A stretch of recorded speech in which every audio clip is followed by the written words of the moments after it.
What's up, everybody? Welcome to the Smoking Tire Podcast. It's a big week here on the podcast, and Off the Record is still with us. Of course, if you want to use Off the Record, we have a new code for this year, TST25 on the Off the Record app. Throw away your old codes or go to offtherecord.com/TST. Why should you do such things? Well, let's say you get a ticket. You've been pulled over for something and are ticketed. Don't argue with that police officer on the side of the road. Instead, take that ticket and call or go on the app to Off the Record, and then they help fight that ticket, and most of the time, in most of the cases, make it either go away or drastically reduce it.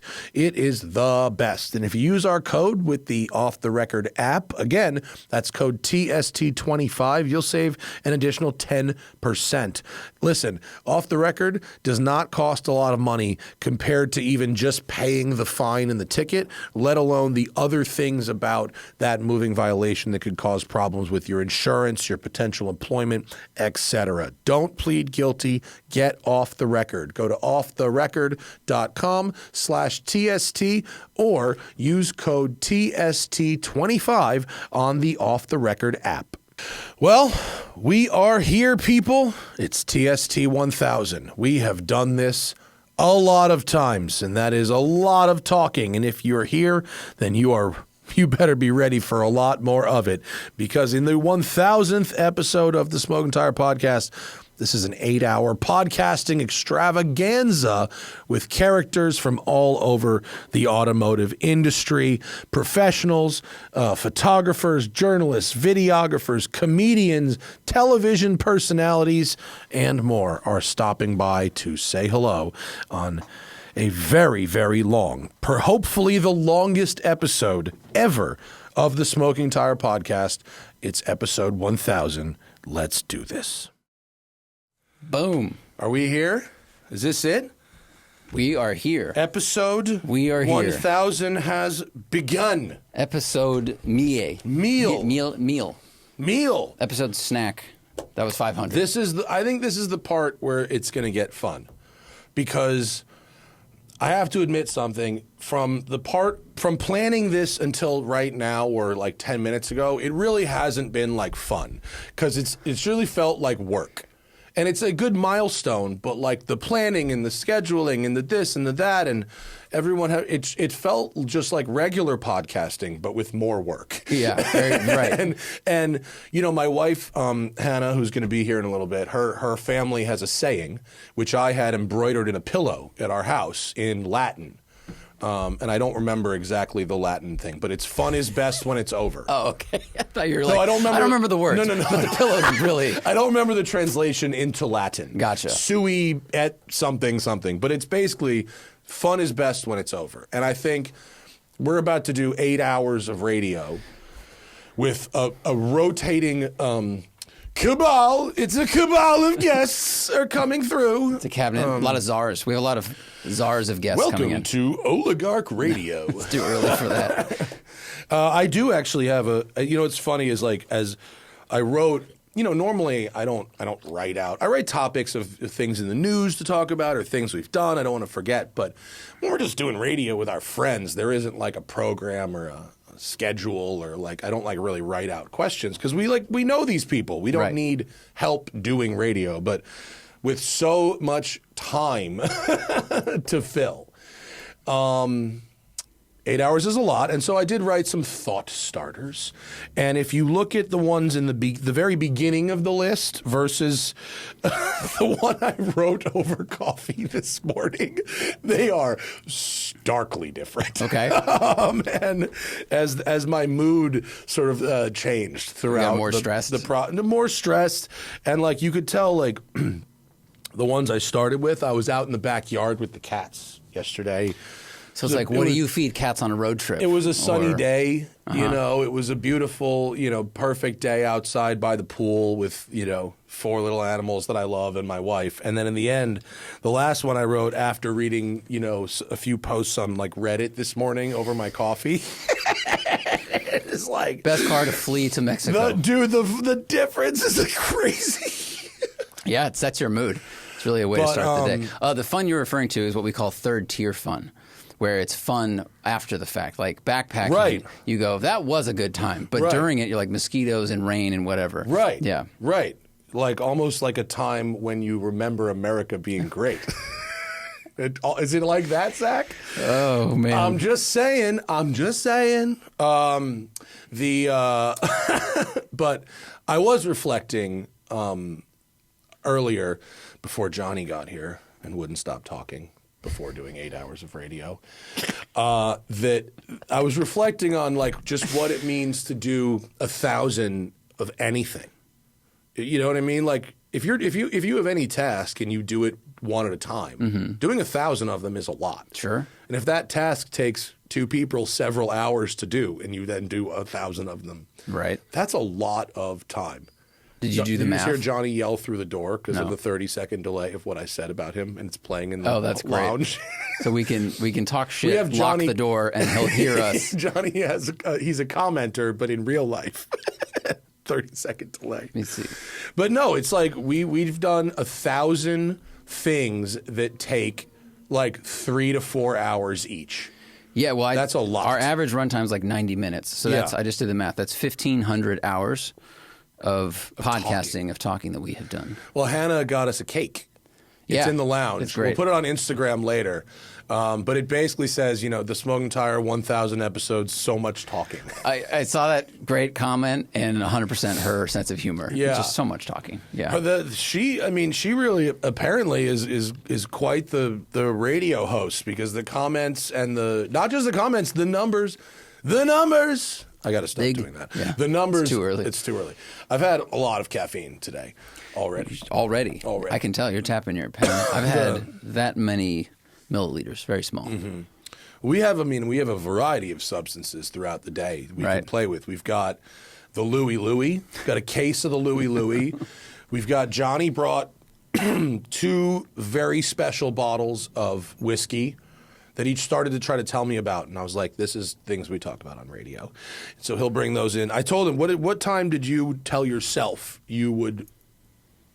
was your cutoff for substances today? Like, how early are you willing to start drinking? Oh, not till 4. Oh, okay. I get tired an hour after I've started drinking. It doesn't work the way it did when I was like 25. Yeah. I think what you have to do is what me and Glucker did, which was where we had a Celsius, a whiskey and Celsius. It was a Celsius, not a Manhattan. What's the other one with whiskey that I can't remember right now? Wait. What's the drink that everyone... An old-fashioned. It was a Celsius old-fashioned. Oh, yeah, sure. That's the fancy Red Bull vodka. Absolutely. No, that is effective. And that's what I'll have to do. It was effective. It was gross. It was Neither nasty. of you enjoyed the taste. No, it was very gross. That told me I didn't need to try But it one. was effective. Definitely. You know what? That's the same with Red Bull vodka as well. So we've got so many people coming in today. I think it's like 20 people throughout the day. Yeah. And we don't know exactly when they will show up. So, but we only have here's what's going to happen. We only have 4 microphones, and that's intentional. We didn't want it to turn into one of those sort of free. We learned on episode 200. If anyone listened to that, was it episode 200 Yep. where we tried to do like 12 people on mic? It was a cacophony. It was 5 marching bands warming up in the same auditorium. It was just too much. I wonder if we bought, because we were talking to someone about studio equipment the other day. I wonder if we bought this Yamaha board with all these inputs for that. We did. We did? We bought it for the 200th episode? Yeah, it was the board. It was the only board we could find that had the most inputs, but wasn't the size of this table. Yeah. Because there was no podcast industry back then. Yeah. So we selected that one. And then we learned our lesson, and now we never use any of the inputs beyond number 4. Yeah, we have this Yamaha board, and it has like 16 channels, and each channel has 12 plus adjustments on it, and we move 3 levers and we press 2 buttons, and people come in and look at it. That's the thing, having a big board. If you have people, sets the tone. people coming in. It's like having one of those conference tables that seats like 900 people. And you're just one at each end. Yeah. It's a power move. They look at the board and they go, holy shit, they care so much about their audio. That's right. It gives us the power. It's like that podcast network person who used to show his firearm to potential partners. I wonder if that guy ever went to jail. No, I don't think so. No. I don't think he did. No, he's on a boat parade somewhere probably. But I just want to say a quick thank you to the fans, because we started doing this in 2011 in January, and we're like, maybe this will work or not work, and it was well received very quickly, and it grew, and that's why we're at episode 1000. We kept doing it, but people kept listening, and you do need both components. Right. Yeah. The first component is to like not actually stop doing the thing. That's. I mean, it's definitely easier if you have the second. If you have fans and if you have some kind of revenue, it is easier to keep going. True. And so if we didn't get those things eventually, first you get the fans, then you get the monies, then you get the power, then you get the women's, then eventually someone bakes you a cake that says so much talking on it. Right. We podcasted our way into marriage and cake. Yeah, right. That is true. Kind of. Both counts. Yeah. In that order. But, oh, shit. We should, there he is. He's just, come on in. Oh. Christian James Hand. Johnny, you can come in too if you want. Guys, today's episode is brought to you by Proper Cloth. I love Proper Cloth. They come in so clutch. Because if you're like me, maybe you have a problem getting clothes off the rack that fit properly, right? You then have to take those clothes and go to a tailor. It's extra time, it's extra money, it's extra headache. But what if there was a better way? Proper Cloth is here. Imagine every piece of clothing that you order from Proper Cloth arrives made specifically for you, to fit you, your body, your contours. All you have to do is go online at Proper Cloth's website, fill out the online questionnaire, and then you provide either exact measurements or sort of a description based on some multiple choice questions about your body, and that's it. Then you start shopping. When your order arrives, you wash it, check the fit, and you're in business. If it doesn't fit, you send it back and exchange it for one that does. Proper Cloth helps me find those perfect items to complement and reinvigorate the rest of my wardrobe, like this awesome overshirt, which I have been wearing for like 4 days straight and just took to Montana with me, where I fit right in. Hit the link in the show description to go straight to a custom gallery of some of my favorite Proper Cloth items, and then use code TIRE for 10% off your first purchase site-wide at Proper Cloth. That's code TIRE with the link in the video description. And thank you to Proper Cloth for sponsoring today's video. Guys, got to take a quick break from the action because support for today's episode comes from Delete Me. They make it easy, quick, and safe to get your personal data off the internet at a time when surveillance and data breaches are common enough to make everyone vulnerable, not to mention surveillance capitalism. Delete Me does all the hard work of wiping you and your family's personal information from data broker websites. They know your privacy is worth protecting, and so when you sign up and give Delete Me the information that you want deleted, their experts take it from there, not just once, but in an ongoing basis. They're not a one-time service. It was so easy. It took a few minutes, but I made an account with Delete Me, and I followed their forms, which basically said, give us your previous addresses, your previous phone numbers, your immediate family, their basic information, and any other information about you that you wouldn't want people to have. And there's quite a bit of that. So I put that in there and then hit submit, and then I don't hear from them for a little while, but then I get this big, long, thorough report of all of these data broker websites that have my data. Here's what they've deleted. Here's what they need further approval to delete. And then it keeps going, and every month I get a report with a lot of things that have been deleted and need to be deleted, but it is going. I feel in control of my data, keeping my private life private by signing up for Delete Me. And we've got a discount for our listeners. Get 20% off your Delete Me plan when you go to joindeleteme.com/tire and use promo code TIRE at checkout. The only way to get 20% off is to go to joindeleteme.com/tire and enter code TIRE at checkout. That's joindeleteme.com/tire, code TIRE. And now, back to the show. Hi, Christian James Hand in from Las Vegas. You don't need headphones, but if it helps, I know it helps get you in the zone. I have to have the headphones. Christian Hand, fucking my personal... What's up, everybody? One of my personal radio JL's idols, in the house. Jonny Lieberman, comes into the studio as well. Grab a seat. Grab a seat. Hello. Jay Ryan Hi. just pulled into the parking lot. Oh, he did? Okay. Well, we will. I didn't know about that 30-second delay. Yeah. It's a thing. John, I was talking shit about Johnny, and he was in the other room. And there's an echo. Yeah. I was like, I can hear you, asshole, Yeah. or something. So Johnny's goal is to be in and out of this show all day. I know, Nice. I'm going to do the same. Are you? Nice. You hang Yeah. out all day? Fuck yeah, I'm gonna do that. Man, It's you a- are a good friend. This is a full. This is a marathon. We crisscrossed paths in Vegas on Thursday. I was Oh. there. I was on an Audi gig. Oh. And Julia invited me to the show. Yeah. She was so kind. Invited me to the show, but like I wasn't going to be done until after. How was the show? I mean, it's Talking incredible. about the Dead at the Sphere.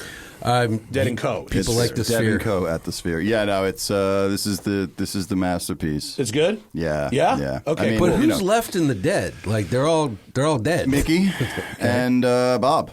And well, Okay. the piano keyboard guy who's been with them forever, and I forget the bassist's name, but he's also been. I mean, they have replacement people that's that have why been in it's for Dead and 20 Co. years at this That- point. that is I why it's- understand. At I least remember, they acknowledge I remember that. when Jerry died very Yeah, well. yeah. That was 94 or something. 4 or yeah. 5. But I was in there the other day watching Mayer, and I'm like, oh, this is going to go on forever because they're just going to have him take a step to the left, Yeah, and then there'll be some new dude who'll come in and play the Right. Mayer role, and Yeah. the fans will just be like, absolutely, dude, The we are fans in. haven't cared what the music sounded like since about 82, so... That's what drugs does. Yeah. I don't it's not even But drugs, they do it's just- care what it looks like visually. Yeah, man. No, Yeah. it's. I think this is really extraordinary. If you get the opportunity, you should absolutely go check it out. Okay. It's- Well, I have to talk to Julia about dates because we really April do want to. 17th is the next cycle up, so we Okay, should all cool. head Yeah. out for that. All right, we'll figure out how to do that weekend. Hells yeah. Sphere fucking rules when it is done. Yep, that's Right. done right. Yeah.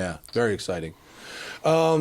Johnny. Hi. Hi. Hey, what's up? Tell me about that booze you brought and wanted to tell us about. Oh, I should have before. brought... You want me to go grab No, it? it's For the okay. visuals? Okay. Tell and then show. You're Yeah. here all day. We're here all day. Right. Right. All right. But I just want to So, know. You were don't so fly too you high were too like soon. so excited to tell me what it was. Well, I wanted to start drinking now. I thought you we're- fucking can. I might. You I can? wanted to, like, I Ubered here, so my goal is, Don't to worry, drink you'll need all to Uber day. home. You know, yeah. Even Actually, if you don't what we start should now. talk about is how extra comfort is bullshit when it comes to Lyft. Uber and Lyft. Yeah, it's I just think savage. shrinkflation Yeah. has come Oh. to Uber and Lyft comfort. I just got Yeah. a Kia fucking Niro. I had a Kia Niro extra To- comfort extra 2 days ago. Extra Yeah. comfort, Yeah. my fucking ass. Yeah. That's a $24,000 goddamn car. But even I had a Lexus, I don't know, ES350 hybrid.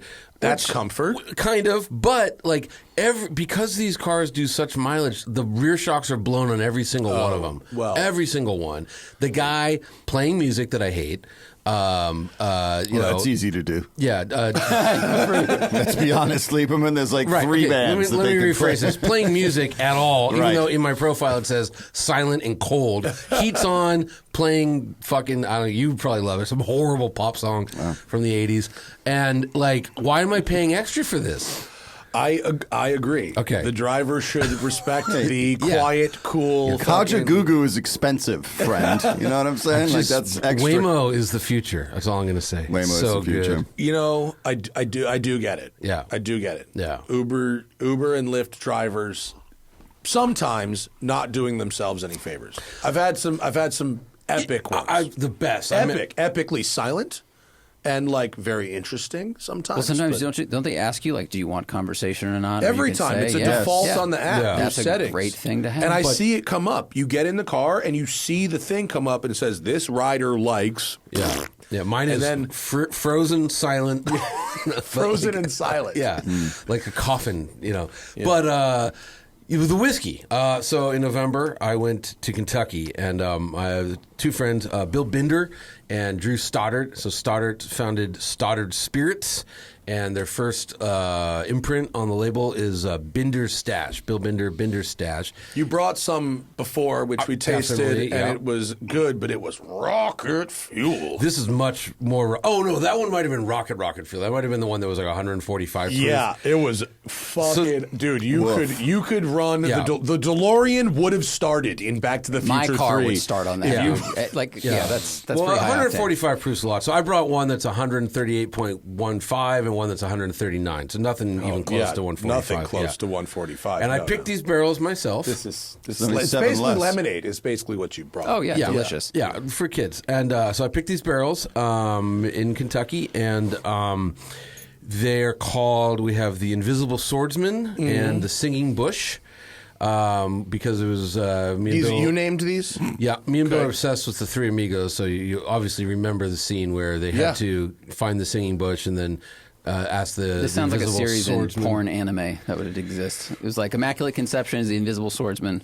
I guess you've never seen the movie. It's a comedy masterpiece. It's not Tres Amigos. It's Three Amigos. Yeah. Do you have anything besides Mexican food? It's the best movie of all time. So anyways, pick these, and I want to finish both of them today. So. Oh, all right. Well, I'm sure people will be if happy we to have help. 20 people come. And Wow. This isn't your first taste of the result, is Oh it? God, no. Okay, all right. Yeah, I've been drinking them. Yeah. No, they're very good. But I brought you a bottle of each, and they're Awesome. good. Yeah. Well, when it's time to drink, I will be in the what's it game, now, and 10, I'll 15? even for this, I'll do it without water. Of course, without ice. Hey, Without ice. we had maybe water because 139 is still. That's really No, you Still, don't want water. Remember, that's a healthy amount of remember the horsepower. lovely night we spent drinking 19 different bourbons? It was Barely. How was the next day? rough. Yeah, but that night, did you have ice? Did you have water? Everything was great. Everything was delicious.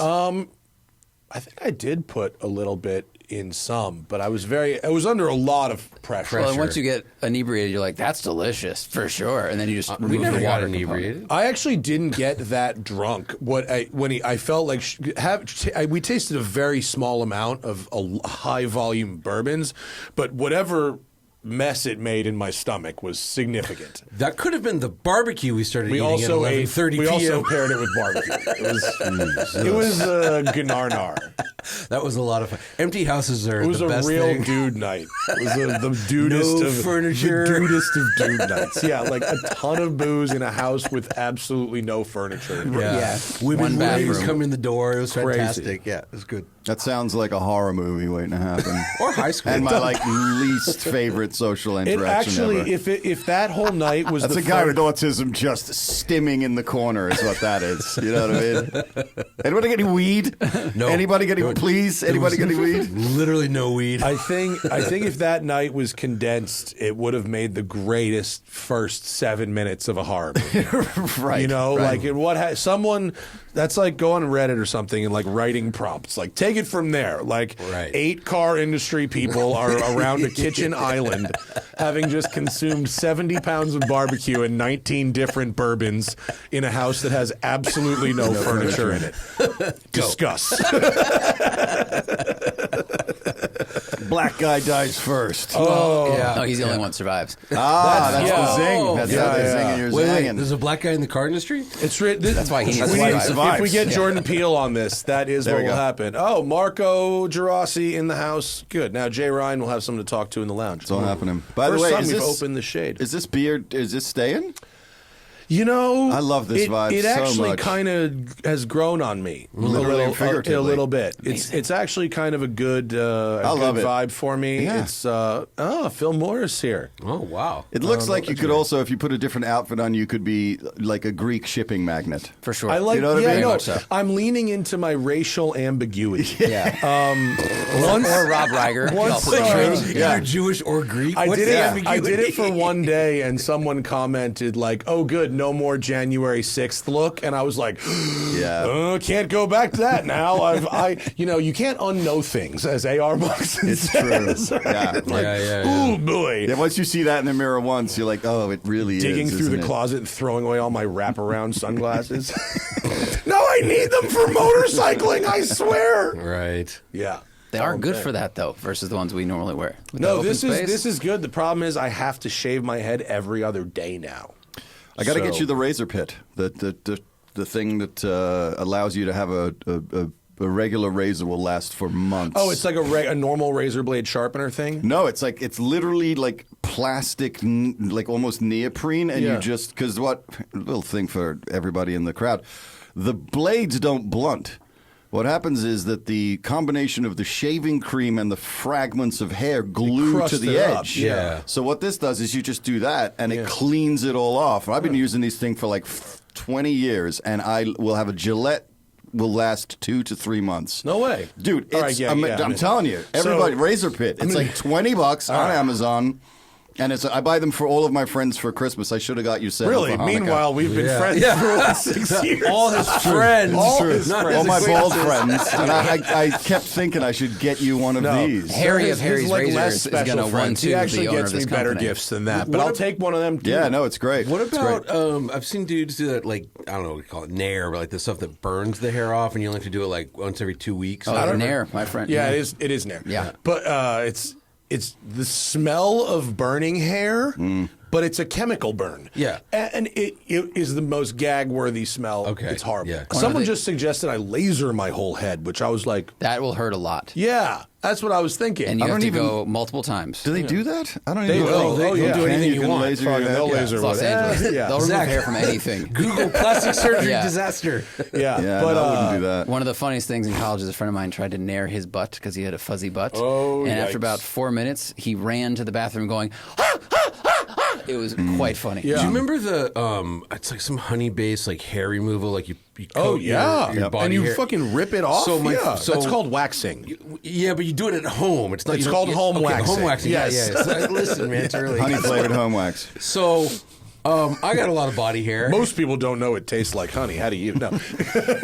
I got a lot of body hair. And my friend No. Becky's like, we should like do your back, you know? And I was like, okay. And she goes, let's try it on your arm.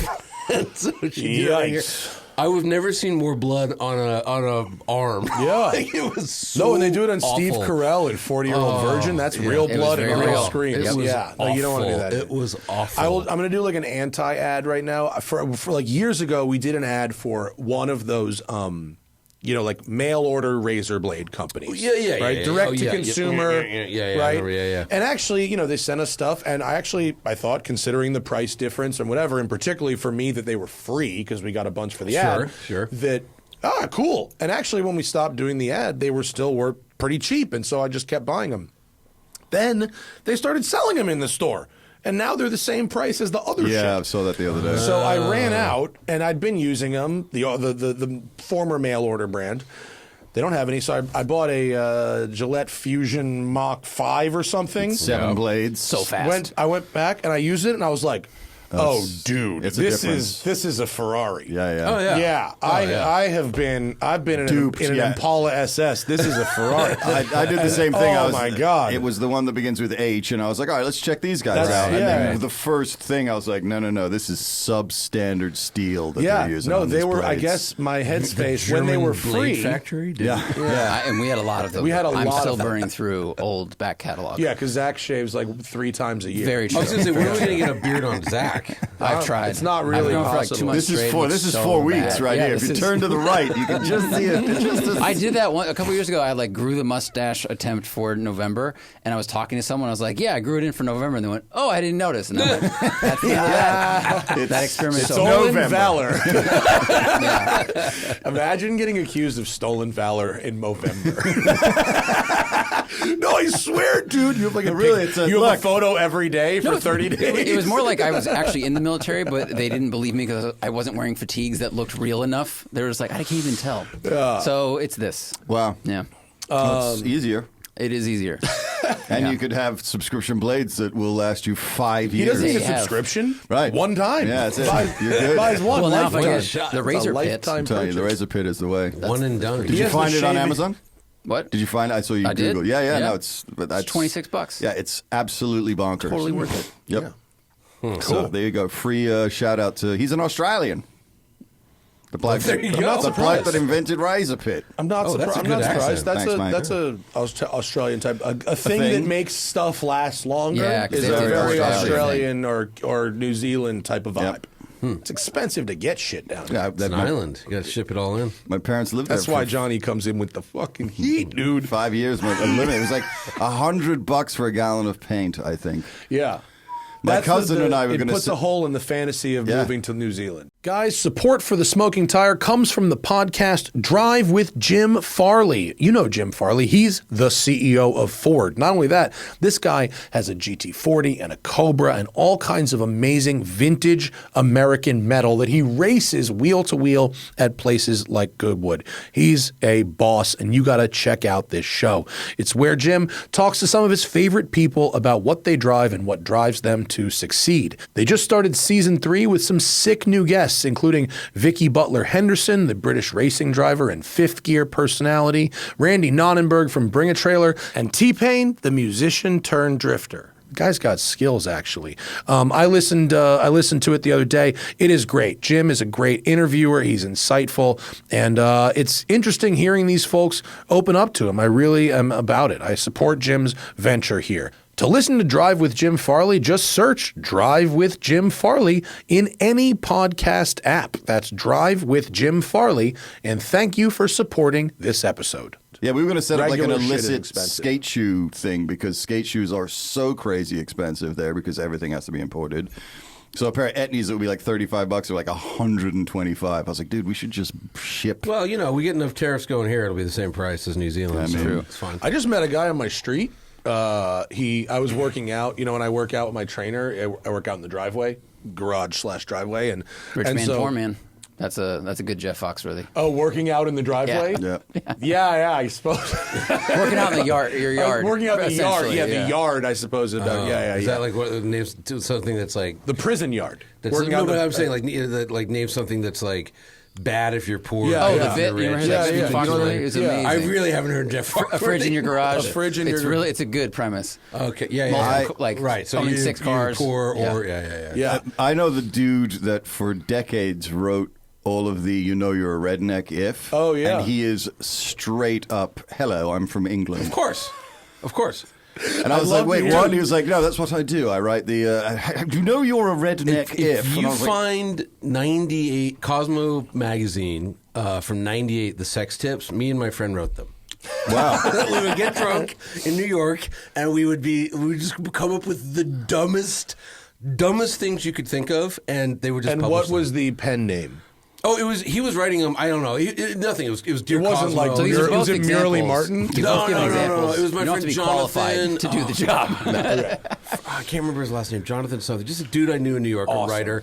And I was like, he was working on his novel, and I'm like, how do you support yourself? He's like, well, I write for magazines. I write for Cosmo. I'm like, what do you write for Cosmo? He's like, the sex tips. That's I'm like, hilarious. I'm like, do you talk to girls? Like, no. I used to, I used to bourbon on work the for. Basically, I mean, the dumbest shit. Yeah. I used to work for my guy, at Yeah, Run Track, who was sure. Hunter Thompson's assistant and worked Good at Playboy stories. for Yeah, many yeah, yeah. years. He's the editor-in-chief of Playboy now. He's relaunching Playboy, Yeah. which is hilarious and crazy and very on brand for my guy. So shout out to Very him. But, on brand. But he would tell me that they would write all the letters and they'd be sitting around the office doing drugs and being so what are we doing here?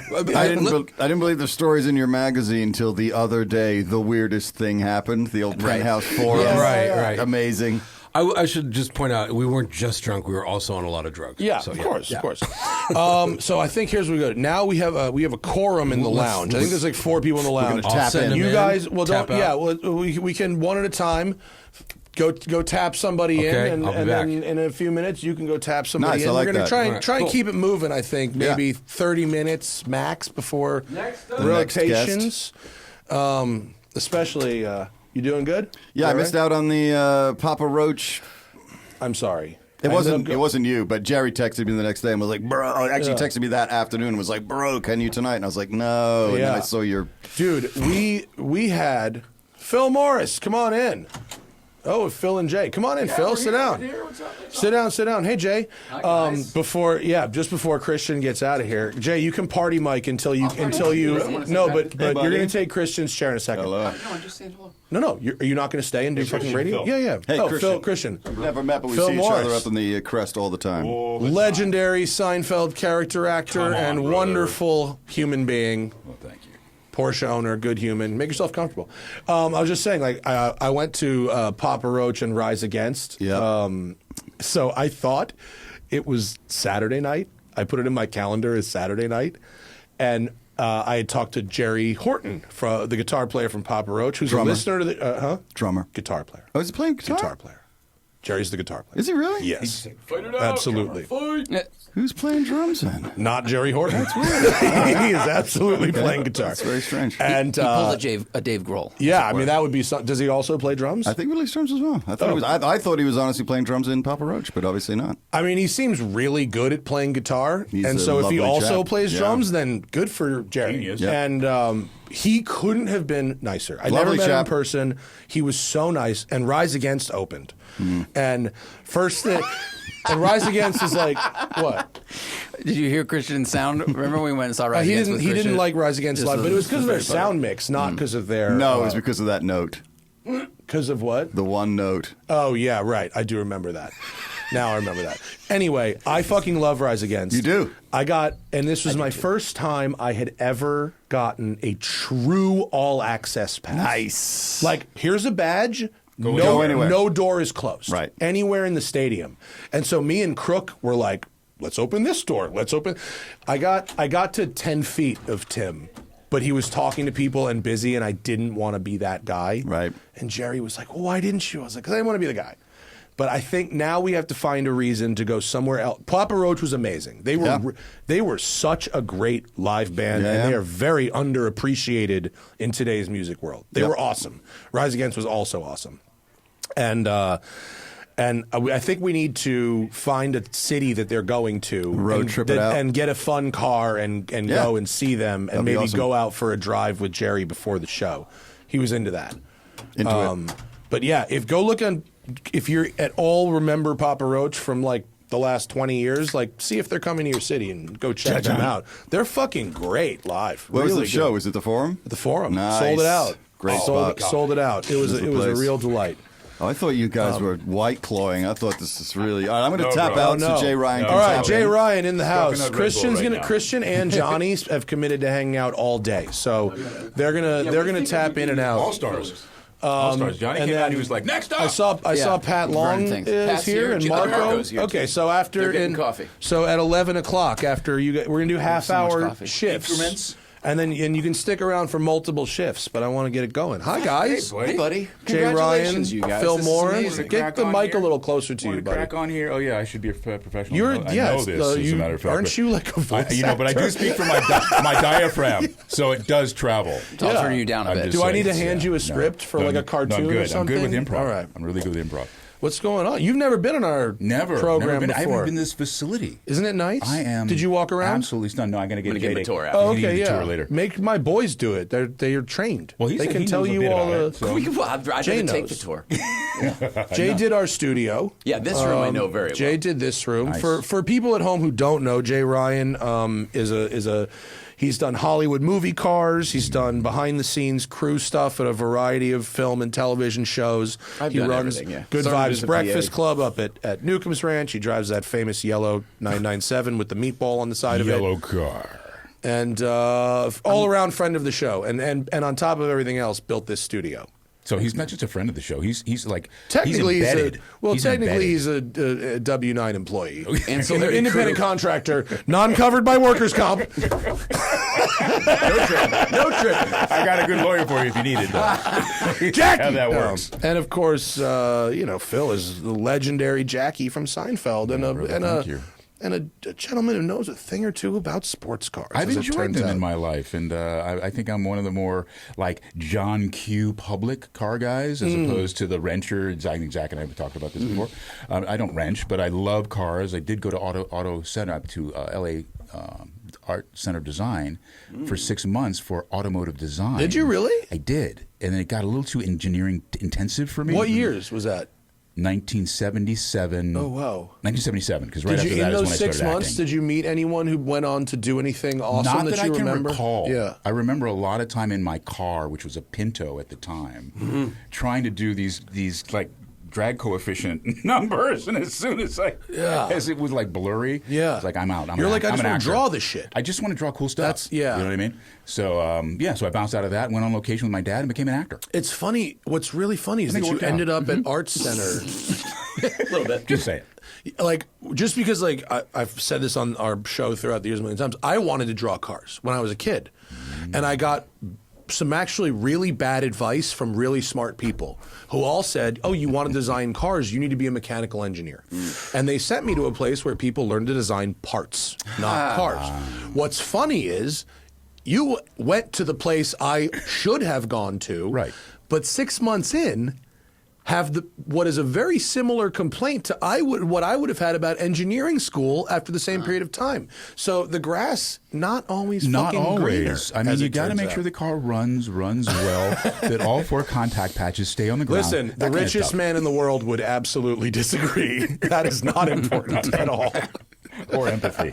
But yeah, I digress. Right? Yeah. digress. Yeah. No, Toxic empathy. Well, thank you for having me. I'm honored to be here. I feel a little bit nice like to have you. Like a cheater. I'm like a What'd you fly on drive the up wall today? guy. I brought my 9911. Okay, I was good going to car. drive the R8, but I drove it all the way around town yesterday with my nephew. So I give him a break. You are Gotta a rotate man through. with good taste in cars. Thank you. Yeah. Thank you. I've lucked out. No, not lucked out. You've actively chosen good cars. You've had good ones over the years. It's not just right now you've got a good But style. I say lucky because, yes, I like what I like, and I research the shit out of it. I think I make my own luck. Because then I try to find the vehicle that not only right for me, but then I can troubleshoot and see if it really is right for me, as opposed to the way it looks or what everybody says. So When Pretty smart about okay, it. so do you when you are acquiring cars, because you have a couple, not a crazy amount, but a couple, do you approach it passion first or sort of objective first? Like, Always passion first. Okay, so it's I've always wanted this. Right. What version of that can I afford? right, Okay. exactly. Like when I had the R8, and I was talking to Jay, and I was like, I got to get back into a 911. Remember, we were like, we got to get you back in. I get- yeah, exactly. I gotta get back Because into you a had 911. so many in the past, I couldn't understand why you were driving on that road with that one now. Agreed, and I understood. So, and, like, and next so, week he shows up with So I one. manifested. I don't really talk about much that I don't do. Yeah. You know what I mean? Yeah. I mean, I dream and I manifest a lot of stuff, but I don't really kind of fantasize. I like to ground it. So when I start talking about something, What was I'm it working about my the way. R8 in the first place? It's a lovely car. Well, it's an interesting story. My best friend. I've seen it, but tell the people what It's it, an what R8 it looks like. 2018 R8 real wheel series, which is a non-quattro rear wheel series drive car, normally aspirated, no turbos, so it's just a real mid-engine rocket. I had actually counseled my buddy who bought it. I bought it from him to buy the Aston Martin at the time. The Vantage, the Yes. 18. This would have been Vantage. Yes. Yeah. And then Jonny Lieberman, who you just had, did a road test between the Aston Martin I wanted to buy and the R8. Fel, read the sign, bro. No, don't bang on the table. The audience I hates it. should be You're a a fucking professional. Let's go.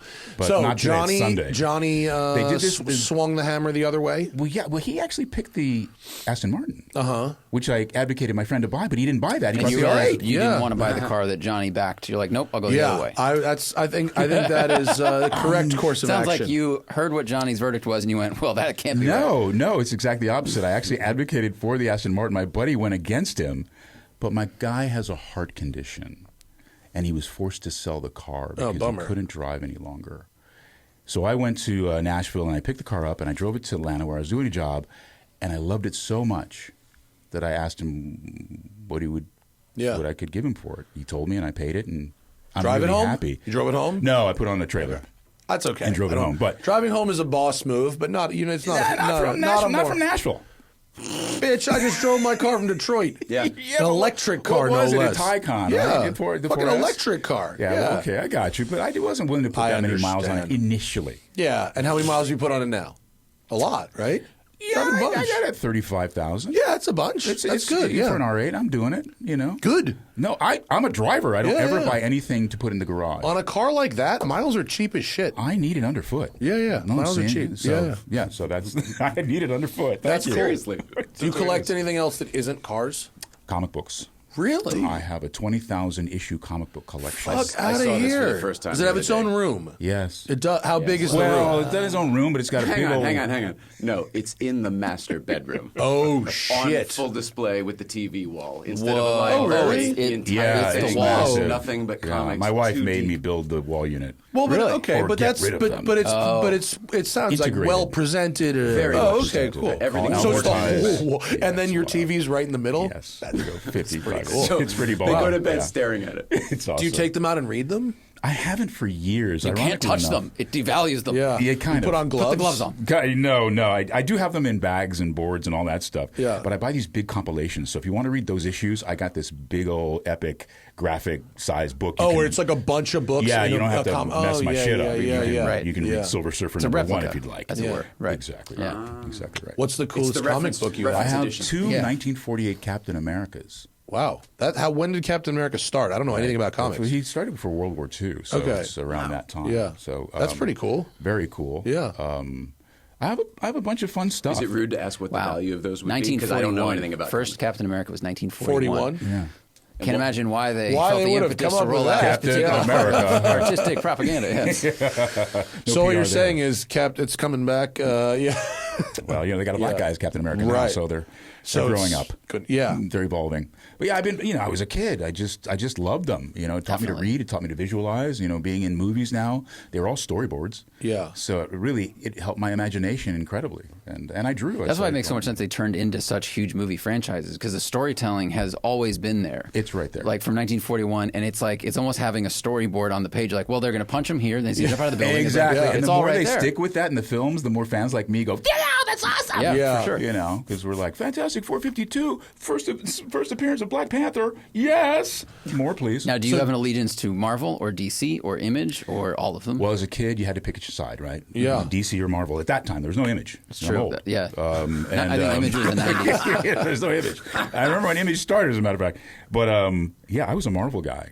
I think Marvel held my image as an African American male first. Like I said, Black Panther was the first. Then DC came along with some other characters. But it was the first comic book that I was like, wow, I'm in it. I'm a superhero. So Marvel was always my joint. And I love Stan Lee and I love Jack Kirby and I love those creators. So Marvel, the comics were super. I don't want to say progressive because it's such they represented a lot of the world more than a lot of other media did at the time, like early on. Agreed. Yeah. Agreed. It was like our modern mythology too. The Superman and Batmans of the world. They were our gods and our. Yeah. We pinned our hopes on in a Ooh, way. that's true. Wow. So as a kid, I loved it, and I love them to this day. I just don't collect them like I used to. So. Are there? You mean new ones? You're not new letting ones. anything go from this. No, I haven't sold not one Well, yeah. since I I mean, was. at a certain point, you since I go, was 7. "This is my stuff," and like, This is what I like. yeah. And I mean, I imagine the stuff that was not easily attainable when you were actively collecting is no more attainable now. Exactly. And the new stuff maybe is not so desirable. So, like, here you Not are as with your much. fixed collection of No, comic you got books. it. You're nailing it. Yeah. You're nailing it. It's kind of like cars, I guess. If you have the ability to get certain vehicles, you really research it. It's passion based. You want to keep them in a way.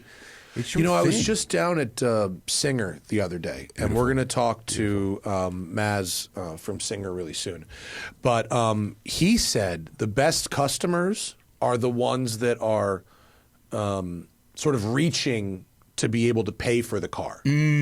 Where they go, okay, if I sell this and if I save this and believe it or not, there are some people that everyone who buys a Singer can't buy 12 Singers. A lot of them can, but some people stretch. Does that make them happier, more grateful to have it, kind of thing? They're more, He they're said more they're- enjoy the process. Yeah, he said they're easier customers. They're more decisive about what they want. They don't flip flop a makes zillion sense. times. They're less sort of needy. critical. More happy to be they're in the process. they're just sort of so happy to be doing I it. feel the same Yeah. way. Yeah. I just got my 911 back from Callis Rensport, who I go to. That's who I go to.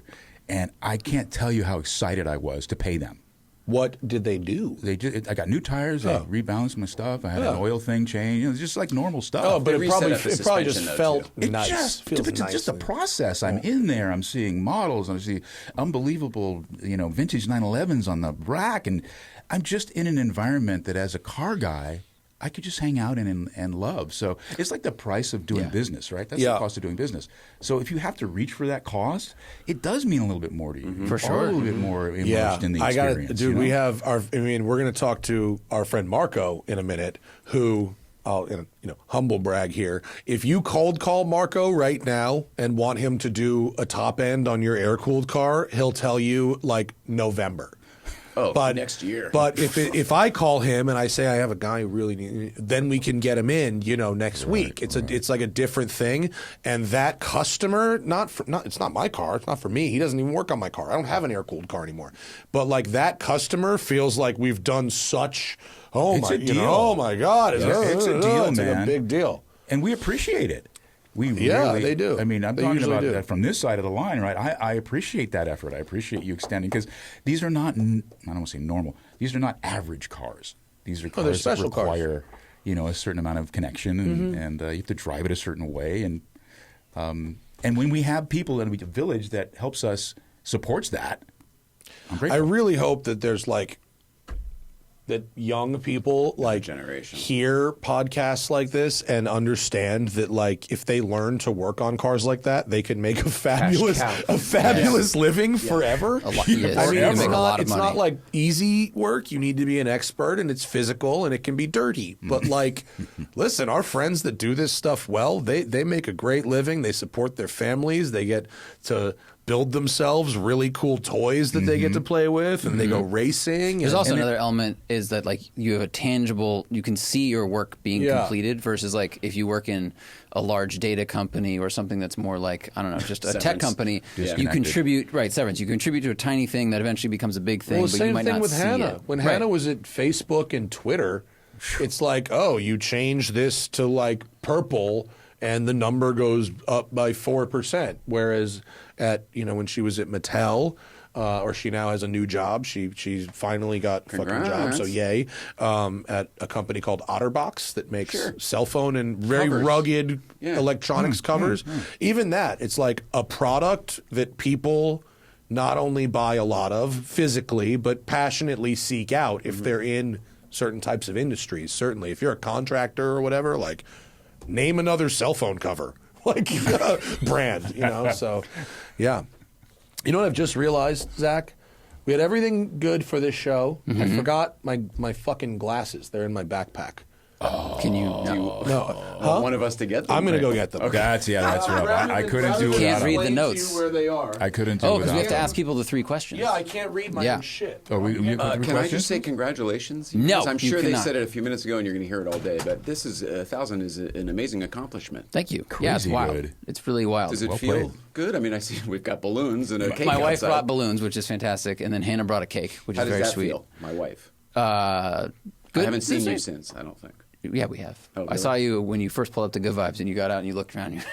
I don't want to repeat what you said. You were a little surprised by the turnout, and I just happened to be there when it happened, and I started laughing the way you're laughing. I remember. and you were not laughing. I, was forgot, just yeah. It was a little No, you're daunting. right. You're it was totally daunting. right. Yeah, it was a daunting. I was all the way up by the sign. I couldn't get any closer. Yeah. Now, when I saw you in Manhattan Beach, were you married yet? Were you married Yes, then? we'd only been married 2 weeks. Okay, so this is a great story. Yeah, this so I is saw fun. Zach in Manhattan Beach with his wife, and I see this I'd met you once, I think at GVBC, and then we saw each other at the house. Right. And they were this incandescent, ebullient couple. This light was just shining around these two, right? And I'm not quite exactly sure, but I think you were retracing steps and going places that you had seen, or you'd taken her for a drive in the car that she loved. We were just out. We were out in the Revology Mustang. Yeah. It was November 5th or 6th. Yeah, or whatever. yeah, yeah. We were just let's just go for a drive in this fun car. Sarah's not into cars that much, but fastback Mustangs she goes nuts for. So we went for a that's what I fun remember. drive. Yeah. So she was all lit up, Yeah. and you were all lit up, and it was just beautiful to see them. I didn't know that you had just gotten married. I know that you were together for a while, but man, it was great to see you, and it was great to see that energy and that vibe coming off you and doing what you were doing. Awesome. Zach is a very happily married man. Loved it. Yeah. Loved I seeing mean, it. that's when you've been married for 6 months. That's Perfect timing. Wow, you dig some holes, my friend. Spit take. It's 1,000 episodes. I spit can't take. talk like a little bit of shit. The opening, I haven't listened to the whole I episode just with feel that Hannah everyone on. should be very grateful for their wives. I just want to say it right now. Yeah, Put in perspective, Jay. Thank you so much. Oh my God, Love you, the Carla. opening like Shout out shades. to Zach and Sarah, by the way, who slept on my floor that last week. Yeah. That was a crazy. You guys all were there, but I mean that was above and beyond. I love you, Forever and I grateful. loved Nicole. Don't make me stab you. I will fucking. I think Now you Hannah. have glasses. I will You fucking- see that it's you. the So old don't days, worry she about If it. your reaction to me making a joke at my wife's expenses, be happy you have one. I'm just gonna fucking stab you. It's 1,000th episode. You can do fucking whatever you want. That was a wonderful Yeah. series of one-upsmanship. Matt's like, well, you're newly married, and you're like, well, your wife's alive, and it's like, well, You where do we stepped go out for a from minute. There was a false confidence. I don't know what happened. Oh my God, it's so good. And all I have is a pen. It won't feel very good. It's ribbed, for fuck's sake. Not gonna puncture easily, that's for sure. I'm gonna have to twist it. Zach and I came up with 3 questions that we wanted to ask everybody, and they require a pretty condensed response. You know, it's sort of a lightning round. Okay, so should we go? None of this. Should we go 1, 1, 2, 2, 3, 3, or 1, 2, 3, 1, 2, 3? What do you think about this formatting? Do the 1, 1, 2, 2. Yeah. 1, 1, That'll 2, be 3. easier for Yeah. editing. For Okay, me. Zach. Supercuts. Question 1 for Phil and Jay. Question 1: what were you doing in 2012? Let's say professionally. That's when we started versus this today, podcast. 'cause that's when we started the show. Because this is 1,000 episodes. I was still acting. I've been acting forever. 2012. I don't remember the show I was on, but actor. IMDb can probably tell us. Jay, what about you? What were you doing in Facebook 2012? this morning told me what I was doing in 2012, and I was Nicole and I owned an entertainment company, and I was at WonderCon with Craig Robinson, Seth Rogen, Danny McBride, and all the guys from This Is the End. Fuck. Whoa. And now you're here with How us? specific. So you I think have you're the slid. only person in this No, entire thing whose shit has gone down. That's the. That's supposed to be an uplifting question. I was chilling with a whole bunch of celebrities in my big Hollywood job, and now I'm in a fucking dark room with you people. Shit. Yeah. And he brought fucking Well, it was on receipts. Facebook this morning, so Yeah, they're, yeah. they're memories. Yeah. Memories. Wow. Okay. Jay Yeah. was really doing it in 2012. We were honestly that was we had just started our company I think the year before in 2011 Nicole and myself and we were killing it, and it was before things got real. She was already diagnosed with MS but wasn't like she could still work. We were both charging through. Wow. So yeah, it was actually a pretty good time. It was a good year. Phil, you were on a show called Super Fuckers. Yes, I was. You were TV series. Sick. You were on one episode, but What was Super that Fuckers leaves out. about? Super fucker. Oh, What was the name of gosh. your character? It was so, if you look at my IMDb, it's got like My almost character 400 looks so credits. good. So I almost remember nothing about Yeah, what I've totally done other valid. than last week. I did Shake It Up as well with Zendaya. That was a big one. Ooh, there you So go. Zendaya has become this incandescent movie star. Yeah. I mean, you've been played in dad. a lot of stuff, but that obviously leaps out of the page among Super Green Fuckers, yeah. Lantern and Super Fuckers Justice sounds League. good. It sounds like a fucking hit. Is there a Rotten Tomatoes rating for that? It was so awesome. Awful, What is that? But awesome. I think we were a bunch of superheroes that were just dysfunctional and disgusting. pretty Correct. much. A team of superpowered teens use their powers to get high, play pranks, and fight everyone except the bad guys. Yeah. I mean, actually, Sounds like a South Park it's like type movie. not a bad concept. It was a lot of fun. Pretty decent. Remember shit. Orgasmo? a It lot sounds of like, fun. like something like that. Yeah. What was the guy who played Bud on Married with Children? David Faustino. Yeah. David Faustino was the lead, Oh shit. and he was awesome. I loved hanging David out with him. Faustino, he seems like a good hang. Cool guy. Actually. Yeah, he was cool as shit. Him, and oh shit, and I'd like to hang out with Robert Eiler, who played Anthony AJ Soprano. Oh yeah, He seems like a fucking A-level stories. hang, that guy. Yeah, he Got was stories. amazing on Are You Garbage? Have you guys tried to get He'd probably come on here. We had Jamie Lynn Siegler on ours because of the MS connection. Oh right, yeah. She do, seems sweet too. I've never asked. I suppose I could ask. We should have that. I would love to see you talk to AJ Soprano. That'd be Yeah, badass. dude, I have watched The love that Sopranos show. start to finish. twice. I've done it twice. I've probably I've done probably it seen it 7 or 15 or 8 times. 20 times. Oh, man. I've done it so many times. Yeah. I had the box set DVDs. Same here. He wasn't married until a few years ago. I had no Yeah, way. At the time, Yeah. No, but back in the day, I used to move many units, mad states away. So I had TVs, the flip out in the truck, and I had the DVD player. So I would drive thousands of miles watching back to back to back to back to back seasons of Sopranos. And once you've seen it a million times, like you don't need. I don't need to watch it. That's a podcast, right? It actually Like an wasn't audiobook. it wasn't dangerous to drive. Like you could just listen to it. Basically, It's like The Godfather. Yeah. yeah, I've seen The basically, Godfather if so many anything you've times. seen enough will not be distracting. It's just background, whatever. But it was great. Ambient sound. All right. Question number 2. Let's go. What is your best road trip memory? Or sorry, what was your best road trip? Driving up to Skip Barber Race School and getting a speeding ticket. Doing the 3-day school, awesome, and driving back and getting a speeding ticket. That's Same- That's tell what me we same expect, cop. always afterwards. I wish it was. man. I wish it was, but it couldn't have been better. And you were driving up from New York City area to no. Connecticut? No, Or I'm was driving. here? This was Laguna Seca. Seca. Oh, Skippy Yeah, Laguna. the West Okay, Coast, because cool. I'm a West Coast dude. No, and I'm of course I'm driving with the Skip Barber hat on. I got the Skip Barber T-shirt on. I'm going 110 in my 911. Yeah. And they're like, "You really, bro?" Yeah. Yeah. This is why when I finished the Spring Mountain School, they hand you a piece of paper that's like, you are not at racing school once you leave this property. Please remember that. Yeah, That's they just hilarious. giving me that. Yeah. Sign this waiver saying I have told you to not be. Well, an Willow asset. had that sign forever when you Yeah, when yeah. you exit the property. It's like you're returning to normal world, 55 They miles still per do hour. have has that. it, too. They still have that, and that Speed Vegas place I was just at for Audi had that. It's too. important. People get the fizz. Yeah. What was Jay? your best road trip? Gotta go. Gotta go Grand Tour #1 with Nicole. Yeah. Yeah. When we went around the whole country.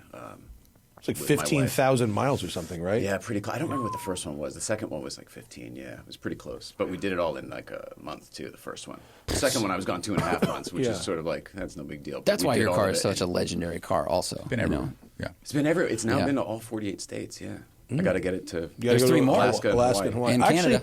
so I just met a guy across the street. We started down the road, but they made fun of me because I was my rich guy, poor guy Jim in my driveway. A guy pulled up to me who lives on my street in a green M3 with Hawaii tags, and I'm like, "What's that about?" And he was like, "Oh yeah, he lives in the neighborhood, but his hustle is he has a wholesale shipping account and he just buys used cars in Hawaii, ships them back here and sells them here. And apparently the margins are like fabulous. Really? They're Yeah, cheaper apparently in it's Hawaii. really hard to sell secondhand sports cars in Hawaii. That makes sense. Yeah. Yeah, there's nowhere to drive them really. Exactly right. But if he's There's got no a land hookup mass. on getting Yeah. a car Yeah. to But he can Hawaii, get I him- would love to chat him up. Well, I imagine I could have him go the other way too. Yeah. Like why? Yeah, I could probably arrange that. My friend Yeah. and I I'll were call- talking about this. We were we go, how do we get it? We want to go. Well, I don't want to fly there. We want to be on the boat with it. So we Yeah. want to be like in the Oh, movies in one of that'd those be so cool. cargo things. You know, like Just all right, I looking guess at it we're in the washing back. dishes. There's or commercial ships that do that. They'll like rent you Yeah. like a bay or something. what that and really you can, you can exists? cross the Atlantic. There's a great book called I think like The Great Race, but it's 2 comedy writers that raced each other around the world. And the rule was they couldn't use private transportation. They couldn't buy a car, and you public. couldn't fly. Yeah. So one of them bought a berth in a shipping container and went from Long Beach to I guess China or something, Yeah. Russia, and then continued from there. Amazing. It's really I mean, I cool. I just- would totally do that to Hawaii back and forth. I just finished a book like 2 weeks ago called 98 or 90% of Everything, which is literally, it's about the shipping industry. And the author of the book goes on a cargo ship for 6 months to see what it's like for the people who do that. No shit. But it was very That's why I clearly wanna do it. possible to do it. I just want to see what it's like to go do that. It's I've probably been- dull as rocks, but interesting for a story. That's what I want. It's a more interesting story later. Like Yeah. a train trip across the country kind of thing. Like you do it, but you're bored out of your mind for the. Well, most that's part, why Hannah and unless I you're did the writing short it. version of that. What'd you do? Vancouver to Jasper and back, just the pretty part. Oh, that's one cool. overnight each way in the Canadian Rockies. Gorgeous. You get the vibe. Gorgeous. Get the vibe, And then you move get the on. fuck out. Yeah, dude. Roll out. Yeah.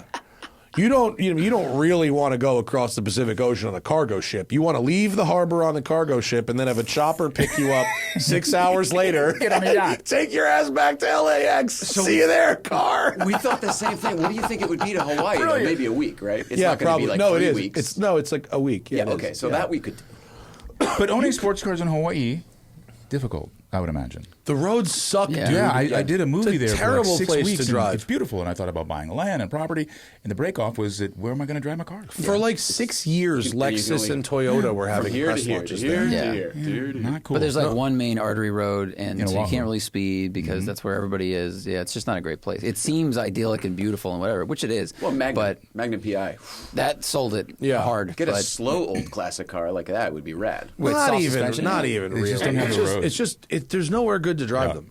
Lexus and Toyota for like 5-6 years kept having press launches in Hawaii, and I mean it was obvious why. They just wanted to go to Hawaii and hang out, and like the Brady Bunch. Yeah, and if it's like a Sienna, sure, like The whatever. whole crew's going to Hawaii. You know, The Jeffersons. whatever. If it's just a regular car, but they had like the LC 500 launch there, and I'm like, this is a sports car. Yeah, I see that. That doesn't make sense. Now, a Jeep or something would make sense to me there. Like, oh, okay, you're going to go off-roading and take it to the Yeah, totally the rainforest. volcanic- That sounds Yeah. great. Yeah. Yeah. Right, exactly. Well, it's Question three? Question three. three. Let's go. It was if you had $10 million to spend on cars, but you had to do it in one day, what would you buy? Ooh. First The up, math doesn't need to be exact. No, first up Yeah. for me is a 365 GTB4, the Daytona. Okay, that gets you. Let's give it a mil. Yeah. Say that's a mil for a Daytona. Then I'll get a Miura. Okay, I'll give you 2 mil there. That's got 3. Yeah, I got 10. you going got on. 10 to spend. Probably the CTR Yellowbird. Okay, though one of those just Wow. sold for 6, so you got one 9. left. Even though I'm using a high auction value, I Understood. let's. appreciate it. I'm pacing the I question. got a mil. I got a mil left, huh? You got a million I'm so left. sorry, this is it's taking so long. It's okay. This is a tough question. Oh gosh, the last one.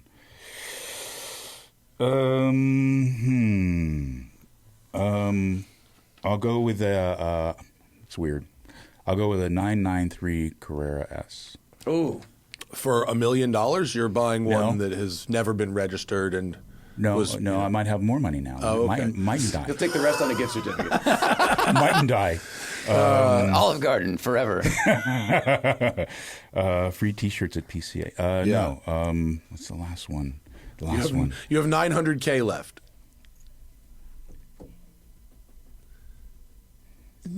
Cobra. A Cobra. All right. yeah. That's good. Yeah. Shelby Cobra. Shelby Cobra. All right. Yeah. Thank you, Phil Morris. Appreciate you guys. Yeah, you're absolutely welcome to hang out and I'm do gonna- another shift in a chill. little bit. Sure. But I want to hear his answer. all right, and then I want you to go. Actually, no. Do me a favor because I want to keep it moving. It's on Right out on. there. You'll hear. Get me Patrick Long, please. Porsche you're getting racing it. driver. You guys are the business. Thank you. Thanks, I'm gonna Phil. be. This is gonna be like the Running Man. Get me Sub-Zero. Great reference. They just remade it. With who? Ryan Glenn Channing Tatum or Powell. something? No, Glenn Powell, because of course it's Okay. Glenn Powell. From Top Gun? Yeah, Okay. Glenn Powell. He's having a moment. Okay. Just spotted with Sydney Sweeney in Texas. So Oh, excuse me. they were. Well, it's important that they fake a romance. For the sake of, I don't know Let's anything hear about... your third question. I 10 like million. to drive cars, so Yeah. I would never collect the cars. So I'm going to pivot to movie cars. I would figure out some way to buy $10 million worth of movie cars because it could never have been a better time to own a fucking movie car. Yeah. Do you see the Ghostbusters trap the other day went for $327,000? A trap. A hero trap from 1 and 2. Sit down, Pat Long. Anyway, and then I would keep We got- that no, and have but- some driver cars. What's up, buddy? Oh wait, so a fucking so I think. Hey now Pat, welcome. Thank you. Thanks for coming. Thanks for having me. Dude, I really think that there's people our age that are willing to spend real crazy amounts of Yes. money for memorabilia from 80s our- and 90s yes. movies. Yes. Where there's practical prop effects and Yes. stuff like that. My friend just bought the Goonies house, and they're doing a TV show while they're restoring it to Goonies stature for the 40th anniversary. How much was the Goonies house? I don't know. Not bad. It's a beautiful house, isn't it? Yeah, it's got the insane view of It's- Astoria, Oregon. yeah. Actually, yeah, whatever. It's funny, the that house Goondocks. was presented as like sort of a crappy house in the 80s, and now I think that's probably like a $2 million plus house with an ocean view. I don't know if it was crappy. The family just didn't have the money to keep it. That was what the that's movie was true, about. right, yeah. So it But might it have was- been a little run down. it was a because little they run couldn't, down, yeah. Remember Yeah. the wife was like, I want the house clean when they tear it down. Yeah. That was a good view, though. It's insane. I like that. I I went there on the Grand Tour. Yeah. It was amazing. Yeah, but I tried to buy a couple different like Back to the Future and Demolition Man props and like forget You it. can't It get was near it all anymore. you can't touch it. No, we ruined it. Yeah. You're welcome. I do have one real Demolition Man prop, but nothing worth any money. Is it in your bathroom? Yeah, the license plate. That's screen used? The San Angeles license plate is a screen used genuine prop. Oh, very and cool. the storyboard is genuine as well. Excellent. Yeah. I do have a couple real things. Yeah, that's awesome. Yeah. And if I find more, I will buy them. But the fucking ticket machines. You've seen Demolition Man? Yeah. The thing that prints that when you swear. Yeah. I got an auction for that, a real auction, like a live auction.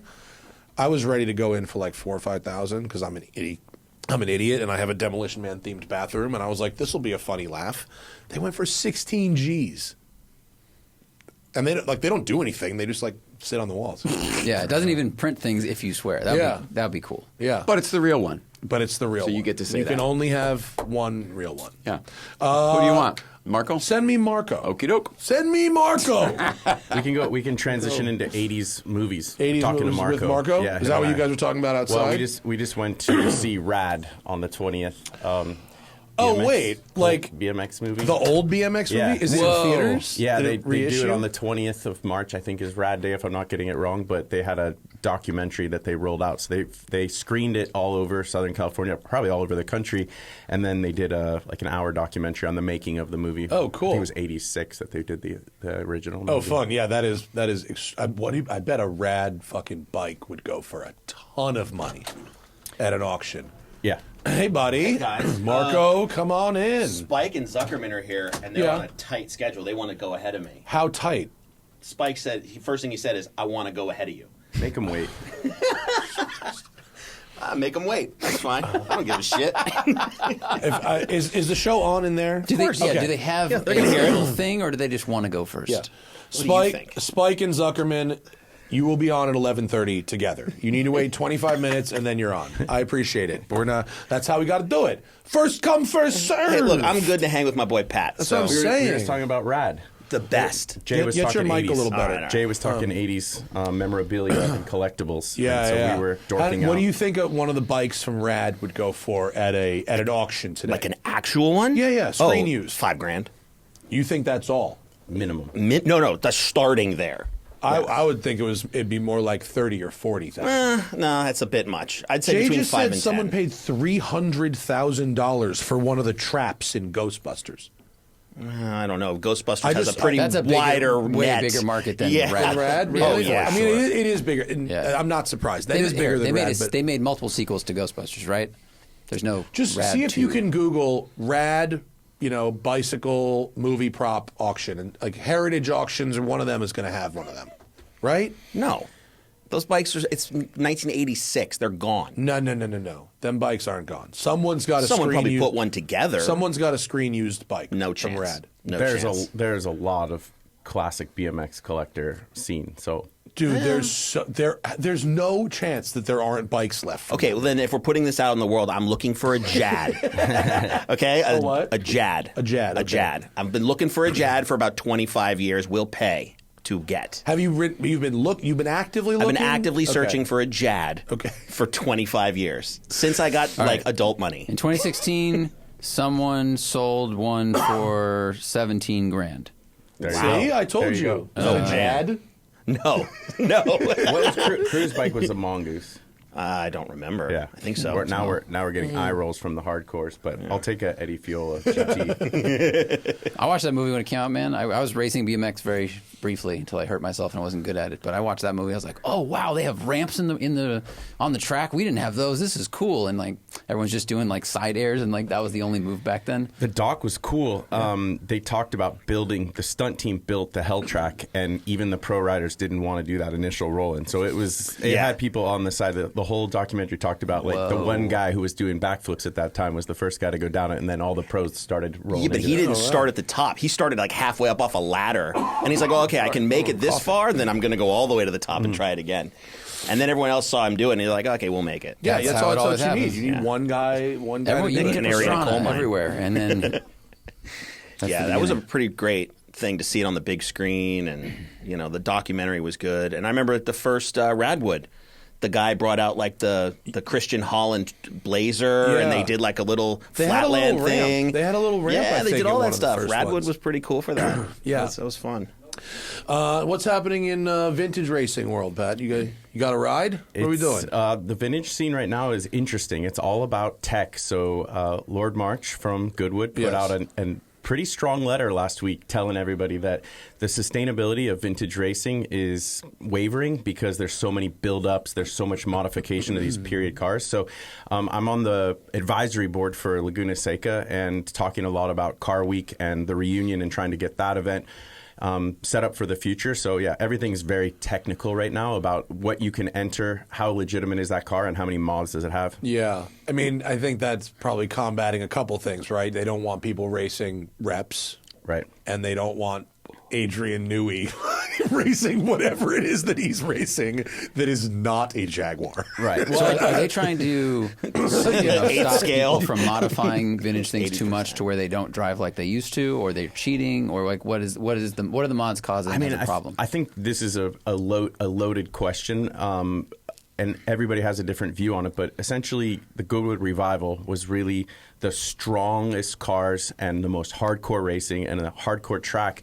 And then, you're not going to enter a multi-million-dollar car in that race and go up against something that might be period correct in history in an original car, but the guy's running it way harder. So they started actually cloning these cars. These guys had enough money to build a very, very good replica 250 GTO or whatever else. So that's part of it. But to answer your question, I think that it's availability and cost of parts. And then, every racer is going to push the envelope and try to make performance while they're at it. So I think there's multi-prongs to why they're doing it. But I think it starts with originality, in-period livery, how the car raced versus a street car that someone's modified to be a celebration of an original car. So, at Goodwood, you can enter various different cars. At something like Rennsport Reunion or Monterey Reunion, you have to have an actual car that was raced in period. Yeah.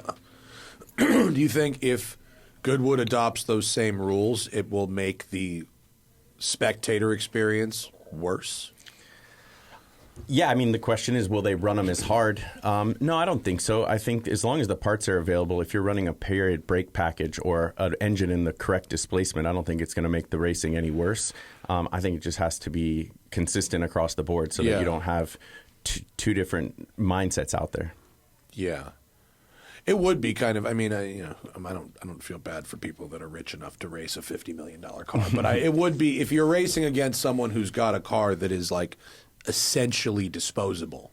Yeah, and your car is. There's an imbalance there, which is a bummer because I think I love watching Goodwood Revival because the racing is like close and aggressive and the cars are moving. They should all race disposable cars. If you ask me. It's a type of racing you don't really see because cars now are so locked down, but. The only way they feel free enough to do that is having a replica they can drive, the shit out of. So, like, I used to play Magic the Gathering, which is something I'm incredibly proud of. Hardcore nerd. But there was a card I had called a Chaos Orb, okay?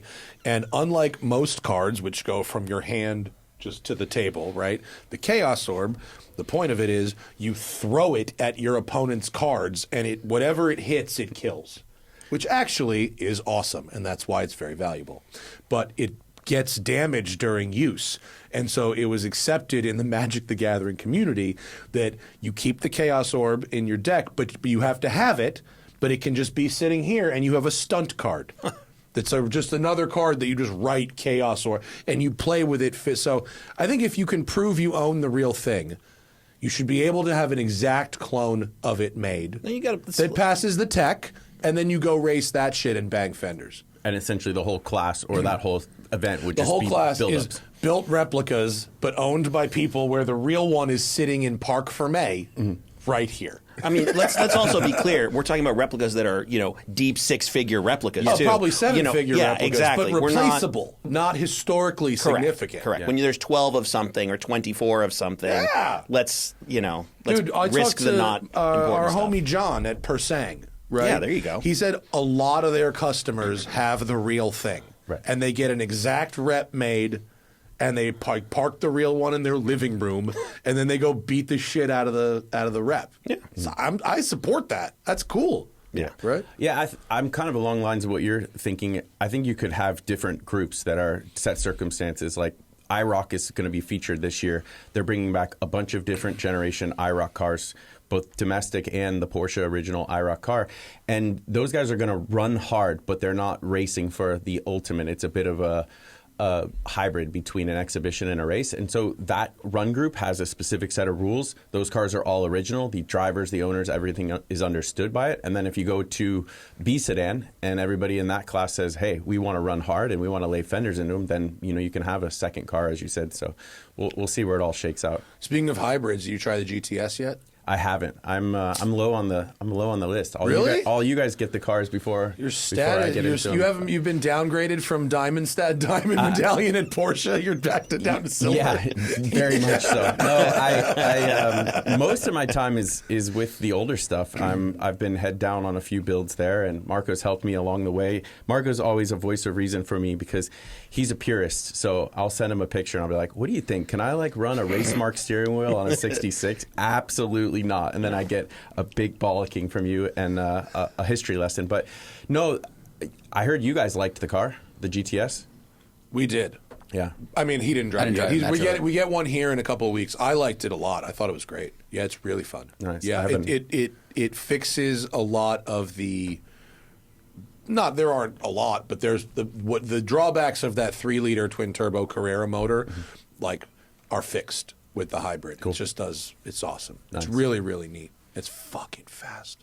Really fast. I listened to a podcast. Well, I half listened to it because it's in German, and I get enough German to follow the humor. But Jörg Bergmeister was on, and he's very hard on the development team. I think we've talked about it here before. And so everything that's coming across is pretty damn good as far as balance, setup. I mean, we know they're big cars. We know that this is the present, not the past. But yeah, I'm excited to get one. Well, I mean, and Jörg he's in a German way, he's very funny. And also, he's such a fabulous driver that you know what I mean. He's dry as shit, but he's funny, and he's such a good driver that if you try to critique the car at all, he just goes, "Get in the car," and he takes you out of the track, and he can literally do anything. I ran a lap at a pace, the fastest pace that I could do while talking, right? Which obviously is nowhere near what you and Jörg can do, but it good enough for camera. And then I went for a ride with him, and I'm talking about the canyon. That's where I got this from, because he was like, "Just get in," but everyone. And he's hockey stopping the car, which is a very different, when he talks about, there's less dive under braking, and he's talking about that while doing a hockey stop, and his racetrack is 10 meters wider than my racetrack. Right. Also, he was driving a stick car and hammering the shift lever, which that car, I should have taken a photo of the VIN as DNB. but yeah, I mean, it's funny no matter what anyone thinks about the car, he could probably prove them wrong by driving it. And you probably could too. Well, I think we debate. I listen to people talk about what spring package you run on your car, or what dampers you like, or what tire you like. Depending on who the driver is, you especially on a racetrack, you will drive the same car and it will be in another planet based on how you load that front spring, how much trail brake you carry, and what your overall speed is, or how you're attacking the brake pedal. So one person's going to say, "Oh, that car's terrible in ABS," because they're straight emergency stopping on the initial hit of the brake pedal, and that someone else is rolling it into it like they're driving on the street. You're going to feel two different cars. And it's hard to build a car that will still drive pretty well, even if you're driving it, quote, wrong. It should still drive not terrible, because most people are just regular drivers. Yeah. I mean, now we talk about aero balance. It's the same thing. If you put the splitter down, it's going to work. If you're on throttle, it's going to work a lot less. And so, depending on driving style, that's always the fun debate to listen to. Yeah.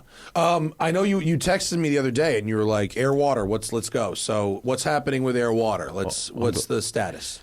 April 26th, Orange County, California. We're back. We're growing it. The idea here is just a big Porsche gathering. Everything, all generations, anything to do with Porsche.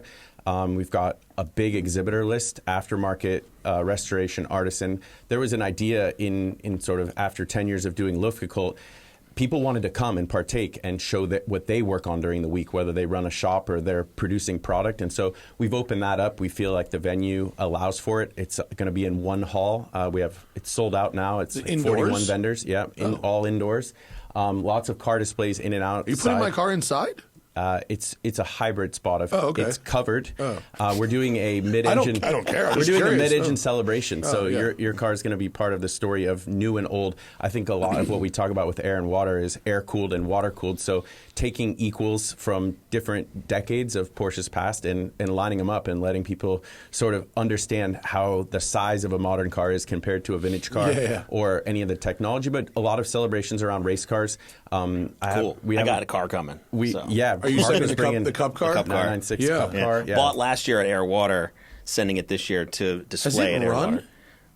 Does it start up and drive? Have you done anything besides pull it in and out of the garage? As a single parent with 2 kids, life is complicated. So no, I haven't had a chance to take it out yet, but it's on the short list. Okay. That's an epic car. I mean, you stole that. In my opinion, I did. The price on that car was insane. It was the last lot of the whole auction, and I waited for it.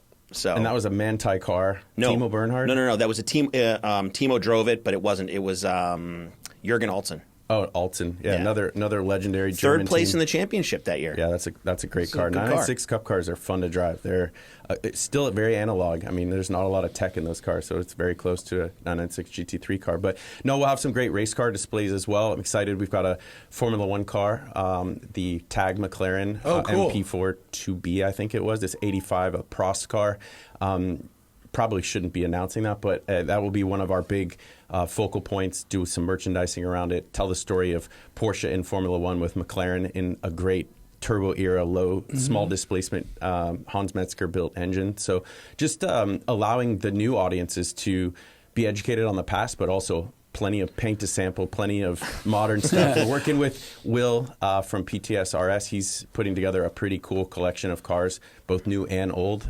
So yeah, just lots of different things like that. Did I read that you guys are having like ride-alongs with the new stuff? Yeah, Porsche is coming out, bringing some new product. Maybe I'll get to drive a GTS at my own show. So we're going to set up a track. They're going to set up a track. That's like the great thing about this facility. Yeah, they did that with the Panamera when they were releasing the Panamera at Rennsport. I think they had ride-alongs and drive time. They should do it with any of the cars with hydraulic suspension. I mean, if they're, I don't know if they're just doing 911s, but like if I was them, I'd bring a Taycan GT and show. You need that wave road though. The wave road, have that in the back. Like that's the best visual indication of the success of that. It's where it's undulating ramps, but they're opposite. Yep. You know what I mean? Oh yeah. And where the car goes like this, but it stays straight. But the hydraulic suspension, it stays perfectly level. And then Pat, you could chase them on a BMX bike. Yeah, you could just do the rhythm section. Yeah, pump track. Do pump track, exactly. Pump track. Yeah, you should. There should be an ego check thing where basically they get to drive a GT3 RS and you roast them in a base Boxster. Well, you know what that's like in some of the PR releases where you have the pro driver ahead of you in a lesser car and you're like, I'm going to take him down. That is literally Jorg and me in Spain at the GT3 launch. He's in he was in like an old one, and I was in the Nice. new, and I was in the new one. And obviously I can't fucking. I've never thought I'll catch the pro, and I've also just like I lock away the part of me that feels bad that I can't catch the pro. Because I'm in the faster, more powerful car, but like the skill difference is thousands of points. I don't know how we'd measure this. Or fucking you at the GT4 RS launch at Willow Springs 3 years ago. What did they have us at? You were in a turbo. Okay, Which that's I mean, not too bad, but that's still a shitload of car. Yeah, but an older turbo. Right. It was a 991 turbo. Right. So it was like, I mean, you still had a lot of car, but I wasn't catching you. For people listening, Patrick is smiling very subtly. He's like, "That's right. You guys can't catch me." Well, I think they lay that out. They pay those guys to drive, and you guys don't get paid to drive. I mean, that's the delineation, right? This is not a thing I'm upset about. It's just the way. But I mean, we're talking about how do we rank it, right? Yeah. Well, I mean, one gets a paycheck and one pays to. When they timed us at the Blackwing launch in Atlanta, and I got as pretty close to Jesus, what's his fucking name? Who drives for Cadillac? Jordan Taylor. Jordan Taylor. I got 1.5 seconds off of Jordan Taylor's time after 12 laps. That's really good. And his data We were identical in the slow hairpins and the super high risk areas where you have to keep your foot on the floorboard. I was not able to do it. Fourth gear, full throttle, over blind crest, negative G. Like, nah, bro. No thanks. No, I'm good. And in your defense, it's kind of like going to the local K1 indoor kart track. Like the kids that work there know every single inch. So Jordan's been going around that thing as we do for days leading up, and you get 12 laps. So that's pretty solid. I was happy, and Jordan gave me the little but like I was like, all right, workday done. Yeah. But that dude is far. Where the difference in the line was so big. Yeah, it's usually the minimum speed in high-speed corners is what separates, especially in downforce like prototypes or single-seaters. That's where you earn your pay is minimum speed. Just keeping that speed up. Keeping your foot down where mere mortals. Brakes just slow you down. Speaking of high speed, and I'm sure you guys have talked about it recently, but where are you at on the Willow Springs debate? Because I know there's a lot in the media right now, and I think there's a very positive outcome potential with what's going on, and there's a lot of fear, and there's certainly tenants and people that are getting evicted or being asked to leave, but the bottom line is that place needs a future. It's going to be a racetrack. There are many racetracks there, and the fear and the commentary that it's going to be a private, exclusive club and all the enthusiasts. No, as long as it's not exclusionary, I think people will be okay. We know for a fact. Yeah. We're consulting with them, and in fact, the ownership is doing an exclusive with us in a couple weeks, where our audience will be allowed to ask them questions. Awesome. Assuming they aren't straight up lying to us, which I don't have any reason to believe that they are. Assuming they're not lying to us, the experience that everybody will have at the track will be vastly better than what they have now, and the elements of it that may become private will not diminish the experience that the public will have there. And in fact, it's I would just say that without giving away too much, a nice fraction of the whole will be much better than the whole of something that's worse. Jay, what's up? Jay, what's up? Got a guy with a fancy booze delivery. Oh shit, Andy. Hello. Oh, hello. Andy, What's up? Hi. What's up? Pop out. How do you do? Here you go. What's going on? Fancy booze delivery, eh? A box of something for you. A box of something. Well, Zach can handle that. Yeah, I mean, when I talk to other racetrack promoters who have membership, the debate is always how do you split the track between race teams, enthusiasts, and members. Sure. But usually they're dealing with one or two pieces of tarmac. We've got space at Willow Springs. Sam, I'm sure you've talked to, he's a car guy. Like he's out in LA most of the time because he's got a Porsche that's being built or delivered. So yeah, his cars are here. Oh, awesome. He's a customer. So, great guy. So it's not like this is a private equity group that cares nothing about cars and is going to build an Amazon shipping container. And we're one of the things that I'm doing with them is making sure that the public is represented. Cool. There. Oh, that's good news. Yeah. So I think it's going to be awesome, and I don't know if they're going to show when they come on the show. I don't know if they're going to have visual aids to show, which I've seen and they look incredible, or if they won't be ready to show that stuff yet. It's going to be amazing. LA, forget LA. I mean, even all the way down to San Diego.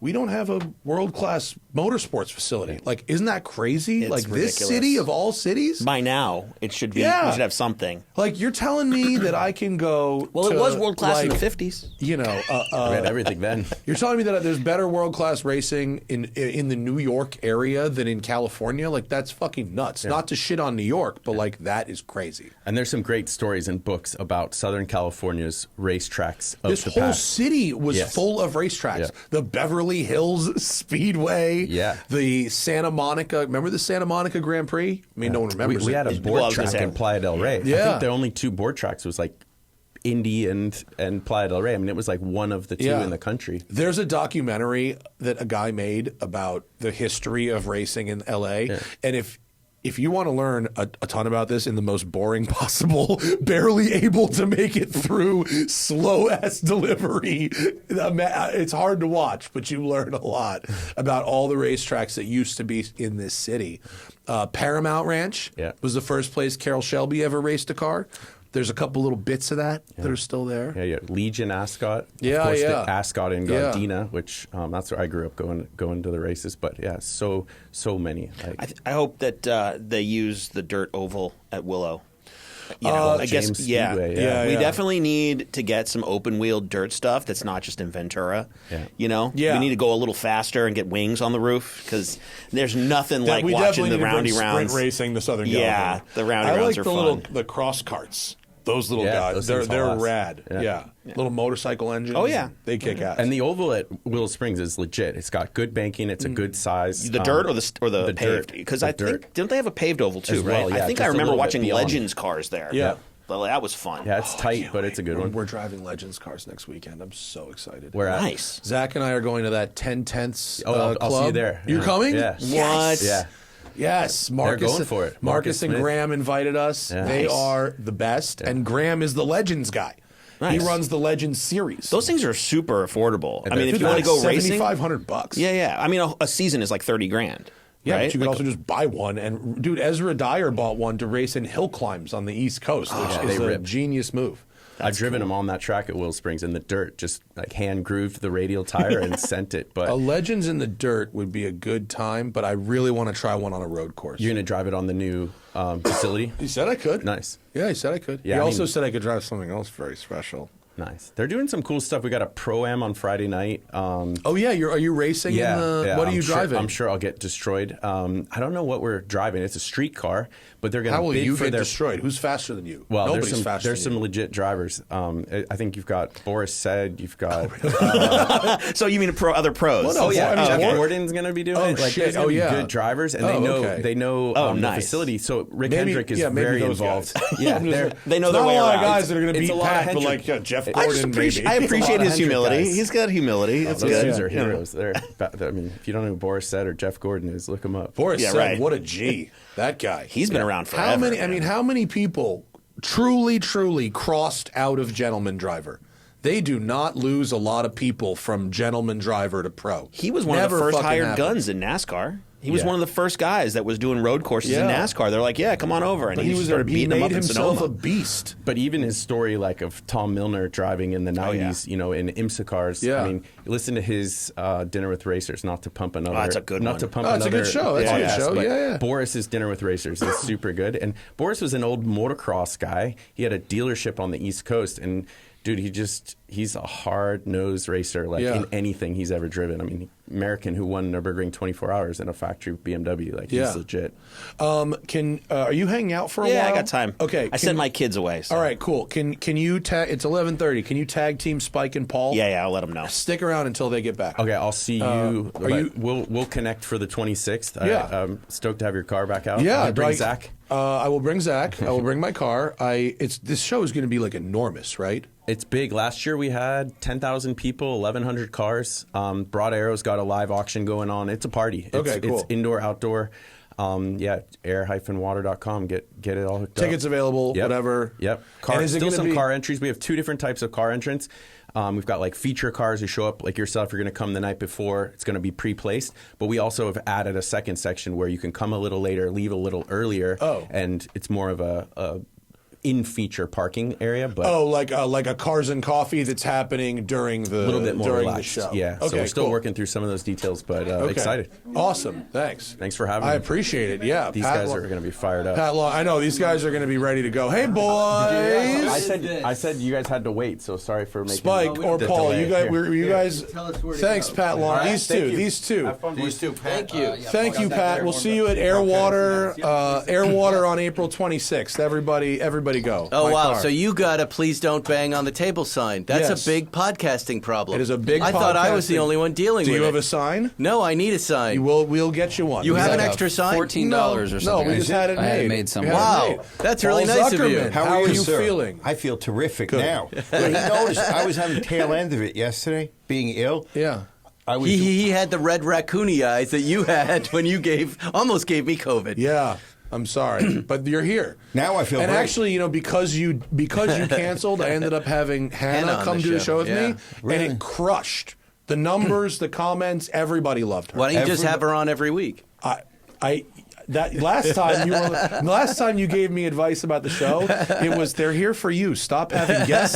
And actually, it was genius. It was actually totally right, 100% accurate. Yeah. And it relieved a lot of pressure. I should take that advice myself. Yeah. Do it yourself. You make me happy. And, Lucy your core. You keep it to the core. That's Yeah, what yeah. they're here Oh, for. I thought I was getting out of it. No, they're here No, for what you. we're saying is on our show, we should stop having guests and it should just be us. People like to visit with us every week. And they say that every once in a while. For most of the 1,000 episodes of this show, probably 750 of them, every week it was a guest feature, guest feature, guest feature, guest feature. Some are good, some are bad, but it really drove the numbers. And Spike told me, I don't know, 2017 or 2018, they're here for you. Yeah. Do the show without guests. And the numbers went consistently. Yeah. I was like, oh, shit. Wisdom. It's the Wisdom. simplest Wisdom. idea. The simplest idea. Sometimes he knows something. Yeah. Well, it's just the entertainment world. Yeah. The rest of the world the rest I don't of the get. world, if he I opens don't his get. mouth, he's subtracting from the sum of human knowledge. Yes. Oh, thank you. I haven't seen you in person since you helped me with my little problem over there at the other place. And it was so satisfying of an experience to get this deadbeat's car repossessed. I am useful. I said, amazing. I said, let me see this guy's picture. I took one look at the guy's, and the smile was, he had the 1,000,000-watt con man smile. This guy said that. I go, Paul, I got a real problem. This guy owes me like all this money. He goes, send me his name. And he looks up his LinkedIn, and he sends me back a picture. He goes, is this the guy? I go, yeah. He goes, you're never getting your money. He said, really? And then I did a little more, and he had 20 unpaid judgments. The guy was such a fucking...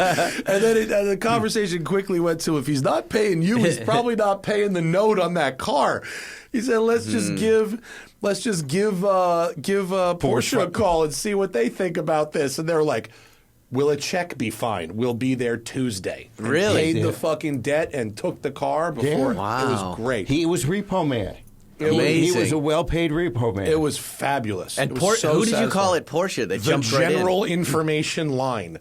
And within 30 seconds, I was up to a fucking specialist that had already been identified to find this car. I wonder how So they were many. looking for the car. Oh, yeah. The dude hadn't paid in like a year. Wow. How did you learn that detective skill? Oh, it's personal injury, so you have to get a nose for who's got money and who doesn't. Who am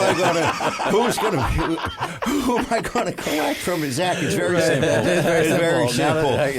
Who's got the cash? Who's got the cash? That is the most important because isn't Yeah. like part of avoiding responsibility is creating this web of shit that has no assets. Right, and then it's my job to just go straight to I'm the mouse. Where's the cheese? I got to get that cheese, and so it was very simple. So I was working on this deal for something that I made years ago, and trying to get rights from, following the rights for this show that went from Fox to it ended up at Disney, and they said even if they gave me a quitclaim deal, which is I'm going to be responsible for all of it. He goes, there'll be some lawyer out there that'll go, no, we're fucking suing Disney. Disney has more money than Spike Feresten. Disney will get sued. No deal. And they killed the whole thing. That's right. At least today, it's killed. Wow. There's pigs and dogs that hunt truffles, and I am that creature when it comes to money. Yeah. I'm going to find the money under the ground. And it really is that way, right? You're sniffing out where the bag of money is, and then the connective tissue, you'll just find it. And you get really good at knowing who's going to have it and who isn't, and the general directions. And I was able to help. And in thanks, I get this little gift in the mail. What the hell is this? And I open it up, and it's a coffee mug with the picture of the deadbeat on it. I thought you might like to have it as a trophy. Oh, on it some really is. deadbeat It Hall of really, Fame. that's great. It really is. It really made my day. You should use it. It's on the podcasting desk. Why don't you I put will. some coffee in that next show, I and will. we'll use it. It's not a high quality item, but it is funny. It is fun. and It's of course- got a little bit of and lead he in it. is. If It's you like a on LinkedIn, hobo tin mug. I saw it. But I on saw it. LinkedIn, he's in the entertainment business. He's no. a producer. Dude, He said- is? Oh, yeah. Well, no, it says he went to like Harvard Business School, Yes. and he looks it up, and it's like he took a night class. Yeah. It's like a fully professor once. Yeah. Harvard Reseda Extension. Yes. Yeah, Harvard it was State unbelievable. Oh my God! So what's happening in Spike's Car Radio Carland? I just saw, This. by the way, our do you know Teddy Baldessar? Have you met him?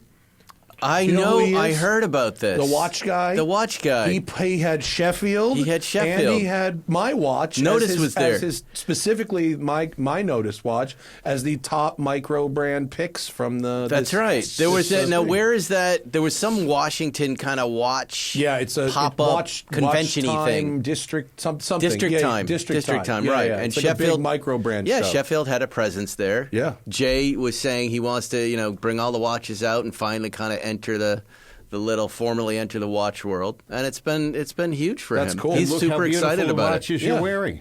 Well, this isn't one of those. That is a Whoops. However, Zuckerman, this is the Siffert Octavia that they made 100 of. It was a special edition Tag Heuer that was made for the Tag Heuer blog. Caliber 11 out of Australia. But I so love the Siffert designs and colors. I am, and I guess I'll announce it one? here. I'm not. It's not a Siffert exactly, but it's inspired by the original Siffert Octavia. Cool. For That'll be Sheffield, great. and it's going to be our first. One of our first, I think, Swiss movement chronos. Oh, nice. Which is going to be really cool. And I finalized the designs just yesterday with Jay, Look at that. who's really a gonna be- genius. He's is it so gonna be good. a 7750? What movement is it? That's not all I'm going to say. All right. There's just one last decision to be made with the movement, and I can't tell Movements you that. are hard. Yeah. Yeah. LJP is only selling us a certain number of movements this year, and Right. that is limiting how Right. many watches that we can actually Yeah. sell. We only get 200 movements for the year. They can't It make is, enough That of them. you can charge more. Scarcity. We're going to finish this run of this watch, and then we're going to design a new watch. Yeah. We've done 5 colors. We're going to. It's like, isn't it like speccing a car? Like Yeah, it's fun. on this watch, I really I went down the wormhole, and it was really if Jay Turkbus wasn't there, I would have been. It's like speccing a car. I would have been like this, head and hands for a week. Going, I don't know, but that shade and this finish, and you know what I mean? It Yeah. can really. If they catch you in the wrong moment, an obsessive moment, you're dead. Yeah. What's the book? So I had written, when you were going to come do a solo show, I had written a whole bunch of questions just for yeah. you, and I realized I have them ready. I like it. And our audience, I don't think, although they're familiar with you, they don't have direct Zuckerman experience. I've been on the show. Don't you remember what you did to me? You smoked me out in Oh, Rome. you're right. Yeah. I didn't know. It was. You got secondhand. It was Oh, many. I It was many years ago. Yes, and I Yes. couldn't stop laughing. I told a story about a lady that got attacked by a cat, and her face, and I couldn't stop laughing. Oh shit! We've But done I- a lot of radio, but I just remembered about Yeah. the lady with the cat. Yeah. Okay. Go ahead. I just want to know: do you have your collection is it's heavy Porsche, BMW, but there's some other oddballs in there, different stuff. What is the Zuckerman philosophy of car collecting? Impulsive. Okay, cool. Ill-considered. That's the Impulsive hard, and ill-considered. Yeah, that's Yeah, the I hard- mean, you just bought a car that's exactly that theory. Exactly. What did you just impulsively buy? You didn't impulsively. No, buy that. there's one 2 days ago. He's Yes. like, we're going Oh, halves, really? and I go, I'm out. I'm not doing this with You you. may buy half of my half. Tell him what you What bought. did you buy? A 1991 944 S2. Why'd you buy that? I don't know. See? Impulsive. And because someone offered it to him in the right moment, and he was just like, Is there something particular about this example? He said 2 days ago. You're way too far It's down. not on there. So it's This not one on just there. happened. This just happened. So the Hungarian, you've heard of the Hungarian. I've heard of the Hungarian. So the Hungarian comes by, and he knows. He's like a drug dealer. He's like, I've got this new batch. You really need to try it. But he called me up and he said, you want a 944? I said, absolutely not. There's no way in hell. He goes, have you ever driven one? I said, actually, I haven't. Yeah. I never have. But conventional wisdom, slow, stupid. And he comes over with this car. It's a Euro edition.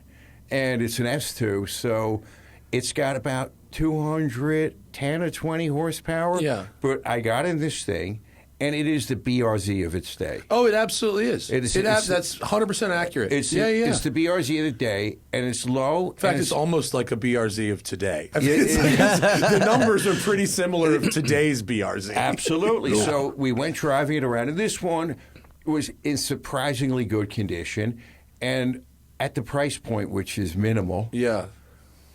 If I was to split it in half, it would be very minimal. Which you did, with the Hungarian. Yeah, so I told him. Which is, this is a very rare plans, like, what do we call this? Is outside the family? It is. He went, oh, shit. There's Plan J's, there's Plan, I don't know what you're going to call this there's one. a Plan J, too? I didn't know there wasn't a Plan J. Yeah, we've proposed a Plan There's no Plan F? a Plan J. Why But it could be. Have we ever executed on Plan J? No, We haven't yet. we have not. We've talked, we've discussed, Wow. but Jerry's tough Plan- because he's on the other side. So it's Plan H. Okay. Plan Hungarian. And and you don't want to mess with the Hungarian. But what's Plan- great about Plan H is not, Okay. it could be. yeah, exactly. Yeah. We could. Yeah. Yeah. So With the Hungarian has got Plan H over here. It's great. yeah, Very so impulsive. but the Hungarian is a mechanic. He's a mechanic. Okay. So he can. He's also many other things. He's a fixer, fixer. and he's muscle. So his half of the plan is, okay. This is So, a movie. I This said, is a okay. Jason Statham movie. But here's the great thing talks about him. like this. He is an absolute seller of cars, which means we'll have this car for a few months. I'll Okay. drive it the 3 times. Yeah. I'm going to drive it because I know that's about as far as that one's going to go. That's it. We talked about this, me and Spike, talking about how many weeks, months, or years of interesting is this car. Yeah, Right. This one's that's a this really is- interesting metric. This is a 3-drive car. That sounds right, 100% But right. at that price point, it's okay. Yeah. And I'm going to be in and out of it. Okay. And So you think What you'll color make is money it? on it? No, I won't lose money. It's charcoal. Okay. It's got a plaid interior. Okay. Oh, It's really? got Plaid's nice. Plaid's nice. It's clean.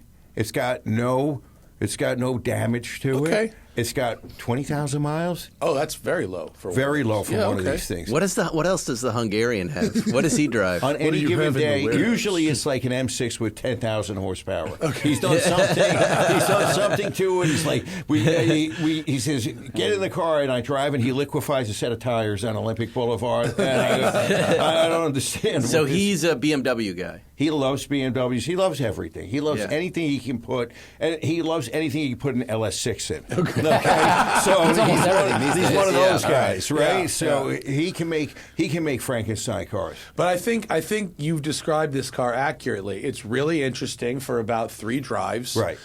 They're nice things, but like a front engine rear drive experience is available from so many places Right. Yeah, in a yeah. way that a 911 experience isn't.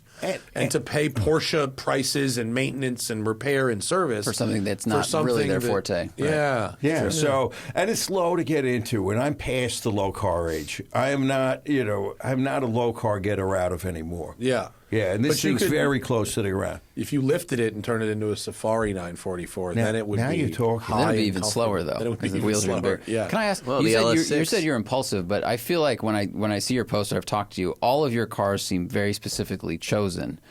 So, have you slipped into impulsivity, or is that just like the way I see the lens? There's always been impulsive things. You don't see them; they don't hang around too long. Okay. Right? Like what was that Cadillac Coupe de Ville that I just had to buy just to reconnect to my dad for a week or two, and then I passed that on. And then so there are some things they don't necessarily make it. Generally, if there is a common denominator, it's a very good example. Maybe They're nice, one of the- nice right. versions. Nice versions of it. I like to buy The nice version is the common denominator and something that's fun to drive. It's got to be fun to drive. And the 944 will be fun for those 3 times. Very BRZ is fun to drive. But Zach, here's the impulsivity, okay? And I was just at Zuckerman's office. When was that? Yesterday? Yeah. He has a steady flow of salesmen either calling him or there was a watch guy came in with a roll and they're like, look at this. And his impulsivity is he just buys it like that. Yeah. So that's they're great cars, but he's getting pitched a lot. So you're not going out and finding them. But someone comes to you and says, here's a really good thing you'll like. If you become known as the guy who buys the really good stuff, yes, the people are going to find out and they're going to come to you. I don't have to go. I don't have to be scouring the web anymore. In fact, when we post, Jerry said the same shit. He said the stuff just shows up. Well, no, that's Sam. Sam will call with pitches all the time and go, I found this, I found that, or in reverse, we saw this, Sam, go look at that. Yeah. But Zuckerman is like, we've talked about it on the show, like the salesmen in America and around the world Wednesday have a meeting, and then Thursday they call Zuckerman because they know. Jerry and Zuckerman buy cars Thursdays. For some reason, it's Thursday, you close Friday. It really is funny. The psychology of the week. So Thursday you're ready to make a purchase an aspirational day.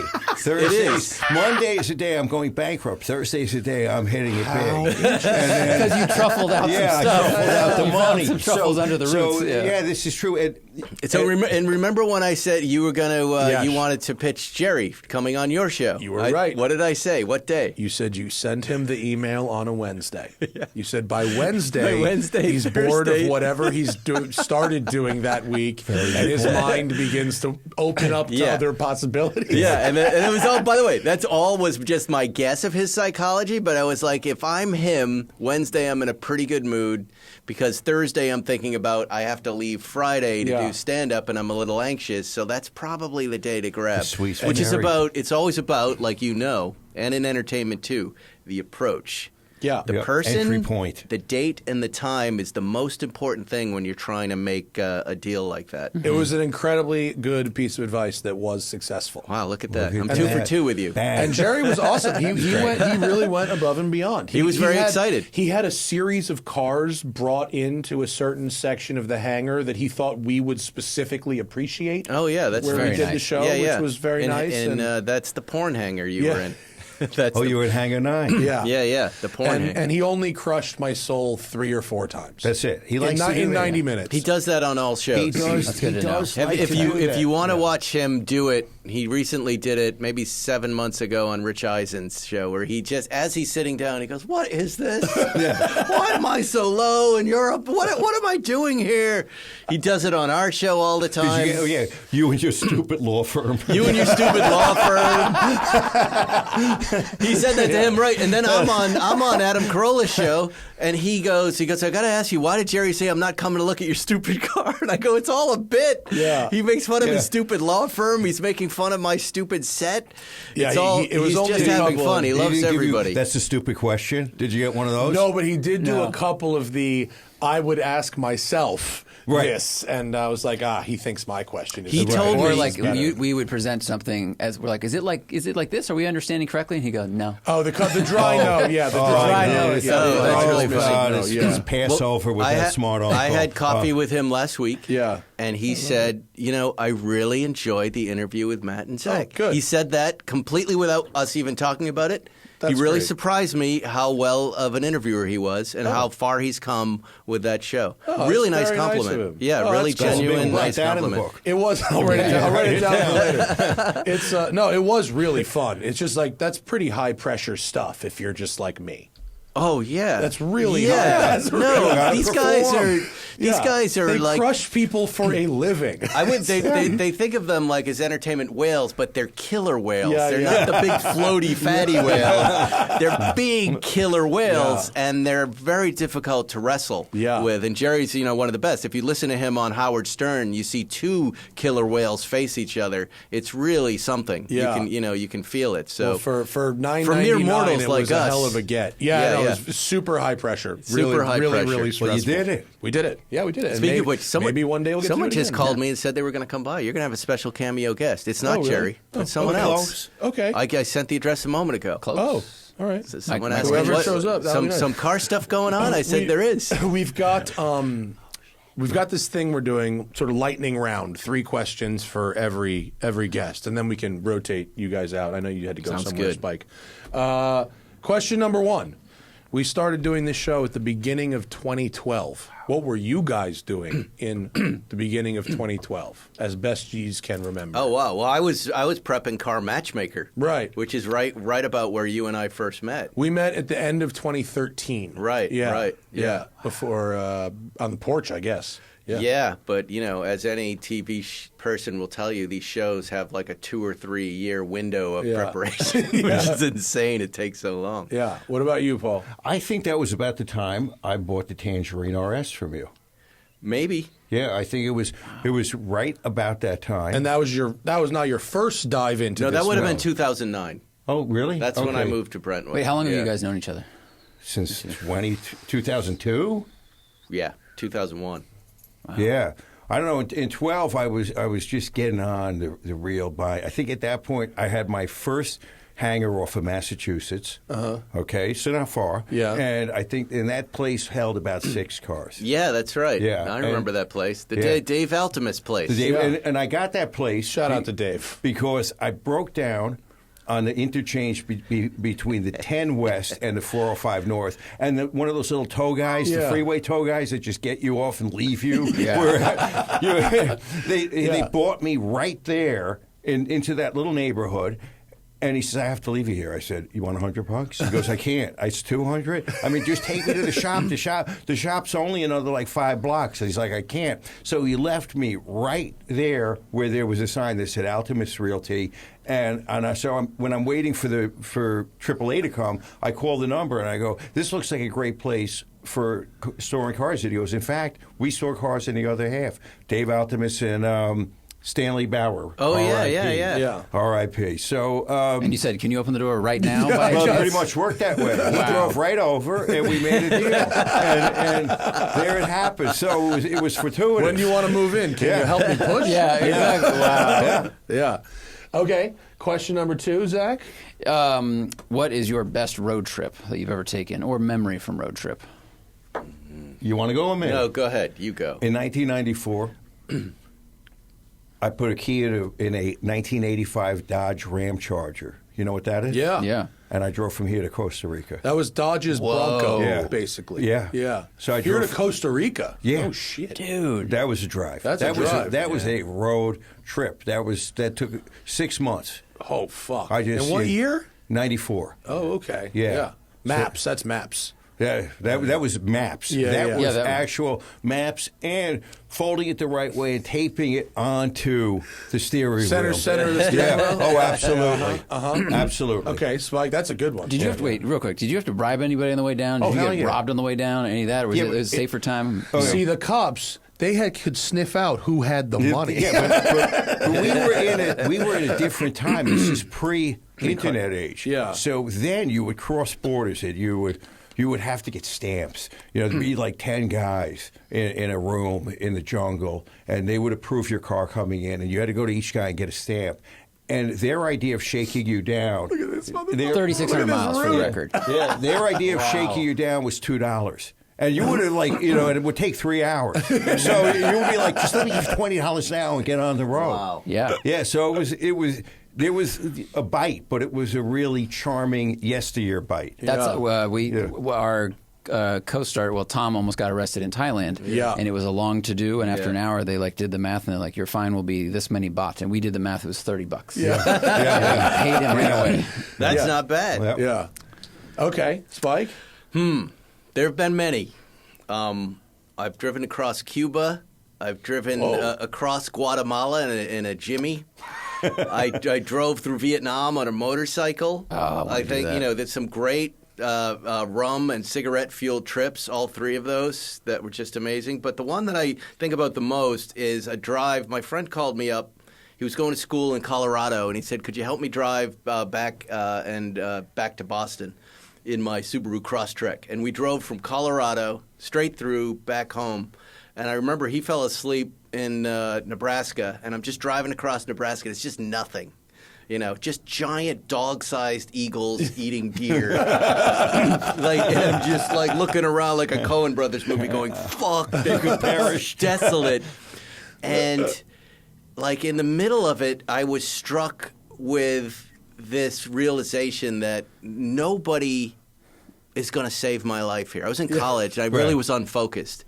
And it was the first time where I felt the weight of responsibility of my life. Oh, and I wasn't, you know, and I stopped. And I was a very rebellious kid against my parents, but it all just evaporated. And I went, shit, I've got to go and really focus on school and do something with my life, because if I don't, I'm fucked. Oh, wow. And it completely changed the direction of my life. We that got a That's Carlos so interesting. Castaneda moment I had- here. Wow, Carlos Castaneda, very good Zuckerman. Doors of but it percent. did, Yeah. and you know maybe that's why I love Subaru Crosstreks right now.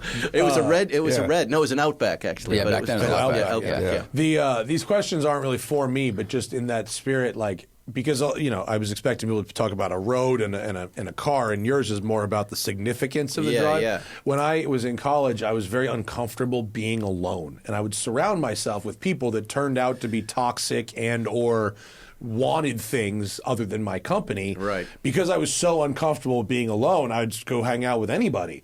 And so I spent a summer, I drove from New York out to the Utah desert, and I had a hotel room in the desert, but I stayed there and kind of wandered about, teaching myself how to be alone for 3 months. Right. And I actually did. And now I'm like okay being alone because of that experience. No, I can Like, relate to that. Similar Sure. kind of vibe. Yeah. All right, Zach, number 3. That was great, Spike. Last one might be hard or easy for you, Zuckerman. Is if you have $10 million to spend on a car, but you have to, or on cars, but you have 1 day to do it, so you got to pull the triggers quick. Oh, it's easy. Yeah. Yeah, that can go. There's got to be like a Tour de France Ferrari. Yeah. There's got to be, you know, maybe even a Porsche 550 or some big piece like a 935. There's your $10 million. Even right there. even at that price, Zuckerman's like, well, I'll see what's there on the day. Yeah. What shows up? So that wasn't hard because $10 million. 10 million, yeah. You're going to have to bring this number like 50. Yeah. 50, you've got a challenge, and you can't say it can't be 1 car. It's got to be 5 cars. Yeah. Yeah, 5 to it has to be 10 multiple. cars.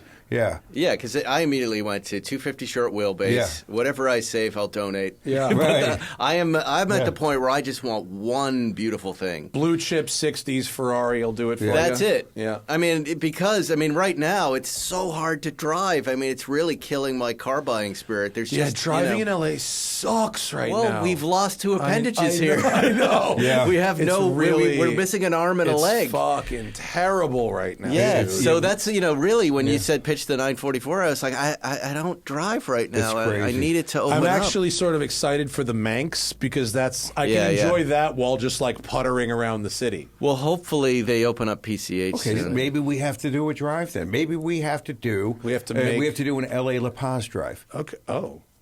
Yeah, this is never going to happen. I know, but it's a good. But Matt You had see trouble the idea. driving I here. would do it. 100%.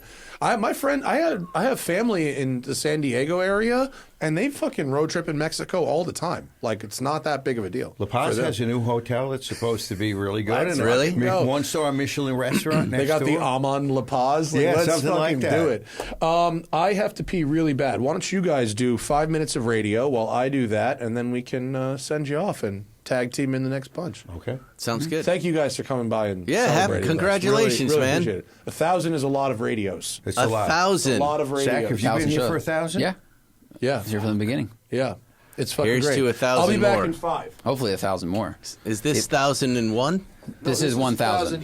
This is is the 1,000 even. 1,000th. Otherwise, these balloons would be meaningless. Yes. Yeah.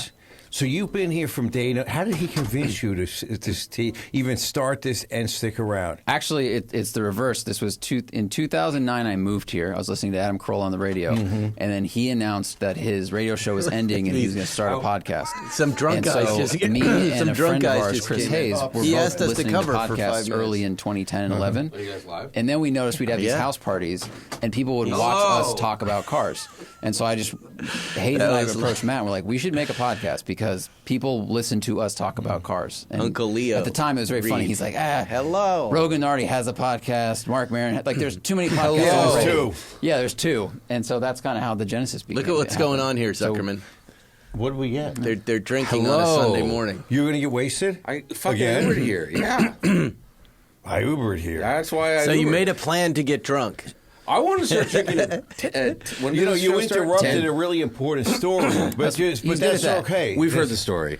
Yeah, I have. We've also heard, They we've al- didn't- we've they also didn't heard you want You to- talk told this before. story on our show. Really? Yes. Was I there? Were you not there? I wasn't there. Zach, you were. We'll go out for coffee later. Yeah, I'll tell you you'll that. give Who me the was whole- there? Was yeah. it just the three of It us? was just three of us. No, it was me, you, and Matt. and Matt. Yeah, because we right, did right. it here. Yeah, Wow. Well, What you're is welcome this? back anytime. That was a big show. That was people fun. People liked having you on.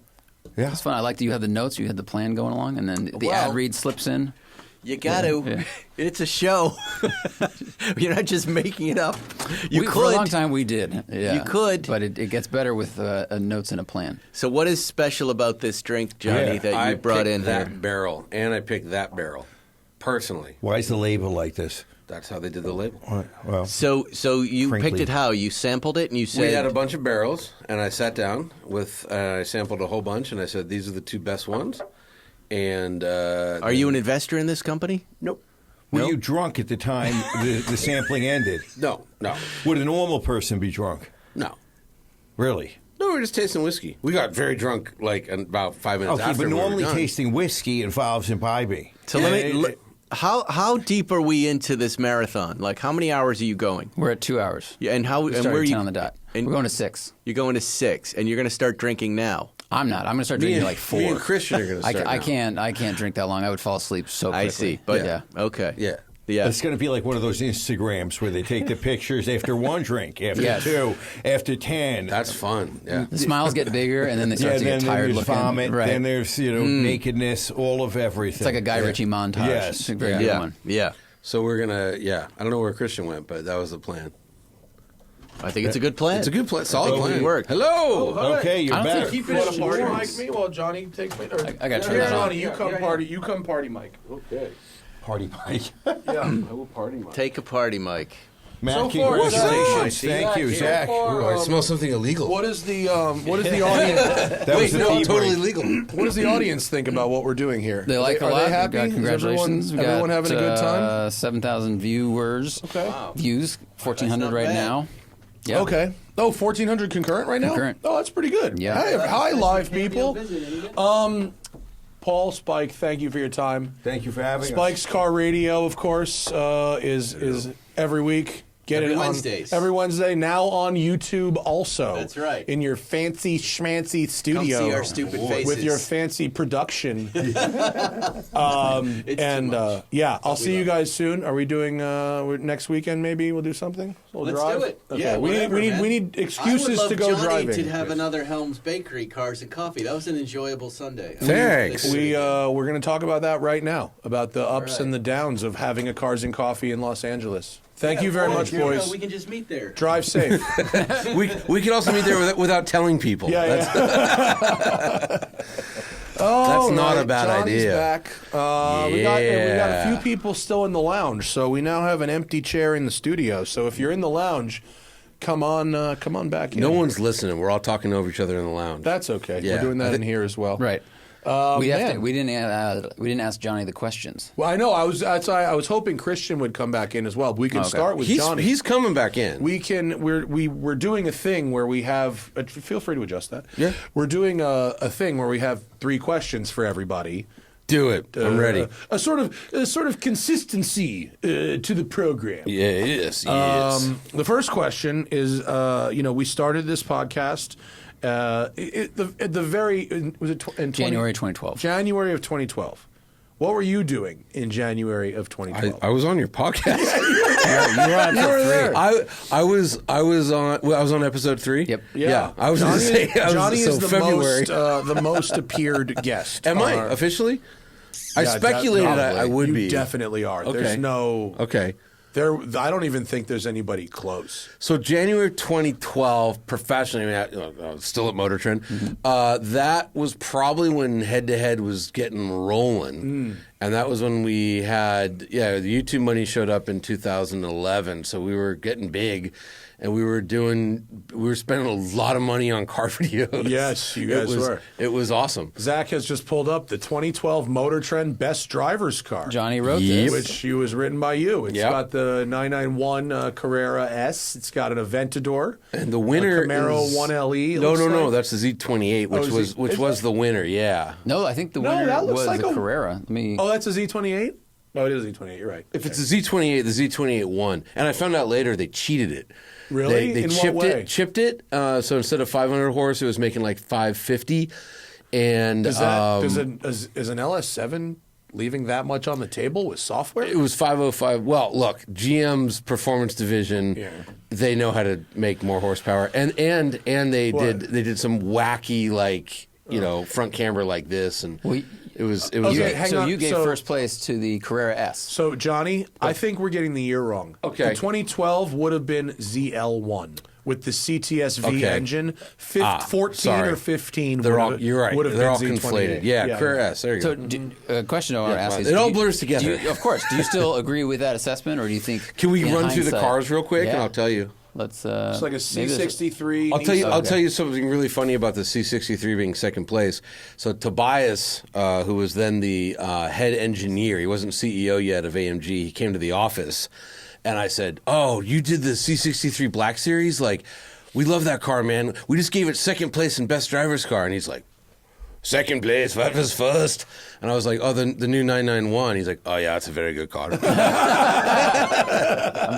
There's no list on the thing, so we have to go. Well, we can piece go by up and look at the piece. photo. I saw a that's what I Nissan wanted to do. GTR. I don't know what edition it was, but it was It would have been 2012. Black edition, Black or probably. Nismo, maybe. This Black. website is inoperable. We've got the ZL1. I see a McLaren MP412C. I see an Aventador, a C63 Coupe, and one other car I can't Yeah, quite it's a identify. C63 Black. I remember this year that the Aventador was like hot garbage. It was like really bad. The first Aventadors were awful. And no one would believe me, and I'm like, no. I think we put it like 9th or 10th. I mean, Yeah, it was it's last like- night. yeah. Like And- they didn't turn for shit. And I'll tell you how bad it was. Lambo wasn't mad. Do you remember, like, if you would give last place to a Ferrari, what would happen, right? It would be bad. Lambo yeah. was like, okay, next. And then it was really bad. And I remember the McLaren just felt like one of the most unfinished things I'd ever driven. And then what was interesting. Oh, the Jaguar XKRS. Oh, yeah, that was a fun car. Which actually, as a road car, is a fabulous car. Yeah. It's a really good car. But on a track, obviously, it's not that one honestly I don't remember. I remember the McLaren was like a standout in terms of like performance. Like the lap time we got out of it was really good. But like it just sounded like you were sitting inside of a dentist drill. It was just this horrible noise and then and it turned out it was unfinished. It took them like 6 more years to finish it. Yeah. So. Eventually, it got quite good. Okay, well, I understand. So Yeah. that's what you were doing. in GT 24. 500, yeah. You were doing what you're doing now. Kind of, although we got rid of that. So there's a lot less interesting these days. The next question Yes. is best road trip ever. And you've been on so many like curated ones that's really hard. I could limit it to best like ones outside of work, but it's so much crossover that I think we can include. Oh, man. We can include work-related road trips. Best. Well, I'll tell you. No, I won't tell you that story. Hang on. Best. Jethro and I did one where we went to Newport Pagnell, which is the former headquarters of Aston Martin, and it's currently the Aston Martin Works Center. Yeah, it's where they did my Vanquish. Yeah, and so all the old-timey stuff goes on there. And we had a Vanquish, the then new Vanquish, not the new Vanquish. Yeah. And we had the new Bentley Continental GT, and the idea was to drive from there to Le Mans. Oh, hello. Have a seat. Sara Trimble enters the studio. Hello, Sarah. A rescheduler. And look part at of your the hair. Reschedule Club. That hair is Big hair, amazing. looking Yeah. I want to be in great. here. Can I stay for 5 minutes? You don't want to be This in is here? good. You brought me a card? Yes. On your day of your daughter's wedding. Thank you. Should I read it now? Sara Trimble You is don't a have to read it Hollywood aloud, but- stunt driver and a very good friend of mine, and also did most of the interior design in our home, along with her business partner, Webb, who is also a genius. Oh, thank you so There's a much. thing on the front. got a pulp. Oh, what do I do with this lobster? Is this for the it's a lobster or Try not to get you chewing pickles. wait, Hold on. this tail, the tail of this lobster? What do I do? Rip it. I rip it off? Oh. Oh, hello. Oh, Sam. Yeah, hey. Sam, Fane. Celebrity walk on. Everyone out. Sam. Oh, Sam of SeenThroughGlass. Johnny off. Hold on. I just got on. Everyone outside said get Johnny up. Now you have an active microphone. Is this how it works? Do I just walk in? This is Well, so we've overwhelming. been scheduling people on the Hoff. Okay. But Sarah doesn't want to be here. You can take my So you Are can you take her sure? phone. Yeah, I just wanted to say hi, She just wanted to and say I love hi. And this lobster comes off and says, "You're the shit." There you Wow. Thank you, Sarah. We I feel love like you. I've stolen your moment, Sarah. Thank you for coming. I No, she doesn't really want to don't be need a here. moment. She'll insist. go. You have fun. You'll be Sarah, if you change your mind and do want to be here, you gonna can hang come out back for and my do freedom. radio with us. Okay, until then. Sam.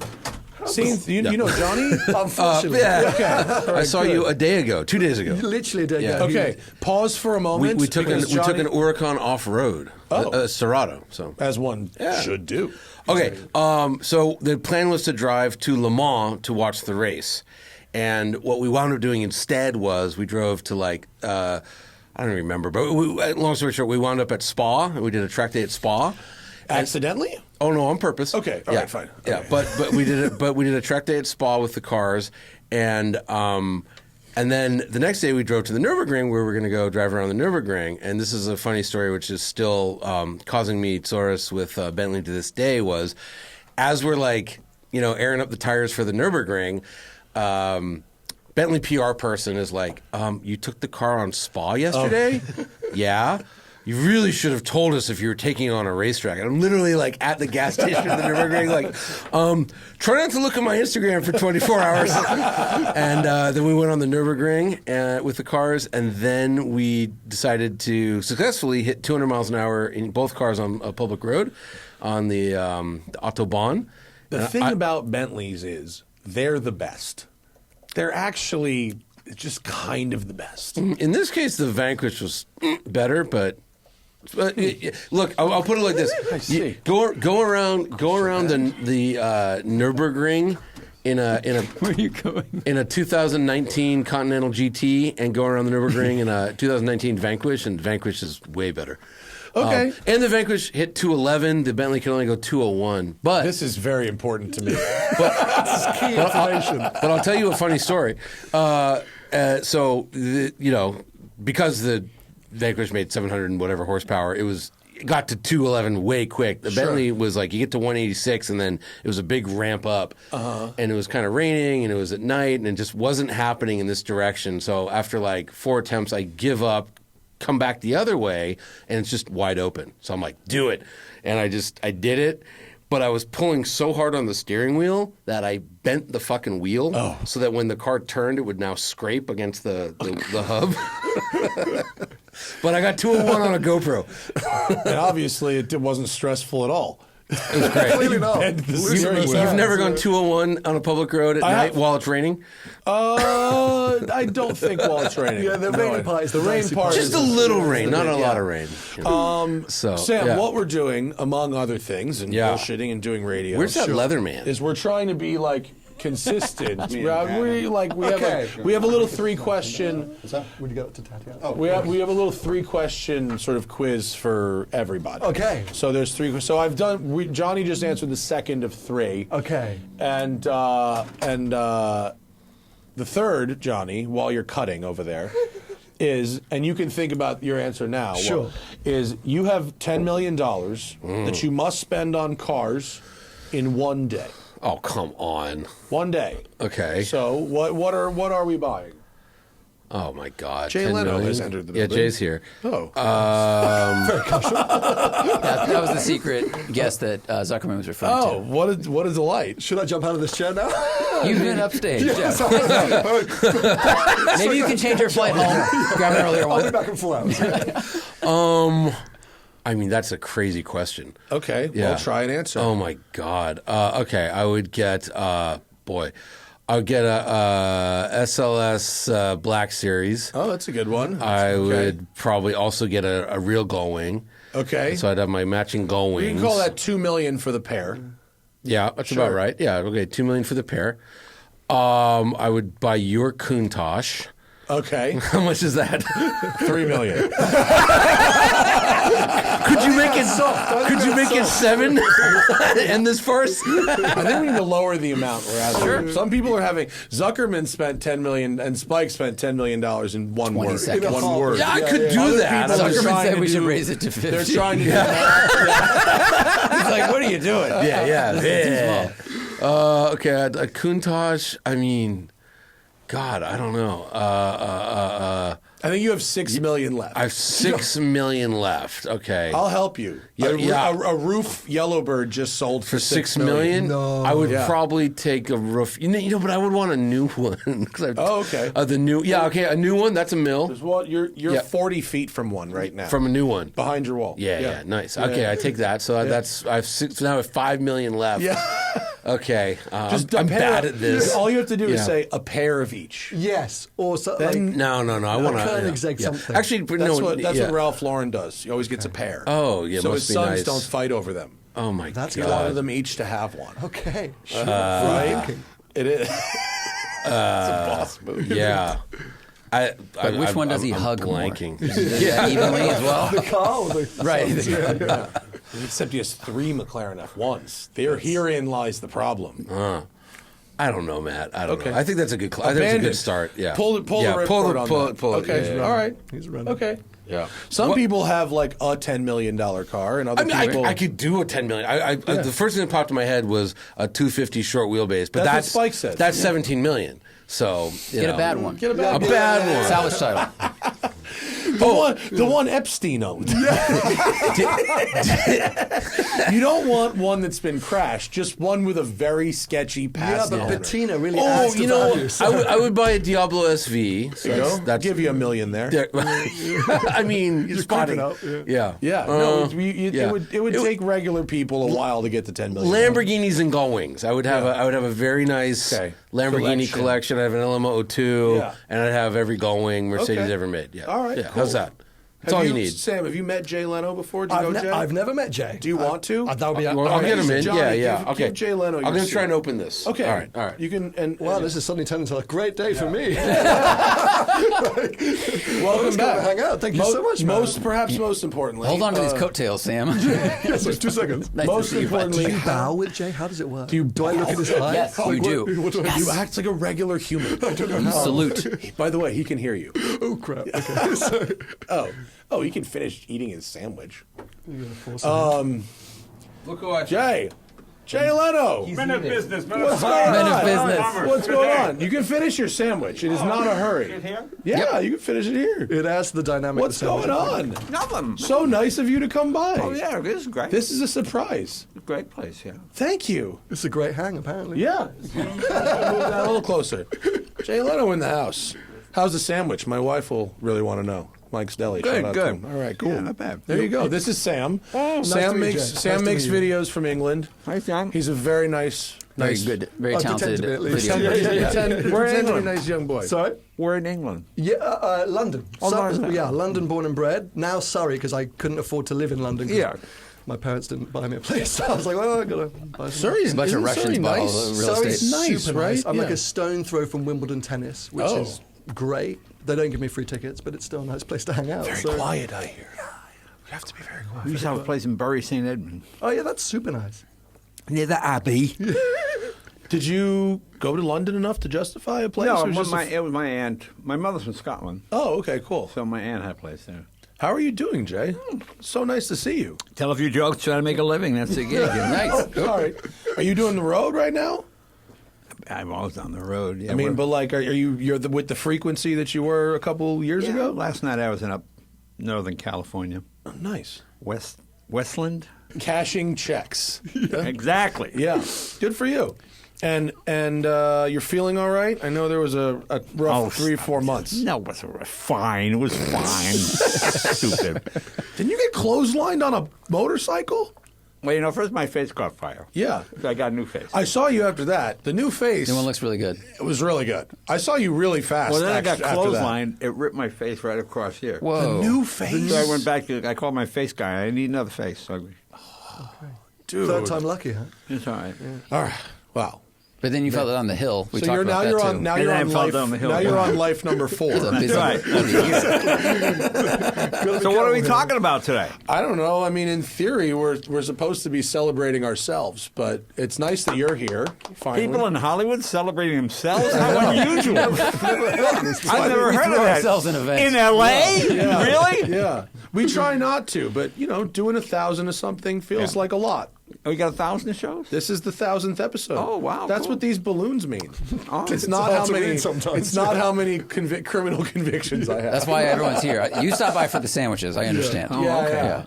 Yeah, Oh, that's not for subscribers. That's that one's for subscribers. Solid the good burn. one. You got some Solid good burn. stuff. You got one of them. I know, they're fun, yeah. That's fair. That $12 really makes you work. Yeah, but I whatever. hate that they don't give you another one for so long. It's like a little teaser. We have them both. We have Oh, don't 100,000 show off. and then Don't the show million, off. and the Okay. gap in between, I think, was 14 years. Yes, there you go. It was, it was crazy. Have you been doing it 14 years? We started doing YouTube in 2006, Wow. and the podcast since 2012. It's crazy. And you do the Watch podcast, too. We stopped doing that. We did that for 2.5 years, Oh, and how it was come? fun. And then I decided that I had to either be way more snobby or way more nerdy to continue. I hit the wall of my personal snobbery and nerdery as it comes to watches. Oh, it's interesting. You have a cool. What is that one? Whoa. Is that one? Is that a Vacheron? Yeah. Oh, wow. That's the Vacheron driver's watch? 1921. It's from 1921? Well, it came out in 1921. They reissued it. Yeah, they again. reissued it. But Those see, are, the cool- is it, it's You wear it's it on the canted to the inside side. wrist because of... Well, what you see it's offset. So when the idea is, when it came out in 1921, steering wheels were like this. Yeah. So it's you for see- driving underhand. So when Yeah. you Wow. look at it, it looks the whole thing is offset. Yeah. If you put it up here, you have to go like this. Okay, So- so on the underside. I wear my watch on my right hand, and I love the idea of that. But do they make one that goes where it's tilted the other way? Is what I really need. A right-handed I need a tilt. right-hand version of that. Why? So I wear it on the hand. If I wear yours on my right hand, it's tilted even more. I can't. I won't be able to read anything. judgment from Jay. I don't think so. I think it is, Jay. I'm pretty sure that if you put Find out that- live. If you come in, You see it? These Vacheron makes a quite the motoring watch. That's Yeah, absolutely stunning. this is like some sterling moss. Yeah. So look, if I put this on this wrist where I wear it, it's tilted even more. If I'm driving it, it's now. But is it easy to look at now? No, it's harder. But you're right. It's it should meant to be worn on this wrist, so it's vertical when I hold it. What if you like do that. inside of Yeah, right do wrist? the inside. Inside? 'Cause that No, makes it's the more same. sense. It's It's the same? exactly the same. Yeah. Now I don't flip it 180 and see. Okay, if I wear it on the inside of my wrist and drive like I'm rolling a 6.4 Impala down Crenshaw, then I can read it. This was I have to pre-DEI, right? This is pre-wokeness. It's not meant for lefties. Yeah. On this hand, it's perfect. You're holding your wheel like this. It's perfectly Yeah, upright. I mean, to me, I'm left-handed. That's why. I'm just wondering, if you called Vacheron, would they tilt the dial inside the case the appropriate direction? But wait, for the interesting other point. hand? So you're left-handed. Did you always wear your watch on your left This watch hand? has been this way since 1921. I absolutely understand. But I just want them to make one that tilts the other way too. You I'm love not their trying tradition, to change but yours. you'd like to change it entirely. I just wanted. I want inclusivity in the $20,000 Vacheron watch world, please. It's a beautiful watch, though. Well, they're wonderful. Yeah, they do a nice job. It's a great watch. I don't normally see you wearing. I almost always see you wearing your like Apple Watch, and every time Well, I I see don't you, want to get my arm cut off. You know? well, and it's because where you, and you wear it, and you say it's because you use the speedometer and the GPS on it when you're driving old stuff. or driving old stuff. Yeah, it is actually I pretty. should have good for worn my that. Terra Luna. You ever seen a Terra Luna? I'm sure I have. Tell me what it is. Along the though. zone. Oh yeah. Yeah, Oh, yeah. is that the full loom dial? No, on the other side. It's got the moon phase. Oh yeah. It's a Yeah. perpetual. Yeah. This is it. Longa is. No, wait, no, keep going. That's Terra That's it Luna. right there. Yeah. Now, Crazy. Go ahead. Go up a little bit more. You shoot. know where I saw? I think I saw you wearing a Longa at the Audrain concourse. Yeah. Yeah. How was that this year? Good. I like that. It's nice. It's like what Pebble Beach used to be. Newport is such a great place Oh, for it that is. type of It event. is. Have you ever been there, Sam? No, it's a smaller It's straight after Pebble Beach, no? It's in October. Ah, okay. And they really take over the whole town of Newport. Oh, yeah, and it's a like a really like kind of like walkable town, but they have the quote cottages. Mr. Leno, Mr. Leno has a cottage. I have a cottage.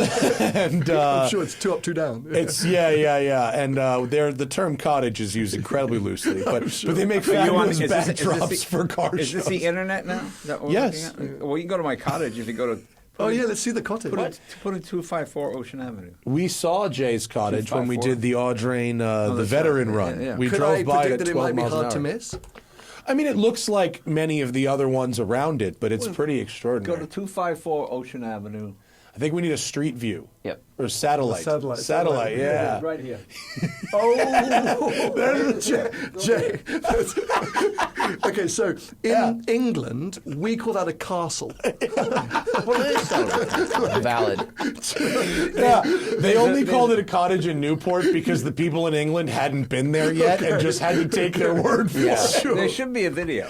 No, this is it. This is all the outrageous. chimneys. Yeah, it's amazing. It's the coolest house ever. This would come with a title. In the UK, this would come with a title. It has a name, doesn't it, Jay? Seafair. Seafair. In England, it would they come named- with they 4 named swords them. and a dragon. A dukedom or an earldom or something. No, go to the. Where's the video? There's a video. Photos and videos. I don't know. video. From It's Venice. outrageous. How do I find that? I don't know. Let's see. How long have you had I this looked at place? video.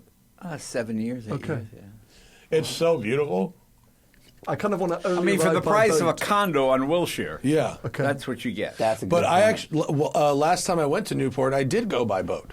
And it is the best place to go by boat. The Newport Harbor is Yeah, yeah. fantastic. You just stay right there, and all the restaurants are there. Amazing. It's amazing. And then we went out around the point and checked it out and stuff like this. Yeah. But wait, I read somewhere that you do not keep any fun cars in Newport. No, I don't keep anything there. Okay. Well, the museum has every car you could possibly imagine, every Porsche yeah. ever. So they let me borrow when I'm there. But the salt, I mean, the car would die. Yeah. 'Cause the house is right on the water, so. Yeah. I remember years ago when I was single, I had a Corvette, and I was seeing a girl live down in Malibu. I just parked it there when I spent the night in the house. I come out, my car was covered with rust. Yeah. It was like, what? Yeah. So we had to break up. A friend.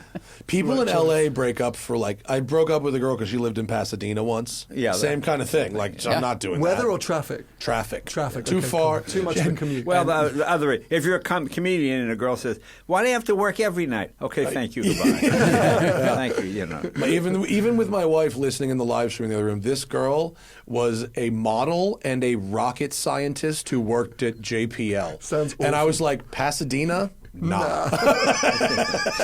So a long distance relationship in LA is about 10 miles or 15. Yeah, you got Or to a have 2-hour drive. Right. Right. Yeah. You do kind of have to have. Sure. Like the Tinder radius was invented for this city. Okay, noted. basically. Yeah. What are you spending? I mean, I know you try to love all your automotive children equally, but what are you spending the most time driving these days? Well, you know, I've been driving that Countach for 40 years. Yeah. And I figured, well, let me do some maintenance. Oh, my God. I'm in the middle of it too. Oh, my God. What are you doing? Engine? Well, I Bushings? redid the interior. And every piece of trim, it's like a jigsaw puzzle. It's a birdcage type frame, as you know. So nothing makes any sense. The manuals. It's in Italian. Yeah. You get boxes that say, "Try one of these switches." When you order stuff. One of these might fit. And the wires are all too short, so when you have a wire, you literally have to pull it off and then you have switches that do two things. The power goes through this switch to get to the.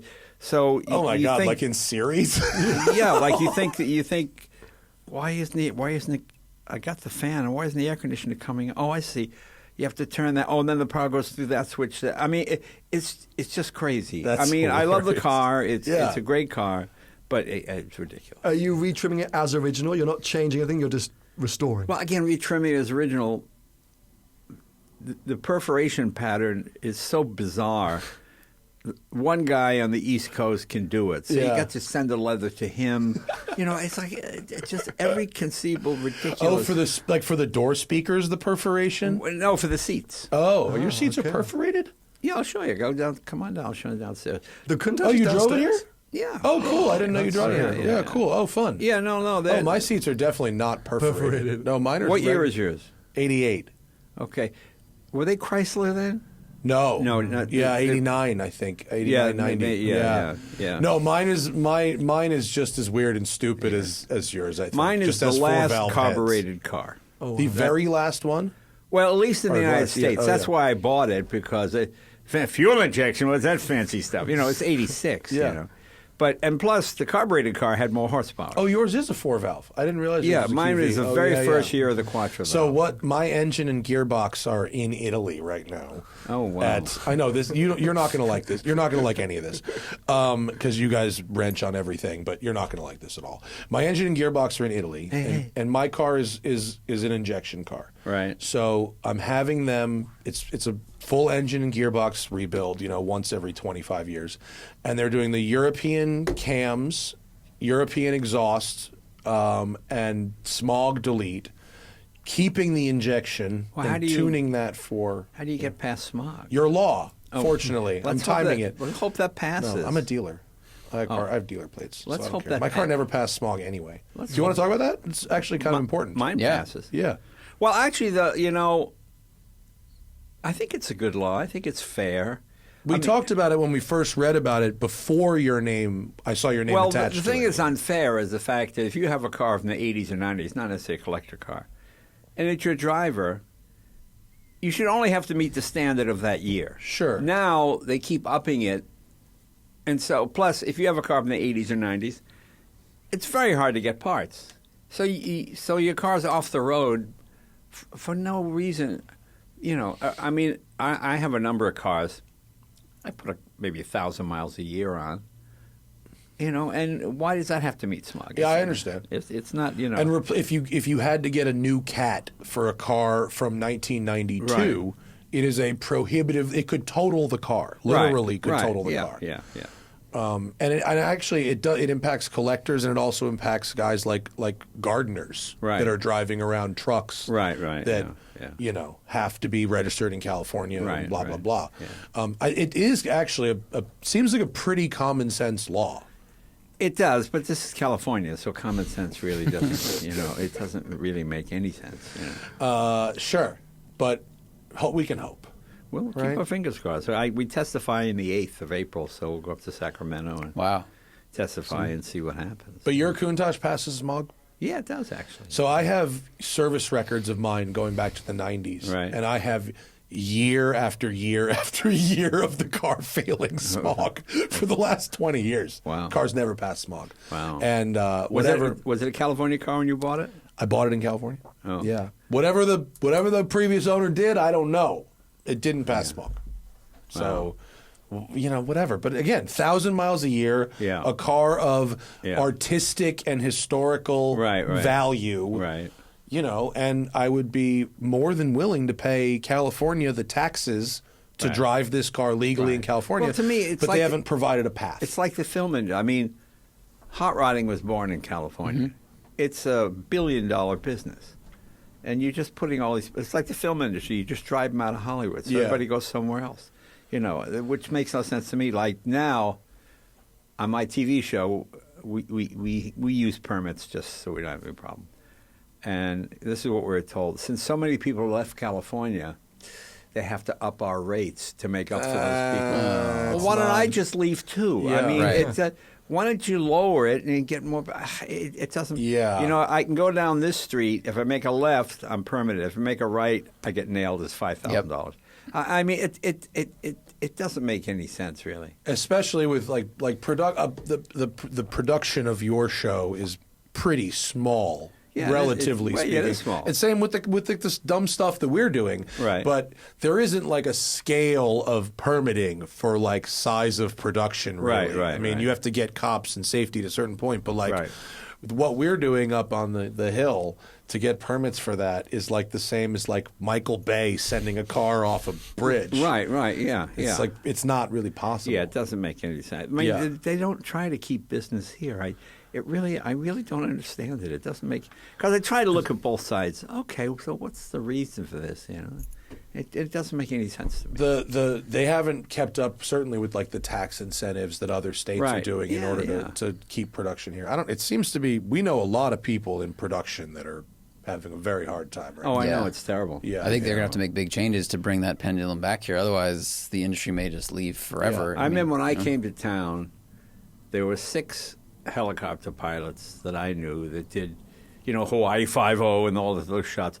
They worked 12 hours a day every day. Every one of them's out of a job. Well, they all got replaced by drones. Drones just put that business right out the window. It's unbelievable. I mean, I do feel bad for those pilots, but drones are pretty awesome. I do have to say, drones. I are couldn't pretty afford awesome. a pilot, so I like. There's a great. Do you ever follow Fred North on Instagram? No. He's a movie pilot. He's like his Instagrams are the shit He's he the guy does that with the flies chopper. through tunnels. Yeah. Okay. Any crazy Mission Impossible helicopter stunt is this guy. Yeah. Fred_North. Okay. Wow. Great follow. Oh. The stuff he posts is really I'll crazy. check that out. Like lots of BTS stuff.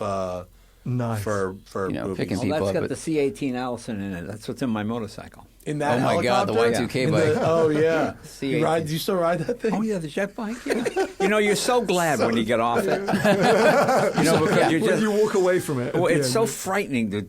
Is it driven by thrust or No. It's driven by It's driven. what? It goes through a transmission. It's just shaft driven. And okay, and but the revs are like 10,000 or something, right? No, it's about the same. Is it? It's about the same. Yeah, it's And geared. it's direct drive or it has gears? No, it has 2 gears. Oh, it does. We used a homemade transmission using Toyota parts, and it works fine. It works good, but At what speed do you upshift from first to second? 200? Yeah, 45, 50. Oh, okay. So it's like low and high. Yeah, low and high. It's Okay. like it's like a 2-speed power glide. Okay. Yeah, it's basically what Does it is. a turbine have any Braking? No. engine braking at all? No, and the Okay. other thing is you have a full second delay on stop and accelerate. For example, if I Wait. Say that again. You Oh have my a full God. second Well, delay. Yes, if you open the throttle from rest, 1, 2, and when you stop, you grab the brake, and nothing happens for a full second. Now, a second doesn't seem very long. No, it does. It It seems very 50 long. miles an hour. 80 or It's 90. really Incredibly long. So you think, okay, I'm going to stop up there, so let me apply the brake here. That you have to think ahead. Why I understand Because the throttle part. turbine Why does the it brakes? just because it has to spool down. There's no Oh, compression braking. okay. Everything's spinning in the same direction. It's not like a piston where stuff's going up and down, and you can use that engine braking. It's like yeah. the Titanic heading for the iceberg. It's only, it takes a while. Yeah. If you're doing 80 miles per hour, you're doing 117 feet per second. So that you can cover a third of a That's right. football That's field between when you decide to try stopping and you stop. on those turbine bike. This is it. MTT turbine 450 superbike. horsepower. Yeah, but I'll show you mine. Show it up there. Well, where's Leno? Turbine bike. It's a very dangerous game we There it play. is, right there. Show our Well, search history. This laptop lives only here. Yeah. It's clean. It's clean, bro. So rogue. It's clean, bro. That's what Hunter Biden said. It's clean. We got to get through that. But we it's definitely so can't great show because that. you just. Well, and you have your Chrysler turbine car as well, right? Right. Same thing? Second delay on power and brakes? Or different? Not quite as bad. The turbine car is built for automotive use. Okay. Yeah, it's not a modified turbine from something else. This is such a cool thing. I mean, just as an invention, I remember reading about it as like a teenager, and I just thought it I've was been driving insane for and 20 great. years. Yeah. I've seen you It's out so riding cool. before. Back before they closed the Snake, I saw you at the top of the Snake on it once. Yeah, It was it's wild. hilarious. It's hilarious because you just, I was at a light once and I saw these cops, and it idles at 52%. So it's, Whoa. and they're like this. They're looking up. What the? They're looking for the helicopter. I'm just sitting there. And then of course the story. I've got a TV camera in the back, so and the dash rather. And this guy in Nissan Maxima, he keeps edging up. What's that? And I'm watching his front bumper because it's 1,400 degrees. Yeah, look at that exhaust pipe, the huge exhaust pipe throwing out, yeah. fire essentially. Melting people. So if it idles at 52%, Well, you can hear it. you just let off the throttle you just from let off that, throttle. and then it'll accelerate to what, like 20 on its own? In an 1/8 mile drag, you lose. In a 1/4 mile drag, you kill the guy. Yeah. Whoa. Because once you hit 70, 80, 90%, it's pulling. It's an airplane, you know. It must be terrifying. Is that a burnout you're doing in that shot, or is that just the exhaust? Well, that's just because I was sitting idling and oil was building up. Oh, okay. But yeah. Yeah, that's That's terrifying. Hell. that's insane. Yeah, it sounds like Outrageous. it sounds like a plane taxiing Yeah. toward the runway. 237 top speed, miles Does per the hour. sound give you a sense of the speed? Huh? Do you get a sense of because the sound change? It's Does the tone change? It's so smooth. It's just smooth. Yeah, and the noise is all behind you. Yeah. You just strafe people on the highway. Just That's got to be great. I mean, motorcycling is already, halfway to flying. I bet this is the most. Like, have you ridden? You've ridden a Livewire or other good electric motorcycle? Yeah. I've got the Italian company that just went bankrupt. I got one of theirs, the Energica. Oh yeah. It's great, right? Great. Yeah, It's great. It's like unbelievable. flying a glider. You know what's so funny? I got it, and I said, only take it up on the 5 freeway. And this never happened to me before. I'm on the 5 freeway. I'm going about 75, 80. And a piece of metal comes off a guy's truck. It goes and slices the rear tire. Just cut it right across. And bam, bam, bam, bam. Oh, fuck, I'm going down. I didn't go down. Luckily, I got off the side of the road. But I had to stay with my foot. I had to until I was there for like an hour because I didn't want to put it on its side. But the side stand with the tire off. Go down. It was couldn't too go down. low. Oh, so I shit. just had to sit there until. Oh, is that it? That's a beautiful bike. Yeah, that's it. It looks great. like a Gixxer or something. It's Yeah, 180 something. horsepower. I mean, it's incredibly fast. Yeah. And smooth. I mean, it's very, very good. It's I very like the vibe of the electric bikes. They're like it's like flying a glider. It's really cool. You know, it really is good. You go, oh, this is very good. You know. Yeah. And especially, I'm living in Beverly Hills, so motorcycles people go a little nutty, but that thing is just, it's terrific. I mean, my everyday is my Vespa 300, which is great because everyone thinks you're just like delivering Uber Eats. Sure. Right. Yeah. They're nice to you. Is it quite a sight? You on a Vespa? Is that quite a? I mean, it's lime green. Okay. It is. Do you lime... look like a circus bear? Probably. I mean, it's a 300, so it's bigger than the regular. 300 cc? Yeah, water cooled. Oh wow! It does 85 miles an hour. One cylinder? Single cylinder. Yeah. But it has a balance, so it probably. It has a balance. It also has like bigger wheels, better suspension. It actually has ABS and traction control. I love it so much. I use it all the time. That's great. Yeah. And I can beat anyone off the line that doesn't know they're racing me. Yeah, okay. That's a successful strategy. That's a great strategy. I've found. I drove the jet bike home once, and that did not go over well. In the neighborhood, people like in Beverly Hills, they're like, Harold's probably landing the chopper on the roof again. But you know what's so funny? There's a guy in Benedict Canyon that has a helicopter, and I guess it's got a sign. I saw it land once in the canyon near his house, which is illegal. Yeah. But I saw it, and you hear like, I mean, it's very muffled. It came down and landed, so he must have flown it home. There was a guy. I went to a Pagani party a couple of years ago at one of these houses that one of these like hot shot Bel Air developers built, and it had the chopper from the TV show Airwolf on the roof. Oh, that guy! Remember? You know what I'm talking about? That guy tried to. Makowski, Bruce Makowski was his name. Yeah. Yeah, he said, "Oh, follow me. I'll show you." But the helicopter didn't work. So that was what he said, right? Yeah. They said it was a non-working prop. Right. And then we went to the property, and the agents representing it told me and Hannah, like, oh, it's just had like this thing like removed, and you just put that back and it flies. And I was like, so like, you just fly in and out and land on the roof? And they're like, you're not supposed to. And I go, you mean it's illegal? Yeah. And he just goes, well, you pay a fine. Right. So, there you go. Did that house ever sell? It did. I think they wanted $250 when I was there, and I think they got $105 or something ultimately. This says 5 years ago it sold for $94 million. 94. Yeah. It was bananas. Yeah, it wasn't a very nice house.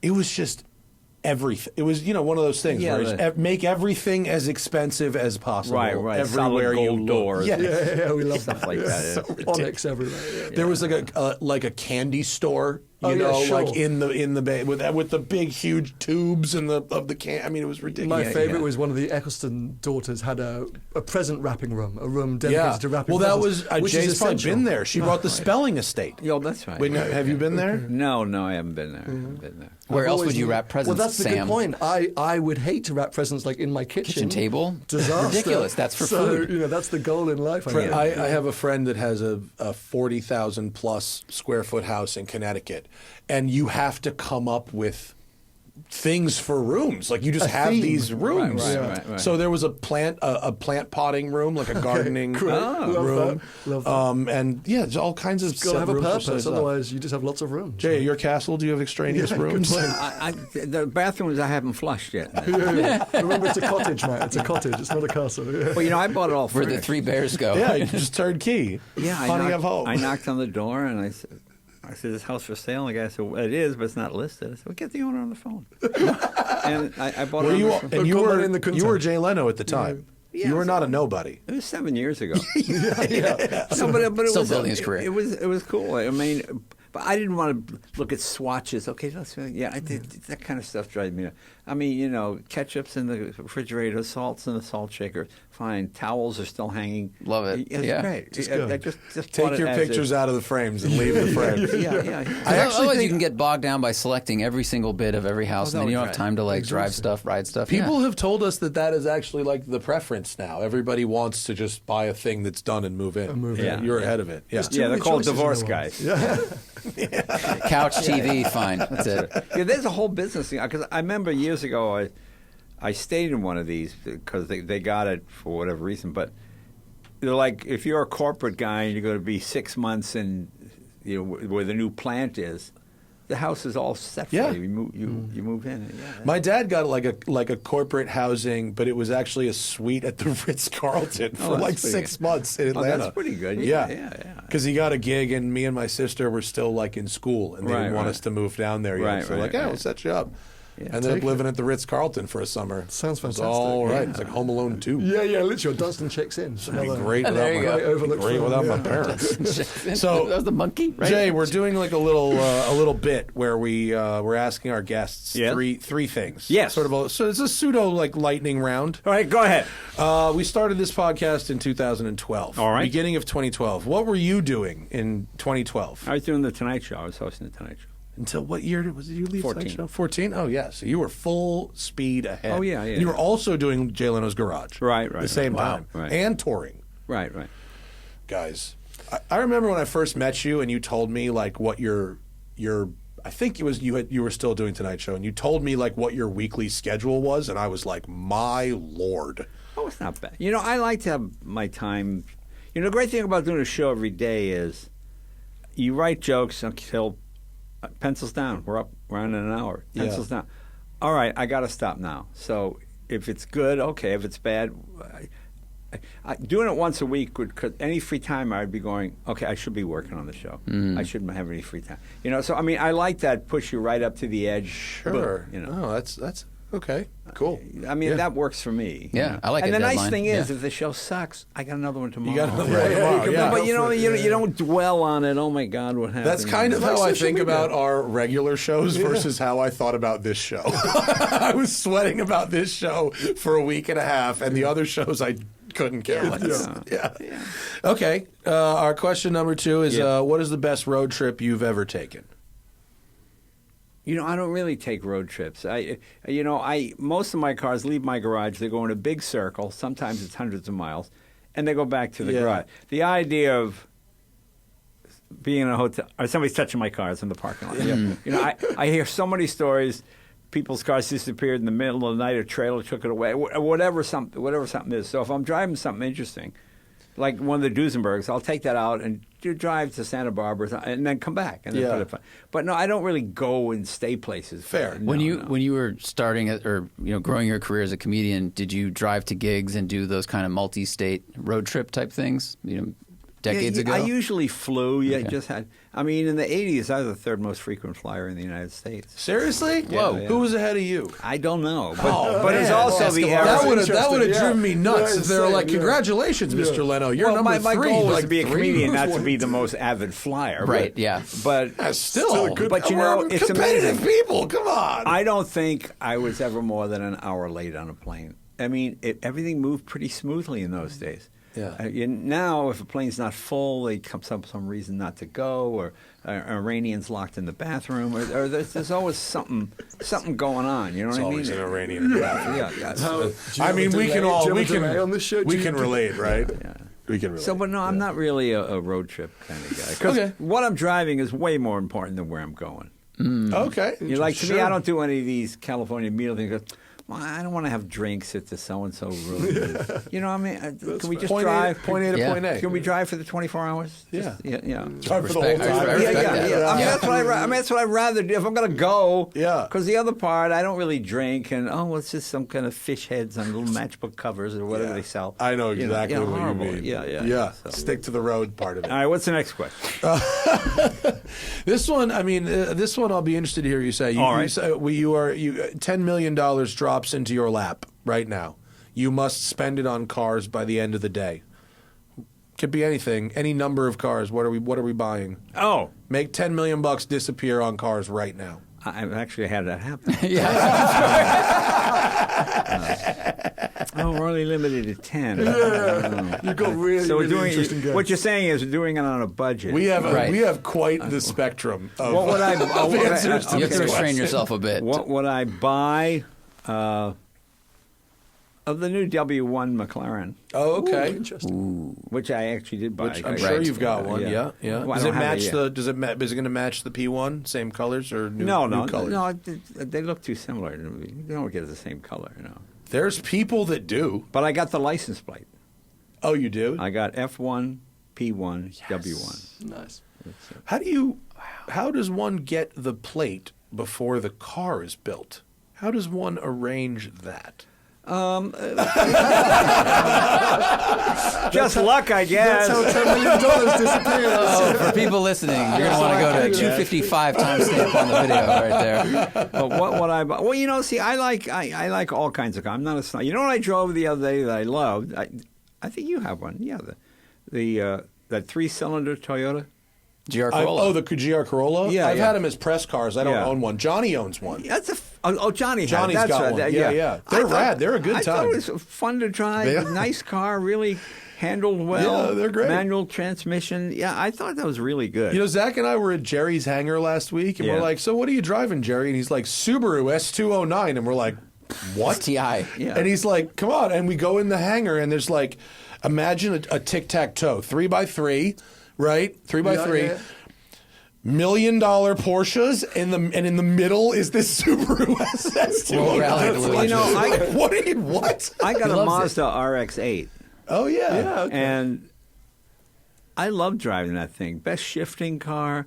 Engine were revs fun. all day long. They were I mean, fun.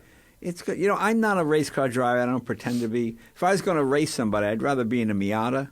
Yeah. As opposed to because you're expected to win if you're in the. I don't want to be that guy that shows up at the track, with the suit with the buttons are pulled apart because you're too fat for the racing suit. You always see those guys. Oh, you ever see the guy wear the race suit to the Cars and Coffee or Oh, something? yeah. Or to like Yeah, a vibes. like an autocross. Yeah, like yikes. come on. I don't assume because I can afford something, I'm good enough to get it to do what it does. Sure. I mean, that's why I enjoy the F1 McLaren. I can't get anywhere near its potential because it is. Well, but it's a fabulous car though. It is a fabulous. You don't need to be but Senna it's so to enjoy different F1. that you have no try. I was on the freeway and the guy's. So I downshift the third and I nail it and I slid right across 2 lanes. Whoa! Does Michelin have like a new good tire for that, or somebody have a good tire for I that think thing? Pirelli was the original outfitter for the car. I got some Michelins on it. It was fine. I love Michelin. Michelins are the only tire that's round. I say that because other tires you mount, I got to put so many ounces more on them. With Michelin's, half an ounce, maybe. Yeah. It's not.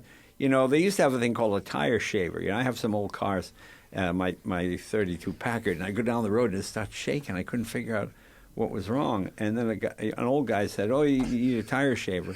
And the old guy's like, "Your tires ain't round, son." You're like, "What?" That's like my cousin Vinny. Well, this old guy. The tires. I'm at the point now that old guy was younger than me. But I put it on it, and he spins it, and it took a half a pound of rubber. I had a fist of a chunk of rubber within, especially for tires for older cars. They don't really care. They assume they're just cars and coffee cars. You know, you don't drive them, so they're not really round. And it goes around. And It's coming for the bottle. took care of the problem. Took care of the problem. Wow. How's everybody doing in the lounge, Johnny? All right. Got to open the other bottle. We're good. Oh, all right, they're drinking in there. Okay, We're gonna cool. start. All right. Well, it's 1 p.m. I don't know why not. No judgment. So now are you like a junkie about shaving your tires? Well, I do. You don't have to do it on modern tires, of course. No. Just vintage tires. And to find the tool, there's not many guys. We that saw have him doing it at Goodwood Festival of Speed. Yeah, the old like Formula One cars. Right, It looks like a Goomba at the barber shop is doing it. I know. It's funny. It's funny. It's like those Formula One cars. I remember when I was a kid and Alan Shepard went up in space, and then I went to the Space Museum and they had his capsule, and it looks like the size of a garbage can. Yeah. I went, "Oh, that's pretty cool." Yeah. And then I went back like 40 years later, and I go, "I wouldn't get in that thing." But whatever technology you live in, it's the best. Well, you've seen a Porsche 917 with the body off. You're like, are you kidding me? Yeah, That right. is like, I'm getting this. I drove the. We just shot off my garage. It comes up on Monday. The Thomas Flyer that went around the world. Oh, get out of here! Fascinating stuff. Yeah, the story's incredible. Oh man, Yeah. they just unbelievable. There's a dollop about it. But at the time, that was like about as advanced as an automobile could get. People How'd it loved drive? that stuff. I mean, it was fast. You could go 70 in it. Really? Yeah, a 519 cubic inch, big motor, 4-speed. I mean, it went through Siberia. They had to take it apart. Look at this! Look at this car. Wow. It's amazing, And it's still in exactly that shape, and it's still Wow. going. Wow, that's chain amazing. drive. Who actually built this thing? Stadium Jay? seating. It was built by Thomas Flyer. Oh, that's the A guy named Schuster. It's so funny. If you remember the TV show I Got a Secret? I know of its existence. Well, it was I've on never in the seen it. 50s, Yeah. and it was on the Game Show Network. I just happened to watch it. And they had Schuster on, the guy who drove this, because it was only 50 years earlier, Not even 50 years earlier. Yeah. It would be like a guy from the 50s coming on now. Right. It's like Buzz Aldrin going on a TV show. It's like, wow. It drove nice, though? Oh, yeah, it drove great. Hey, speaking of that, if you want to see something interesting, you Google "I've Got a Secret Lincoln." Oh, God. And So- you see an old man come out, and his secret is he's the last living witness to the assassination of Abraham Lincoln. Wow. Oh, And okay. he's on TV. He's on television, yeah. I mean, you talk about shrinking time. You go, oh my God. No, there's a president. I want to say it's like John Tyler, maybe. There's a president that was like the 15th president or something, and his grandson is alive. Right. Like he had a kid at like 78. Right. And they, Yeah, that's funny. Oh, hello. Is Tati coming in? I think they want to. I know you. You're the Land Rover girl. I know you. I don't have to say anything. Yeah, hi. Come on in. Take over. Please, no. Come on in. All right, come Hi. in. Hello. Tati, right? That's me. Yeah, hi. Cool. I'm Matt. I This is did. Zach. Cool. I read the intercourse. This is Jay Leno. Hi. Nice to meet you. Lovely to meet Welcome. you. So nice to meet Hi, you. Jay. How are you? Hi, Tati. I believe it's the I've Land Rover woman. I have believe seen I you can't on say Land Instagram. Rover girl Yes, anymore. I've seen you on Instagram. This is all very official and very smart, isn't it? And have you just driven across America? Across a small to quite large proportion of it. Oh, cool. In not a Land Rover. Hi. And my wife is like, are you talking to a woman? She just looked at the door. Sorry. Sorry. Yeah. Not me. What portion? Sorry, what of America? Yeah. Colorado through Wyoming Nice to pronunciation.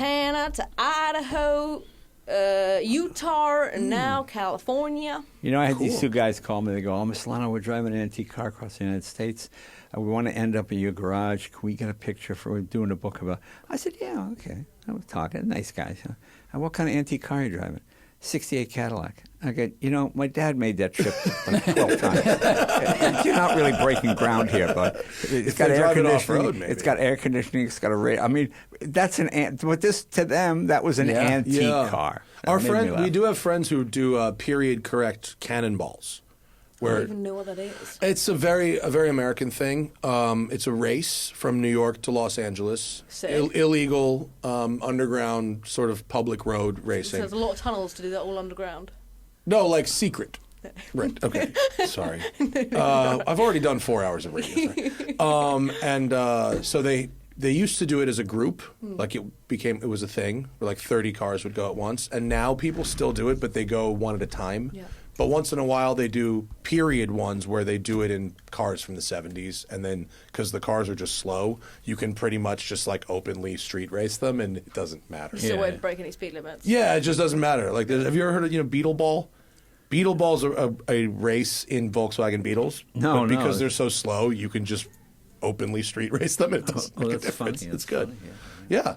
Are you friends with Sam? I am. Oh, okay, cool.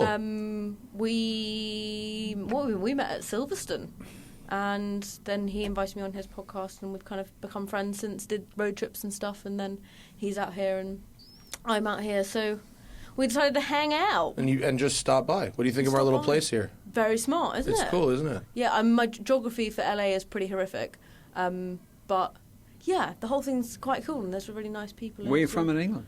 From south of London. What town? Like near Southampton. Oh, okay. Ish. Yeah. That's me. Whereabouts do you live? Well, I live here. In LA? I was born in New York, grew up in Boston, but I've been here since the 70s. So Jay's like the car king of Los Angeles, pretty much. I've heard, because I spent the morning the other day with the lovely James May, who said that James, yeah, was showing you his jeans. He bought some new jeans. Right. And he showed you his jeans. Yeah. That sounds Did you like his jeans? Actually, they're the same jeans I have because he bought them here. So the idea of James May going, "These are lovely. I'll have to show Jay." You a picture of his. He said my jeans have ripped, so I went to Target and I bought some jeans, and I had to show Jay because he would like my jeans. Yeah. Well, you'll have to. Hopefully, you don't have the same California experience he had. He came to this podcast, and there was a 4.4. Oh, that was someone running down the stairs. Mm-hmm. There was a 4.4 earthquake during the show. Wow! And we got quite shaken. Oh. That was fun. Well, at least good radio. He was like jet lagged, and he's like, "Is that a real earthquake?" And we're like, "Yep." Yeah, welcome real radio. Welcome to town. Does that happen often? Yeah. Well, Depends on how big. He's selling. There's a small one every day. Well, you don't drink. No, I don't drink. The gin is so good. The gin is so good. It's really good. Is it? Have you tried the gin? No. We have so much. Oh, do you want to? We have so much. Well, he gave me some little taster packs, and he was walking along and doing his piece to camera on the beach, and I was like, "You've got to cover the gin because you're not allowed to in this country. At least you can't just have booze rocking around." You can if it's closed.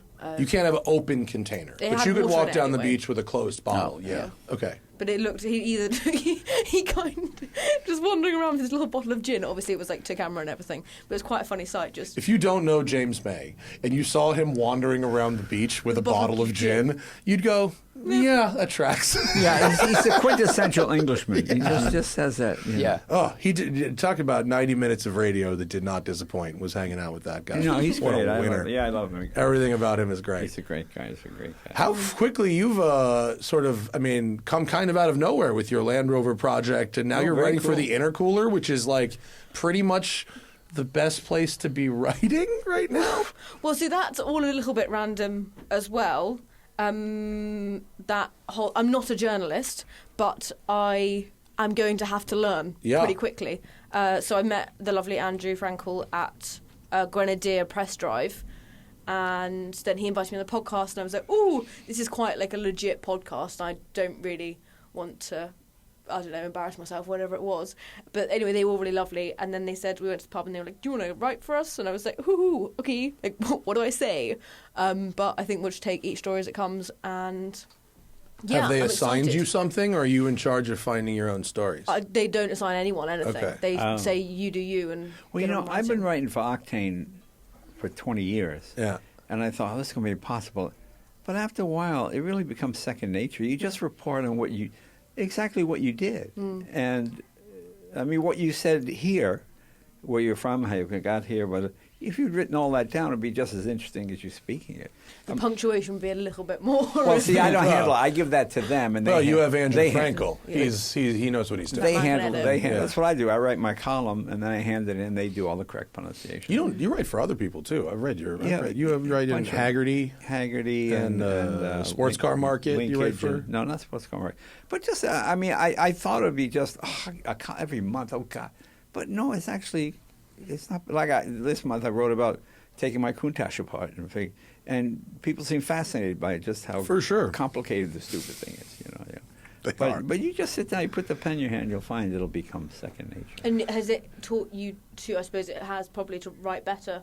Yes, it does, and it's also it gives you some discipline. When I have spare time, I go okay.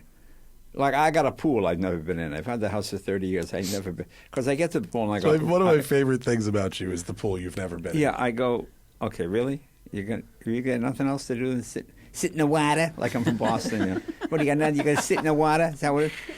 And, okay, now I'm wet. Now what? Okay, now... so fancy you can sit in the water. So I go back in, and when I sit down and I write something, as much as I hate sitting down to do it, 2-3 hours goes by really quickly, and... Oh, I produced something. Yeah, something people. You kind of just have like. to start. You just have to. Just start. Writing the first. The sentence. First one will be hard because where am I coming with? It's sometimes easier is just giving an assignment. What do you like about Land Rovers? What do you like about them? And you have things as a child. I wrote it. My dad, whatever it might be. Then sometimes it's easier if you give yourself the assignment because you just sit down and what's my first sentence? I don't know what to do, but. Just write what you know. I mean, to me, just your experience is, a female with a Land Rover, or blah blah blah, whatever it might be. That I think that'd be interesting. It's pretty. That's sort of how you get started. My first paragraphs often become my second paragraphs of the finished piece. Yeah, the first thing I write, move it down. I always end up going back and writing. Once I get to the end. I go back and I go, okay, I need a better ending to match up with this. Mm-hmm. Right, but I actually do want to keep the thing, and it always becomes paragraph 2. I suppose because if you pre-edit it too much before you write it, then you probably end up... Yeah, not having it. Hello. JF Musial has arrived.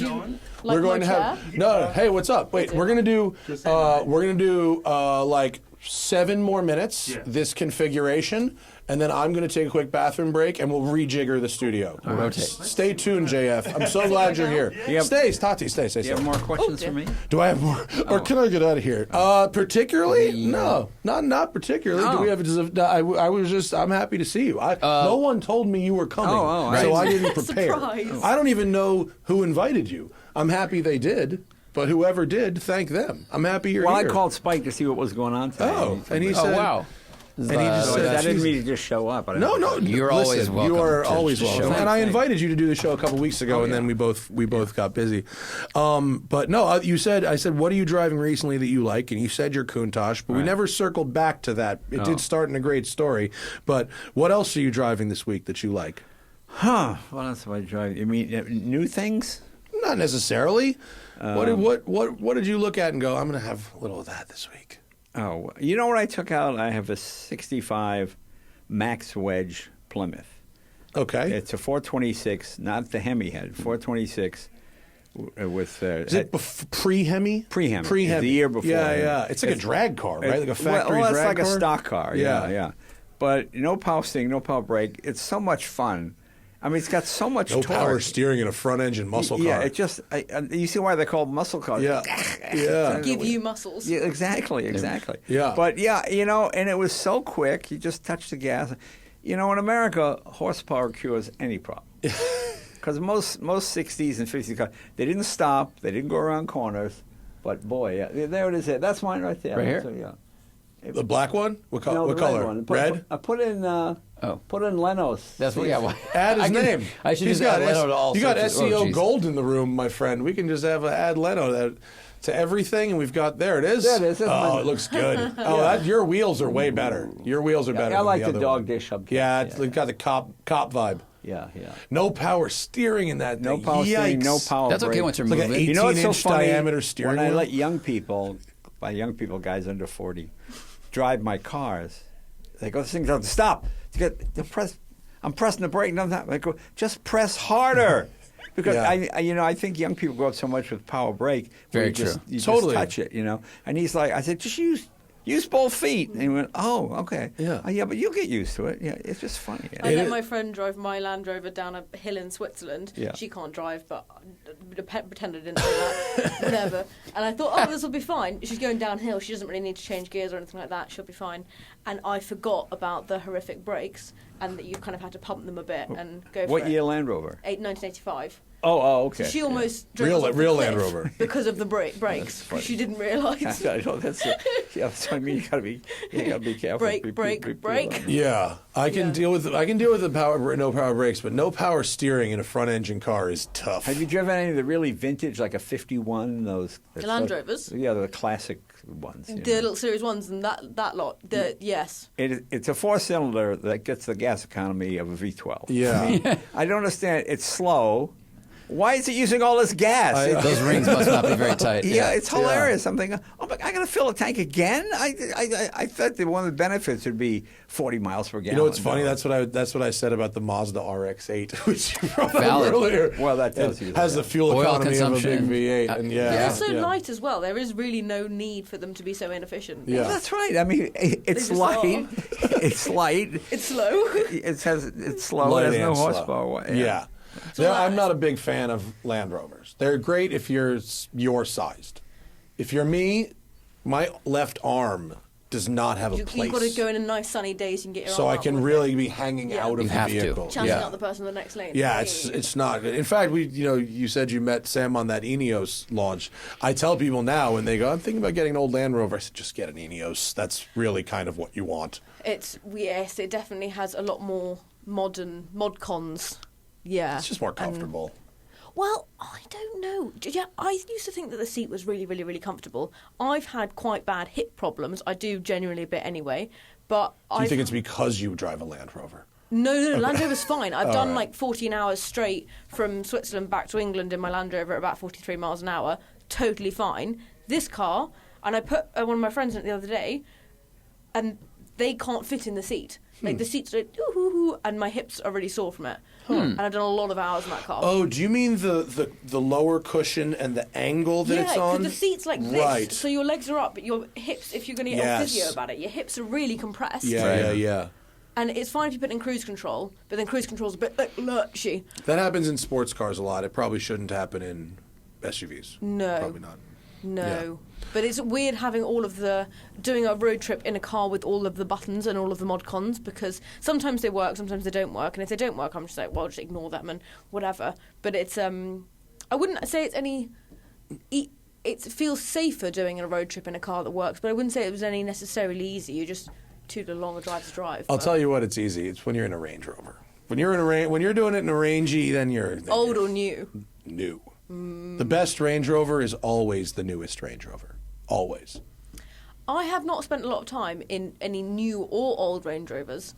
The old ones definitely tickle my fancy. Well, because now you have a job for the intercooler, we're going to get you in one. So weird, because also I've been like camping around and not like with anybody. Yeah. So then for you to be like, oh, you do this for this, I'm like, yes, this is actually what I'm doing now. Yeah. Now you have a career. Welcome. A Land Rover and Range Rover. Good club. Connected?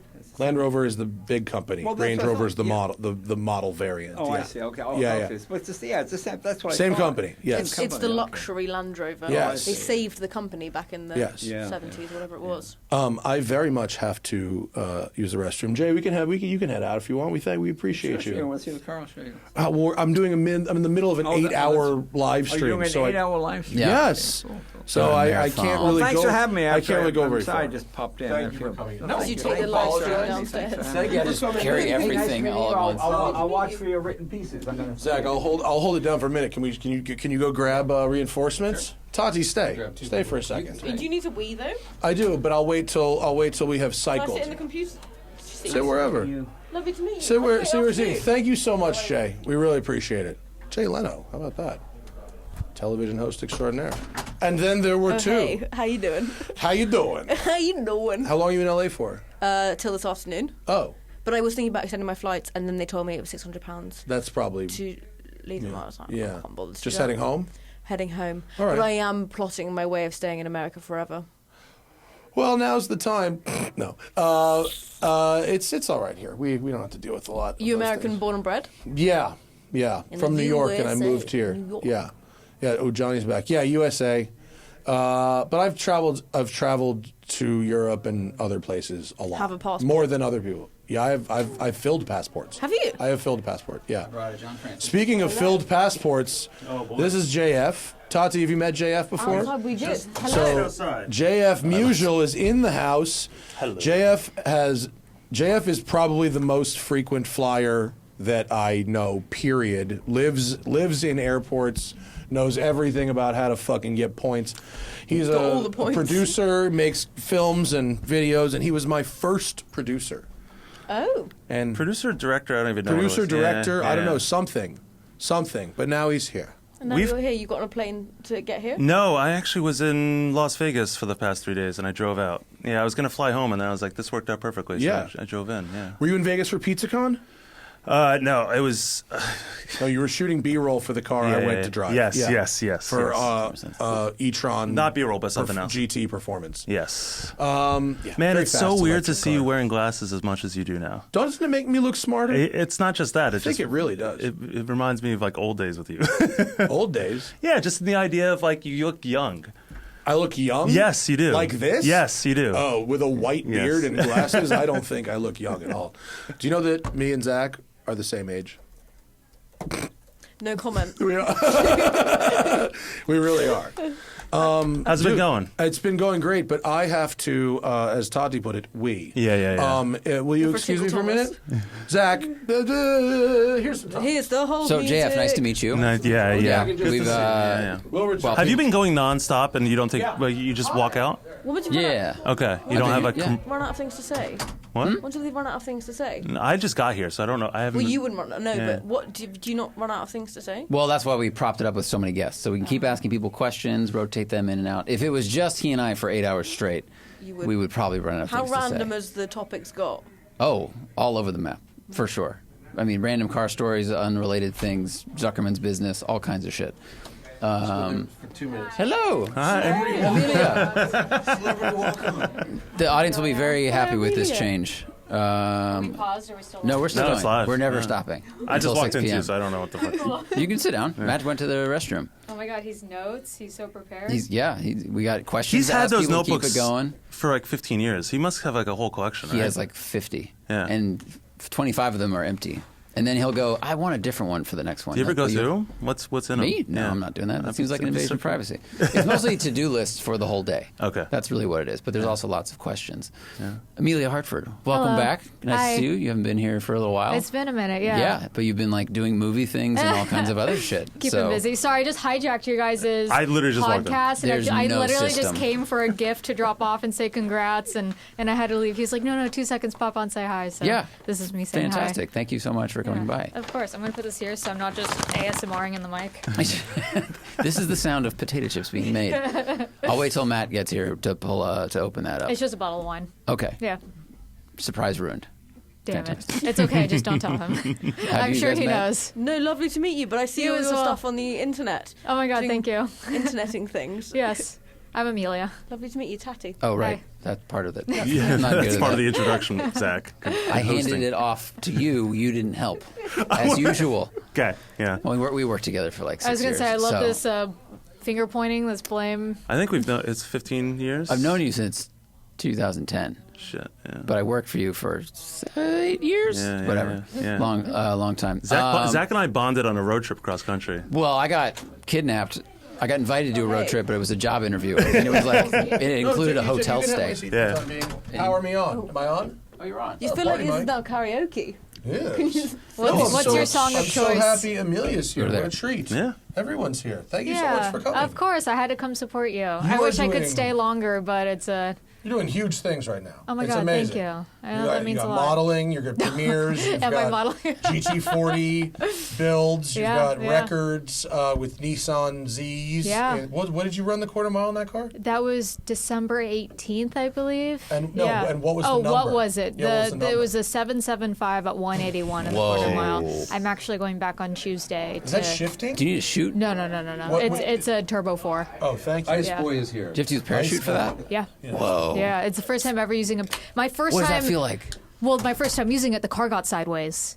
I'd never used a parachute Johnny, before. Oh, shoot! How Yeah. fun is that? So cool, but I had Pulling never the chute used is one a- before, so I didn't know if the car got sideways, if I would have that muscle memory to pull the chute. Car gets sideways. Thank God, my first thought was shoot. Pull the chute, yeah. But like I went to Literally go, shoot. yeah, shoot, yeah. Yeah. Gosh darn it. I went to go reach the handle, but the car was sideways, so I had to grab the wheel again, and then I had to go back for the handle. So now I'm going to use a button on the steering wheel. In fact, I'm going to wire it to that the makes horn, sense. so when I hit the horn, the chute goes. That's awesome. Yeah. I submitted for this month's issue of Road and Track is the bucket list issue. So I submitted a whole bunch of ideas of like things that you want to do, and one was pull a chute Yeah. on a dragster. I actually got to do that at Bonneville. So I did sick. I did I want to do Bonneville. 214 miles an hour in a Jetta. Oh my God. And it was 2 chutes. It was 2 handles. That's so and cool. because it was front wheel drive, you stay in the throttle To keep and the top pull down, the yeah. chute to stabilize it, and then you lift. Oh, Yeah. interesting. It was nuts. Yeah, It was because the drag best. racing, everything's rear wheel drive. I didn't even think Yeah, about that. yeah. So the Superbird I'm building right now, I actually want to hit 200 in Bonneville with that. Good luck. No, for sure. It's Was it totally, scary?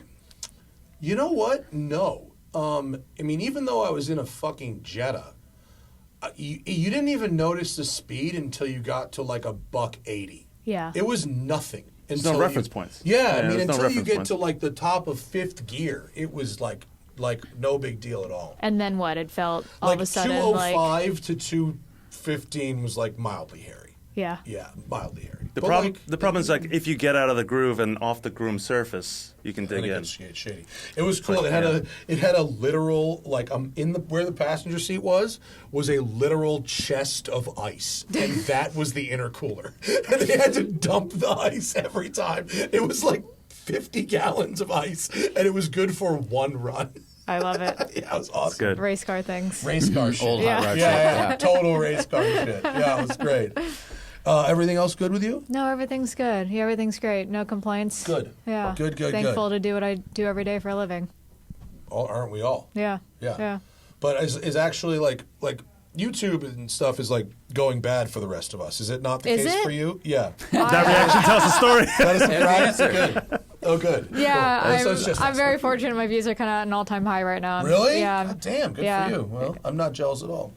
Well, if I can help, let me know. We need more Last drag time, cars. last time you were here, we were stuck at like 995,000 subscribers for like a while. Yeah. And you did an Instagram, and we within like 2 hours got to the million. That was Whoa. so cool. I do And then when I appreciate came that. back, you had The plaque. the plaque on the wall. Yeah. They make you actively check for that. And it takes months to get It it. takes months to get Well, it. and apparently TikTok does it too. Oh, really? And I had no idea, and I still don't have mine, but whatever. Oh, What, do you have to apply and say, Yeah. hey, just Yeah. so you know, I'm on your platform. Hey. No, I think once you get to whatever the milestone is, you have to then say, yes, I would like Yes, I want it. a Yeah. physical plaque. Can you say, I got there in 5 seconds? Or 3, I got to the mile in very speedy time. I don't know. Is that a thing? I don't know. Do you have a record? No, I don't have any records. Oh, okay. I don't know. Do you have a record with getting to a certain milestone in a period of time? No, I don't think so. Okay. It's always fine. just been a slow climb. Yeah, it has. Yeah. It's been except some of us aren't climbing. We're just That's not true. Don't say that. Rip. Don't say that. No. We're just we're the old guys now, so it's okay. I don't believe that. I don't believe that. I wouldn't say old guys. It's all right. We're parking cars over here. Experienced, Matt. It's all We're right. experienced. We're very experienced. Can't you see the experience You on guys my beard? paved. You guys walk so we could run. That's true. Yeah. JF That is was the first through like 7 walls that the next people made like huge fortunes on. It's going to be 8 soon. So true. Yeah, JF, and in some cases with my help, got kicked in the teeth 19 fucking times so Still other counting. people could become billionaires. Okay, I will say my favorite video on the internet still lives to this day, and it's you and Rob seeing who can get a speeding ticket first. You know what's so crazy about That's that like blowing video? up again right now. is. Right I now. saw it on my I TikTok guarantee you've seen recently. this shit on Instagram. Every 6 months, there's a clip that gets circled Yeah. of me being pulled over by the police, and the cop says to me, like, what were you doing? And I say something like, I think that was a reasonable place to pass at the time. I'd passed the truck on the shoulder. My friend and I had a ticket to see who could get a contest to see who could get a ticket first, intentionally. Yep. It's not something you should be doing. Well, no, but here it's not points in your license, is it? No, It it is. was, and It they is. were real, and it was bad. It was all Yeah. bad. It was very It stupid. is. You shouldn't do this. At least you got points in some way. Good points. We got lots of Kudos points. points? Yeah. But the Gold full stars all around. It pays every day without money. Yeah. The full video, the full video is like 35 minutes long, and there's like a lot to it. But it's just that 30-second clip that gets circulated. Yeah. With my sideburns, they were fire. Would you like my chair? No, I'm okay. I actually need to go. Amelia's I gonna really leave. only had a second. Thank you for But- whatever's in that bag and for being a great friend. Zach already ruined the It meant, surprise. even though I couldn't say it, meant so much for me to bear the traffic and come here just to give you a hug and That's say crazy. congratulations. That ratio that you came all the way over here just to say hi. That's More time will be spent in the car, but It's like a press by trip. multiples. It's like, no, it's like flying 30 hours, drive 2 laps, and then go home. Unbelievable. Thank you for coming. Congratulations Give me a on hug. 1,000. And then you can go back into traffic. Enjoy the wine. Oh, thank you. We love you so much. Drive safe. Of course. Lovely to Bye. meet you. Outside. Oh my God. Timing. Okay. You guys have a great day. Thank Take you care. so Good seeing much. you. Drive We safely. love you. Oh, will you pass me my beverage, JF? Okay, Tati, before we send you back to the UK and on your way, we're going to have you ask you the 3 questions that we're asking everybody. Okay? Very easy. We started this podcast in 2012. We've done 1,000 of them. What were you doing in 2012? I was at school. I was at school having a great time. Like 6th grade. In what grade are we talking about? Like so, it's, I was 10. Okay, yeah. So that's Wasn't far So off. you were chilling. You were at I was recess. having a great time. I think that might have been the year that we found a bat in the drains, and I put the bat in a hamster cage, and I think I had a few hamsters then. It's great. We had a couple of dogs. It was lovely. Was the rat And in the that's how I cage with the started the hamsters? plague. No, the hamsters, I think, had either died or we found a separate cage for the Okay. bat. Just wanted to see if they became friends or didn't. No, the bat. They had were to- just gone one day. We They can't were really just- prove they That got flew bigger. off. That got real big. No, Okay. Yeah. Okay. Best road trip. Ever Yeah. that I've done or would dream to do. Ever. No, that Have you done. have done. Oh, summer 23. Uh-huh. Before any of the internet happened in my life. Frickin' best time ever. Just rocked around in my Land Rover for 2.5 months. Had friends coming in and out. Broke down every 4 days. Nobody knew what I was doing, where I was going. I didn't have to communicate with anybody or say anything or take any photographs or anything. And we just drove around, That's nice. explored with total freedom and peace and fumes and breaking down in Greece and delightfulness. Did you have a destination, or were you just random. all over Europe? Or Just kind of, yeah, so I would drive to an airport with a friend, drop them, pick up a new friend, and kind of relay it that way. And then we ended up going from France down through northern Italy and then back up through the Dolomites. Good job. and Sick. That's back great. through. Yeah, that's fantastic. That was summer. That's a good That's road rad. trip. Don't forget about Heaven. doing that now that you are a professional at doing that. What, going on a road trip and not talking to anyone about it? Yeah. Don't forget to like do the thing for fun. Yeah. Yeah. Also. Well, this is the whole plan about this, was that, and then, yeah, just do it for fun. It's the fun balance of how do you do that? It's hard. I just did a 2-week road trip with my wife at the beginning of the year, and I didn't have to make content, Where and did we you didn't have a go? schedule. We drove from Atlanta all the way back here.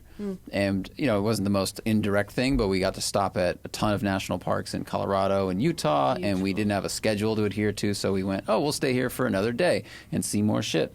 And it is hard when that activity becomes your job to then do it for fun. But it is important, and I think if you can hang on to that, do so. If I don't it's- do a lot of car things for fun anymore, but the ones that I do where I really make it about fun are become very fun. Yeah, it's been one of my biggest regrets is not. I Not got having fun. I got stuck into the whole kind of like doing my hobby and my passion as a career, and I forgot what my hobby and my passion was, and it's one of my biggest regrets. But not it doesn't doing more. take long to be able to get literally, it's like a day. You're just like, oh, I just need a day to do I know, but one day turns into a week, turns into a month, turns into a year. Welcome to 15 years later. That's I regret that. He the has most. he has a real problem with work-life balance. That's true. You shouldn't. You should.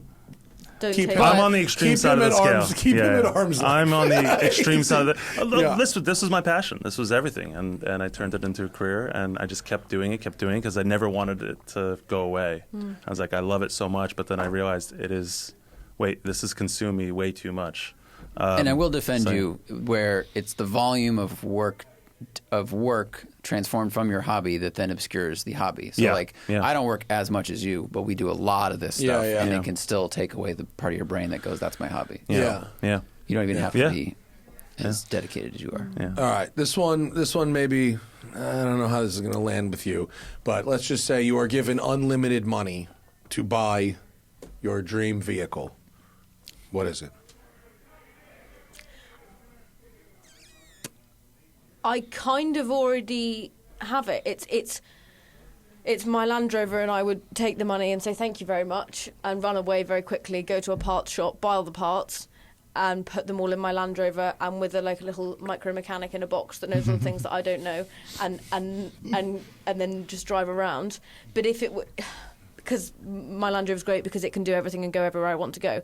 But if I was to play ball with your question a bit more, and say, right, okay, I'll buy a whole car that actually works, like a reliably amount of the time. Oh, I really like an Austin Healey at the moment. That's your fucking car that works all the time? Yeah, why not? It's a brave person. It's so sweet. What kind of English person are you that you think that's a reliable car? Well, because I would buy a really expensive one that would work No, the that's whole true. time. I did say unlimited money. There are no guarantee But those also, things are related, Matt, let me assure you. People there also built and designed those cars originally when they didn't work all the time, and they were like, "This is the best." That's so true. I think she's right in line with that. There would be no the whole modern supercar thing doesn't fuss me. Yes, it sounds really That's cool, fine. but they just I didn't expect you to say that what you really wanted was a $3 million Ferrari. What she really said was mechanic in a box. Like that is Yeah. So, parts. it's not about the car, but how much does a slave cost that knows about Land You just hire an Rovers? employee. For $9 million, you can have a riding mechanic. That riding mechanic is that really built the car. Yeah, you can it's have where the it's at. engineer. You can have the original engineer riding. The more I get, though, exposed to all of the new fun stuff that works with buttons, then that does become quite exciting and slightly appealing in its own sense. I drove a Macan GTS the other day, and I was like, ooh, But that was like a treat, that. wasn't it? Yeah, I was there. Yeah. That made fun noises. There's a reason that once people start driving Porsches, they don't really go back. Yeah. Yeah, Porsche doesn't lose a lot of people. Oh, and I also get a Mustang. I'd get a lot of cars that I take all of your unlimited money and get a lot of different cars, but I do want a Mustang as well. Which one? What year? Like a What are we new talking one about? or an A old red one? one. a red one. That's the. Just okay. 70s convertible red. 70s okay. Mustang 2 or the good one? No, I don't 60s? think. I don't really know, but I want 60s. a cool red one Wait, that 60s. doesn't steer very well, that's very long. Yeah. I like It's very that. long. Oh, yeah, the I like long that. nose. The long nose is 70s. And Get a a better Scout. one. The big schnoz. Oh, I Scout? want a God, Scout. you like garbage. Yo. you like What's wrong with that? They're the worst built cars in the But history they're of so cars. sweet. I respect it, but man, do you like awful cars. No, I don't want one that looks like that. Show her like a 66 convertible. She doesn't. That's what this is. She doesn't I really. don't want one of those ones. Not one of those. Almost, but not quite. How about like a late 60s convertible? What is it about 68? that one you don't like? I'm not quite entirely sure, but I think the grill's in the wrong place. It's in the wrong place. I don't It's know in the about front of the car. Well, that But, one. That one is like a base little one that's 6-cylinder that has like no balls. Well, if you want, show the 68 I like convertible. that one, 68. That Yeah. All right. Yeah, 68 That's- convertible. Yeah. Okay. Great. Yeah, see the grill's in. Sure. Oh, I see what you mean. Yeah. Oh, it's, got it. It's Okay. recessed. Yes. Because the hood overreaches, got more lean to it. Okay, Totally cool. So understand. what you want is a 67 to 69 Mustang. Minus those wheels, Yeah. but yeah. We have a couple of them here I like downstairs. the chrome wheel. Really? Do you not? Or a chrome wheel man. It's very, Very it's very. 2005. What were you doing in 2012? What were you doing in 2012? Not having chromes. No, people That- like yeah, it's a like generational chromes thing. like 2000 to 2010. Right. A lot of these cars ended up on chromes and not Not for great. you. But that wheel design, it's like the 5-spoke mag. It's Yeah. classic, always good, but they look better Yes, in like gray that is or the torque crushed chrome thrust or something. style wheel. Yeah. That's an intense name. If you get a Scout, just change the engine. and then you're fine. Torque thrust. It's what we do here. You know, We it's use funny. It terrible hasn't occurred to names. me before, but like that's America. Yeah. What do you want to call it? Torque thrust. V12 torque That thrust. is, Yeah. that is word salad. Yeah, well, our names are really silly for stuff, but like 1980s Japanese vans take stupid names to the whole other level. My wife has a Mitsubishi Delica Exceed Turbo D that says on the front of it, the special gear for 4x4 runners. It's a lot Printed of- on the car. A lot of words. Yeah. Yes. They're also your road signs. I will leave. Sorry, but your road you don't signs have to leave. very, very long and very, very explanatory. And so, like, give way to the pedestrian. In England, that's a triangle. Yeah, Here yeah. is a triangle with an arrow with a person saying "give way." Yeah, because if you don't spell it out, it's not going to happen. Yeah, no, I we saw a sign the are. other day, and it said if it's flooded, don't drive through here. We don't want you to drown. But like literally word for word, and you could just say warning flood. No, No, you can't. No, because yeah. here, when you see a sign like that, that Yeah. means that for decades they had a sign that said flood, And it and didn't then work. someone saw that, ignored it, Hello, Christian drowned, Ann. and we have to say, Are you here's upset what about that the means. balloons It again? doesn't just mean that there's a flood. It But means there's no it may language imply- barriers in this country. Everyone speaks the same language. But the comprehension varies quite significantly, even with pictures. Picture books are challenging to some of us. Right. Yeah. Or defund education, see what happens. Or it's a situation of someone got sued and they're like, oh, we Well, need that- we no, need to. yeah, because someone made a mistake. most of our dumbest laws Yeah. are written in the blood of our dumbest people. We're very litigious. now. Yes. Yeah. Litigious is a great word. Yeah, no, so Thank like you. the way things work, like in Points Europe, with they someone make from things Britain. like safe and then educate people. Here, they just build shit however they want, and they decide it's unsafe after enough people die and the company is sued out of existence. Zuckerman's outside going, Yeah. exactly. Yeah, and I'm doing the suing. If we make it too safe, I can't buy any more But do you cars. even need like a proper whole driving license? Because all the children are driving. I saw a 15-year-old in a GMC the other day. I was that is Which not state were you in? Yeah, it depends on what state. Montana. Yeah, Yeah, so yeah, you can get a 14. provisional. Yeah, for 14. farm. It's for design for farm equipment. But it's not really like regulated or patrolled in Well, any way. but also, Yeah. some of those states have so few schools across so many miles that like a kid might have to drive themselves to school at age 15 because their parents can't because it's 100 miles away. Yeah. So it's designed for that. Yeah. Which I guess makes sense. It's just quite terrifying because also you can drive the ginormous trucks as That's well. that too. Yeah. If you're Yeah. a literal infant. Yeah, it's crazy. Yeah. Not only that, like you don't need. Have you seen? You know, like the huge American style RVs. Yeah. Most of those you do not need any kind of license to drive. If it's privately owned. I was at the Mint 400 in Vegas. Oh, yeah. This is the start of the trip, and those trucks were just like, but because it was also obviously all the trophy trucks were there, but then everybody who likes trophy trucks were coming in all their trucks, so there was like the world's largest congregation of massive suspension and tires.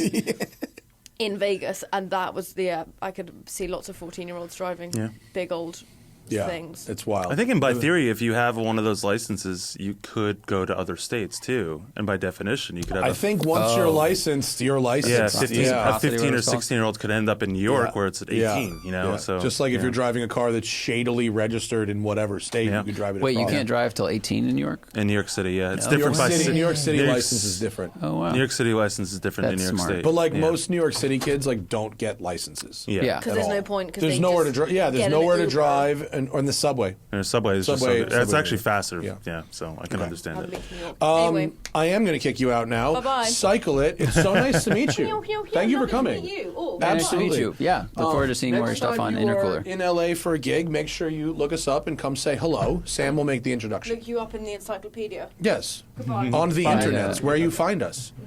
Come, Lovely to yeah. meet you all. Come see Enjoy us. your podcasting. Thank you. We And will. bye-bye. So much talking. Thank you. Bye. Bye, Tati. Bye. A pleasure. Lovely woman.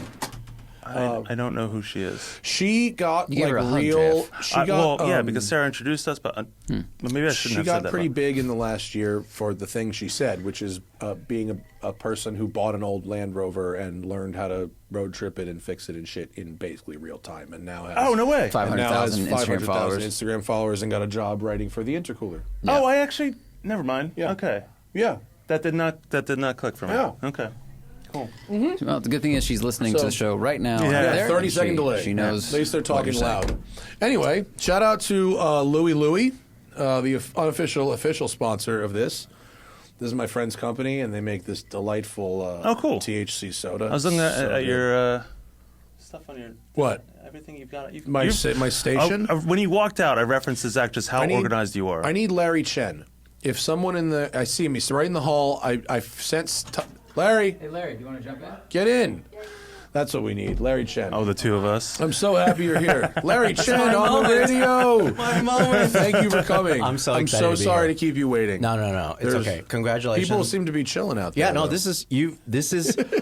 It's so funny. I came Why in here. does your jacket have a tag on it still? Yes, it Your does. Neck right? Yeah. Yeah, you have it. Okay, cool. You know, fine. it's All new. right. Return that. I first of all, congratulations, and then it's interesting. You've assembled this really who's who of Southern California car culture. It really is a party. Very haphazardly, but It worked out. Yo, but you do something that's far greater than most people. You're actually a great producer at like putting events together, and your wife as well. Like your 40th was great because it was like so well That's planned her. out. I know, My but wife, you I too. can't- You are I- very organized behind the scenes, and you texted me like a month and a half ago about this. I did get it going ahead of time. Yeah. I same day. I have the list of everyone I texted. You and Larry were right one after the other. It's awesome. So nice to see you. Yeah, it's good to see you. I saw that you were. I really wanted to talk to you about what I think was your visit to the Rainbow Chic. Oh yeah. That yeah. and you got to go out in that crazy weird Mustang thing. Yes, the Ram Must, Yeah. which is I think Bye, Ram, Sam. Love you. Sorry. No, it's okay. People coming and going. I think it's a Ram 2-ton truck. Yeah. With a 2015 There, Ford bottom Mustang on the right side. Look at this fucking thing. No, there on the right. Oh, yeah. this. You've seen this. This is a Yes, what the fuck? I rode in it. I could have driven it. I should have asked to drive it, but You know how this it thing- drives. It drives like a Ram. Whatever. Yeah, it's it not drives like about, a Ram. Yeah. You know, the thing is, the quality of the builds, Habibi. Like, so good. Really? Really good. It's fucking crazy looking. They have the money to spend on this stuff, and thank goodness they spend it on car culture stuff, right? And wait, is this the same dude who has the huge trucks? It is, right? No, so it's the same family. It is, okay. But it is not the same person. So the funny thing is the other person. Look, the engine bay is so big. I is show there a up in the gap? engine bay. Look, it's so big that I can actually crawl into the engine bay, and I did. Look, see, that's me in the engine bay. Oh my god. So yeah, That's it hilarious. is cool. This individual has so many incredible cars, and they're doing a museum, which is going to be really cool. So it's open to the public, and the sheikh that built this drives this. But who built it? So it's the uncle of this individual that I met, Sheikh Khalifa. He's like a younger guy who drifts, who is into car culture, but the uncle likes to build these weird things. And then so the uncle took this just this year to the Liwa festival where they go up these crazy sand dunes. Yeah, where and you all see that. the Yeah, so then huge- that's like the cruiser car. You know, Oh, top that's down. just like his shit to roll around the festival. Exactly. Oh, Top down in the Mustang, Ram Mustang. I feel they call it the Ram Must. I feel like it should have been called the Must Ram. Yeah, Yeah. We're just talking about the. Ramus is a. I feel like and they need to workshop that name a little more. It's Something's- pretty close to Ramstead, which was the James May mustard gin. Like Oh yeah, the jumble of words. Rumstead. It's mustard backwards. Yeah. Yeah. Does they have, what else was in that garage? I saw a lot of trucks. Like the last ever air-cooled Volkswagen ever. Is it a bus? No, it was a Beetle, okay. made in Mexico. It was like a 2007, I think. Yeah, that was up into the mid 2000s And- that they start. Yeah. But it wasn't even broken in, just delivery miles. Yeah. Everything wrapped in plastic. So a lot of 70 series and older Land Cruisers, again, wrapped in plastic, delivery miles, just stuff like that you wouldn't be able to see ever. Yeah. And I think it's interesting because, a lot of people like to hate on this. I've been reporting a lot on this type of car culture, but I think to myself, like, what do you want me to do? Do you want me to just feature $500 builds, backyard builds, like poor people builds or rich people builds, or like, what do you want me to do? Like, is it everything in between? These individuals love these cars. People that embrace variety, which I think you and I do, that's not always like how the audience sees it. They're always like, I came to you because I saw you do this thing. Now do more of that. I think we're a bit jaded in the sense of like we see so much, but recognizing that we are the conduit of things that people don't get to see, like that's kind of the part of it, right? And like that's crazy. Like, and I understand that's what people want to see because that's aspirational. And I get it. Look, their argument is like, oh, well, why can't they help the poor instead? Or, I mean, what do you want me to do here, guys? I'm reporting on car culture. Yeah. And the best and some of the worst. Well, it's not like you're just not doing those other things. Yeah, I'm trying to show everything. Oh, no, Larry. That's the thing. People getting mad because you showing the fucking rich Habibi's crazy shit. Get out of here, dude. That thing is cool. It's super unless cool. that guy, and I don't know anything about the person behind it, but unless that person's doing war crimes or something, and I don't know about it. So look up this thing. Somebody else in their family built the really narrow Jeep JK and the really wide one. You've seen that, right? The narrow one is hilarious. Yeah, they just love weird things that make you think, and it's like their imagination. So someone in the family is Rainbow Chic, or no? The guy who has the giant power wagon. So that's I went apartment. to I went to that place too. I don't know what the connection is. I don't know Jeez. What are we doing? What? The double width Wrangler.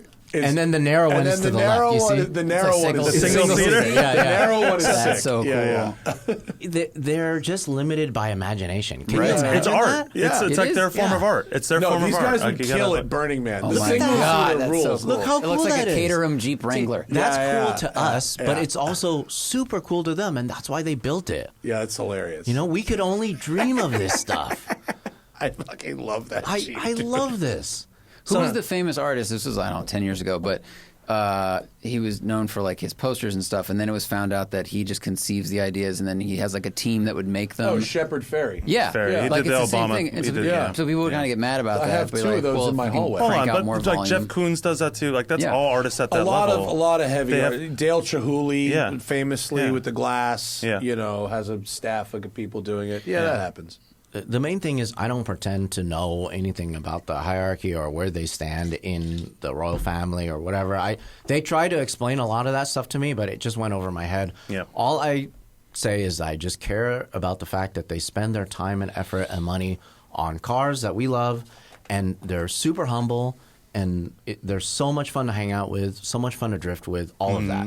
And that's what I love. Yeah. That's fuck. That I can't get over that single seater Jeep. That's rules. It's very cool.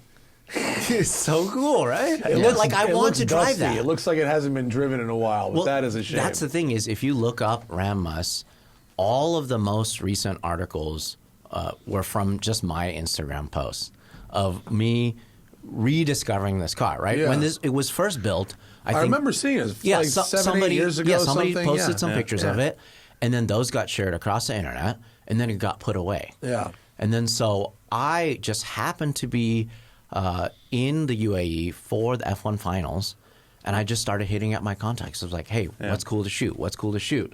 And then I met up with my buddy who's a sheikh. His name is Sultan. He drifts all over the world. And I'm like, hey, can I shoot with your family or what's going on? He's like, hey, I'm at my cousin's place. Come by. And it's this. It's all of the cars in one place. All of them. It's insane. That's awesome. It's so cool. I think, especially we were talking about YouTube earlier, about how like it's some people are really being quite successful right now, and some people aren't. Yeah, it's a lot of it comes down to the producing behind the scenes. I look at people say, there's so much stuff out there. How can I do something different? Well, I look at Hot Ones, right? Sean has done an amazing job of just taking an interview show. Yep. But the real value of that show is the research behind the scenes to ask questions. So I look at you, Larry, in the sense of like, yeah, these cars exist. It's yes, you present them, but it's also about kind of the research behind the scenes to connect the dots and be like, what is different from what everything else is out there? And the fact that other people are reposting these stories and redoing stories off of something you initially like kind of put together, that's kind of what's the thing now. Number one, what comes from this is just my being positive about this stuff, right? I'm not there to degrade them or talk trash about their build quality or anything like that. No, they've got to be so insecure about people who are coming to make fun of them. It's like lowrider guys. Lowrider guys don't want to fuck with you because they are worried you're either going to make fun of them or portray them as like gangsters. Yeah.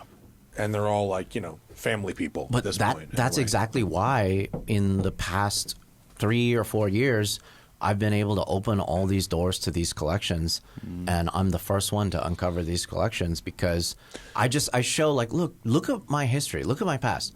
Look, I'm going to these places, I'm being very positive and spreading the love for car culture. I'm not like, oh, this guy, whatever, tax haven or, he's doing this shady stuff to get all these cars. No, it's not about that. It's about the cars. Well, because you also can't change that law or that thing. Like you would have no influence on how a country is run or the money behind it. So, like, you can't really have an effect on it.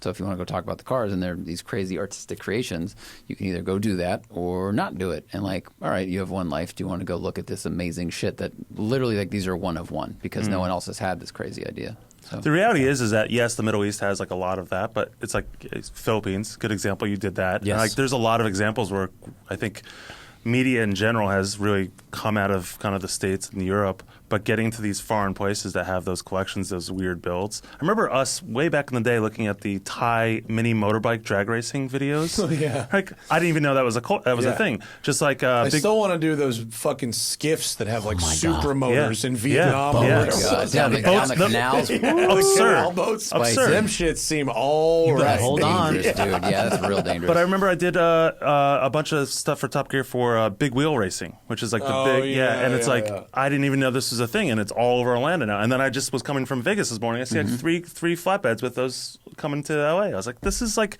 there's so much culture out there that we are just 3 flatbeds with what coming to LA? The big wheel racing trucks. You know what I'm talking about? The donks and the drag racing donks. Those things are fast. She says big wheel. I'm like, it's called donk racing. No, it's not. It's called big wheel racing. Oh, because donk is like a... Yes, you have to be very clear. That's a cruiser. That ain't no race car. Oh, yes. Right, because they used to also drag race those, and they were really fast. I guess they got annoyed about that. Yeah. Annoyed about the naming, the nomenclature. But the hilarious part of that, like, side story of that is, like, the tires they use and how they're basically cutting their own tires because no one thinks tires are that stuff. It's terrible. You have 27s that are 1 inch tall. No. Those things they gotta are get Leno no slouches. Yeah. No, they're like 1,000 horsepower and or more. Sticky tires. They showed a couple on Hoonigan, and they get out. Yes. They like rent drag strips, and they run like what, like 8s and 10s all night. With convertibles. It's nuts. Yeah, fucking. If it's a sanctioned event, you need a cage and a chute. But they're like, but we rented the track, so convertible. Yeah.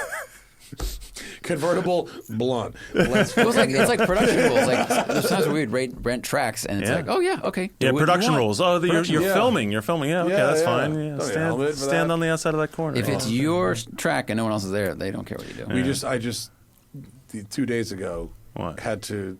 It was the lamest. You have to wear a helmet ever. Oh, I follow all the rules. I don't put up a fuss at any of these events. But, But the thing that we did with the car that mandated a helmet didn't justify it. Fucking laughable. I do appreciate that now they're doing like the strap Hans devices. For some events, I do appreciate that. I suppose appreciate is the right word. Well, I mean, like in certain events, in certain like where having to wear them to host videos sucks ass. You look like an idiot wearing one of those things. I'm sorry, but you do. They're safe, but like, I'll take the risk to not look an idiot on camera right now. Thanks. You know, like the thing they say, give a race car driver 2 cars. One is safe and one is fast. Give me 2 outfits. One is safe and one makes you not look like a loser. Are you not getting like extra time to do filming at these events anymore? They don't do that anymore? if it's the right PR person that knows and understands, yes. At the rest of them, it's a pain in the ass. Sorry. Yeah. Where else you been, Larry? I've been traveling a lot. What else is new? Just the past couple years, we've been really trying to push the video side of things a lot. And one of the things I wanted to talk about is my book. That's one of the reasons why I figured this would be a good time to do a book, because I am so much more in front of camera now, right? So this is just a good, I wouldn't say stopping place, but like a good marker for 20 years of shooting. 20 years behind the camera, and I went over 2 million pictures to whittle it down. What I thought was going to be 2,000 pictures. 100 per year, right? So 20 years of shooting, 100 per year. That was impossible. So we ended up with a little over 2,700 pictures. It's awesome. Yeah, 2,700 pictures. And like, I put so much effort into this book. I'm so excited about it. We're doing a private launch next week, which I'm excited about. But we're doing a public launch in the summertime when we actually have physical copies. Yeah, I absolutely count me in on one of the limited edition ones. Yeah. Not free. No, I don't want it for free. I want to buy it. I appreciate just put that. my fucking name on one. I will. And I want to buy that. it. Yeah. So, so excited about it. I love round numbers. So 20 years, 400 pages, 11 by 14. The limited edition is a lot of fun. We just did the fun project with Canon where I printed 1,000 different pictures. 1,000 different pictures, and each one I'm going to slip in the limited edition. Oh, so you get one original. Yeah, one original print. Nice. That is awesome. It's 9 by 13.5, and it's something that I did myself on camera. You know, we documented the whole thing at my house with my printers, just to have a little personal touch. That's cool. You know, something Love that. it just shows like, look how much effort I put into this thing. Yeah, but you wouldn't believe how hard it was for me to whittle down. But that's part of the curation. That's the value of the book. You know, that's people get to see what you valued the most and what you went through. So and I was originally thinking I wasn't going to do any writing, but Ryan at Carrara Media, who you've had on this podcast, he pushed me pretty hard to put in a lot of interesting stories into the book. So I spent a lot of time writing just little tidbits and things that I remember from over the years, and just put a lot into it. I'm really proud of it. I'm really excited about it. So right now it's available for pre-order, and there's a bunch of you in it too. Of my cars, not of me personally. My cars. But you had also some great shots of the Safari and the Fox Body. Film shots of the Fox Body, of the cool. Safari. That made it? Yes, of the Lamborghini. Oh, those, those are by the way, I forgot to tell you. You remember how when you shot the shots of the Lambo, you said I could use them for whatever I want? Yeah, well, one is being printed in Road and Track this month. Perfect. You get a credit. You have a credit. You could use anything that I shoot of you ever. Please use for whatever you want. Your name is on it. You have a credit. I'm actually They happy. were all, this image seems really crisp. Did you clear this? I'm very, very happy. I can't wait to have that issue. I love that so much. Clearing it now. It's interesting because like that kind of stuff stands the test of time. Oh, yeah. You know, like we did that. That can never be recreated ever again. It can't. Right? The No, snake. that one. Hi, Hannah. Hi, wife. What's happening? Oh, shit. Tag team. Oh, shit. You know, I just had an idea before JF leaves. JF, come back. I think because we're knocking on the door at 2 o'clock. Yeah. 4 hours of radio, That's what I came our in for, 8-hour halfway thing. check-in. I think at 2:15 we take a 10-minute intermission. I don't think a rotating sandwich thing. I'm gonna need to eat something. Yeah. We'll take a 10-minute intermission. And then we'll come back and do the rest after Why that. did you need JF for that part? Just wanted him to tell everybody that we were doing that. Oh, I wasn't see. listening. Close the door. Okay, I wanted to come in. We're at this 50% mark. I wanted to Yeah. see how everyone's doing so far. Oh, it's like Behind the Bastards, where Robert Evan has to check in with how everybody's feeling. Sure. I feel pretty good about this particular 4 hours of radio we've just done. Anyone you regret having on? Anyone we regret? Well, you were kind of brash in your entrance, so Not sure how this is going yet. I didn't know how I was supposed Remains to do be that. seen. No, Jay, that's exactly how Jay to do said it. something that might have to be cut. But That's true. I'm a little concerned that my sweatshirt looks too much like Matt's sweatshirt. Yeah, we look And like now we've we're a chosen the little guys matching together? outfit. No, No. Your sweatshirt's older than his, though. it's true. Yeah. Yeah. Very true. Yeah. I'll tell you the personal highlights from me, and I would say from the crowd. Okay. Is definitely Jay Leno eating a sandwich. Yeah. I on mean, camera. Top notch. think Out of he has fucks, earned that out of right. fucks to Yeah. give. Yeah. Love it. Yeah. He's like, what are you doing That here? one over there that refuses to be a be one. straight. Well, it needs Yeah. 2 tethers, that's why. It needs 2 tethers. I talked to Christian about going and getting the cordless glue gun and some fishing wire, but I filmed him trying to fix it. It was a full minute that he's just in the background. that's what I love about him. Right, yeah. You know, he's very dedicated. Yeah. What has been your highlight? This is just, I think, the fact that I haven't had to actually produce much. And people have just had things to talk about and done a. We didn't need the done a pretty spreadsheet. nice stuff. See? Didn't need the spreadsheet. You know what? But the spreadsheet would have been really nice to have. I'm just saying. But 8 terrible to hours make. is like the whole thing about you think like a 12-hour race or a 24-hour race is so long. Yeah. It goes by so fast. Sometimes We're it at does. I 4 once hours did now. 24 hours Le Mans coverage. I did a 24-hour live stream coverage. It was brutal, and I made a lot of really bad decisions. The worst decision among them was to start drinking right away. I got drunk and hungover twice during that. And so we're not going to touch alcohol until probably 4 o'clock. So that's rule number 1. But besides that, it's been very nice. Thanks, Han. Hannah's episode of the podcast from last week just crushed. Oh, I wanted to follow up on something. Uh-huh. Okay. These chairs, while Yeah. I understand ergonomically, very good for you. All really made me want to do during that podcast was like lean back on the arms or like Sure. hook around. Yeah. And I have to say that sitting, no, The AC unacceptable. Slater Oh God, is no. also good. This is the cool substitute teacher. He's Yeah. going to talk to us now about drugs. Listen, guys. and how you know math how- is more important. What's up, You know fellow how kids? sometimes people will see you in a park? No.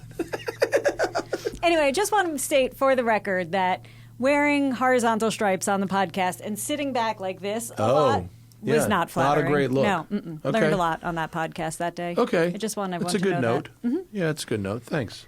But anyway, I'm really proud of you guys for hitting 1,000. Thank you. Thanks you. for the cake. It's We a had good cake. How we is had the cake? Did you balloons. try the cake? Yes. Is it good? I had the first slice of cake to make sure others ate it. No pressure. And people That's have important started. because No, they think they're pressure probably relieving. waiting. Yeah. Is Yeah. there going to be a ceremony or a candle or something? That's yeah. very true. But enough of the cake has been eaten that it's starting to reach the writing, and no one wants to cut into the Oh, writing, yeah. which is kind of amazing. Now, also, gotta our take a sandwich picture of platter is being eaten makes me very happy. I'm very excited. Seeing Jay come in, like, not even being like, I'll finish my sandwich first. Just be like, now it's fine. Yeah, let's go. Yeah, he was. Jay rules. There was a casualness Jay to that. It's rules so funny. and Zuckerman rules. Oh Zuckerman my, is... okay, so favorites. I'm sorry, you coming in was supposed to be a highlight? No, you but I coming mean- in and asking about the What highlights about is supposed Larry? to be He's a right highlight? here. favorite. He's Larry's, right here. by the time he's done, he will be a favorite. I You see. see his book? Look, turn around. Look at his I new saw book he his just book. came out with. It's fucking awesome. It's very exciting. I also saw that Sarah is the first like that we That's- see, Yeah. and she's here. And she's here. It's amazing. Oh, my God. Matt Farah also likes this post. all right, Larry yeah. Chen. See? I That's didn't, been see, there the I whole didn't time. even see this post. When was that posted? Oh, Number one January fan. 1st? He- You know Number where I one was? fan. I was driving for 12 hours across Detroit on January, across the Midwest. Turn with our new notifications electric on. car. Happy New and I Year. have notifications off. Yeah. But I am happy, and I will buy one, more importantly, I than appreciate liking the Instagram post. How Okay. close are you to eating break? 15 minutes. I'm very concerned about you I guys just got eating. hungry all the second. 2:15. Yeah. All of a sudden, We're going rather. to take a break at 2:15. I'm not wearing we a have to watch. ask Larry the important questions first. Okay, good. Okay? You do that. The important questions. There are 3. Yeah. Okay. Question number 1. We started this podcast in 2012. What was Larry Chen doing in 2012? I just became the Formula Drift official photographer. Okay. I was really just pushing hard to get the ball rolling to do this as a full-time gig. I think just a couple years prior to that, my goal was to break even. You know, it was to not make money elsewhere to put into photography, Yeah. but to break even. And then the second goal, I think this was probably around 2009, was to make $10,000 for the year. Okay. Yeah. So then And did you achieve that goal? I did. Okay. Gross And or then- net? like $10,000 profit. Yeah. After the end of the year, That's and awesome. then it just luckily it snowballed from then, and I never looked back. Yeah. That's cool. That's a good one. Okay. Question number 2: best road trip you've ever taken. Can be for work or not for work. Best road trip. That's a hard one because you are on a lot of road trips. Yeah. I would say road tripping in Japan with my family is probably the best. Oh, when you got your Skyline? Yeah, when I got my R34, the air conditioning went out. In Japan, that can be fucking bad. It was horrible. Japan is basically Louisiana's climate. It was rough. Luckily, I was just driving through Nagoya, and Liberty Walk is based out of Nagoya. I know they make body kits and they sell T-shirts and all that stuff, but they have a full shop. Yeah. So then I called them on a Sunday. I was like, hey, guys, I really need help. Can I come by? And my coilover went out too. Oh, shit. Like the oil leaked out completely to the point where it was just a spring. Yeah, you had 3. Yeah. Yeah. Mind you, this is buying a 25-year-old car, sight unseen. Yeah, that's what. And then driving it off the lot, and then, okay, let's drive halfway across Japan. Yeah, I mean, all things considered, it's not the worst things that could happen. But exactly. Yeah. So then stop by Liberty Walk City, Nagoya.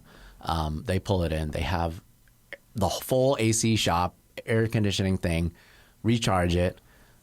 They did not have extra R34 coilovers. Okay. So I limped my way all the way to Nara, to Garage Yoshida. Luckily, he had an extra set of HKS, like used coilovers, and he swapped it for me in 20 minutes. Nice. Yeah, so then I could continue driving. It was incredible. That's a good one. Flying somewhere and buying the car and then immediately road tripping it is good. You understand, right? Like when you drive German cars in Germany on the Autobahn, Different you thing. finally understand why this car is built the way it is. Yeah. Mm-hmm. It doesn't really shine here, really, in the States. Unless you live in Nevada. But yes, I know what you mean. Sustained 140, 150 mile an hour. Right. Yeah. You know, you just don't understand it. And then same thing for something like the R34. You don't understand what it was built for until you drive it all around Japan. Yeah. In the cities, on the highways, all of that. Is there also an element? I've never been to Japan. I've heard it's like the best place to visit in the world. But I've heard from so many different people that Japan, especially Tokyo, looks like it's 20 years in the future. So is the experience of being in Japan, interacting with their infrastructure, how the society, etc., informs why they made that car, and that car was so far ahead of its time? I mean, there's a little bit of that, but it's so interesting. Like in the city itself, like Tokyo, when you're driving on the highways and the streets, it's like a urban toge, because it's so natural how they built the highways through where the high rises are and through where the neighborhoods have developed. There's no straight line. Yeah. Everything is a corner. Everything's banked, and you know. If you do it in a time when there's no traffic, it's actually quite good. Incredible. Yeah, it's really good. It's so much fun. That's why all the good driving happens at night. There's in so Tokyo. many The other traffic fucking blows. Exactly, and there's so many other car enthusiasts out there. Yeah. And it's nonstop, and they appreciate each other. And I could street park my R34. I could leave it at the grocery store. I could go to the movie theaters. I could go to Disneyland. I don't have to worry about it. You can't do that here in LA. You just can't street park an R34 on the street.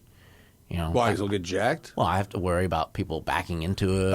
It's like a value. Oh, yeah. It's a respect thing. I actually leave my shit parked all over the place, and I find the doper the car, the more likely it is to be left alone. Really? I left my 328 Ferrari parked with the fucking keys in the ignition and the roof off for like 6 hours once, and I was like, yeah, I don't care.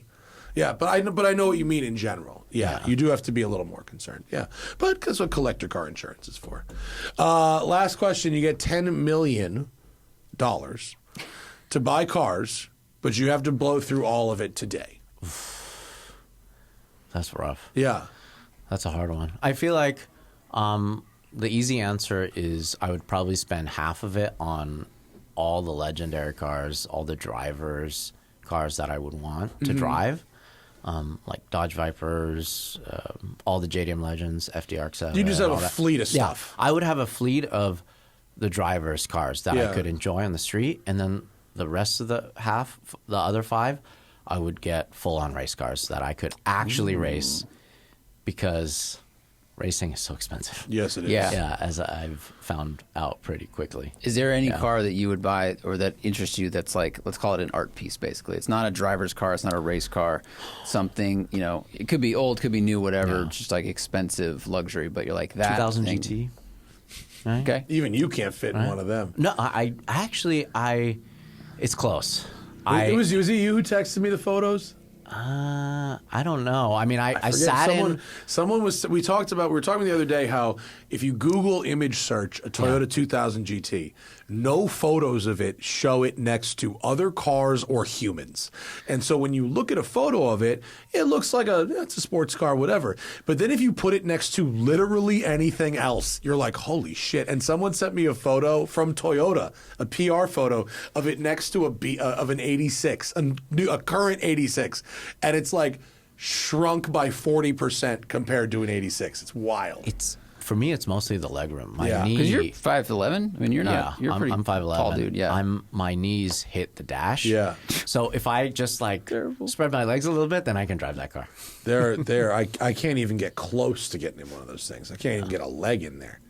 Yeah, I'm tempted to in that art piece sort of thing, like some real brass era Pebble Beach shit, like a Packard or something, some real Auga, stuff. I would just get the horn.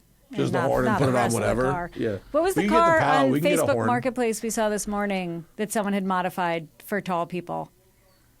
It was a Renault R5 Turbo 2 that someone I had would put really in. like to own. No. They just took out the stock seats and put in a set of Recaros or something because they were But if too you buy it tall on to Facebook drive. Marketplace, you'll get the original seats and the original steering wheel back. I would be the one to spend $1 million on that car and put it on some nice wheels and put some nice seats in it. I think that would be so cool to have like an outlaw 2000 GT. That would be cool. That You'd would be be the cool. only one, and that would be rad. Yeah. Like the Liberty Walk Mira they've got going on over there. Does that thing actually run, or is it just basically does. a model? So that was a rusty pile that they actually saved. So in essence, they didn't ruin a car. They improved on it. I'm not offended by it. I don't care. I was just curious if it actually was a driver or not. Yeah. It is a full car. Yeah. It is a real Mira. What happened, Zach? Nothing. You think okay? Yeah. All right.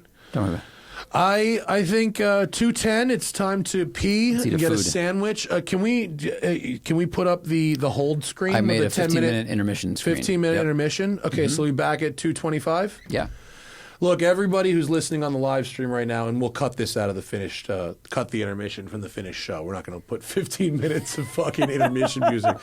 But we appreciate you all, particularly our patrons who really keep the show going. And if you're watching this on the main channel, on the live show right now, and you go, I like the idea of this live. Patreon, our lowest tier at Patreon is only like $3 a month. Correct. You get the live stream for a couple dollars more. You get access to an ad-free version of the podcast just for you, both the video and the audio version, totally without ads.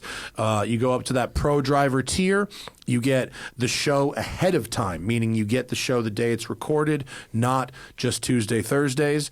You also get an extra podcast every month, and you also get everything I also just mentioned. And we love our patrons. They really keep this thing going, and they also get exclusive access to our merch collabs and things like that. So we're going to take a 15-minute lunch break so we can have a sandwich. And are you going to stick around for a while, Larry? Yeah, we'll get you another sesh, get you another loop.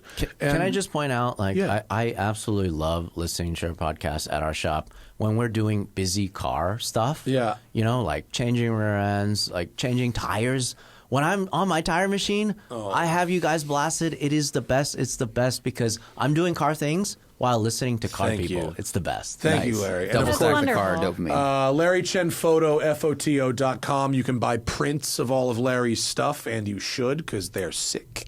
And the book is pre-order on your website? On Carrara Books. Carrara.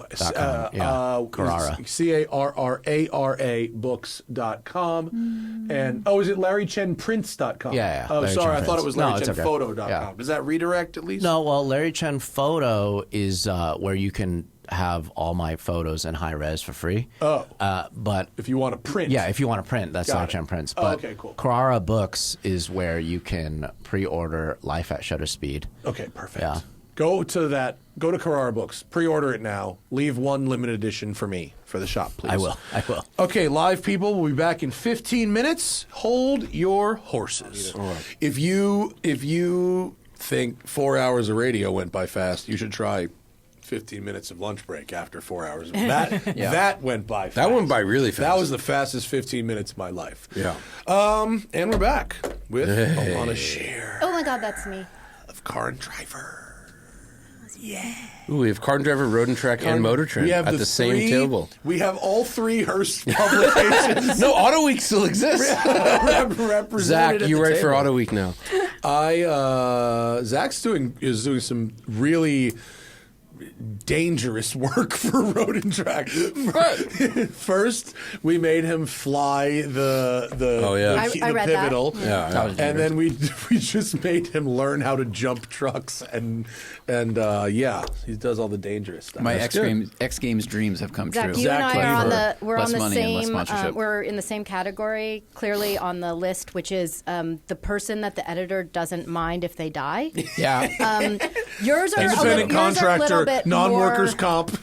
Yours are a little more exciting. Well, I am on staff, but they keep, like I did that slugging story in D.C. where it was just like, go to Washington, D.C. and get strangers in your car Now, for funny an entire that week. you mention it like that, which may be accurate because both of these jobs I've gotten have been suggested to be passed to me by one Matt Farah. Yeah. The first one. Matt, have you been talking to my boss as well? He's like, you know who should do the this. The first one Clapping. got passed because I was too fat. I couldn't fly in the thing because I was too fat.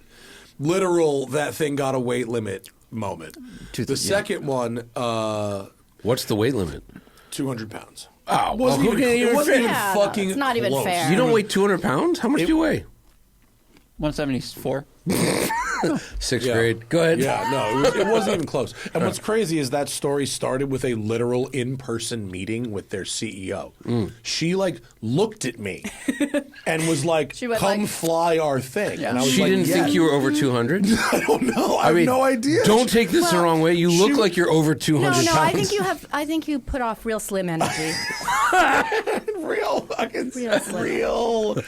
real. It was a good wardrobe day. I don't know, whatever. But and the other Vertical one, stripes. the other one, just couldn't do it. I thought Zach's spine. We had a chat. I don't think it was the last time I talked to you, Elana, but recently about that insane RoboCab thing, and then you wrote by far the best take on it of anybody afterwards. thank you. What was the name of the article? I forget the name of the column. I think it was just my column in Car and Driver, but I don't remember. I don't. It didn't remember have the a title. headline, but it was No, just we changed it. Alana's column in Car and Yeah. Driver. It was fucking ace. Thank you. That is very wow. nice and Nicely very done. meaningful. I was, to be completely honest, I was terrified to write anything, even mildly critical. Yeah. But it went okay. Nobody sent any. Since the Twitter acquisition yesterday, in which he sold it to himself. Yeah. What? But it was worth $33 billion. What just happened? Yeah. X Got is bought now by property AX. of XAI. Oh, AXAI, sorry. For exactly $1 billion more than the original price. So the shareholders get their money back, and it's offload. It's like That it's sounds clever legitimate. accounting. Yeah. Huh? Yeah. Sounds legitimate. I see no That's how problem with business that. goes. Yeah, this should absolutely be legal. Yeah. Well, I mean, look, if you're gonna bribe all those people to vote in Wisconsin, you got to raise $1 billion quick. If the share price is tanking and you need hard currency, you got. So I was saying when we first started, actually, before Johnny even came in the fucking door, when Zach and I were just doing a few minutes, I was saying that I wrote some discussion topics, thinking that we might need them, not even really thinking about the fact that we're all just friends. We could bullshit for 8 hours. Also, this is a room of people who are rarely at a loss for something to talk about. But I put a lot of pressure on myself. Yeah. I appreciate how prepared you are. I think that it really shows what a professional you are. funny. Matt was This worried morning- that Johnny would run out of things This to say. morning, Hannah was stressing. You got a problem, motherfucker? You've been talking a lot of shit today, dude. That's the second time you've come at me. But I wrote 30 things, thought starters, and the beginning ones are so mundane, give me a good book recommendation. Actually, Matt, I can do that because the column that I am working on right now is, and you'll have stuff for this, is it's about books or cars in literature, like in fiction. Because Yellow Rolls Royce from Great Gatsby. That's all I got. Well, yeah, and that's actually that time period, the 20s and 30s, very often has specific cars in it, which kind of makes sense when you think about how important cars were culturally and also how they were representing different class strata, but then also that sounds totally foreign to also today's people, time, by the way. People always crash and die in the cars in all of those books. I just read an Evelyn Waugh one where it's got a great car crashing crash. was new. It was exciting. It was new. It was very exciting. Like the late 20s is like when they were calling cars like murder machines and shit. That's when the auto lobby started. Pretty much was to counteract the actual urbanists. I mean, 1903. There was 2 cars in Cleveland and they hit each other, and so they outlawed cars. Yeah, in Ohio. So, but wait, anyway, so that was like the beginning of my list of questions, which I wrote yesterday outside by the pool with the cats. Okay, nice. It was a nice day. The cats go outside. My backyard is fully walled in, so they can't get out. Okay, and I let them in the backyard only when they're supervised by me. Okay. Yeah, not free, but like, man, do they love it. Okay. So anyway, the last few questions I wrote after reading the news this morning. Oh yeah, while drinking coffee, and my last question. Rank Elon's lies from most destructive to least destructive. Right. and then I have a list of about 8 or 9 lies. All right. What are the lies? Yeah, Let's I hear would the like lies. to hear the lies. FSD being self-driving. Hot battery swaps. Remember the battery swaps? That's very undestructive. But well, I'm saying rank from most to least. Yeah. Hot battery swaps, by the way, absolutely sounds like something that you should not Google. It does. Yeah. Right. Yeah, yikes. The relieving traffic with tunnels. Using a Cybertruck as an apocalypse vehicle in a reality. Humanoid robots being any kind of a thing, and, quote, waste and fraud. Waste and fraud is the most harmful lie. I'll take the last part first. Yeah, waste and fraud is, it's absolutely insane. Yeah. Yeah. And the others are, I mean, you forgot the 2017 deposits on the Roadster, which I think is actually, in a sense, is the most harmful, because he took $250,000 theft. Literal outright theft. Like that's 8 years of no interest on That's true. It's funny. I made the night it came out, I made a Cybertruck deposit just because it was $100, and I got an email from Tesla about like, hey, configure your Cybertruck like 2 days ago, and I just finally was like, oh, cancel. I forgot. Yeah. Do you know the take rate based on the number that they had to recall? Oh, 46,000. Yeah. It's 2.46%. Right. Like that's literally we convert T-shirts at a higher rate. So what I have learned as a business person is that if you are going to put out a really terrible product, you should make sure that it is all ready before people can learn that it's really terrible and then not actually buy it. Like once you have their money, that's on them. Also, if you say it's going to cost $40,000 and it costs $120,000, that's bad. Also, yeah, it's all bad. I mean, it's pretty much all bad. Yeah. There's some things that are good that they could have put into a normal car, but that would have not been. No. Anyway, hey, I got whiskey. Let's drink. Tell me again about the whiskey. All right. We got 2. We got this one is. Do you need to take your glasses off? No, if I hold it far away. This is the Singing Bush, and this is the Invisible Swordsman. Yeah. Oh, yeah. They're named after 3 amigos. Yeah, right. Named after the 3 amigos. And this one is 136.3 proof, so 68.15% alcohol. This one is 138. 69.0 alcohol. Perfect for 2:35 p.m. And we've been drinking since noon. Let's go. Yeah, and here.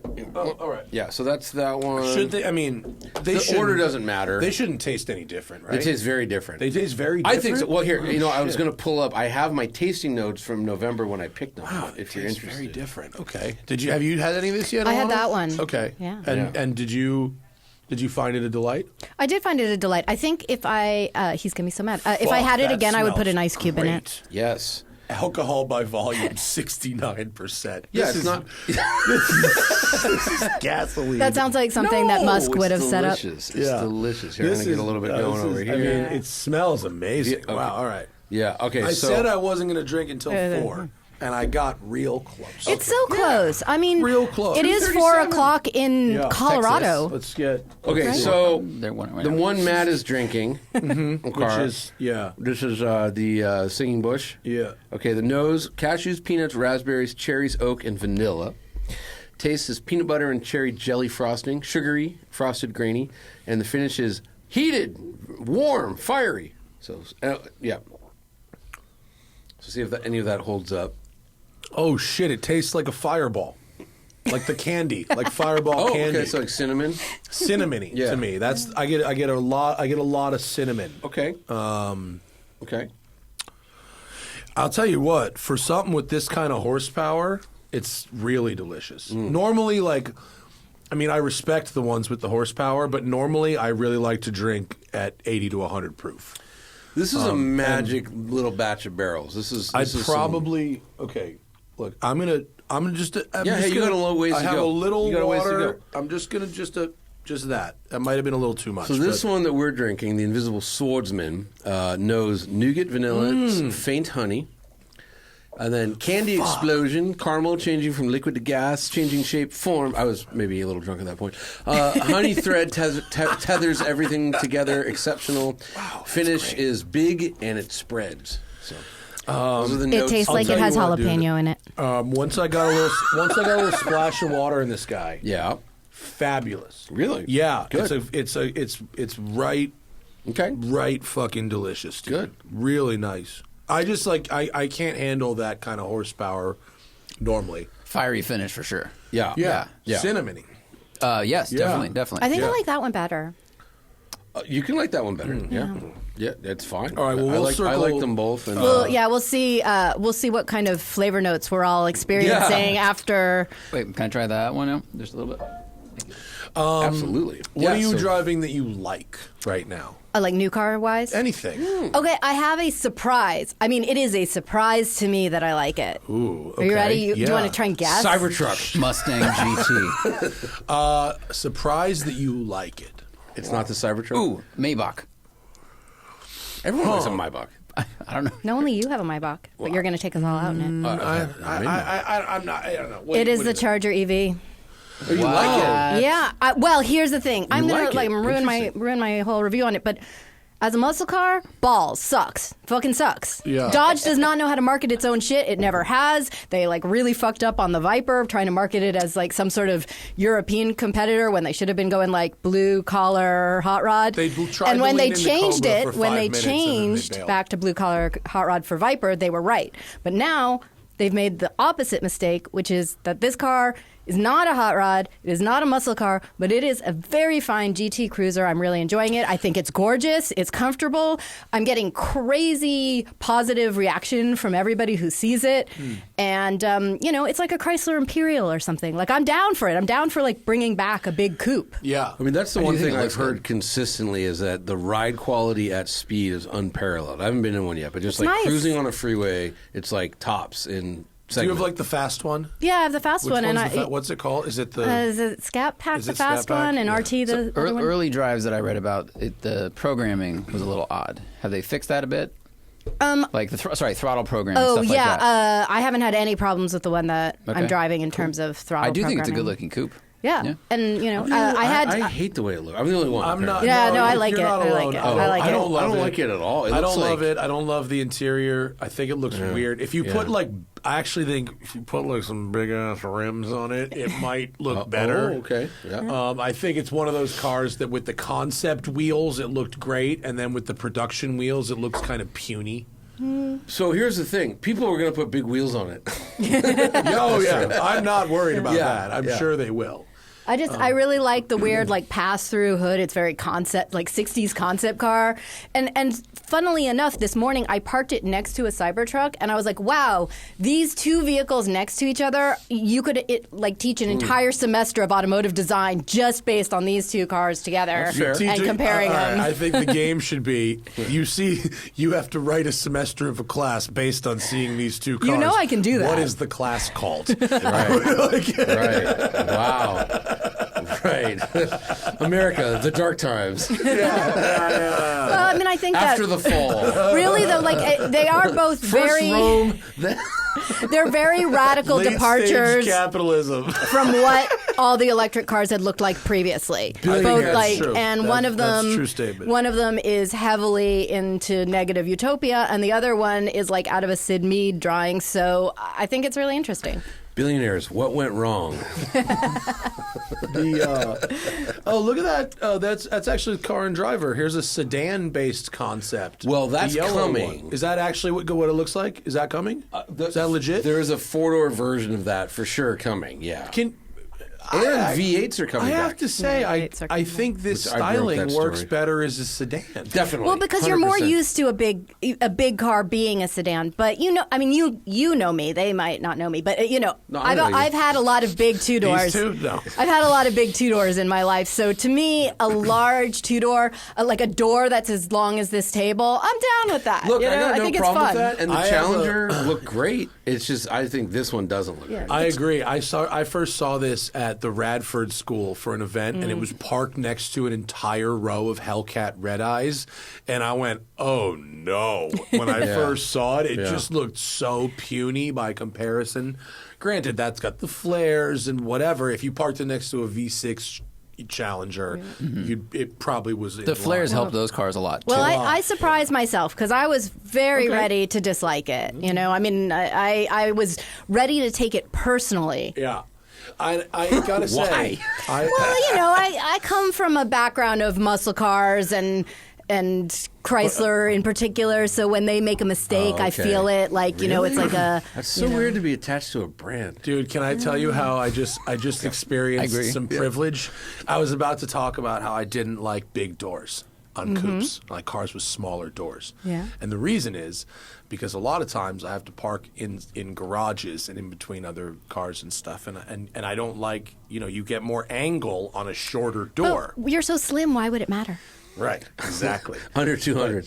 But then I was like, I guess it only matters if you're parking the car inside or like in between other important cars. Yes. Like, that's my I will privilege. admit that I have had to do. There's a very particular. You hold the edge of the door with your hand as you're like sliding out between. I've been doing that a lot in this car, so it's not super convenient, but could be worse. Could be like a Gullwing or it's something. the same thing with BMWs. I like the 4-door, like the M3 versus the M4, because these big ass doors. I can't get enough angle when I open them. Oh, funny. I it's a real I know thing. it's true. I just never thought about to like criticize a car for that. Yeah. The other way, like the Taycan has like really small doors. And so And you bonk your head getting in. you can, but I have my new move for the Taycan is when I open the door, I hook my right foot underneath the open door. I do that, yeah. And I basically do kind of like Yeah. a sit-up out of that. That's going to be good for me long term. It probably is. You're building ab muscles. Anterior My chain. right side.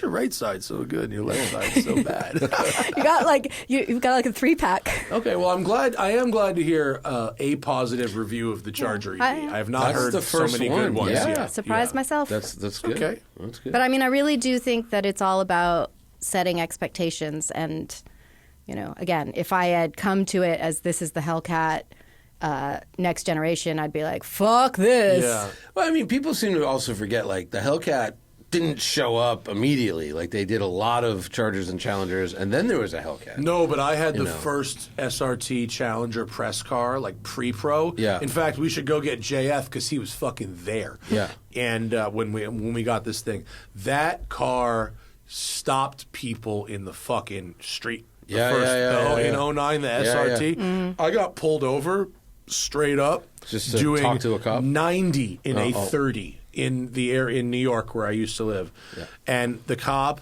It wasn't your fault. Those cars just do that. I let the cop, I was like, you want to drive it? And he was like, and he did. I let him drive the car, and that I may ticket have never done that. fucking happened. I may have done that once or twice. It was serious, Yeah. Pre-dash cam. Yeah. That was definitely pre-dash He turns the cam. body cam off. He's like, Did you ever have a cop take his gun out and leave it in his car because you said, you can't have a gun in here? No. I've done that. I let like him you took have the cop gun for a in ride, the but you're car. like, hey, you have to leave your He gun. wanted to drive, and I'm like, you can't have a gun. It's gonna scratch the seat. Like, don't do that. And he just took his whole fucking belt What was off. the car? I can't say because there's a lot of video of this car. But yeah, but it was from Italy. Okay. Did you do this to get out of a ticket, or you were filming with the police? Were you just trying to make friends? This was actually filming with, but I have let cops drive cars to get out of tickets. Yeah. Like maybe, let's see, a GTR, what was it called, Z4 M Coupe. A Z4 M Coupe? You really wanted to drive it. You really wanted to drive it. I didn't know that the M Coupe had that kind of juice. Back in 06? Pre-production Challenger before they're on sale? Yeah, of course. But an M Coupe? Well, this was a 2009 GTR. That was the one. First GTR, Oh, yeah. I have never had any police interactions. Ever? When you're not driving Never. fast enough. Never? You're not driving Never, fast enough. huh? Yeah, nope, That's never. because you should drive quicker. All our cars have like 9 liters of displacement and make 125 horsepower. Yeah. That isn't. You get a ticket for noise, but not for speed. Wait, didn't you buy like a fucking dump truck or something? Not recently. No, you bought a huge commercial grade truck in the last 6 months. Didn't you? Or did No. I just make this up? You made that up. You're thinking of one of the other women that you know who collect trucks. They collect Different girl's dump truck. To be fair, we do have a commercial grade dump truck. You do? We do, but we Okay. didn't get it recently. Oh. It's an all old right. dump truck. And then we have the 2 big ramp trucks. I But, knew about those. I don't know why I thought you yeah, got I don't it know. recently. We maybe did a Maybe update. Instagram just fucked yeah, me. or I mean, I think we did an update on one of the ramp trucks, so maybe that's what you saw. I love a ramp truck. Ramp trucks are cool. You don't need any kind of special license for a ramp truck, right? That's just a pickup Well, truck with a cap on it, right? For the smaller ones, you don't. Yeah. For the ones that we have, you would, except that magically in the past they have been registered as RVs. So. Oh yeah. well, Then there's no that's rules. convenient. Yeah, there are no rules Physics for RVs. stop applying. You can. We were just talking about You that. can just do whatever you want. Biggest thing We in were the just world. talking about that with You can drive a Tati because she building. was like, they just let these young Just- people drive just whatever. I was like, that's not whatever. all. If it's a bus, you need a license, but you get an RV the same exact size, same Yeah. powertrain. Frame, They chassis, go everything. for it. Have Yeah. a great time. Yeah. Oh, hi. I didn't mean to interrupt. Phil was going to leave soon. Phil, are you Not leaving? Not without saying goodbye. Thank you very much. Got a Can you guest mic. activate- Hang on. Party mic? Yeah. Party mic. Say goodbye to everyone. Phil. We saw a bunch of empty glasses. Figured we'd just jump in. Oh, Yeah, come on in. Those are empty. Get some booze. Get a beverage. We got have beverages. Phil Morris and Jay Ryan. You back can in the tell us game. if you taste an explosion of sweetness. Or Was this, jalapeno. wait, Johnny, was this what you gave me earlier? Yeah. Yes. Yes. Was the answer. Yes. And let me- good. A hint of honey. Really good. Cherries, I I don't know think. if it was that nuanced with my straight baby. It's really No. good. It's really It's good. just It was easy. Jay wants ha some. horsepower. It was Oh, beautiful. okay. And, Yeah. So this comes from. All right, should I rinse out my glass before re-pouring? You don't need to do that. I can. I'll give it a little swirl ski. Yeah. Yeah, that opens it up, doesn't it? The water. I mean, The thing is that what they say? well, that was a tactic to like. How do you get people who don't like whiskey to drink it? Add water to it. But yes, it opens it up. No, I was just trying to Johnny Lieberman people. clean my glass off. Is all. You know. Thank you, dude. Thank you. Thank you for having me. Thanks for coming by. How do you sell Thank beer you to for women? coming, Right Phil. here. We appreciate you being here. This is a real delight. How's it going in here? It's going. It's pretty rough, actually. You know, Yeah. Yeah, it feels Alana like hates it. looks like We a have torture. all the pillars. We have Motor Trend, Car and Driver, and Road and Track. So all basically, represented. it's all the print automotive magazines. of Print's Hearst. dead. Not over Print by is- us at Print is Hearst. dead. Remember I in pretty- 2005, Matt? Print is dead. I pretty much only want to write for print. Yeah, right? It's a real delight. It is nice. You know what else? Here's something I appreciate that I didn't appreciate before. Fact checkers. Mm. I used to think they were annoying, and No. now I'm like, Bless a fact checker. That was my one of my professors, a writing professor in college, said like the most important thing for you is to find a good editor. Mm-hmm. And that's true of all writers, but find a good editor. Yeah. AJ edits me most of the time, and he is A-okay. Does that objectify you? I mean, give you an objective view of yourself then? No, I mean, why is a good editor is crucial? I guess I'm a decent. Well, because they just. I've never ever gotten edited in a way where I went, ew, like what did you do? Except one time where they actually got they changed a correct fact to an incorrect one. I've had that. That's always fun. That's a Yeah, bad yeah, one, yeah, but yeah. I've never had someone like structure my words and sentences worse than I sent in, you know? Yeah. And like I go long, they'll ask for 1,500 words and I'll give them 1,800 and they'll get it to 1,500 of the best ones. Yeah. Yeah. Same with you guys, I guess. The only horrible edit I ever had, and exactly that's what happened at this level, was when COVID happened. I wrote something about like driving up Angeles Crest before Good Vibes actually, but just like that's the only freedom left in COVID, and we had some dumbass like. If we mentioned the word COVID or the word pandemic, it might it might scare advertisers. No advertiser had said, hey, we're scared of COVID and pandemic, but they were just like, you got to cut those words out. I'm like, it's a story about the only freedom left because of the global COVID pandemic is driving in the canyons. Yeah. And they're like, but you can't say pandemic or COVID. So after it published, I went to someone and said, hey, could you give me access to that file? Went back and changed and I just it. changed it all, yeah. Yeah. But it got published without it for a week. And I think what's nice about like when you have a good editor, they can look at what you've written and help. You're kind of equally invested in every part of what you've written. It gets hard to know what the interesting part is. Exactly. And a good editor can say, actually this bit that you've stuck here in the middle is amazing and you should move it up higher and it should be where you start. Or they could say, oh, this thing that you clearly think everybody understands, like normal people don't understand that, so you need to explain that a little more. It does give you an outside perspective. Absolutely. It's like a director. It's like being an actor without a director. Right. The director is part of the process. And look, I was helping a young writer the other day, and I was giving them some, I thought, very good edits, and they would not take them. Really? And I was like, day one when I started on Motor Trend, Angus McKenzie said to me, he said, nothing we write is sacrosanct. Yeah. That's beautiful. Yeah. And it took me about 3 years to understand what he meant, but like this person was just, they wouldn't hear it, and they just wouldn't take the edit. And I'm like, all right, I'm not going to help you anymore. But like, well, it is collaborative, right? Yeah. This whole thing. So you mentioned directors, and right before I leave, because I'm going to get out of here, and happy Sunday. Yeah. Later. I'll get you a chair. Let's get a chair. It so smells weird in here. But one of my best directions I ever got was on Bosch Legacy. Oh, the best, yeah. And I'm doing this final scene. I'm getting tortured by Titus Welliver, who's a wonderful actor. He was. And I'm getting tortured. I mean, getting waterboarded, so it's bad. It's not comfortable. So the director goes, cut. He goes, what are you playing here? I tell him what I'm playing. He says to me, got it. Let's re-architect that. Right. Whoa. I've been doing this a long time. I had never heard those phrases. I'm like, okay, you got me. What's up? He goes, and he tells me, you have this power, don't give away your power, whatever it was.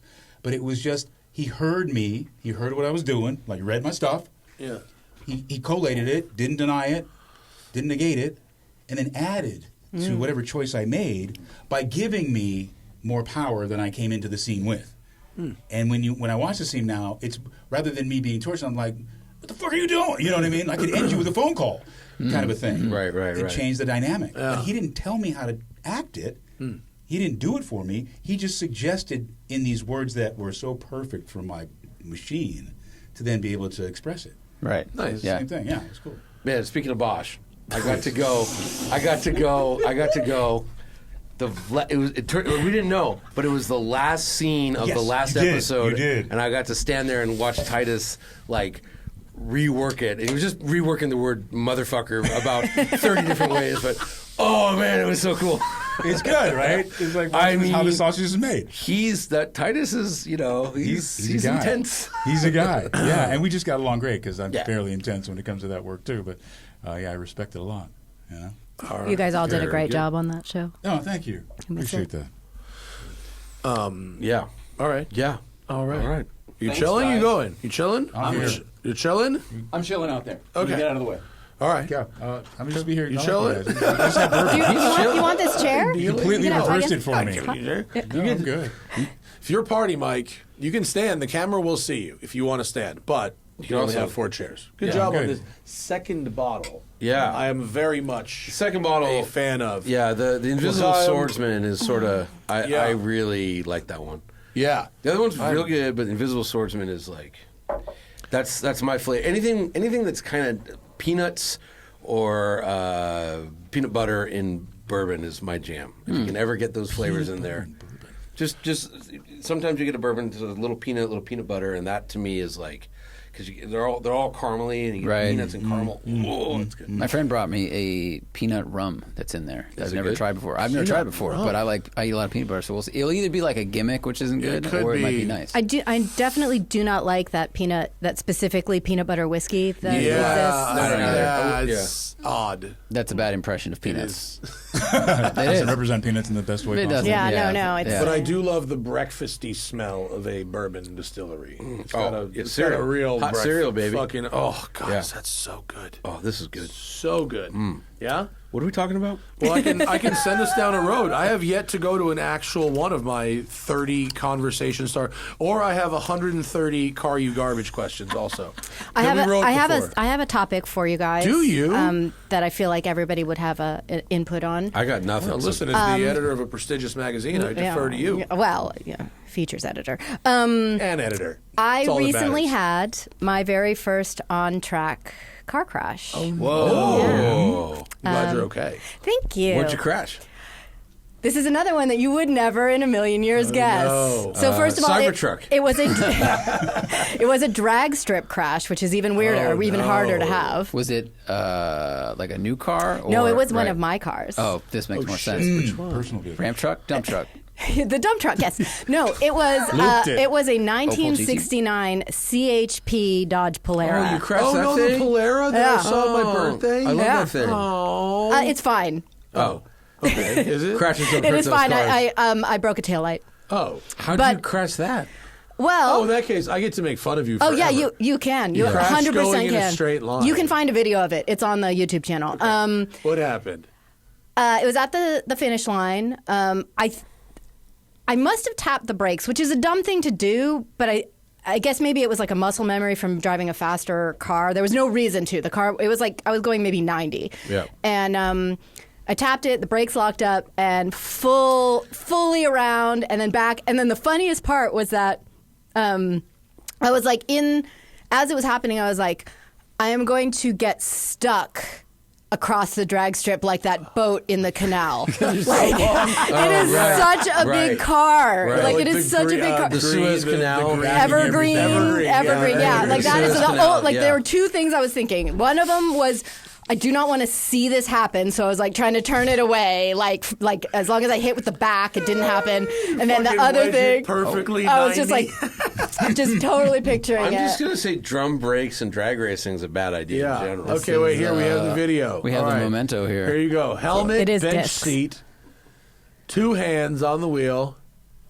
I mean, it's Brakes. a 15 second. Wow, that came around rapido. It was fast. Wow. Yo, you know what? Ooh, you Whoa. got so lucky. Yo, so lucky. Danny Sullivan. Do you like how I'm landed it like a gymnast? Honestly, I think I don't call that a crash. I call that a save. What were you drag racing? I was drag racing against an 8-second Camaro. Thank you very much. Okay, good thing it wasn't a 16-second Camaro. I It's mean, the horn ring that I And love. everybody thought it was him who crashed because no one was like, that big barge crashed. I mean, look, that happened so fast that I'm going to call what you did a save and not car a control. crash. Thank you. That is so kind of you. Was this Famosa? Wow. That was at Bakersfield. That's Famosa, yeah.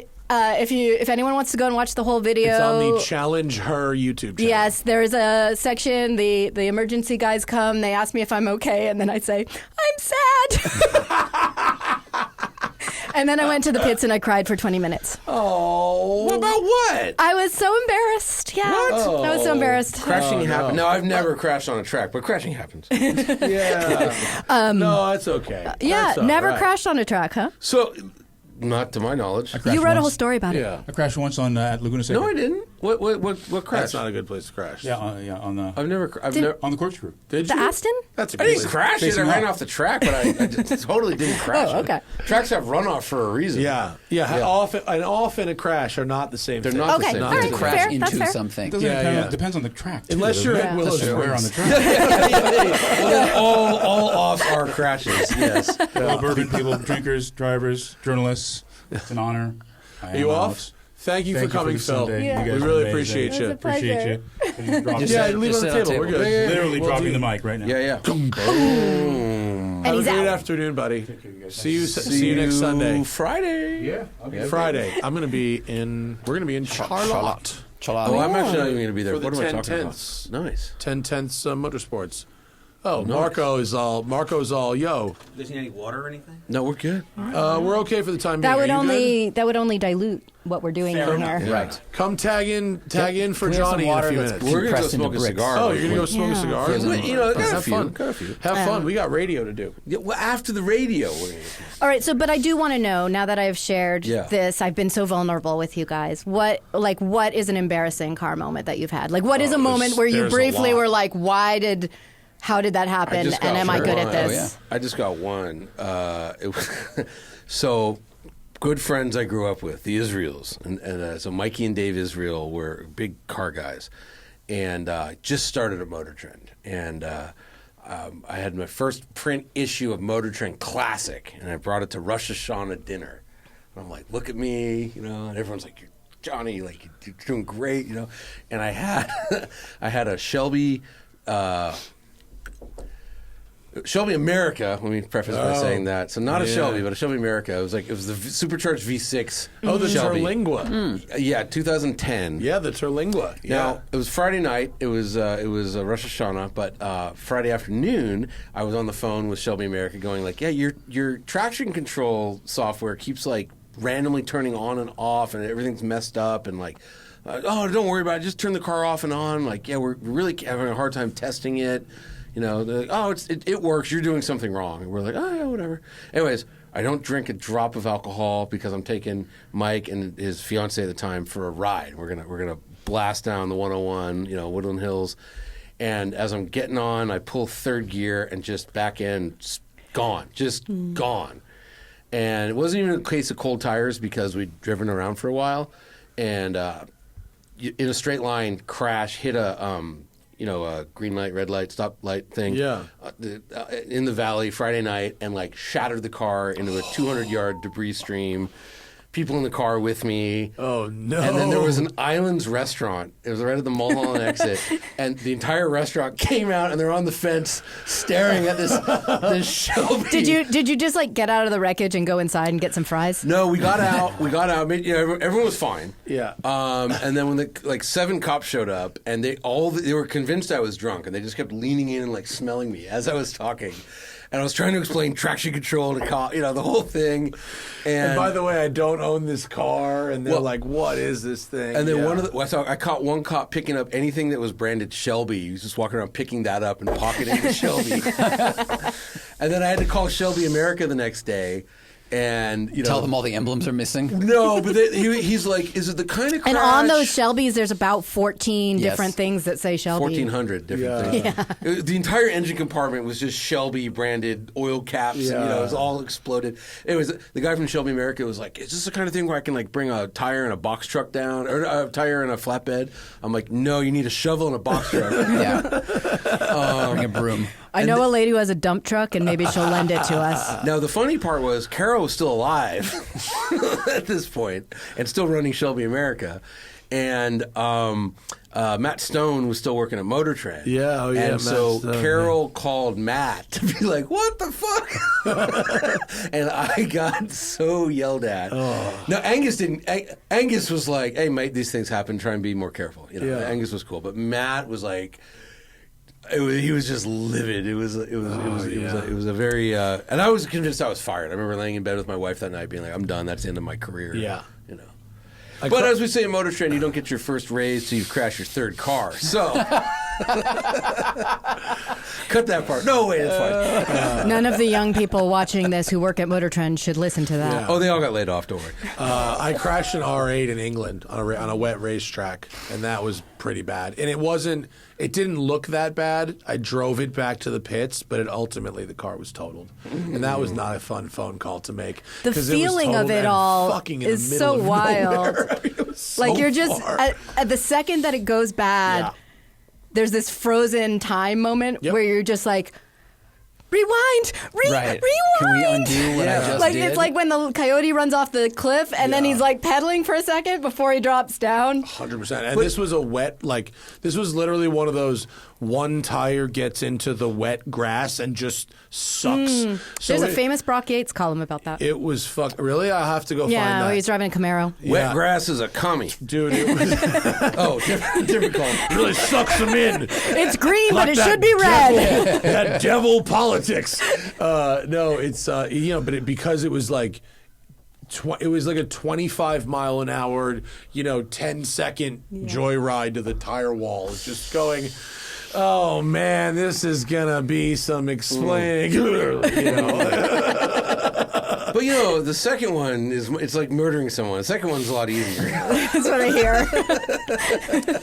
You just keep doing it. It becomes normal. Right, just get numb to it. I only crash forward, so it's fine. I've only ever crashed forwards. In my life. I've had 2 car accidents in my life, both were Fords. I've only ever crashed Fords. Is a really found funny. on road dead because of me. That's the car writer version of only murders in the building. Yes. Well, it also sounds like those T-shirts that you kind of just like they're like computer generated or whatever. It'd be like my grandfather loves me and 44 Magnums or something like that. It'd be like just like I only crash Fords. The second one was good because it was a Raptor and it fell on its door. And we were filming a video, so we had a second Raptor with us. So what do? We literally tow rope it back onto its wheels. Yeah.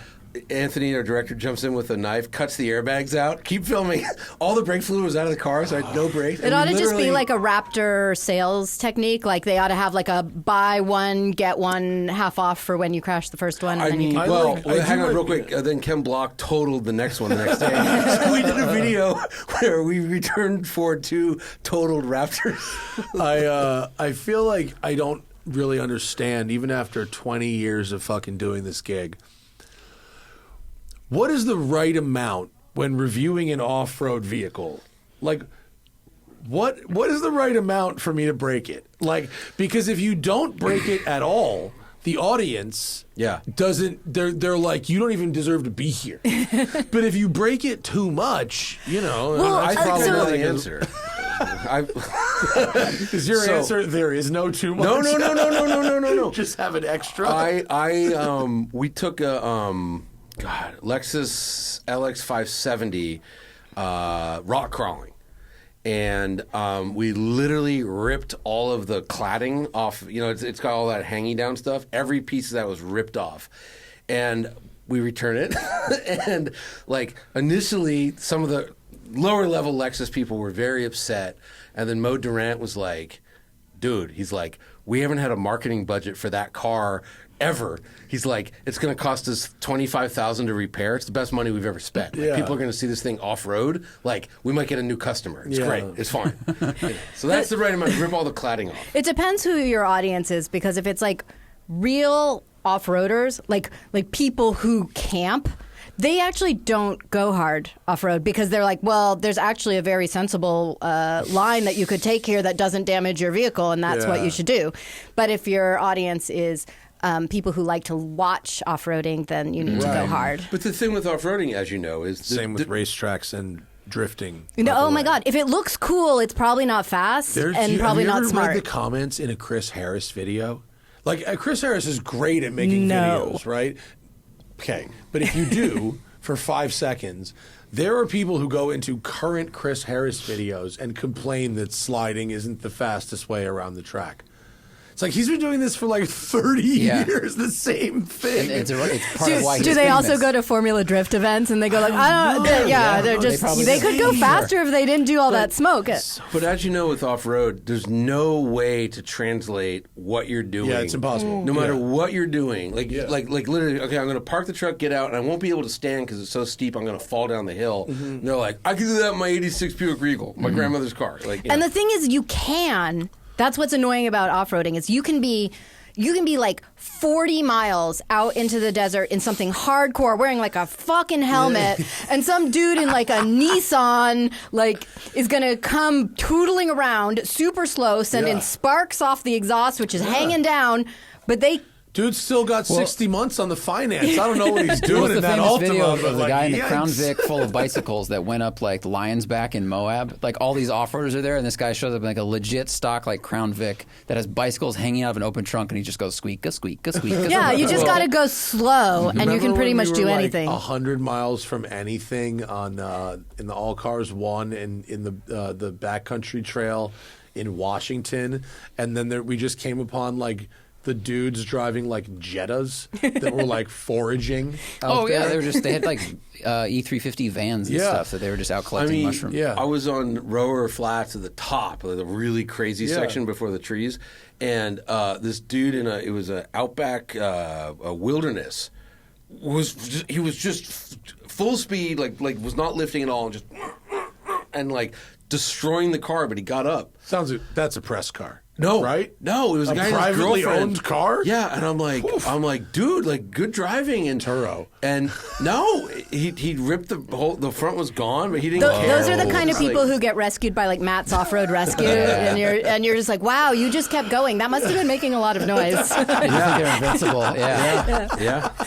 But you know what? I did Baja. I did the Nora 1000 one year in a like lifted 57 Chevy, and we like.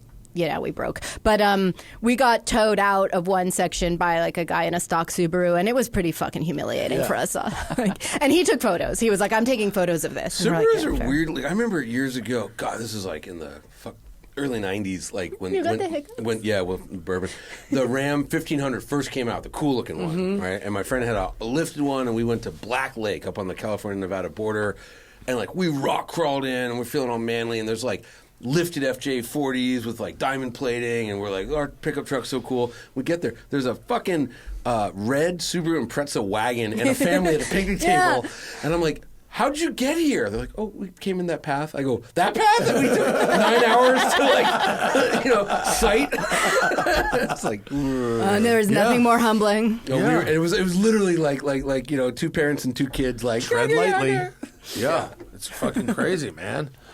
I do love off-roading though. It's hard. I love doing it, but it's just like you can't make it look good on video. No. There's no way. Again, it's just no matter what you do, like the comments. Like I've even done that in videos where I'll like with that same Lexus one, we filled up the back with like beach balls, and I opened the tailgate to show like how quickly they'd fall out, and everyone's like, "Dude, Buick Regal can do it." Like Buick could do that angle down. I think off-roading remains like that's a fun hobby for me for cars, but for filming it just never works. So we can just leave it out. I mean, it was pretty fun with the Ranger Raptor at King of the Hammers. It looks fast good, off-roading. like fast off-roading. Silty stuff. Silty stuff is good. Different thing. Yeah. That's because same reason. Drift, you get sliding, you have sand, you have action. That's why I think it's like if you do like the Rubicon, anyone who knows anything, they know how difficult that is. And you're like, I'm doing the Rubicon. It's like driving the Nürburgring. Yeah. Like, oh, okay, that means something. Yeah. So, but not doing that for video. No. I would do that just for fun, but we wouldn't film the whole thing. I want to do another. Have you guys heard of this Discovery thing? It's called like living a life off of video. I knew you. I mean, I haven't, attempted it myself, but I have heard that you can actually do things that you love to do. Yeah, I know. And there doesn't even need to be an audience, and and there are no commenters. Where is this? What app? Yeah. Well, you have to do it in this place called Real Life. Where's that? Like Is that reallife.io? Does X own that? Is that where you upload it? It's hard sometimes when you do cars. When you do cars I know. all the time. I know. To do a car related vacation. No, I know. Thing to and do. then I'm doing one. You do it, and then you start. We still do them. I'm going to do one. What are you going to do? I'm making you turn it into content. I'm turning 50.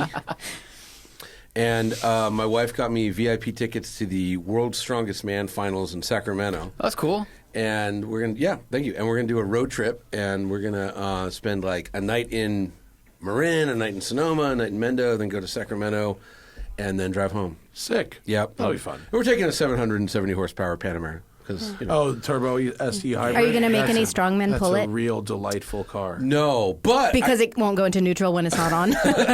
I don't know. No, but there is a strongman event in Santa Monica in late June that I might actually be involved with. It's Martin Lisi's is putting on the Santa Monica Classic, and my friend Kale knows him, and he's like, "You want to like help out?" And I'm like, "I would love to like I don't know, move a sandbag or I'd whatever. love to fill chalk bags. Yes. Can I please? Rub Ryan Shaw's hands afterwards. No, that's cool. That's a cool. Yeah. So I might turn the chalk into mud, though. I don't know. Wow. That's where the line is? Okay. No, I'm not sure how you're making you know what? mud. Yeah, that's right. that is If Matt's hobby isn't content, then it's going to turn into sex. That's where the disconnect Fair. was. So Yeah. that's why he Got went it. there. Yeah. Yeah. I was there. actually. There are I- people who do those together as well. That's I've very heard. true. I was Johnny. going to say. Oh, go ahead. Say? I was going to say I heard the Zach and Hannah look like the same person, and that was really funny. That's a rumor. very funny. The Too. rumor Yeah. is It doesn't. up It's until not true, today- but it's really It's funny. not true, and it's not good for either of us. Not at all. But it's also not Especially good for Matt. Hannah. Yeah. Up until today, they were never seen in the same place. Yeah. I will say that they are I'm both out. so Out. attractive. All right. And I would like Yeah. you to. I'd like you to send in Whoever? somebody. Send in another lady. That would be a radical Another- moment. Do we have any ladies left? Having two ladies. We had 2 ladies. We've had two ladies before. Yeah, we had Amelia. We've Tati. had two ladies. I saw Amelia. We had two ladies. Sarah came earlier. in and then left like immediately. Yeah. Simple. Yeah. Make her come back in. She's not here for content. But She's we just could here talk for about hanging out. dachshunds. And We then we could. could make you guys listen about dachshunds. Sarah's work in cars is fabulous, but her work in houses is actually somehow better. Yeah, and her work in dachshunds even better than No, that. her dachshunds Which she turns into mean. content. She has 2 dachshunds and they're both perfect. The one that's hers. One is Nick's. One is hers, and it's mean. Maybe you're doing it wrong. She's mean to all men. Jerry is a dog that hates men, which is a thing that happens all the fucking time. I don't know. Is that the dog's fault or our It's fault? not all men. Would that dog rather be in a forest with a bear or a man? That's the question. Marco, I heard you guys needed a female. So Yeah, come on in. we need a female. What's going on? You guys What can am I- kick me Marco out at some point. Gerace is back in the house. What's up? So you can kick me out too at some point. No. No way. Johnny had really overstayed his welcome, but you have another 10. I have Don't say that, only he's gonna fight barely me. overstayed We mine. need to make sure we get JF and Larry Chen back in here, both of whom Ooh, I feel were Get- lightly shorted. We need JF in here with me, and then we can talk about the Porsche. We can all talk about the Porsche. That I mean, week. Edith. Yeah. Edith. Edith. Edith. I got to drive that car. So did when, I. When he comes back in, We'll be the same with that, that's when probably. I'll take a little break. Yeah, good idea. Have less We'll to do your just phone. talk You guys about can it. carry Yeah. it. So Marco has. Oh wait, when is the? Oh shit, when is the? That's April 1st. Okay. What did I do? April 1st is tomorrow. How many people? Are No, watching? it's Tuesday. How many people are watching live? April 1st is tomorrow. Hundreds? Is Tuesday. Tuesday. Yeah. Yeah. All right, I can't talk about it. I'm sorry. No, you I was cannot. going to talk about the Carrera S that I Oh. drove. That was identical to your Carrera S, except it's a PDK. I did offer you my car. Did I you know, not but, just? do another but one of Zach was those. out of town, so I couldn't. It was only Oh, me. It right. wasn't even like I couldn't. Oh, even you've got do an it. embargo. I have an embargo. I, get have a it. Carrera S embargo. I'm sorry to say.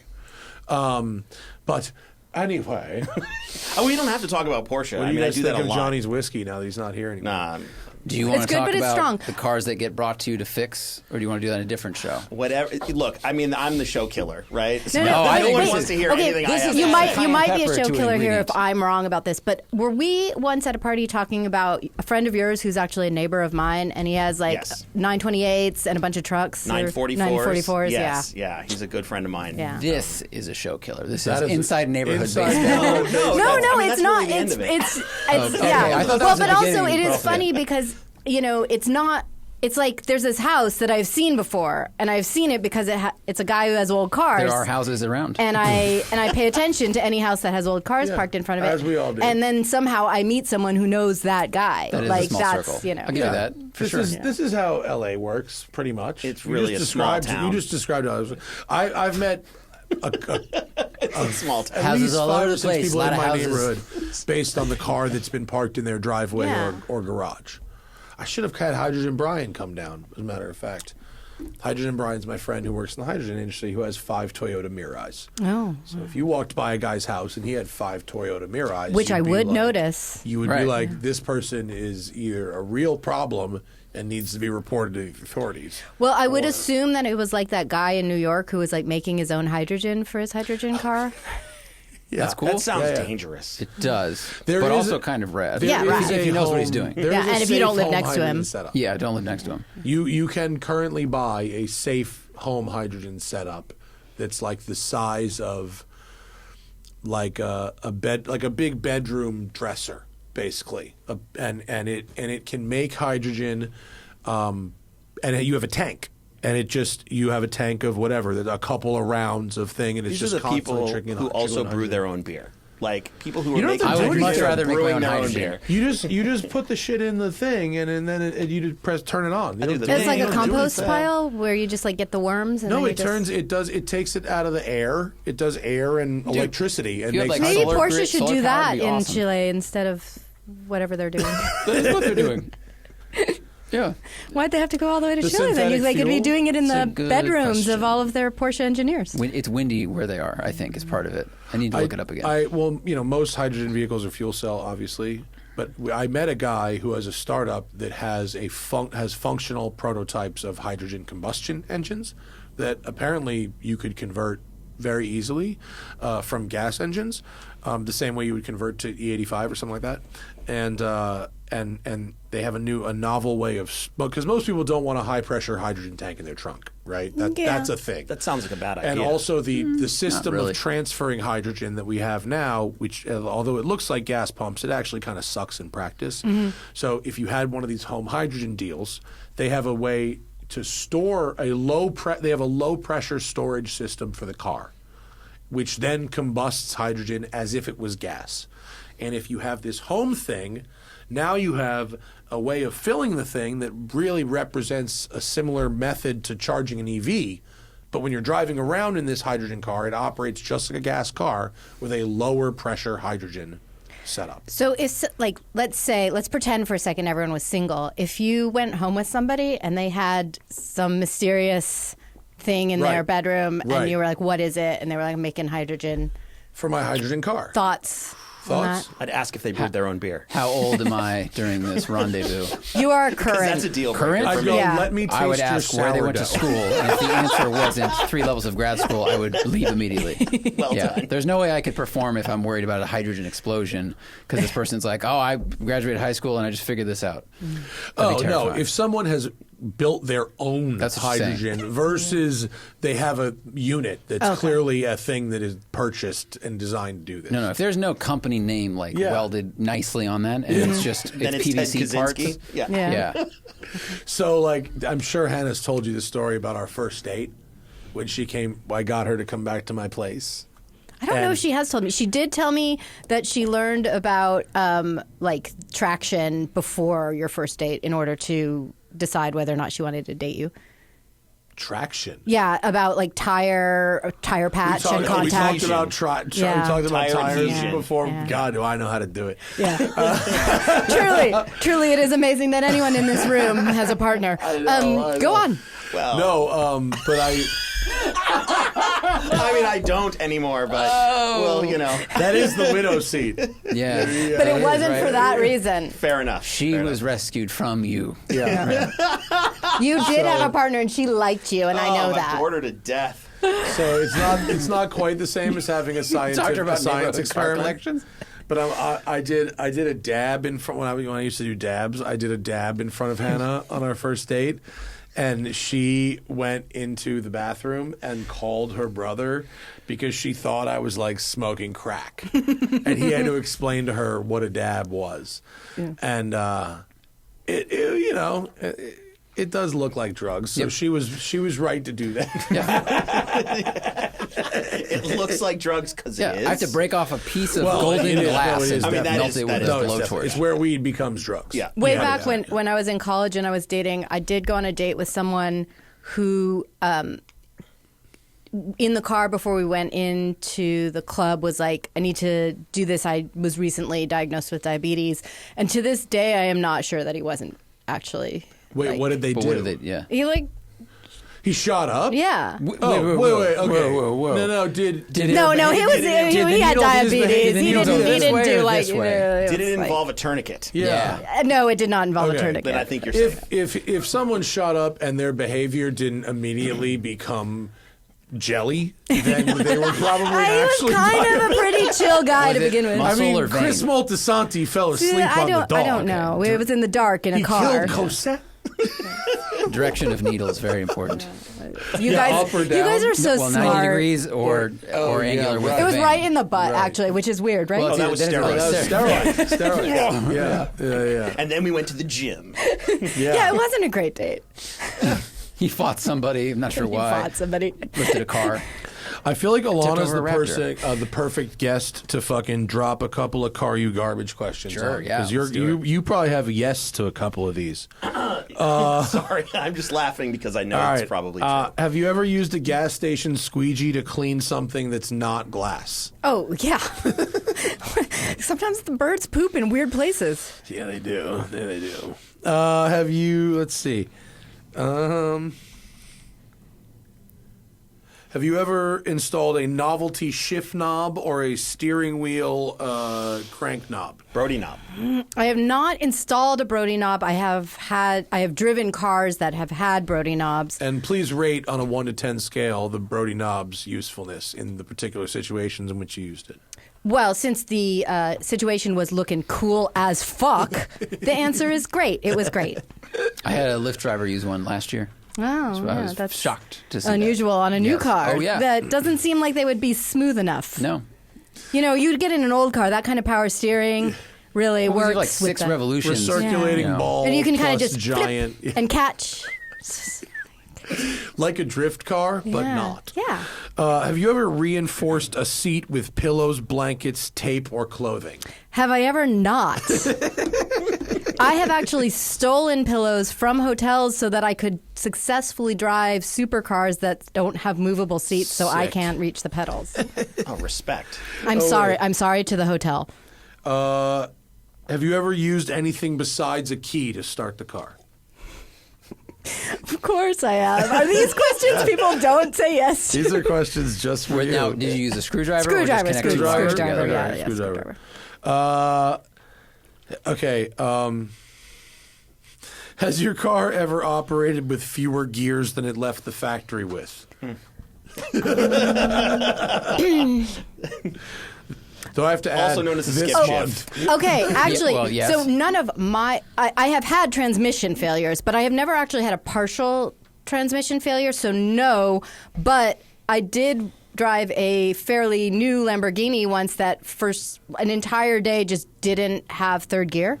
It was an E-gear car?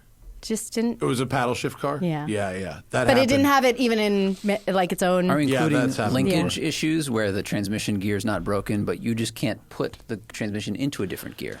I mean, look, the question is 12 words. I mean, I didn't define I think define it. I don't know if I'm probably... going to jail or not. That's Probably during the roadkill. Probably during the roadkill During the days, I roadkill drove days, cars that for didn't sure. go into their gears, but I don't consider those my we cars. need to That would discuss work. what the definition of is.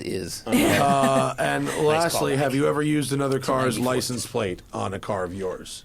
Have you ever rode dirty like that? No. I am extremely law-abiding. I've ridden very dirty. Yeah, no, I have let's not ask ever you done the that. 3 important questions, and then we will swap you Yeah, out. I'll go for, find somebody better and more interesting. For somebody who is over there with a beard.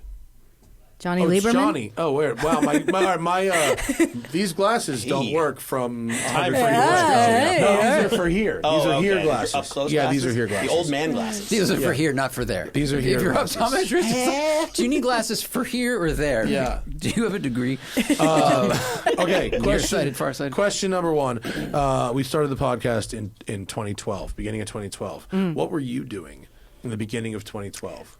Okay, I believe that I had just started at Hot Rod because I was here at a very early podcast, although I don't believe I was a guest. I think I had come with someone else who was a guest, and I just was supervising in the old building. I feel like you came with Aaron Robinson, maybe? maybe Aaron. Or Corey. No, maybe I think it was Yeah. Aaron. Yeah, okay, cool. Yeah, okay. Yeah. So, you but I were- think I had just started at Hot Rod. I had just left the Con Media PR position, and I had officially moved to journalism. Okay. And now look at you. And now look at me. Features editor. Yeah, that's amazing. Okay. Number 2 is best road trip ever. Not hypothetical, one you've actually done. Oh my God, this is really hard. My entire life is good road trips. I know. It's hard. We live in a curated road trip existence. Okay, one of, I'm not going to say this is the very best one, but this was an excellent road trip, was when the Hellcat first came out, the Hellcat Charger at Hot Rod. Brandon Gologly, who now works at Haggerty, and I and a videographer from Hot Rod went on a road trip in a Hellcat Charger, and we did kind of like our own private One Lap of America, where our goal was to hit 5 drag strips in 5 days and run an 11-second Excellent quarter work. mile at each one. And we did do that. One drag strip we hit a 12 at because it was like 112 degrees and there was just no freaking way. But so it was the 3 of us, and then we had a slick in the trunk and a slick in the back seat, and we just like hauled ass. We went from. Could a Hellcat not run 11s without slicks? Well, it wasn't like a slick. It was like a cheater slick versus like the R compound. It Yeah, just sounds like it just burns the tires all the way down the quarter mile. That was actually You can- 2015, Ilana.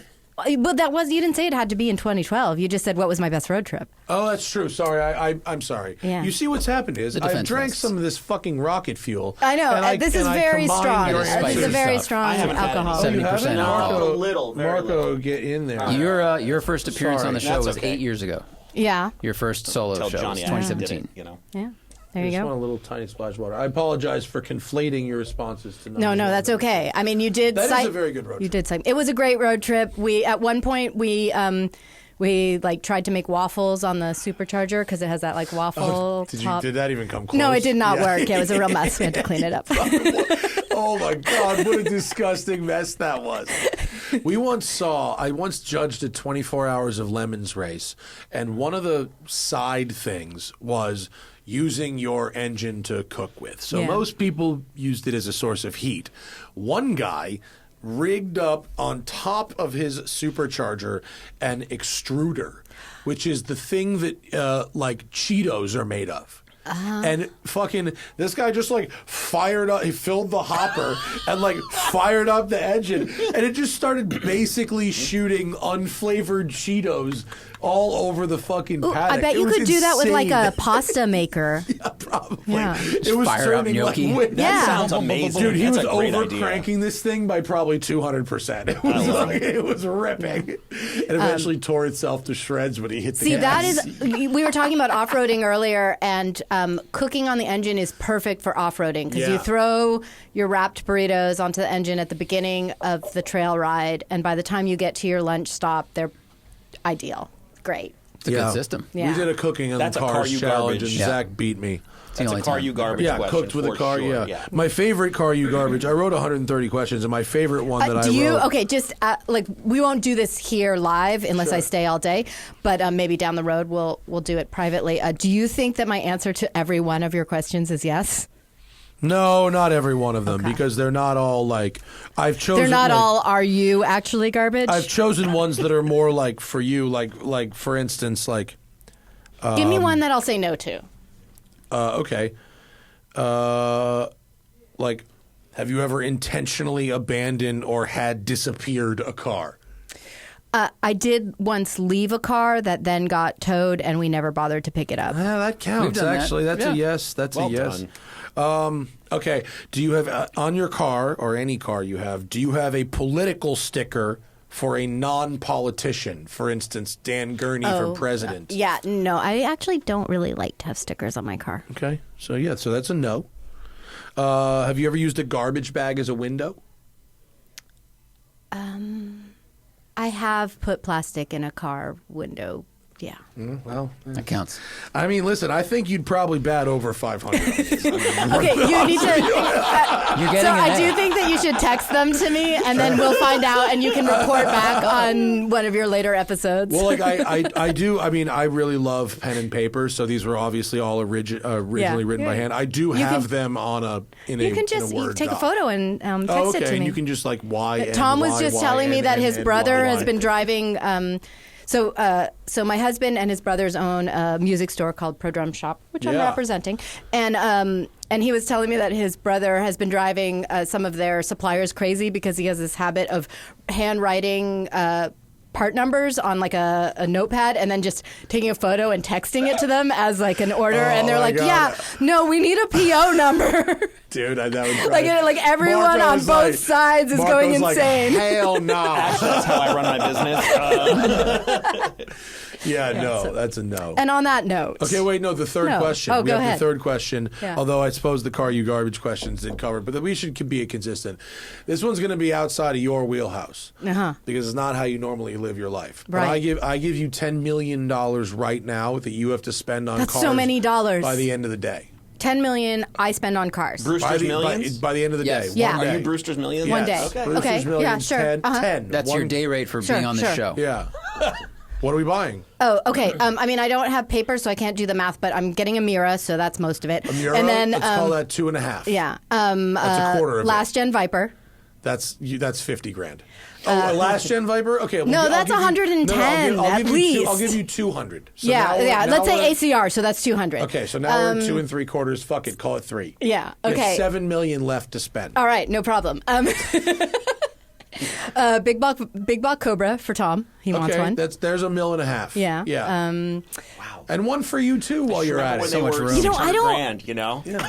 Simpler time. You don't want one? Okay. All right, great. We're at 3. Go I like ahead. the small blocks better. Yep, you're right. I've heard that from a lot of people. 100%. Yeah, me too. I've never driven Small a small blocks block are way one. better. Yeah. I will They are way better. pronounce Let's see. that from What the else do I rooftops. want? Let's get a wing car match with the Viper. Oh, okay. All right. Yeah. Best one in the world. Call it $1 million. All right. Jensen FF, the all-wheel drive one. Okay, $1,750. No, they're actually pretty expensive. A good FF is expensive. Yeah, they're All right. like in the. All right, so you're like in the 5s somewhere. Yeah, Isogrifo. all right. A big block one A good- with the pagoda. A good Isogrifo Yeah. will get you. All right, let's call that $1 million. Best one in the world. Yeah. Okay. Okay, so now you got $3 million more to spend. $3 million more to spend. And I already have a garage, right? Yeah. In no, this forget any of in that. this Yeah. imaginary No scenario. With $10 million, you no better. expenses, no buyer's premiums. Let's go. 10 tough sheds. Okay. What else do I want? GTR, like a Skyline. Yeah, Okay. Skyline. Best one in the world, $500,000. Okay. $2.5 million to spend. All right. Hard.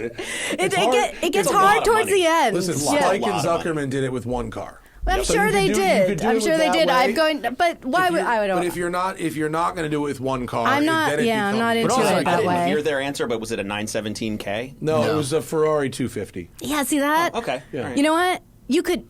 I mean, you could offer me one, and I would say yes, and then I would sell it, and then I would buy all of these other Yeah, cars yeah. because I got zero interest in that. That's called doing a Myron Furnace. It was amazing. How about like a Stratus, something Launch a wedgy? Stratos? Yeah, okay. $1 million. All right. Got $1.5 million left to spend.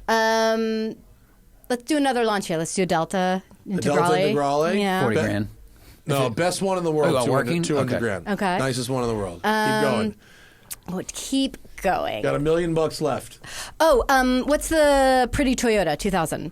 Oh, 2000 GT. Yeah. There's $1 million. Yeah. Done. That's a very well-rounded collection. Thank you very much. You know, if you, When do they come to my house? they'll be delivered this week. Great. Yeah. Can't wait. You're welcome. All right. Okay, send me. Send me. JF. You want a JF back? You want JF? And Unless a new him with person somebody. is showing up. Okay, I'll find Okay. out. Thanks, Just, everybody. How about surprise me? Thank you, Elana Scherr of sweaty. Car It's and so Driver. Is it?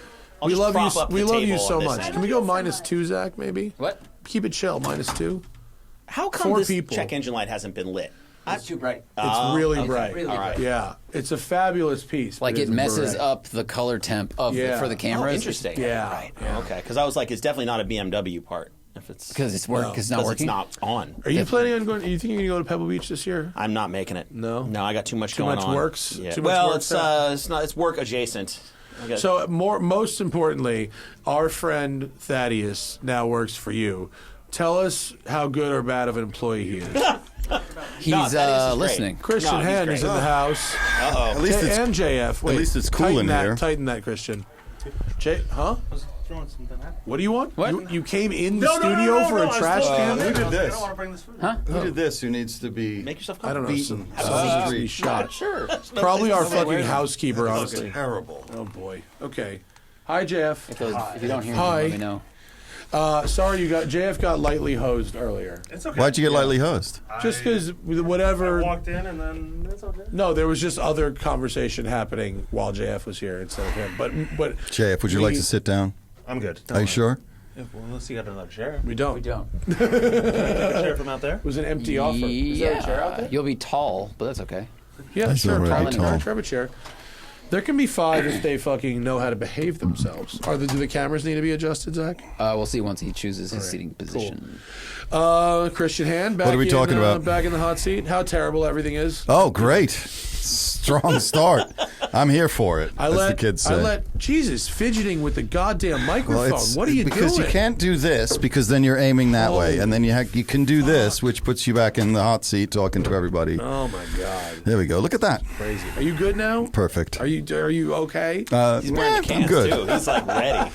That's because you should wear cans if you're broadcasting, you non-radio fucking heretics. Hey, man, I've done my time in radio. I'm yeah, done. that's why you can't be hurt You because have you're. to either wear cans or be very loud naturally. Yes. Then it works itself out. But you notice that when you do this, it sounds like you can't tell because none of you had headphones on because you're rank amateurs. But when you're talking to an SM7B with this proximity, it reduces the proximity effect and you sound professional. Get your tongue on the tip, as it were. Yeah. And it looks like you're just gargling balls. What are you doing? See this? That's the inside of an SM7B. This is the secret of the SM7B, this distance, ladies and gentlemen. Oh, the distance, like if you're at the touching the end, if you're tonguing the end. I'll tell you something about the SM7B. We could talk about Eurospec headlights or the technological... JF. Yeah. I don't want to get headphones. For those listening, Christian James Hand has removed the sleeve from the SM7B. So when you speak like this, you'll notice that it sounds professional, whereas if you have it away from you and you have this distance... Yeah, no, I know it's worse. It's worse thinner, because this is is like what this, the thing. So this was created specifically for radio, right? And the thing with radio DJs is that you want to be close up so you don't have any of the room reflections. But if you have the diaphragm right against the cage, this distance, you'd get a lot of plosives.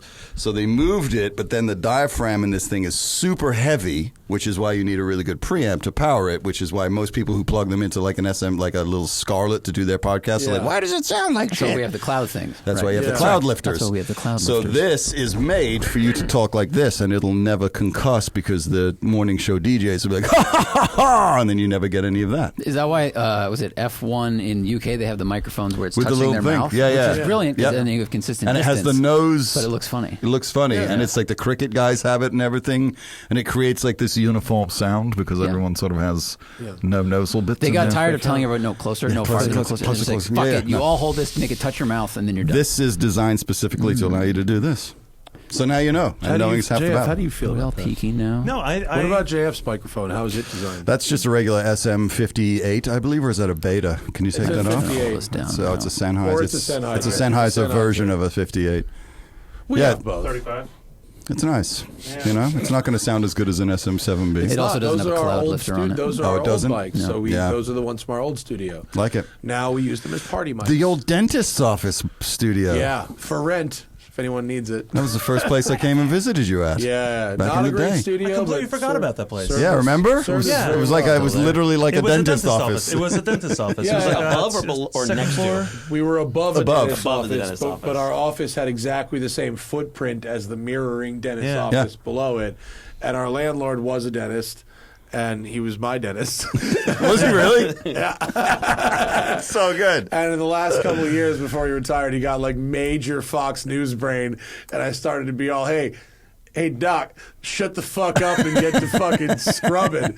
When he's all, you can't even go outside anymore. And I'm like, listen, shut.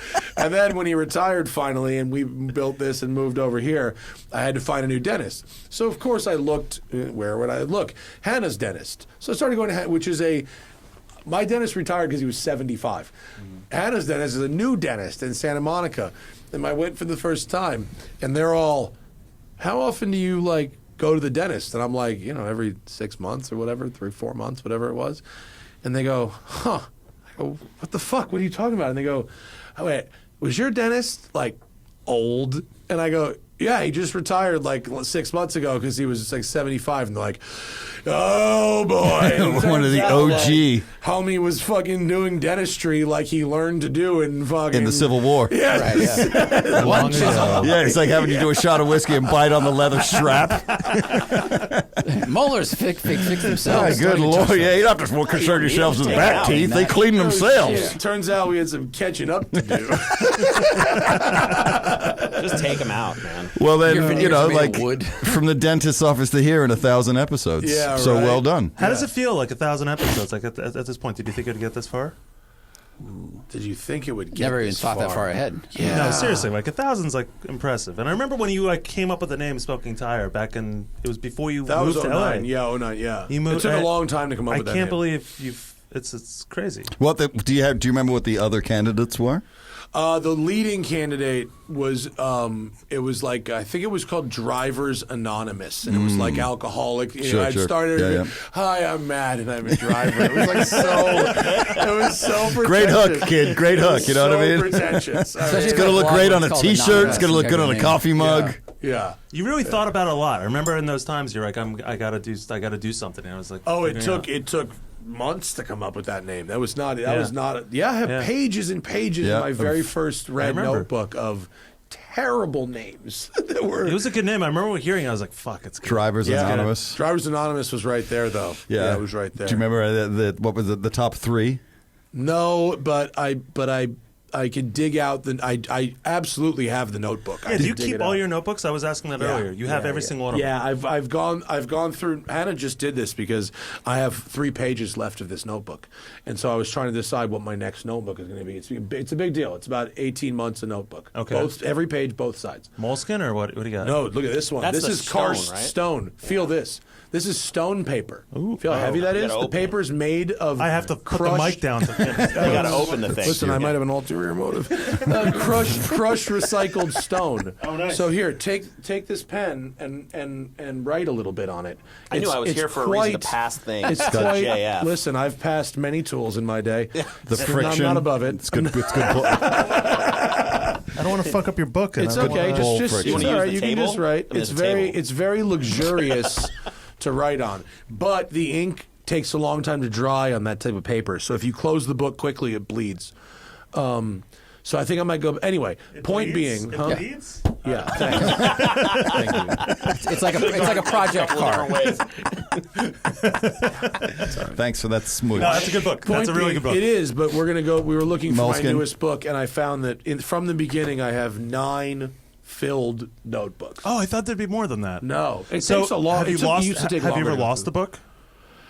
I lost a book and recovered it. Oh, that's good. Yeah, I lost a book and then someone found it and sent it back to me. Oh, which nice. was amazing. It had a lot. It had You've always been very I used to organized write in that my regard. internet passwords in the back. Yeah. It was very bad. But if I didn't. I get do it remember back. like coming in your old place and you just like you do your to-do list. You always have like you are always writing in a book, and I was always Yeah, well, it's lists, lots of lists. Yeah. It's, I would forget if I don't write some shit down. I'll forget it immediately, and just the volume of incoming, it has to be put into lists. And I just love. Actually, one of my questions that I wrote was like, "What's a thing that has been quote improved on digitally, but where you prefer the analog one?" Like I do pen and paper. I don't care for any type of digital note taking. Likewise. I Same hate with it. you? Yeah. Yeah. Like people are like, dude, I use Apple Notes all the time. I'm like, fuck that. No, you retain the knowledge better when you write it down. Yeah. And Yeah. you're thoughtful of it. And also, like it's not there. It's like a physical thing that you. I Lights burn them. unite. I burn them when they're done. Well, that's You cathartic. physically burn the books. Physically burn the That's books. cathartic. Is that what's in the books? I mean, is it Stuff. Is it that? It's It's shit that that kind you of need. stuff. Okay, so There's it's not passwords. me burning my to-do list. I don't think would No, get me the it's same me. kind It's of. like me burning how much I hate Scary Spice. You know, like that's I mean, it's literally your own private Burning Man. Yeah, right. That makes sense. You know, sweep the whole thing out of the. It's gone. Sure. You can move on. Yeah. But that's the thing. But I've already selected my next notebook. It's from the existing stock, not a new notebook. And weird twist, we're going back to a soft cover on this one. Oh wow. Which is really going to be I don't know how long it's adjustment. going to last, but we're going to try. Why the soft cut? Because it was just available. Just picked it out. I have like almost 30 of them from press launches and stuff, and it That's was true. driving Hannah insane. So we went through and we found 8 or 9 that we both determined under no circumstances would we choose to use. Fucking shout out to Corvette for having 2 out of the 9. The C7 and C8 were like, nah. They had the gift press journal was duty. Well, almost all of them were from press right, launches. yeah. And so they're all stamped like Land Rover or whatever. The one that I ended up choosing was a Porsche one. Huh? But the one with the Corvette had like a big cowboy like belt buckle on the elastic strap. Merca. And both Hannah and I were like, fucking nah. And that shit's been in my closet for like 10 years just for me to go. But you didn't throw it away. You just put it back. Yeah, you moved it from the Venice house to this one. We didn't throw them in the garbage. We gave them to Hannah's friend whose kids love to draw. Perfect. So we gave all of those ones that we're never going to use these into that. Right. Yeah. So we cleared it out a little bit. Nice. It's all right. Notebooks are important. Pens are really important. Notebooks are really important. Do you prep on people you interview in those books? Do you do research? Yeah, usually. Okay. Yeah. All right. Why? I was just curious because yeah. you know this show, like you rarely talk about kind of the origins of it all, and then 1,000 episodes in, I was like, I mean, because it's so funny. We don't actually do that good a job of like looking back or forward. It's like today. You're in the present. You're in the present. It's just like really today is this, you know. I know, but you're 1,000 episodes in. Hannah's like, don't you reflect on that? I'm like, no. That's kind of where I'm going with never. this. What was your question? You've been asking questions. What was your least favorite? What was your least favorite? Yeah. And most favorite episode of the show? And name the guests. Yeah, you have to name the guest. Yeah. My favorite episode of the podcast. That's like impossible. Is it? It's really hard. For me, it's always the ones where there's like the most jokes. I mean, when we had the Big Drive podcast where it was like all of us plus Harris plus Musto plus Spinelli, and it was madness, but it was just bits and voices and laughter. Yeah. Like that was insane. But those are super duper fun. Like that's what I love about it. Worst, yeah, that's weird. It's no. Matt has to say his favorite first. Come on, you gotta have one that's like stood out to you. That was like, I mean, there's the one. It's what's fucked up. This is kind of fucked up. My favorite bit of radio I've ever done is actually not this show. It's the Watch podcast that we did, where I call it's the episode called "Carl Ruins Everything," where Carl came in and like a fucking just steamroller, just destroyed and completely reshaped my taste in watches in like 90 minutes in a way that has never been undone. Like he was completely right about everything he said. And that's your favorite. And just like set me on a path that was like the correct one before I even knew it was the correct one. Like I would have ended up in the same place eventually, but he was like, no, you just start going this way today. I love that I asked a question about this podcast. You referenced another one. Well, I mean, he never did this podcast. No, he did. He did this podcast once or twice, right? Didn't Carl come do our podcast? I think so. I don't think I was on it when he did it, but no, yes. he did. I went to New York. Oh, I did his restaurant right before he died. Right. Months before he died. No, I mean we've gotten to talk to some like pretty amazing people that we wouldn't have otherwise gotten to talk to, and it's a fun way to let the rest of the world in on the conversations that you're having with your friends, because apparently those are interesting to people that are out there if you're an expert in something. Your dad episode was good. People seem to like that. That was a good one. That was my least favorite episode. Prove it. I'm fucking kidding. I'm totally kidding. I listened to it twice. Especially interacting with your dad is just like I mean, it's funny because that one could be it, because I've spent like 25 years trying to escape his shadow, and I'll have people come up to me in the street, and the very first thing they say is, "I love the thing you did with your dad," and they mean well. And they're not being assholes, but I'm just like, I will never escape. Ever. They're like my favorite thing that you built, of the thing you built, is the thing where your dad was on. Yeah. Cool. Yeah, but that's where all right, so having worked with my father for 25 years, or 20 years before he passed away. Did you keep working with him after he passed away? Or? In my mind. Oh, okay. Yeah, in my brain. It was a real Weekend at Bernie's situation. This guy can't hold a wrench for shit. You know, when you've got access to a lift. What I'm getting at is, go for it. Go for it. That was so fucked up. When you have air tools at a lift, you can really Go on with what you're saying. Well, I was going to say, it's, for him, well, what I meant was he met you where you are, as opposed to you being in his shadow. He came to you and did your podcast, and that's saying something. Like, he wanted to do that with you, and you guys have that thing you can now share forever. It's cool, and it's like as if we're talking about a worst, that's not the worst. There's definitely I can't remember it, but I'm sure there's shows we did where I said something incredibly horrible that I would be ashamed of. Well, we had those shows, and then we also had guests that aren't good at carrying. We've had plenty of guests, some racing drivers, where you toss them the ball and then they catch it and they just hold the conversation ball. They don't throw it back and they don't really keep the game going. They're just like, and they drop it and then they just look at you like waiting for you to volley another question. Those are the worst. It's brutal. Especially when they've had an interesting life. Like, tell us about winning Daytona. And they're like, oh, yeah, that was pretty hard. Well, the problem with that is that they're just so media trained. At a certain point, they don't know how to escape it, right? And their brains go just mush. And for so long, we really believed that, like, the show was guest-driven, which it actually isn't or shouldn't be. Howard Stern was a universe, right? Or is a universe? Universe. People. Howard Stern had his own little characters, and people would listen to that. And while he also had celebrities on sometimes, so it was the same. And learning that we did a lot of shows, particularly for the first 500 or 600, that were quote guest driven, where the need to have a guest brought substandard guests, and not necessarily people we don't like, but like people we might love, but like who should not be broadcasting. Right. So what was the worst? I don't know. That would be me. I don't know. No, I genuinely couldn't tell you. Like we've done so many that I've suppressed. I meet people. I'm sorry, Christian. I just did a podcast with somebody, and I was like, "All nice to meet you," and he was like, "I was on your podcast." Couldn't have told you that. No idea. Like, no. Oh, cool. Yeah. Well, Jay Leno's forgettable. I mean, it was. Yeah. Right. You know what I mean? Yeah.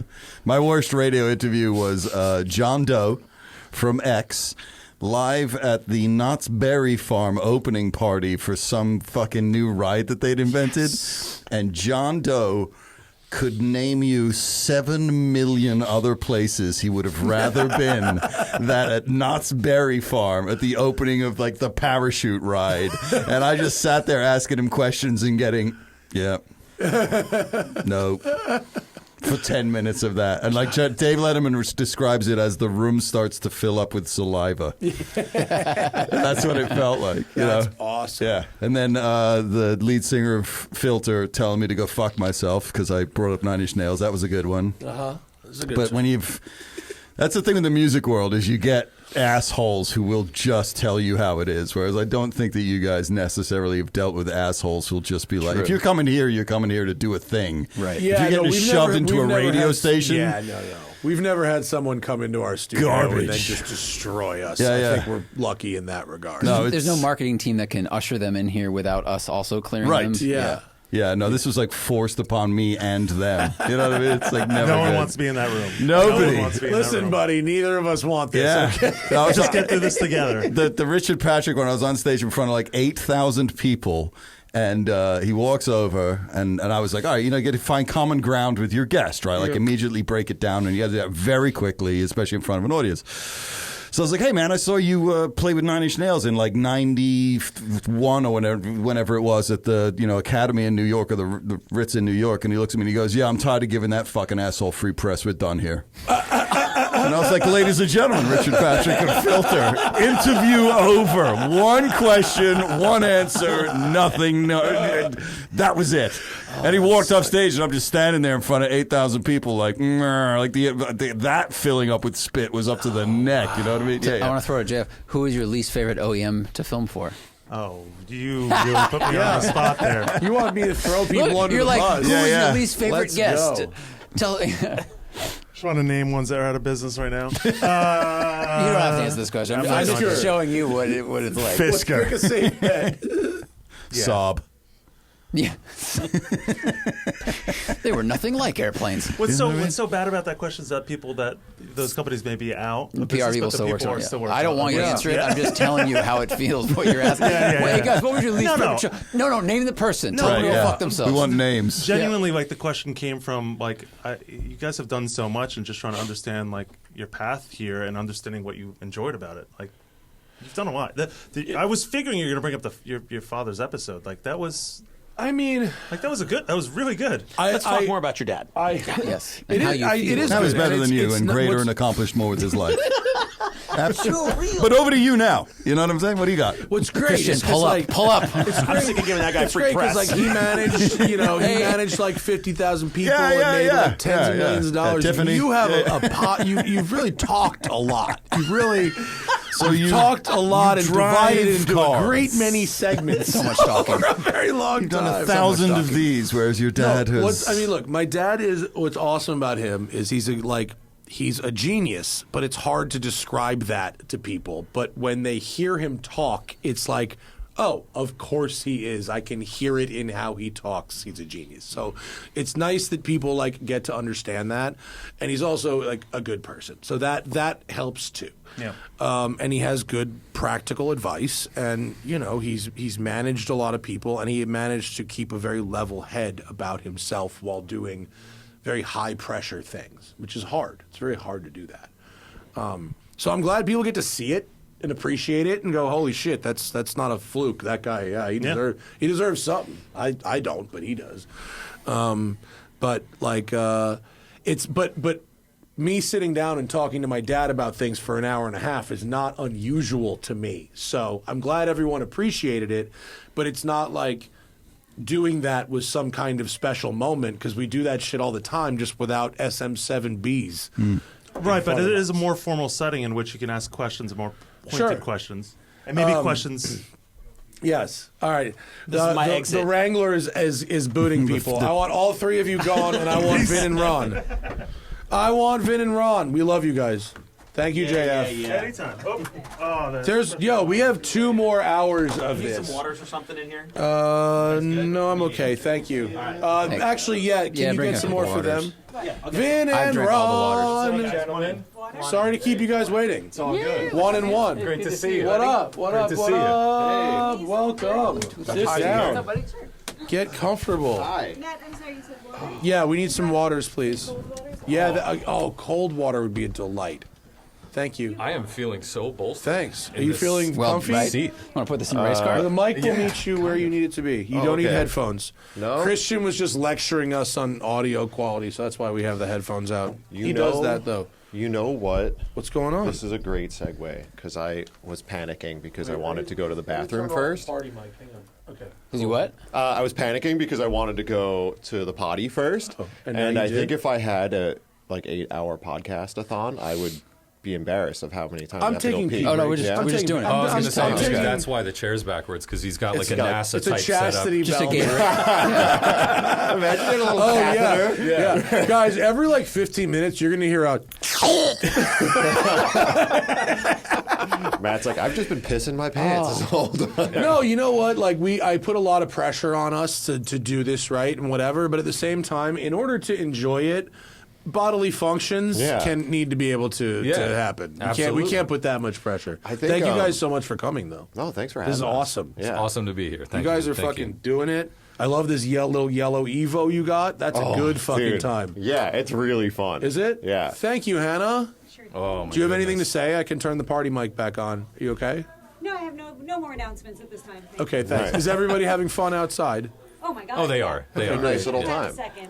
You should have had a remote, like a remote mic, like one of those, like a confessional booth. We just set that up on the side, like. What are you drinking? So this was Johnny's. Did he not talk to you about this? No, I didn't see him. Wouldn't shut the fuck up about it. It's Can I have some? Yeah, you can. It's very expensive, rare, and delicious. And look at the alcohol percentage, just to know what you're getting into. 69%. Did you round up, or is yours more? The one is slightly 69. more. Okay, this is 68. Yeah, one is 68, one is 69. Okay, wait. You have a little bit of like you're feeling good, so I was like, I want to feel. I how started Matt's drinking feeling. at 2:30. I want to feel good too. I want to. Here's the feeling good all the time. Feeling good all the time, boys. Oh, it's such a great moment. Boys, welcome. Congrats on 1,000 episodes, Dude, boys. congratulations, y'all. That's so a many. big Zach, achievement. well, first off, you guys both look different for some reason. And Zach, your hair looks incredible. It keeps growing. You look like a billionaire with your hair like that. I look like one, Yeah, but Matt, I'll you tell look you really a secret. sophisticated. I have a new look. This is my new look. What changed about you? I have the full beard instead of the goatee. Full beard bicked on top. Is You the look new, nice. You like it? The glasses are nice too. I'm also wearing glasses, which I don't normally. Yeah. I often joke that my facial recognition software in my brain is broken. I can't I can't distinguish features on people, and if I saw you out of context, I'd walk right by you and not even notice. Dude, like that something feels is good. broken with me. No. This happens to me all the time. If you're not fucking leaning on your car, I don't know you. Oh, you want to know something about that? Yeah. Okay. Absolutely. Okay. And there's a second level to that too, but go. I want Here's to hear yours. Here's a really funny story about that, Matt. We met multiple times when I was at Hoonigan, and then I would meet you many times after, and I'd be like, Matt never fucking remembers me. Oh my god. Oh, dude. I would always be like, "What's up, man?" Absolutely. And I could tell he doesn't know. To be like Vin from Hoonigan, and he's like, "Oh yeah, what's up?" I'm the but I have worst. the same problem. It just happens. So I came in and I looked at both of you guys. I was like, "Okay, You're like, which Matt one's looks Matt? different, but I don't know why. I have no idea what's changed." I was like, "But he looks different. Zach looks handsome as fuck. I don't know why. He looks like he's just like out of a magazine." It's a $1 jacket. It's so funny. It's a But if we $1 go to the jacket. garage, you'd be like, "You put clear corners on that?" Yeah. Oh yeah. Matt, did you go up from a 245 to a 255 on the front? That looks great. See a little more brake dust. You're running ceramics now. Yeah. God, the car guy brain is so bad. I am a lizard. I have nothing outside where I autopilot. And now, I'm smoking weed again. So now it's like, am I supposed? Are you a fan? You guys know. Someone comes up and they're like, "Yo, what's up?" And it's like, okay, Are you fan? industry? Are you a fan? Yeah. Or do have I we know met? you from a previous? You Are you a literally live relative? across the Right, yeah. street from me, and I see you every day. But now you're in a totally different be context any. than you're a I'm stranger. so happy that that's a shared problem because and especially with the whole kind of being digitally famous thing where sometimes, it's like some fans come up and they act really friendly. Familiar. And you're like, do I know this person? Well, because And you've then been you don't wanna talking to feel them bad. for years, right? But It's they not haven't the talked to you same once. as if you're Yeah. Seinfeld. The approach is totally different. Yeah, he yeah. fucking knows he doesn't know them. Right. Yeah. Absolutely. Well, and there's a thing about YouTube and Instagram in general. There's way more of a familiarity. There's less of a wall there instead of the full on TV production, crazy show, everything. Well, I remember vividly, we were with Ken Block at a Chipotle outside Apple Valley, and somebody came up and was like, "Excuse me, is that Ken Block?" And we're like, "Yeah," and he's like, "Can you see if it's okay if I say hi?" Famous. Yeah. You're a YouTuber? You could be mid-bite with your butt crack sticking out and someone just like, "What's up, dude?" Because I think in their head they go, "Oh, you're famous, but you're not that famous. Yeah. I can still approach approachable you. famous. It's approachable famous, which can still yeah. be an overstep." Yeah, I Very much think so. my fans are more awkward and introverted than most. Hannah will always find them and bring them straight to me. Hell yeah. That's what the wife does. engineering students are fun because they're into cars, but they're engineers. And Sarah spotted one. The guy had like MIT racing, and he was looking really weird. And she went, That's a "I think sick that guy shirt. knows your MIT show." racing. MIT It was something like that, and she's like, "Go say hi." And he's like, "Oh, hey, how's it going? I like your show." It's adorable. On the facial recognition thing, that's brutal, not recognizing people that you know. David from Santa Clarita, Porsche, who came with the Gunther Works, he was at the Ken Block thing, not wearing a hat. And he said hi to me, we were talking, and I'm like, "Oh, I'm sorry, what's your name?" And he's like, "It's David." And I was like, "Oh my God, I know you." And you know him and I know so him. well. Yeah. He was just and at I our had to shop, apologize, a and I was week like, prior. "I'm so sorry, what you look different." He's like, "I'm not wearing a hat." I'm Dude, like, "That's doesn't enough to throw me off." fucking Clark Kent, right? Like how it's just glasses. I just did it on you. Well, especially in the car world, there's Formula White guy, right? Yeah. Look at us. It's a beard, a beanie, or a flat bill-ish type thing. Only black T-shirts. Is that a new Only black Is that a new T-shirts. racing series? Formula White. No, that's pretty much FWG. that's been the racing series for a long time, with some exceptions. Of course. You put like 5 o'clock shadow and a hat on Zach, and like he's just another one. That's you right. know? That's He's right. just Dude, another when I worked dude. production, I looked exactly like all of you guys. There was a uniform. Yeah, for I sure. looked like you people. I looked just the same. Yeah. Formula white guy. Yeah, God, there's That's the car world. You we go to joke any about it, cars though. and coffee, that's what you see. Just look out and see if the amount of times people will talk to me thinking I'm Ron Oh, or yeah. Brian. Oh, my That's goodness. And like funny. me and Ron Dude. are at least like similar heights. Like we have kind Yeah. of like No. almost similar facial hair, whatever. But people come up to me and talk to me like I'm Scotto, and then I'll be like, "Howdy." Oh, you're talking about Scotto. And I figured, I that's think I impressive figured it on their out part. because we're all like the Hoonigan original guys. We're all pretty tall. Yeah. I mean, me, Ron, Hurt, Zach, Scotto, and then Dan, who's short. And Scotto makes all of us look like normal sized. Right. So on video, All people video are probably is like, Scotto oh, the scale. Yes, exactly. So, Yeah. So in person, people probably meet me and they're like, oh, he's big. He must be Scotto. So funny. You know, and you're like, no, Dude, no, that's he's even hilarious. bigger. No, there's an He's even taller larger. man in this formula. That's so funny. Yeah. Dude, not 2 hours ago, Jay Leno was sitting in that chair. Oh my God, I'm sharing butt space with Leno. Yeah. And he did that, but with me and Johnny. He was like, you've got the GR Corolla, right? I'm like, no, that's Johnny. He's No like, way. over there. Yeah, again. Oh, yes. It's okay. But like interchangeable Jew. There you go. You know? But like, I think there is a level to it, and it's why I feel bad when I screw people up because like I'm at the core a nobody. Jay Leno, if he even knew my name, I would introduce myself every time I saw him because I'd be like, "You're so famous. You've been famous for There's decades. no way you there's would no way remember you're me at remembering all. Yeah. someone so unmemorable." Dude, when the first time I knew that, like Leno too, but like particularly Seinfeld, when Seinfeld said something that proved he watched my videos, I was like, that video got $100,000 views, and one of them was Jerry Seinfeld. Like that's weird and an trippy. amazing thing. But he made a very specific reference that proved he watched the video. It and I wasn't was just like, background. He actually no, paid he's attention into to it. He's Yeah. super into it. That's really He cool. watches a lot of our videos. We had a phone call back in the Hoonigan days. We were going to build a car for a certain rapper, A$AP Rocky. Yeah. And Rocky's guy was like, "Yeah, nah, Rocky fucks with you. He watches Hoonigan." And I'm like, what? He might have seen my face and maybe know my name. That's what was crazy. I wearing that day? Nothing cool. Black Hoonigan shirt. Oh, I was FWG.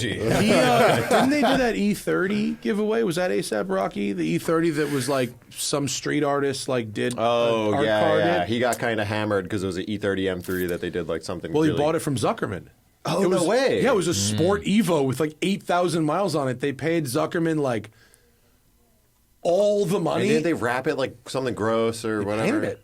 They painted it. No. Yeah, it was paint. It was an art card. Man, But that they sucks. they did the fucking duffel shuffle, dude. They paid for it. Hell yeah, I love that. Straight green. I love that. It's just like, okay. Cash on hand. But imagine doing a giveaway car and you're gonna paint an M3 and you use a Sport Evo Of with all low M3. miles. That's because It's some so people that weird. have money, they don't understand the significance That's behind true. it. Right. You That's know? true. Like, But on the that other car end- isn't special. And I don't know if we're like blowing up spots here, but you know, he did that whole thing, the testing album, and he had that Mercedes. It was the SL 500.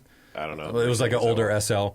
And, you know, in the video, it's like, oh, cool, looks like a vintage rally car and everything. And it was full Hollywood. Like, the roll cage terminated Oh, it was just without bullshit? meeting. Oh. There was like aluminum foil painted It was a over. picture car for sure. A picture Yeah. car, like handbrake not plumbed in, everything. And then the cool thing was he wanted to build it to be Yeah. legit, but You getting know what everything was in person. dope? Did you see? I think it was Bad Bunny. Was it Bad Bunny that did the Safari Rolls Royce?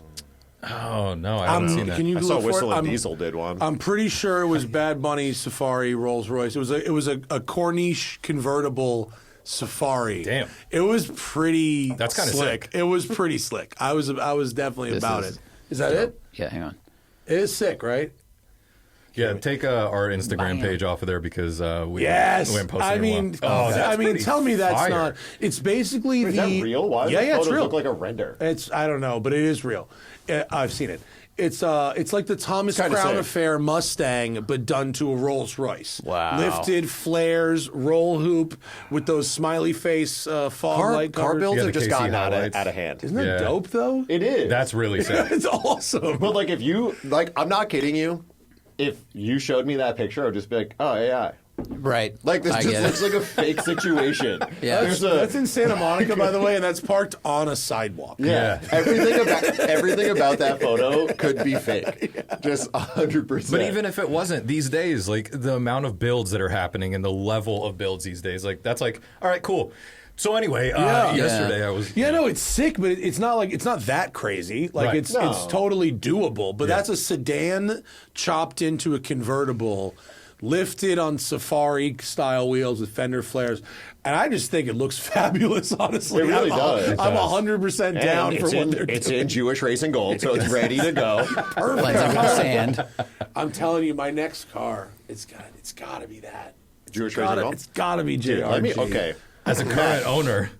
Okay, I got to nail this pitch. Matt, you have a lot of money, right? Have you ever seen yourself driving a Ferrari 360? You don't want that anymore? No, I want it, but I mean, I'd sell it to you for like triple market value. Yeah. Sounds good. Because you're my friend. I have a long quadruple. history of wasting money on stupid shit. I don't know. Why not? Let's go. Well, you sold your Bentley Turbo R and made almost out at on a that. profit. Almost at a profit. Which is that's crazy. impressive. Not quite, but almost. Yeah.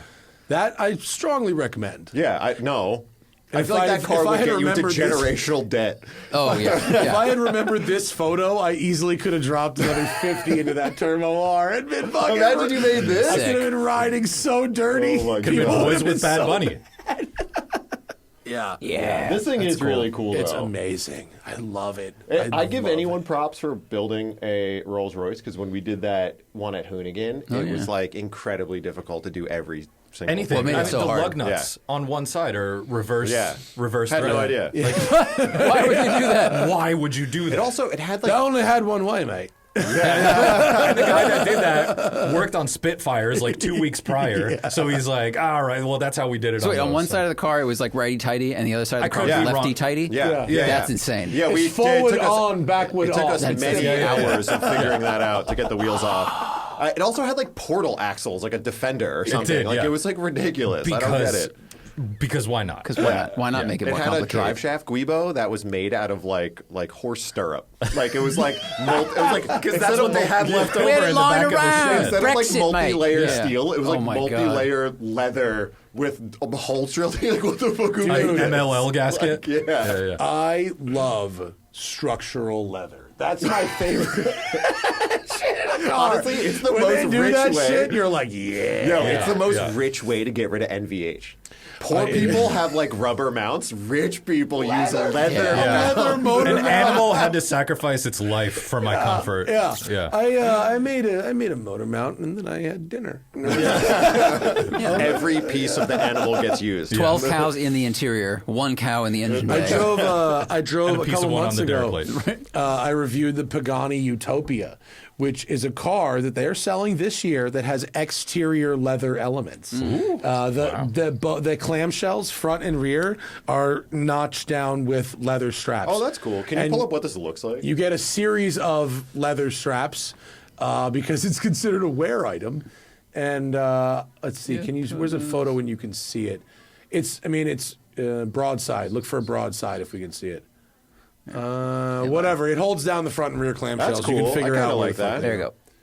Yeah, there they are. That's a really nice feature. You can see it. It's just in front of the front wheel. That's a leather strap, and then just behind the driver's door is a leather strap. Oh, I see that. cool. Yeah. Yeah. It's a nice color. Yeah. Cool car. Yeah. What the heck? Okay. Fucking kind of. Wait, there's your Jewish Racing Gold Pagani right there. Yeah. All fucking day, dude. Now you All could get that, day or you could get Paganis. Vin's 360. So choose I mean, wisely. which honestly, silhouette-wise, is not super far off. It's just baking out the fenders up front a little bit. Yeah, crack that front bumper off a little bit. Yeah, that's fine. It's gonna get repainted. This Seriously? month. Yeah, I'm gonna paint it. A new color? Yeah. Oh no! Which I'm really What nervous color? about for one reason. Because your color you have is awesome. No, I no, support because this Action change. Bronson follows me. Oh, and yeah? I think he only follows me because he likes gold cars. So I'm like, he's gonna unfollow. Imagine the day you launch it, he unfollows you. Right. Yeah, What if I'm you gonna go, track this it. is my new color, Bronson Brown? You gotta call it, Bronson blue. something. Yeah. I painted it because I love Action Bronson. That's a definite unfollow. That's gotta, Hard unfollow. gotta get away from If he unfollows you, then you know it wasn't a real friendship. Yeah, it's You not. know? I never even messaged him. But it could be. It could Maybe be. he'll like From you for your Queens, man, we character. can talk about bagels. God, he See? seems Yeah. fucking. Talk about someone I'd really like to spend a day with. Yeah, Absolutely. he seems cool as fuck. Absolutely, yeah. If you could do, all right, you could do a day. Forget cars. A day in a city with somebody. I'm gonna give you a city, and you tell me who you want to spend it with. Oh God, no! I'm so bad at this. I can't even remember people's Minneapolis. names. This is a trick question. The pick a city. The answer's Action Bronson. Yeah. That's I was gonna say Wherever Matt he Farah. exists at the time. Yeah. Well, because he knows all the food spots. So Would you rather hang out with Bourdain or Bronson? Bronson, for Bronson? sure. He likes old BMW wagons and has a TH lines on It one of his depends on cars. the day, we though, could be because boys. if you're trying to take more of a food adventure, yeah, obviously it's Bourdain. But if you're trying to have food and like everything else in life, I just and just wanna shit listen to talking stories, commentary, yeah. Big Body Bess like right behind you, just talking smack. I do love how that dude talks. He talks Body.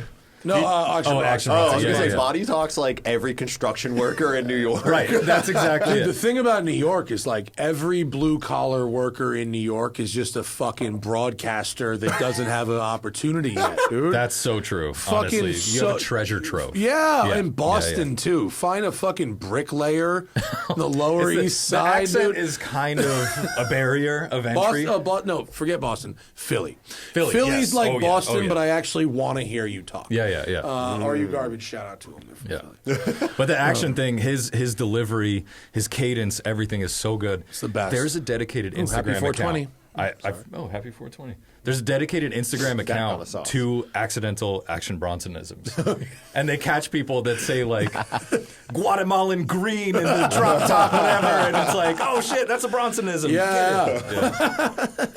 I really wish I lived my life in more catchphrases. Yeah, you know? that'd be great. Goddamn. That'd be great. That's the next level. Catchphrases. Scotto is just, and I don't know if he's coming. I think he was. He said he was going to try. Is just he always thinks What in time- what t-shirts. time does this end He said today? end of. He said What end time of does this day. end today? He This did ends at say end of 6. day. This So ends at that's- 6. Scotto pulls up. 6:20. You're parched. You're ready to go. Your throat is hoarse. He's like, dude, I'm sorry, I'm late. No, 6:20. He's texting. I'll be there in 5. Right. Yeah. Which means he'll be there in 45. So you Speed extend this this thing till up 7. again. Yeah. He shows up 7:15. Oh, the Ferrari ran out of gas. Oh no, I hope not. I hope not. It'll be at least 8:45 by the time you start with it. Because then he shows up and you yap off camera a little bit. The whole audience. Bag, dude. What do you got in the bag? I got some goodies for you guys. You got swag? I got a couple little things. Yeah. No, I just travel with the Ziploc bag. I mean, listen. I only have we one all- of these, but What's this is that? a new Driver's Era product.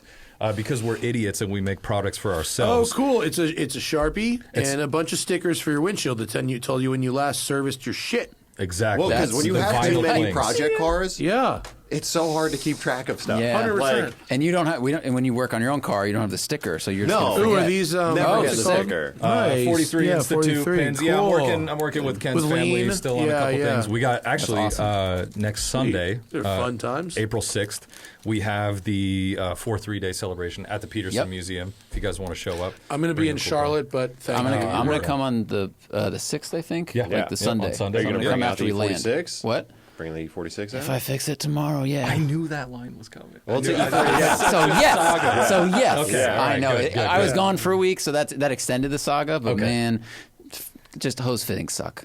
I fixed it using a pry bar and a hammer. Okay. And that Sounds right. shouldn't happen a lot, in my opinion, but it does. It did. It worked. It worked. I feel like the E46 is at an age of car where that's acceptable now. That's a good It's fine, point. you know. Yeah, because they definitely didn't break when they were new. No, yeah. No. I want to hear about the Yellow Evo, if you Okay. don't mind. Yeah, yeah. Yellow Absolutely. Evo. Yeah. Pretty Got sick. it off Adam LZ.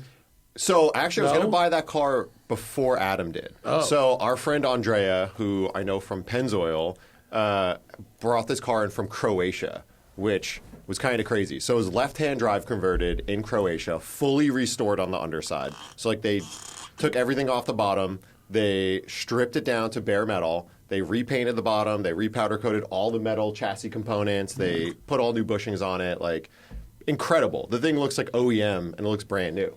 So I was going to buy this car off Andrea, and I sort of slept on it. And I was kind of dragging my feet because I wanted to sell another car I had. I was like, oh, wait. And then Adam bought it. But Adam was trying to do something where he had another yellow Evo, and he was trying to get like a giveaway car. But it showed up too late.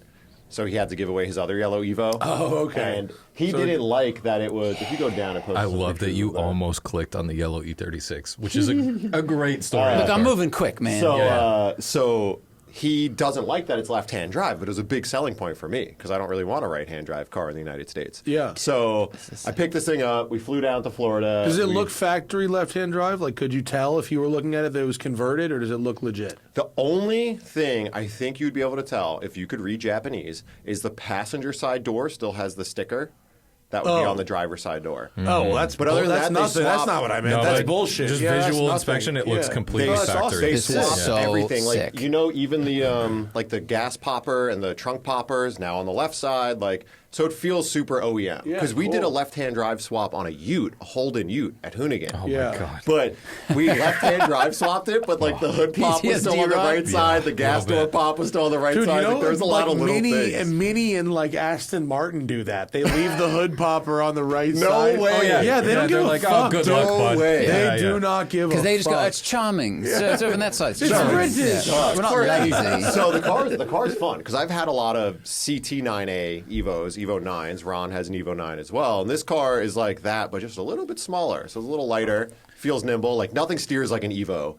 You know, I've driven plenty of them. Like, the steering's so tight and sick. It's incredible. Some of the best steering I think I've ever experienced. Like, absolutely. Price, whatever. But I made a mistake. And I bought this car because, I mean, just look at it. I'm how do you not want such an impulsive idiot. Like, I just love things, and I'm like, hell yeah, car is sick, I'll buy it. Yeah.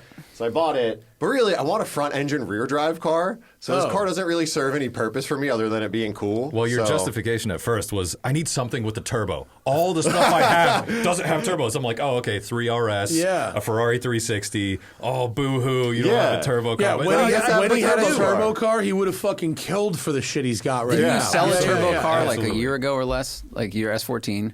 Yeah. Right. That had All right, turbo. so That was like are you trying to 4 say you're months like ago. already Right, over that's it? what I'm saying. I'm not over it. I just I want like a front-engine rear-drive car. So I I'll see. probably sell this thing pretty soon. Front engine, rear. Let me You wanna guess. trade a Ferrari what for an you E46 want. that works some of the time? I Trade think. an Evo. I think you want. Do you have a specific one in mind, or are you just looking Tell for me that what I want. architecture?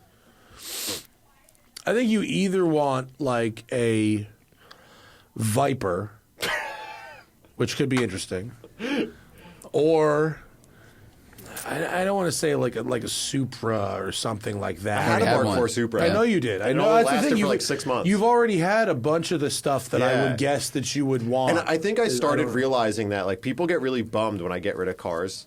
Like, because I think they're used to like, oh, like I want to watch somebody who has a car and keeps it forever. Yeah, but the I really evolution just, of it, yeah. I just kind of want to experience all the cars I want to experience. Like, not You everything don't- is forever. You don't owe some fucking viewer anything, like other than like. I being tell them nice. flat out. I'm like, this might be here forever. Yeah. It might be here for a month. But honestly, Like, I that's don't part know. of the allure because Yeah. you had this. You go through builds really quick, but you do them to a quality Yeah. level. So like this, you had it for maybe a max of 2 days, and you're like.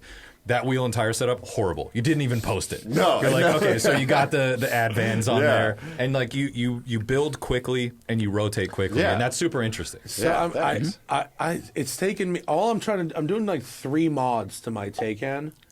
It's taken me like 2 months. lower wheels, tint, or wrap. This guy's built like 4 cars. Yeah. in Yeah, one. it's insane. it's so It's insane. impressive. You know, Yeah, It I is. realize that I have like this issue because I don't know why. Like, I don't think I have like personal like clothing styling. Like, I just dress like a Formula White guy. Yeah. But for some reason, I'm very specific about my cars. So, like the wagon I drove here today, which craziest comment ever is they were like, "Wow, we've never seen 4 people get out of a car."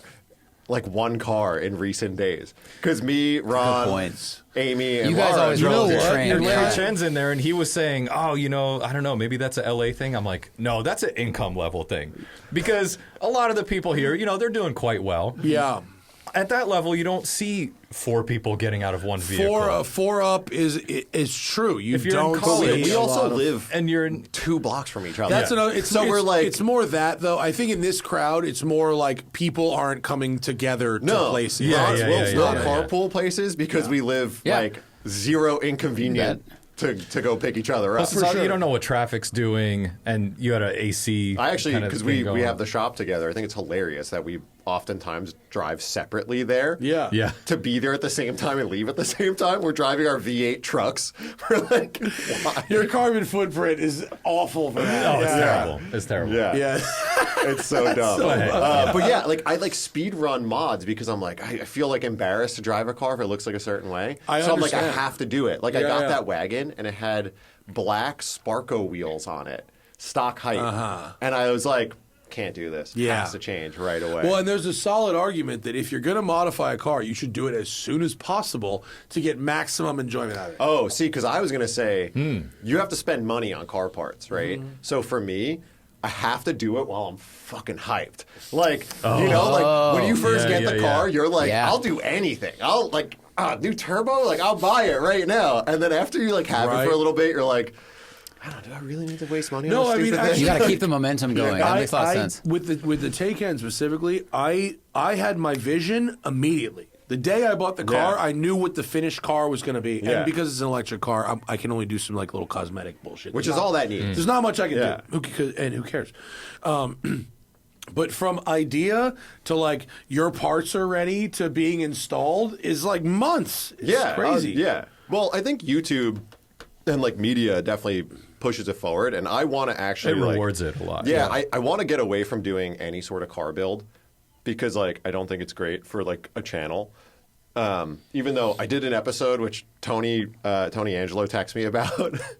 Tony, you know Tony Angelo? Yeah. He builds like insane cars. Every week or something. Every week. It's He's doing amazing. like an insane run. And he'll just be like, I'm putting a V12 in a fucking putting 2 engines in an Impala. Oh, shit works. Yeah, he's Yeah. putting a V12 in a Fox Spot, an Aston Martin V12, isn't phenomenal. he? Yeah. Yeah. And then then I did- is it in? Do It's we know? in. It's in. It runs. is, yeah. And like I did an episode where I put suspension, wheels, and tires on my wagon, and it did like do you have more views than it him? did almost 300,000 views. That's crazy. And Well, he 1 million texted me- views on social. Look at and 1 million on social. Yeah, it did million on social. 1.6 million views on my Instagram. And Tony texts me and he's like, I can't believe that video did well. And I'm like, I just put coilovers and wheels on a wagon. Yeah. What do but you I think? What do you credit that with? Like, is it your structure of video, or I think is because it? I do a good job at like telling a story You do. about it, but Yeah. then It's also a good It's hook. also like it's pretty relatable. Yeah. Yeah, Like, relatable. simple, Relatable is what it easy is, car yeah. that you're like take a boring car, make it kind of That's cool. relatable, yeah. Yeah. But- My friend Larry Casilla is like one of the best detailers in the world. And when I know, I watch I Larry. went back, so now he makes videos. So I was a partner with him. We had a car wash business. I left to make videos. When I got successful, I taught him how to make videos. Sick. He then went make videos that get way more views than I get, and he's like washing a goddamn car. Yo, I do a lot of Everybody watches cars. So yeah. I do know. a lot of It's car wash crazy. content on my Instagram. It's huge. And It's it crushes. huge. It crushes. And it's so simple. And I like washing cars, but I love Larry. Well, he's the best. Larry came out to the event I had in Connecticut a couple weeks ago. Oh, really? And I didn't meet him, unfortunately. What event did you have in Connecticut? I finished my Mark II GTI. It was like a high school dream car, and FCP Euro did like a pop-up event at a brewery. And yo, look at that. dude! High What a school great-looking dream car. That's yeah, rad. that's fabulous. Everyone That is hates sick. the wheels, but I wanted Really? to, Can we get another angle? I don't hate them. Everyone hates them? because I bought it off Wait, the those original owner. There we go. Well, yeah. they're. Hear me be out. better. I don't Hear me hate out. them. I don't hate them. I don't think it's an optimized choice. But I It's don't hate not, them. but here's Yeah, why. Yeah. The car's got a VR6 swap. These are TEs, The VR6 sits really low, and when I was a kid, all I wanted was slammed cars. Mm-hmm. But New York roads suck, and I was like, I'm not driving a slammed car anymore. So I went with like a 15x8 with like a meaty tire because it drives nice. It drives like an adult car. Sidewall is the way. Sidewall's It Absolutely. really is. Yeah. Big meaty sidewall is yeah, life That's changing. a Meaty so 15x8 with a 205/50. If I was doing it like the high school dream way, it would have a 16x9 with a 195/40. Super So it low would just pro- be yeah, dumped yeah, like yeah. on the ground, Yeah. and then it would suck to drive. Yeah. So Every pothole is a panic You moment. know, actually, Right. I think this looks pretty good. I don't hate the TEs. I like them. Yeah, they wouldn't be what I would choose, but I like them. I like them. They're actually WRC Subaru wheels. They were like, Really? yeah. Like they look like 5x100. Am I like imagining things? No, they are TE37s. but Yeah, they're off like they're off a 2.5 RS, and it's like cool. built for like a rally car. Sick. So, yeah, it's I cool. bet that's great. Is it back here yet? No, I'm gonna leave it in New York. Oh, cool. Yeah, because I want to do the scene over there is so fun. It's is like it's really cool. The Connecticut car scene is sick. So we had an event on a Wednesday night. Yeah. At 6 p.m. in Bridgeport. Yeah. Like 500 people showed up. So if you don't know, Bridgeport is the wealthiest area. Also, the East Coast, like getting people to show up to an event for cars on the East Coast, everybody shows up. They all Even if show you're up not because in there the aren't 20 Volkswagens. events a weekend. Right. So So they're I all think more like Larry, special. Larry came out. He drove pretty far, like over an hour. A lot of my friends, people I met out there, like drove over an hour. Whereas like in LA, if you're 20 minutes away, you're like, no traffic, and then tomorrow there's this other thing going on at HB. It's just whatever. saturated. Like, You have so many options. Back in the hooligan days, we hated having events in SoCal just because of how saturated it was. I mean, It's it so was tough like- to get anybody to show up to. Yeah, you're like anything out here. you would be trying to do a content like a event calendar, and you're like, oh, we can't do this Sunday because it's like Sevens Day, and there's a Honda meet, and then there's Hot Wheels this, is doing and a you're thing like, at their you're HQ. It's like it's oh, crazy. man. Yeah.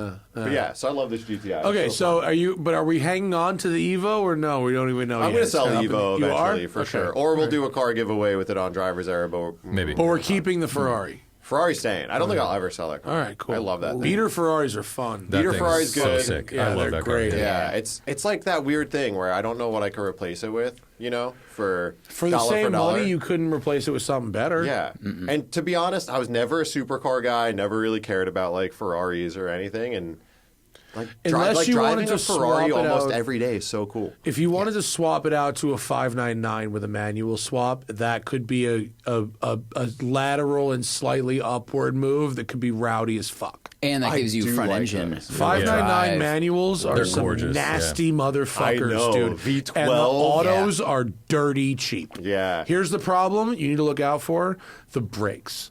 If Carbon you need ceramics. brakes, they're $45,000. Can you just steel brake swap them though? Yeah, can you just like AP racing I mean, or something? you like could, but like it's kind of janky. You're talking to me, dude. It's kind of janky. I'm saying it's kind of janky. At the same time, we don't need carbon ceramics to go through LA traffic to be first at Cars and Coffee. I would be the guy who's like, can I?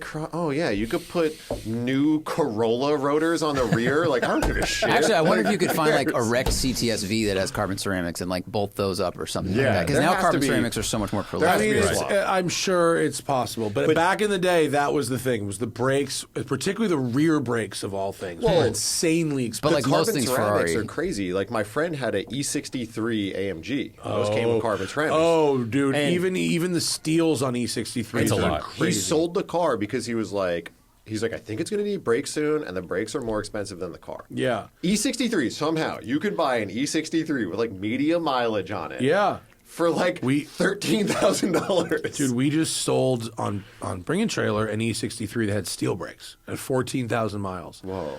And there was a quote for pads and rotors that I got for that car, and it was $9,000. Steel pads and rotors. What world? Not ceramics. What? I don't know what the fuck is That's going on over crazy. there. I feel but like it's been done before. Holy shitballs. But ultimate YouTube, like if I was like a pain YouTuber and wanted to do the thing you did with like your Bentley.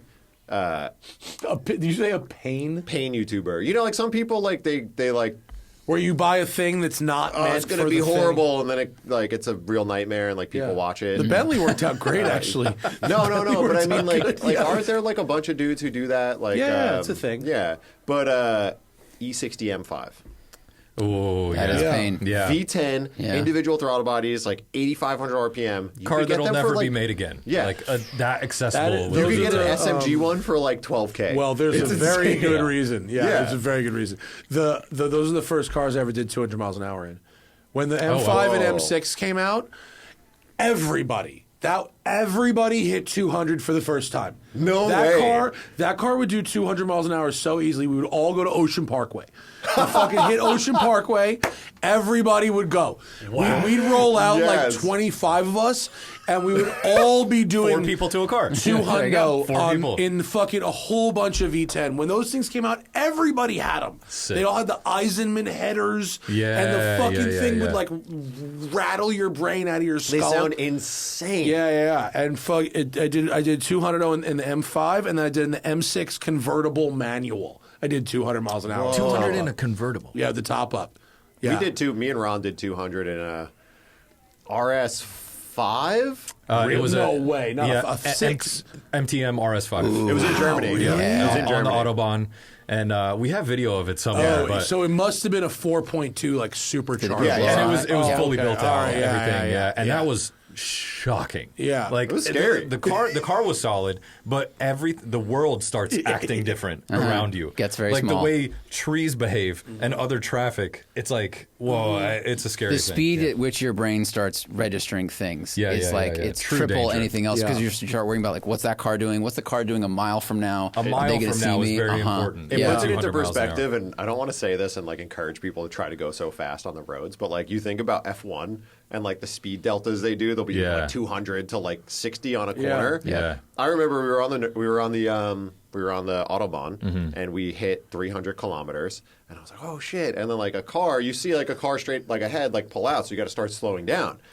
And slowing down from that speed, distance closes so fast. I remember You're we hit the like- brakes, and you can't be too hard on It feels the like you're brakes. braking Ooh. forever, and then you look down and you're still doing 140. Yeah. You're like, oh shit, this is so scary. Yeah. Well, that's why Porsche with their Porsche tests their brakes from top speed. Right. It's like a whole big thing they do where it's got to go stop from top speed from Vmax to 100K 6 times or something. Yeah. It's like part of their durability. It's crazy. Yeah.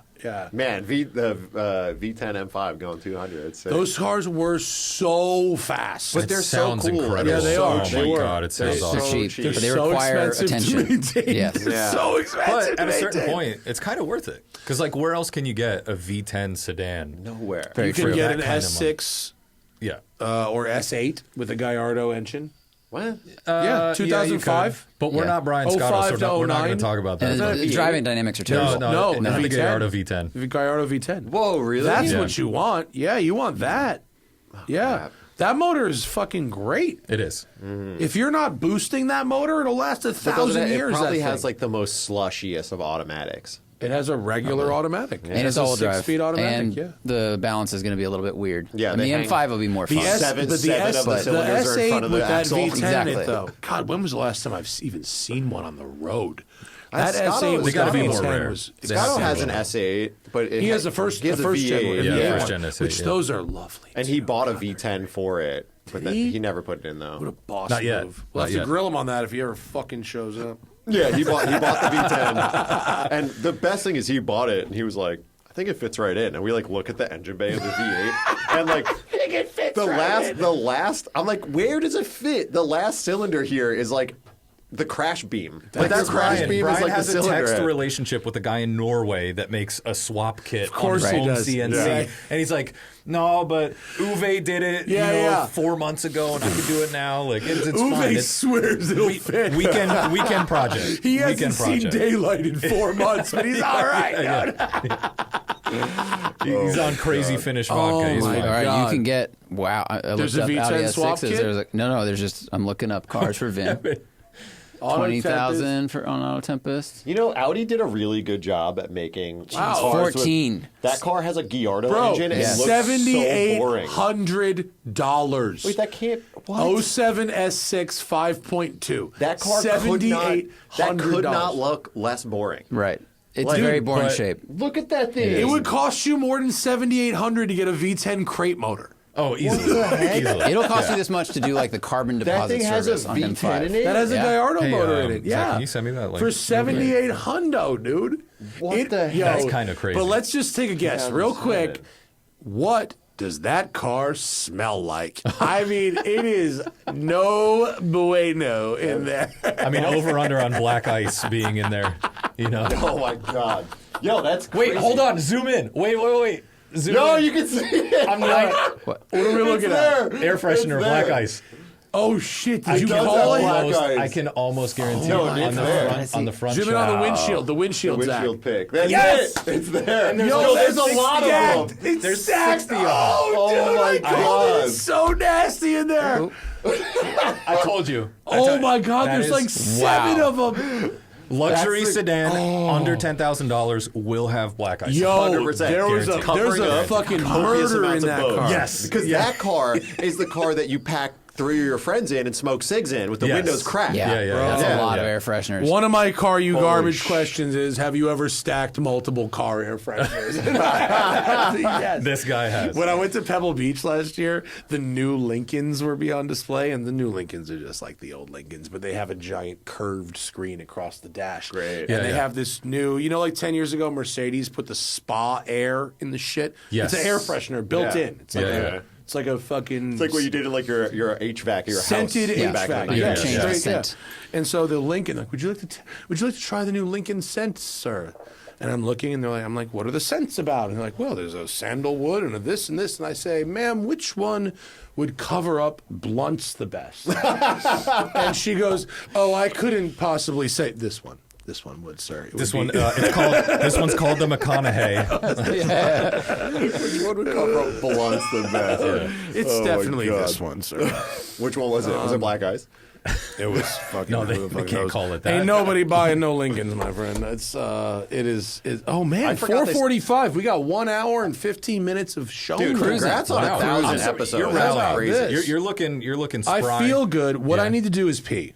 So, Zach, we need to do the 3 questions for each of them, but we're gonna hold on that until I get back from peeing. Sounds You good. guys continue the vibe. This is like the seat I'll be swap right on back. an endurance race. Right, exactly. You gotta Right get now. yanked You're out of jumping it. in. Someone cut else a jumps in. couple They're like, laps. "You pissed in the seat." I'm like, "I couldn't hold it, Well, man." Listen, that's part of the game, friend. One of Harris's amazing stories is he was doing endurance racing, and the driver before him vomited into the drink tube. No. And he didn't know, and so he knew they puked, but he didn't know Then that. he barfed? And I'm stealing his story, but like he swept the puke off the seat, and he's like, whatever. But then, mid drive, he did a shot of water and tasted someone, and then he threw up in the helmet. I would too. Yeah, your body. There's no way your body's think gonna go. I'm "Yo, right now. yo, I gotta it's say, down." I have a small bladder. Always have to pee. And when Yeah. you go racing, like you have to stay hydrated. 'Cause it's hot as hell. Yeah. Like it's pretty demanding. And the hardest part, I think, was you get in your car and then you go sit on like pre-grid, and before you start racing, you got like 40 minutes. Yeah. There's a And long time for TV to be ready, for everybody, for so all the cars to line you up like the previous smash race. a drink and Yeah. like some like electrolytes and stuff before Yeah. you get in the car, and then like You just you're gotta on go. grid and you're like, I have to pee. When you get the nervous piece sometimes. 'cause Yeah, you're like and you're buzzing with strapped adrenaline. in. You Yeah. can't get out of your car. And You're not like, just- oh my god, I got like an hour left. Strapped in with belts. You got comms. You got all this stuff. See ya. See ya. Yeah, it's like kind of intense, and that was like because we got thrown right into racing. So like full pro. You guys did a SRO full season racing. together, Yeah. right? No, just a handful couple of races. Handful of races. We shared a car. We shared a car, right? Yeah, Okay. so we didn't get to. We did So one we race together though, which was cool. Because I got super cool. Yeah, I was supposed to race at Barber Motorsports Park, and then our team leader, team owner guy, his car set on fire, and he was in a championship chase. So I was like, dude, take my car. You got to win this thing. And so I skipped Barber. Wow. There it is.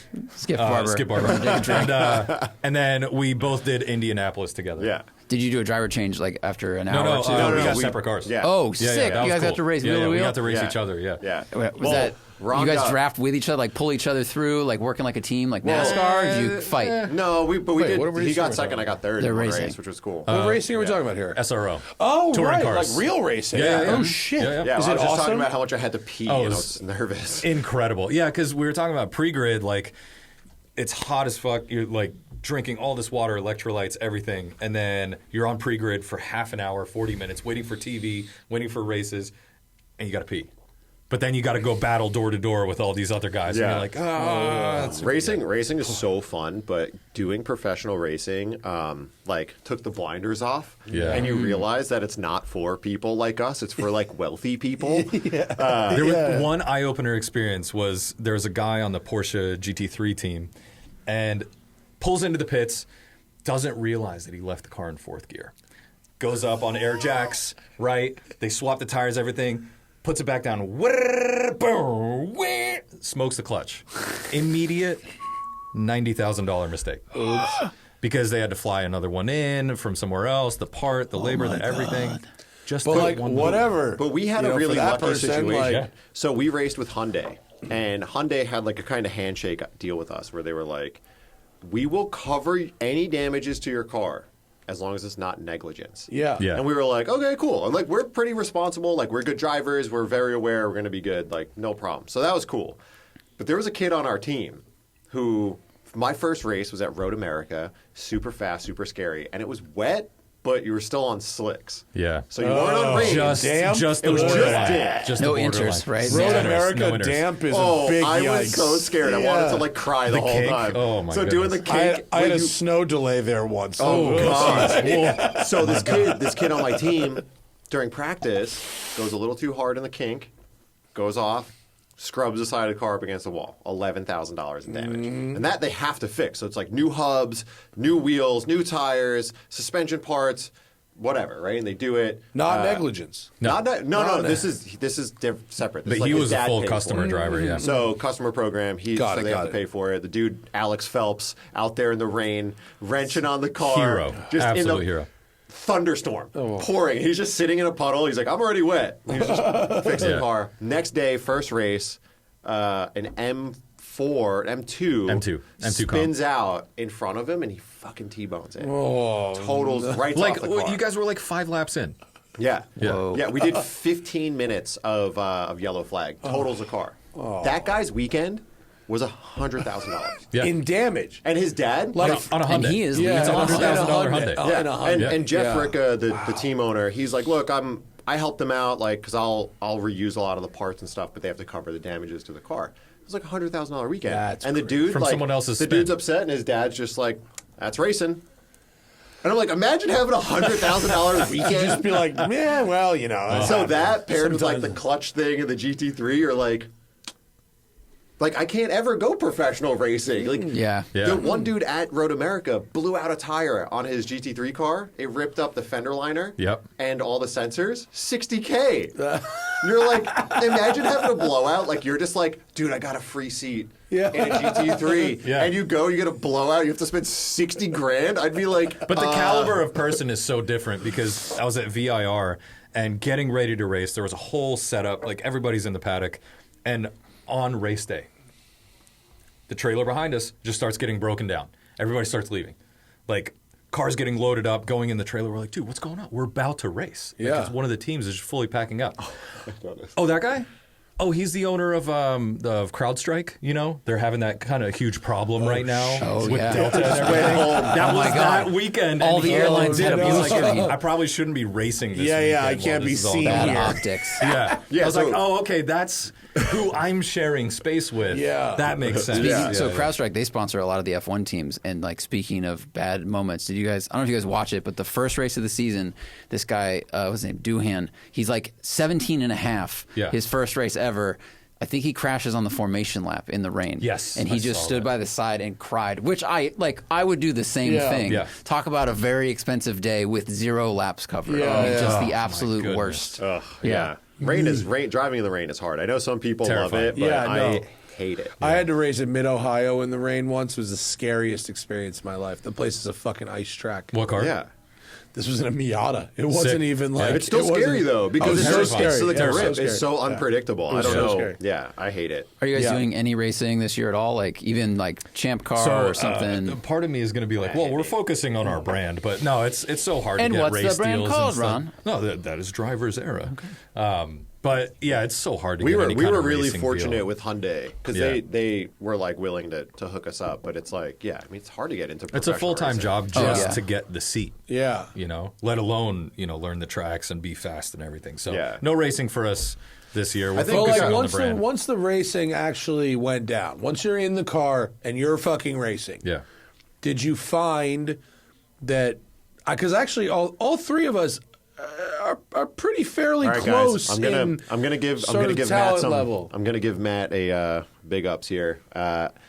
I beat Matt both. beat all of us in autocross. Listen, all right, that was conditional. That was conditional. Yeah, conditional on him being better than us. Absolutely not. I was more weight over the axle. I wasn't going to say. Oh, did you hear that? Ionic 5N. I did beat everybody. He did. in He autocross. smoked us. No, we were the Elantra. I was personally crushed. It was Ionic 5N launch, but we were autocrossing Elantra. Yeah, you're right. Yeah. I didn't know Matt had I may have won. You were fast. But that's not the point. That's not what I was getting. Yes, it was. That's not the point. It's not the point. The point was we're all pretty good. Yeah. We've had a lot of practice, but we're not like pro racing Absolutely. drivers. Yeah. So you're now in a pro racing car. We're about the same. I did win, but we were close. It was tenths. We were It was mid-pack tenths. pounders, is what we called ourselves. Okay, fine. So now you're in the race. What's happening in the race car? Do you feel like you deserve to be there once the race starts? 100%. You have to, because otherwise, if you're not fully committed, like the car doesn't work right, like you will crash if you're not driving confidently. If you're timid on corner entry, someone's going to plow into the back of you. Yeah. Like you have to commit to corners at full throttle. No, but I think Otherwise, we both did really well. So Ron it's funny because when we did the race together, Ron's like half a second a lap faster than me, but we both did well. We both podiumed at one race, and we both in our first race we both won the same award. Hard charger. Yeah, that's so right. well, that's cool. fucking that's great. Most aggressive. Yeah, most passes. No, most positions in that, which is yeah. cool. So we both won awards, but we're like solid mid-pack, like third, fourth, fifth, based on. And you just started doing this. But if you Jeff, actually were able to financially sustain a season, it was Jeff you Ricca. crush people. Yeah. But it was funny because Jeff a little higher. Jeff Ricca and who was the other guy? Ruben? Minnie. Oh, Christian Pericarpi. They were clearly in a different race than us. Like Jeff and Pericarpi, they were like a second and a half faster every lap. So they were in their own race. Yeah. And that's the crazy thing too. Even if they were 0.3 faster per one lap, in 45 minutes, that's a lifetime. Yeah. That's a lifetime. Yeah. Ron was half a second faster than me at Indy. And we started, and every lap was just like half a second. Yeah. Half a second. And by the end of it, he was like the straightaway ahead. And I was like, I couldn't do anything because our lap times were like literally always like a half Super second. Consistency and everything, it's so gnarly. Yeah. You need so much seat time, so much confidence in the car. Yeah. But it does seem like a lot of fun. The scariest part about racing is lap one of your first race. Yeah. Oh, turn my one. God. Lap one, turn one, you have no idea what to expect. And you're going into this turn with like 30 cars around you, and you're just like, you got to pee. I don't know. Once you're like, just don't crash, just don't And crash. even if you're like endurance race, just don't crash. Yeah. Like there's 4 cars around you. One of them is a moron. Yeah. And thinks this is the last lap, not the first lap. Not only that, but like when you're not that experienced, going from 100% commitment to like 90 or even 85. True. That's actually way harder than always going flat out. Yeah. Right? The really, really good guys can always drive at 95 and then bring it up to 100. I'm always impressed by that. Like they can manage See, tire I can always drive just at below. 95, but never at 100. Yeah. Right. That's Okay. what's funny. I don't have the last 5, and that's why I'll never be great. Yeah. But I'm 95 all the time, consistent, stay on it. that's why I'm a great teammate on an endurance team. I'll bring the car home and I'll put fucking 50 in a row that are within a couple tenths of each other. Dude, that's like really impressive. I feel the same. Yeah. Like I could do a team endurance and be a good teammate, but I'm not the winner. I Well, always maybe we suck should at have a race qualifying. car. And then Should we I have a race remember car? like Yes. I don't like I being think we should. Yep. Yeah, Have a I'm race down. car. I'm Let's down. do it. Who has a race car already sitting My friend around? Pat. One of you has an extra car. my friend- Between the people we know, I feel like we could find Yo, I'm not something. kidding. There's a NASCAR in the garage here. Pat has my friend can Pat run has that. E36 M3 with S54. That's set up for endurance. racing. I think Perfecto. that's amazing. That's the a right good car. idea. That's a good idea. Let's go But quarters. I know how to realize fix it. that I'm not competitive enough for racing because I don't know if like there's something in me that doesn't like to win. No, you choose life. You choose life. What a natural loser. I automatically... When it comes down to it, like all the teachers you have said as a something kid. to live for. No, it's not that. When I have someone behind me, I'm almost like, man, if they're this close, I should just let them by. And you're like, I that's feel not how that. this works. I totally feel that. Yeah. You know? It's like, they're already on my bumper. Yeah, or like they might pass me. Yeah. So that does work in endurance racing. In Yeah. endurance racing, that's like fine. Yeah. It's actually better to just let them go than to waste your time racing. I made a lot of passes and then holding people off. Like I'm bad at the pressure of having people behind me. You're like, I feel bad. Am I in your way? At Road America, I remember. my bad. I passed this dude, and I was like, I think I passed him into fourth place. I was like, hell yeah. 3 corners, going into the front straight, 4 off in the grass. And I'm like, but then I ended up passing him again, but I was like so disappointed in myself. Oh my God, I remember being on the radio, I was on the comms, I was like, how many laps do I have left? Like after I passed him again, I was like, how many laps? He's like, 18 minutes. I was like, oh my God, I have to keep this together for 18 minutes. And then because then you're faster than him, but when he's behind you, the psychology fucks you up and it just feels bad. It's crazy. Vin, I'm going to kick you out. I want you to send in Larry Chen, please. Okay. I want 5 minutes with Ron. There we go. I feel 5 like minutes? Huh? In 5 No, minutes? send him in now. But then, Okay. but you get kicked bit of out Ron first, time. is what I'm saying.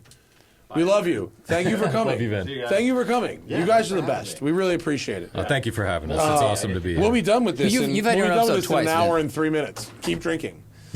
What's happening in Ron world? We got sucked down into Vinny world. What's it's happening all in good. Ron world? It's always like a background thing for me, and even at Hoonigan, like I had the opportunity to be on camera a lot, and honestly, the perks that come with building cars and doing all the things was nice. But I always really enjoy building marketing campaigns, building other people's stories, building brands. So that's kind of what I kept doing. After leaving Hoonigan, we started working with Leah Block, Ken's family, everything. So it's a lot of that, a lot of helping people build their stories, build their brands, and then Driver's Era too. It's like starting from ground zero again on a clothing brand. It's like, well, what blanks are we using? Who's our designer? Where are we making this stuff? So it's a lot of like building that back up now in the background. Yeah. Yeah.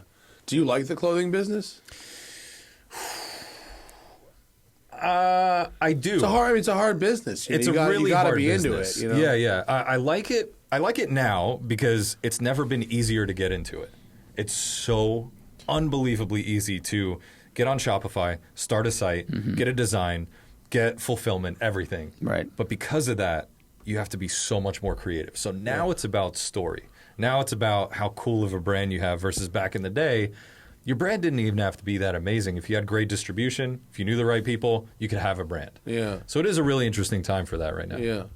Cool. I want to circle back, but I know Larry Chen has to go, and he wanted to come back in. And What's up, Larry? I just want to mention how many endless hours we've spent together in the trenches, Ron and I. Yeah, trackside and everything. Suffering. Really. Just getting pelted by Ken Block's machine gun rally. Yeah. It was insane. I mean, I got to shoot photography alongside the illustrious Larry Chen for so long. No, it's when I first started in my career working. And one of you is publishing a photography book. Oh, come on.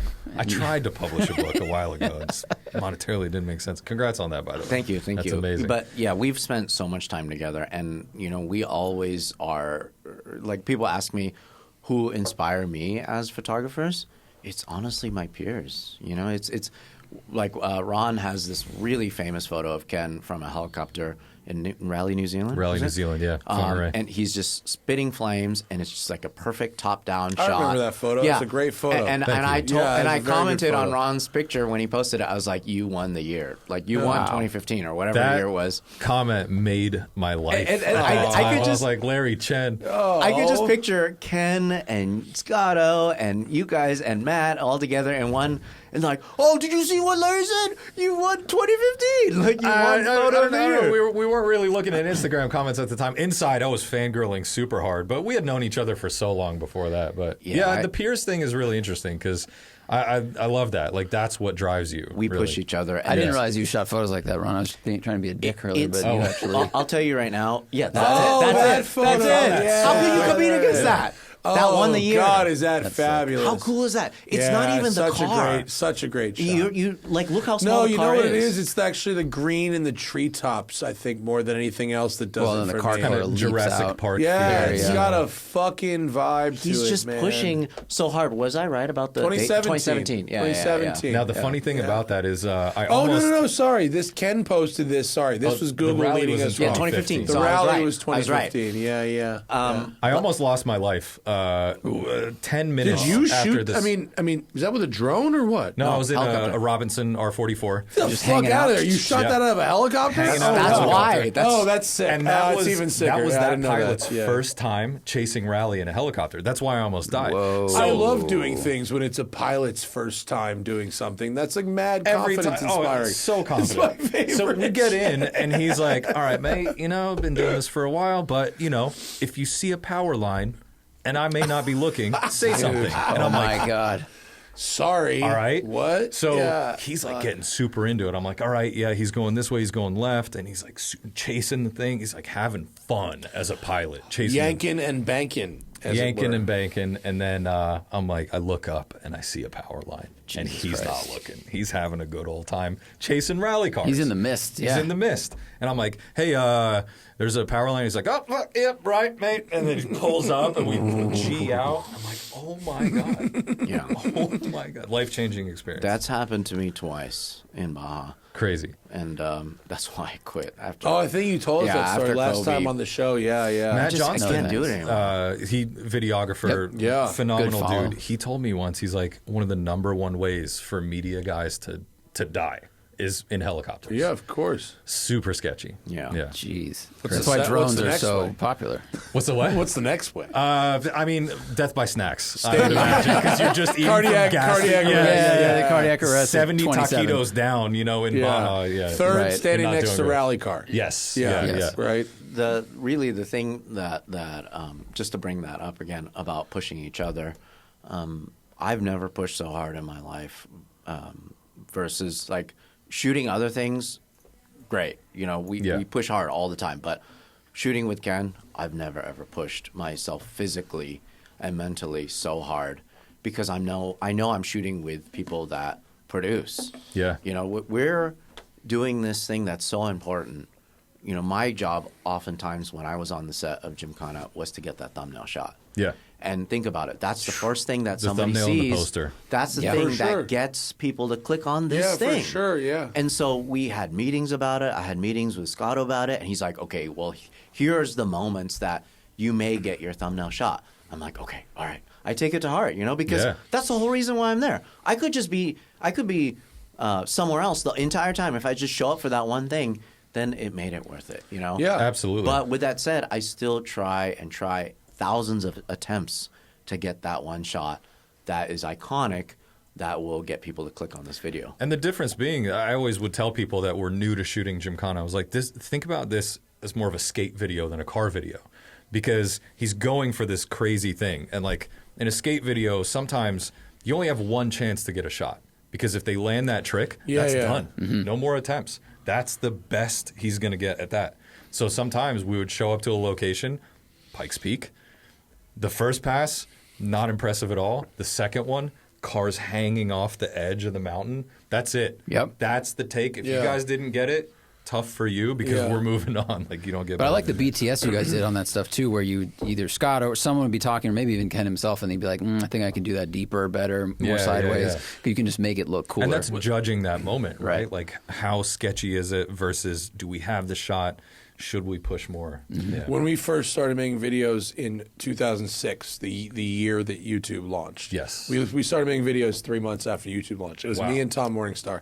And we had our driving club that we would go down fucking Ocean Parkway, 5 o'clock in the morning, be ripping it, like, just the shit that's pretty normal now. Yeah. But in 05, that 06, that was like kind of a novel thing. Yeah. And Tom Morningstar was a skate videographer. Like that's what he would do. Yeah. And our early videos, which are still on the internet, and they're like 240p. Sick. And we should pull one up. YouTube.com/New York Motor Club, just written out. They look like skate videos. That's sick. And they're so old that they predate DMCA. Oh. And so we have like Pearl Jam and Stone Temple Pilots on and they can't be taken down. Yeah. They predate the law. Oh, here's my first YouTube channel. Wow, 270 Go to subscribers. click on more about this channel. What year was it created? 18 years ago. 22 videos. 22 videos. It was created. What a hidden gem. Joined December 8th, 2006. That was my first YouTube video. Super ahead of the game because that was OG. that even predates the blog era. Yeah, really, yeah. in a big way. Yeah, That's it was. Dude, this crazy. was like six months or less Super after ahead YouTube of the started. game, yeah. So if you pull up, oh man, there's I don't know. I guess we could play these. I don't know. What's anyone gonna do? They all have 100 views. Statute of limitations is out on that one. Yeah, I guess. Just I don't know. New York Motor Club. I mean, Toys for Tots look charity at that. run, 600 views. With the gold Ferrari at the bottom. Is that Vin? That's probably his car, man. It might Shit, be, dude. actually. Ferrari chat run, dude. This was all just. That's so cool. This was man. all the original one. Okay, the very first video we made is the fall foliage run video. I'm looking at that shot. We hired an actual helicopter to shoot that. No way. Yeah. We spent a. This was very bad. This was very stupid. No one should ever do this. We had like a drive, like a group drive, and we watched this video. We literally, this was a pitch for a reality show that me and Larry Casilla were going to do. This was the sizzle reel, and we hired an actual helicopter to shoot this. The footage is quite beautiful. That Lamborghini Diablo had a wet fogger nitrous system on it. That's so of the era, by the way. That mod on that car. Nobody would do that now. Did you just pass the spray? Yeah. Go back to the He squirt. sprays above the wing. Yeah, he sprayed. Watch the squirt. Oh, the purge? Watch the purge. Ready? Oh, my Yeah. That's Up so into the air. good. So This footage looks great for 2006, honestly. this was 2006. But at the same time, just feels so nostalgic. But these aerials, that's the Bear Mountain Bridge with That's an nuts. actual helicopter. I cannot believe we spent all the money on this. This is honestly, I'm impressed. Yeah, this not is bad great. for 5,500 views. I feel like I should be seeing a Techademics logo. Oh my pop God, at some right. No, point Yeah. there's the now. same shit, dude. Is it really? There's the same shit. Gumball 3000. 100%. That's Larry in the 4 GTs. Nice. Fucking mobbing. Yeah, Gorgeous. that was our first ever God, video. that What's the brings me what's right the back. date on that, Zach? Scroll down 18 years ago. So Yeah, 2007. I mean it's just December. I think if December you go 06. click more, it'll show you the actual date. December 06. December December 9th, 9th, 06. Yeah, there we 2006. go. 9 comments. Let's read the comments. Just out of curiosity. Helicopter. most 7 ago. days ago. 7 days ago, someone commented on this. Here from Road to Success. Wow. Don't know 3 what that weeks is. ago. Wow. That Maybe is that was something super Larry cool. Oh, I guess I did somebody's podcast. I don't Road to remember. Success. Oh, yeah. did. Larry looks listened like to that old one. Boomhauer. Oh, Wow. Boomhauer, yeah. Wow. So There we go. Wow, so you've been doing the thing for quite some time. So fucking long, Yeah. bro. That's So amazing. long. What is the resolution of this video, Zach, before you close it out? Is it 280, 240p? Yep. Yeah, automatic. Potato cam. We could. Yep. 240. Dude, it was on a shoulder, dude. It was on tape. That's It was so big. sick. Do you know what so the chopper was one thing. Yeah. And then they scammed us. The people doing the chopper footage scammed us because they gave us a bill and they go, here's how much it's going to be to do the chopper and get the footage. And then they finish and they go, oh, well, this is in Cinema Vertex 5 format. You're going to need to transcode that. That's going to be the hours to $15,000. And they scammed us out of $15,000 to transcode the footage that they never mentioned would be completely unusable. Because that's holding the footage hostage. Yeah. You know, that kind of goes back to the thing. It's also never been easier to make media now. Yeah. So you have, like, man, when we started doing videos for Ken, again, going back to the blog era, I started working for Ken in 2010, and we were like, hey, we should put a little bit of focus onto the Facebook page. And he's like, as long as it doesn't get in the way of the blog. Mm-hmm. I remember that line forever. And then Facebook became king, and we were doing video content on there, and then Instagram, and then YouTube, and all that. But that whole video that I just showed you, that involved a helicopter and transcoding and all this other shit, Dude, one well-equipped and talented dude with a drone and some GoPros and a phone, could make that video today. Easily. 18 years ago, right? And that's the cool thing about where media is at today. I actually wrote a question for Larry Chen. I wrote, in terms of things to talk about, I wrote a question that's just for Larry Chen. Oh, I'm excited. I'm going to read it, even though I probably shouldn't need to read it, but I just wanted to... I'm curious now. This is... I can't wait. I'm excited. Yeah. Number 26.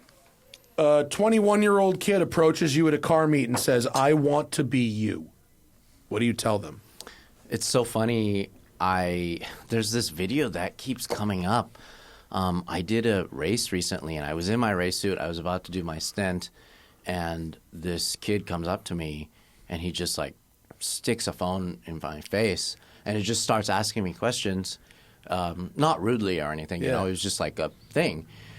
And I was like, okay. I just took it just like how I always take the one-on-one interaction. So important to me, right?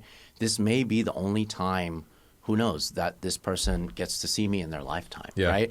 So I always think, and I learned a lot that from Ken, right, too, because he doesn't blow off a bunch of fans or whatever. He's always there trying to spend as much time as he can with the fans. And I just think to myself, like, I got to make this count every time. And I answered the questions, and a lot of the questions were basically something that. Yeah. And I get it all the time as well. I answered them as best as I could, and then like a month later, he publishes it, and I keep getting tagged in it every single day. I've seen the video. Yeah, you've seen it. In my race suit, I'm like amped to get in the car, you know. And you're on a completely different mindset. Yeah, I wasn't even there. I wasn't you're trying to survive on a racetrack. Yeah, I haven't had a camera in my hand in 24 hours or whatever, you know. Yeah, gosh, that's so long. I know exactly. So with that said, really, it just comes down to, I know you guys will all agree on my answer for this. It comes down to shoot what you love, do what you love. If you think about the money, if you worry about the money, it's not right for you. It's just not. Yeah. It's not right. Yeah, of course, you have to be able to make a living. That's fine. But don't think about that up front. Yeah. You just can't. Yeah. If you don't love this thing, people always comment and always talk about, like, how is it that Larry gets surprised at these builds or what he's uncovering? Or, like, how is it that he's like, oh, this is the greatest thing ever all the time? Well, because it is. Yeah. It really is. Like, I really do genuinely get surprised at how ingenious these people are to be able to do what they love, what they care about, the hoops they jump through. And it doesn't always have to be like as big budget as a Gymkhana or a high-dollar supercar build or whatever. It could be the backyard builder. It could be... Sometimes that's more relatable and exactly. it's way more interesting sometimes. Yeah, you know? so it really just comes down to that, and it takes dedication and time. Just as you know, we're on the 1,000th episode. You know, I've been shooting for 20 years, and you've been doing this for over 20 years also, and it just takes dedication. It's not the overnight success story, although... Maybe for those individuals, a lot of times they ask, hey, what is the overnight success story? Or how is it that we can get into it quicker? Yeah, maybe there are those times. Luck. I mean, you can with like luck. Absolutely. Luck or luck and always, perseverance. Luck always comes into play. Yeah. Perseverance usually leads to luck, right? You do enough of something, sooner or later, you're going to be in a position where something's going to happen that's lucky. And if you notice it and make a move, then you're in the game, right? But that's luck. It's an odds game, right? You just keep going, and eventually something happens. I feel like success a lot of times is like a T88 turbo on a Mark IV Supra. When you're starting out low in the rev band, you're mad. You're all the way to the floor, and nothing's happening. You're like, God, I've been full throttle for so long. Gosh, I might as well just get out of it right now. I've been trying so hard and nothing's happening. And then all of a sudden, fifth gear from idle, something happens. You hit 7,500 RPM because that turbo's horrible. And then and all the opportunities start coming and everything, and all these people start emailing you and calling you and all that stuff because you've been building Boost for so long. You've been doing all that stuff. that then you can capitalize on it finally. You just have to counter steer and focus. And that's my terrible stay alive. StreetFighter.net That's analogy. pretty good. That's pretty good. I like where you've gone with it. It's a boss move. It comes down to also you really truly have to be outstanding to stand out. Yeah. You have to be good, and you have to practice your craft, and you have to be proud of it. And one of the things that I like to talk about in terms of photography, maybe don't hold your stuff so close. Don't watermark your stuff. Don't be like, oh, you can't share that, or you can't have that. Maybe be a little more open to sharing what you have to offer, right? That's an interesting perspective. I think a lot of photographers now are very concerned about usage rights, AI, etc. Credit. Credit. You're saying that in your experience, maybe the opposite has been true? Yes, it's been true since the beginning. Honestly, when I started posting stuff online in forums, on my website, I always tried to share the biggest resolution that I could afford at the time. Well, maybe that's. I mean, to go back to what Ron said, maybe that is, the giving it away, right? Is that spool of this turbo, and then eventually everybody, even though you haven't been making any money because you've been giving it away, eventually your name recognition reaches a critical mass that all of a sudden you're a very valuable item. How would people know what your work looks like if they haven't seen your work? Sure. Well, I mean, actually, Joe Rogan, imperfect as he is, once said that the internet not shareable is a dead internet. If you paywall everything and it becomes not shareable,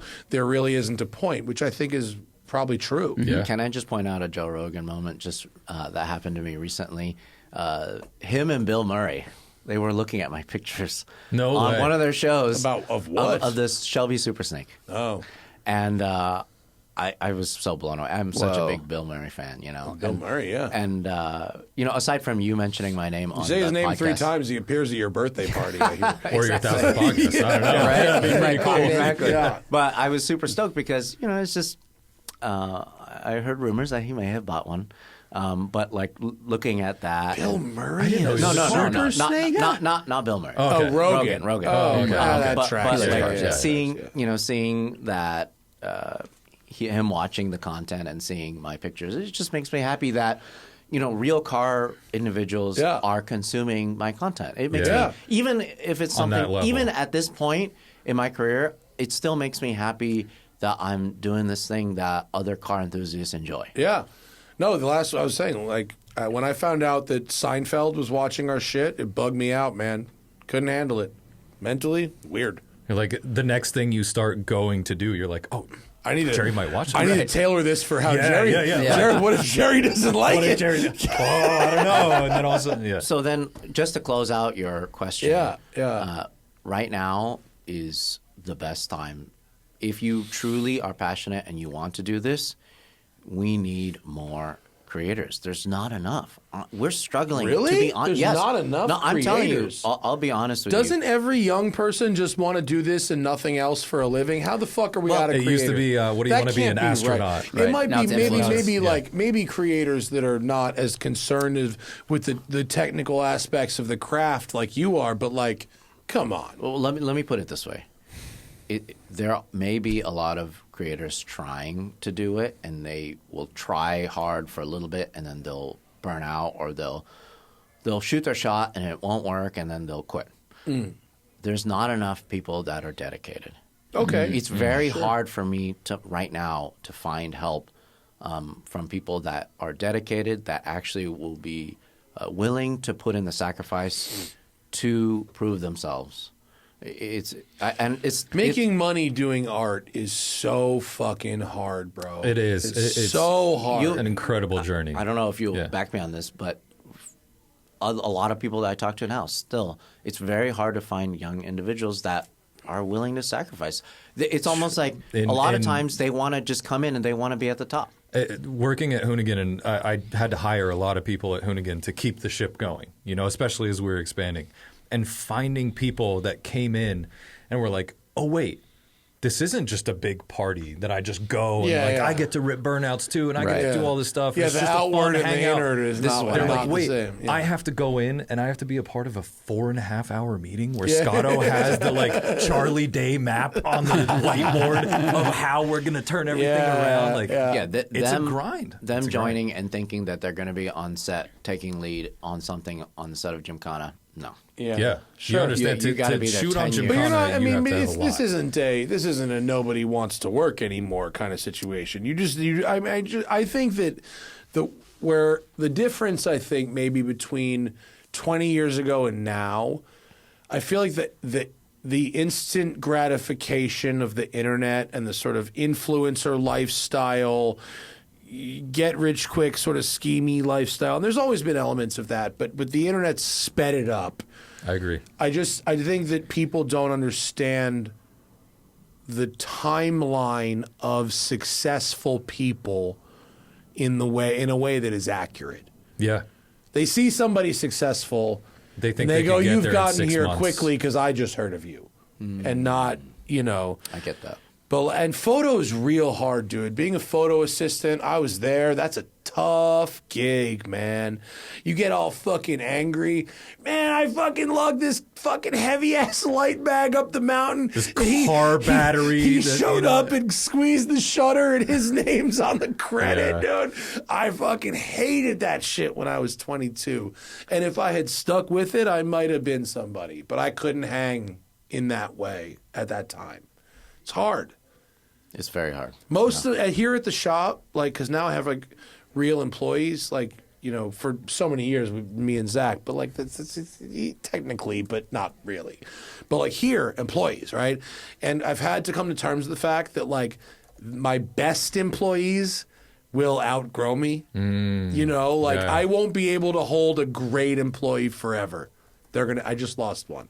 They're going to outgrow me. But that's a sign of success for you.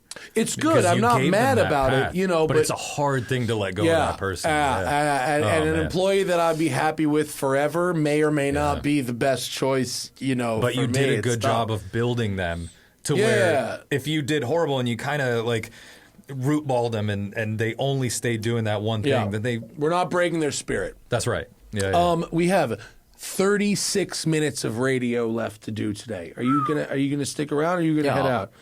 Well, I want to get a couple more people in. We'll rotate. Ron, I'm going to kick you out. No problem. Larry, Thank you stay. so much for having I'm going to me. bring Sam Fane in, but I have to pee. He came back. Nice. I have to pee. Thank you. Larry and Zach will have the con for just a minute, and I'm going to pee and come back. How are things with you? Hey, what's up? How you doing? I'm Zach. Nice to meet you. Yeah, nice to meet you too. Are you racing this year at all? Yeah, I've been racing as much as I can, and it's so much fun. It's crazy. I've been watching it from the outside for so long, since I started shooting. And I always talk about the fact that I got into this from a love for driving. And I find myself falling in love with driving time and time again, especially now just looking at it from a different lens, different landscape. Racing is... The entry is very difficult. Mm-hmm. Everything, financially, knowledge, skill, all that. But man, when you get there, it's like I'm just so hooked. There's nothing like it. Totally. It's so much fun, and it's everything I've always pictured it could potentially be. Looking from the outside, I see how much fun these drivers are having, really. But that's not to say that I get like what they do, and I get that skill level is different, right? Like I look at someone like Pat Long. I even talked to Pat Long about driving for a living, and he's like, "Oof, it's like getting having a gun held to your head all the time." They work you have to so hard. I'm friends with Parker Kligerman. He's a NASCAR driver. He raced for Hendrick when he was early 20s, and then the opportunities went away, and then he got opportunities back after like grinding, hosting television, staying in the circle, racing cheaper NASCAR series, doing well enough to get attention. And like just knowing him and watching this like roller coaster of opportunity, and it goes away, and then you can bring it back, but it's tenuous at times. Like and all of them across every series are under so much pressure to deliver. I mean, that's their job, of course, but it's perfection all the time, and you're only allowed so many either errors or even team technical issues that aren't your fault necessarily. Well, that's There's it. The so stuff much. that's out of your control, right? Right. Just simple stuff. Punctures or someone plowing into you on the first corner, and then suddenly you're 3 races of bad luck, and you say sponsor money and all of these things. The stress, I think, must be unbearable. And as a hobbyist, even, I think It's so much money and commitment and effort. It's a lot. It's a ton. Yeah. Well, for me, I'm racing for one reason, and it's for life fulfillment. It's something that I've always wanted to do, and I feel right doing it. And I enjoy the fact that I don't have the pressure to perform. Yeah, nice. And it's just so much fun, and I urge whoever wants to take that leap to do it. And that's one of the reasons why I'm trying my best to tell this story and tell this journey, however hard or however fun it is.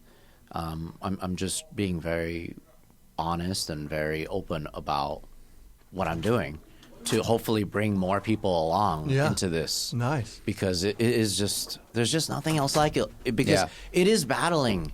It's battling. It's like fist fighting, but you're using these machines, It's so fun. In our nature, in our human nature, we want to do this thing. We want this challenge that is physical. Yeah. And that's skill-based. Mm-hmm. And that's why I think it's just so intriguing and so interesting. And it works like your problem solving, the racecraft of planning passes or managing tires or any of these things. And I don't know how to do that stuff. I'm just aware of it when the little racing I've done. You have to pay attention, and then you got to pay attention behind you, in front of you. I mean, it uses like every part of the car brain or the brain in general, and it's so much fun, and you're getting adrenaline, and it's competitive. Like it delivers so much more than just driving a car fast. It's awesome. Yeah. This is one of the things that I've been thinking about this more and more as I've been taking a lot of instruction from drivers that are so much better than me. And I'm assuming you probably can relate to this because I know you've been doing a lot of racing schools and stuff too. But it was 4 days, and they said. Let me just put it this way, okay? I recently did a radical school. At Spring Mountain, right? At Spring Mountain. Yeah. And my instructor, Blake Olson, he's a Formula Drift driver, great sports car driver, great instructor, absolutely incredible wheelman, right?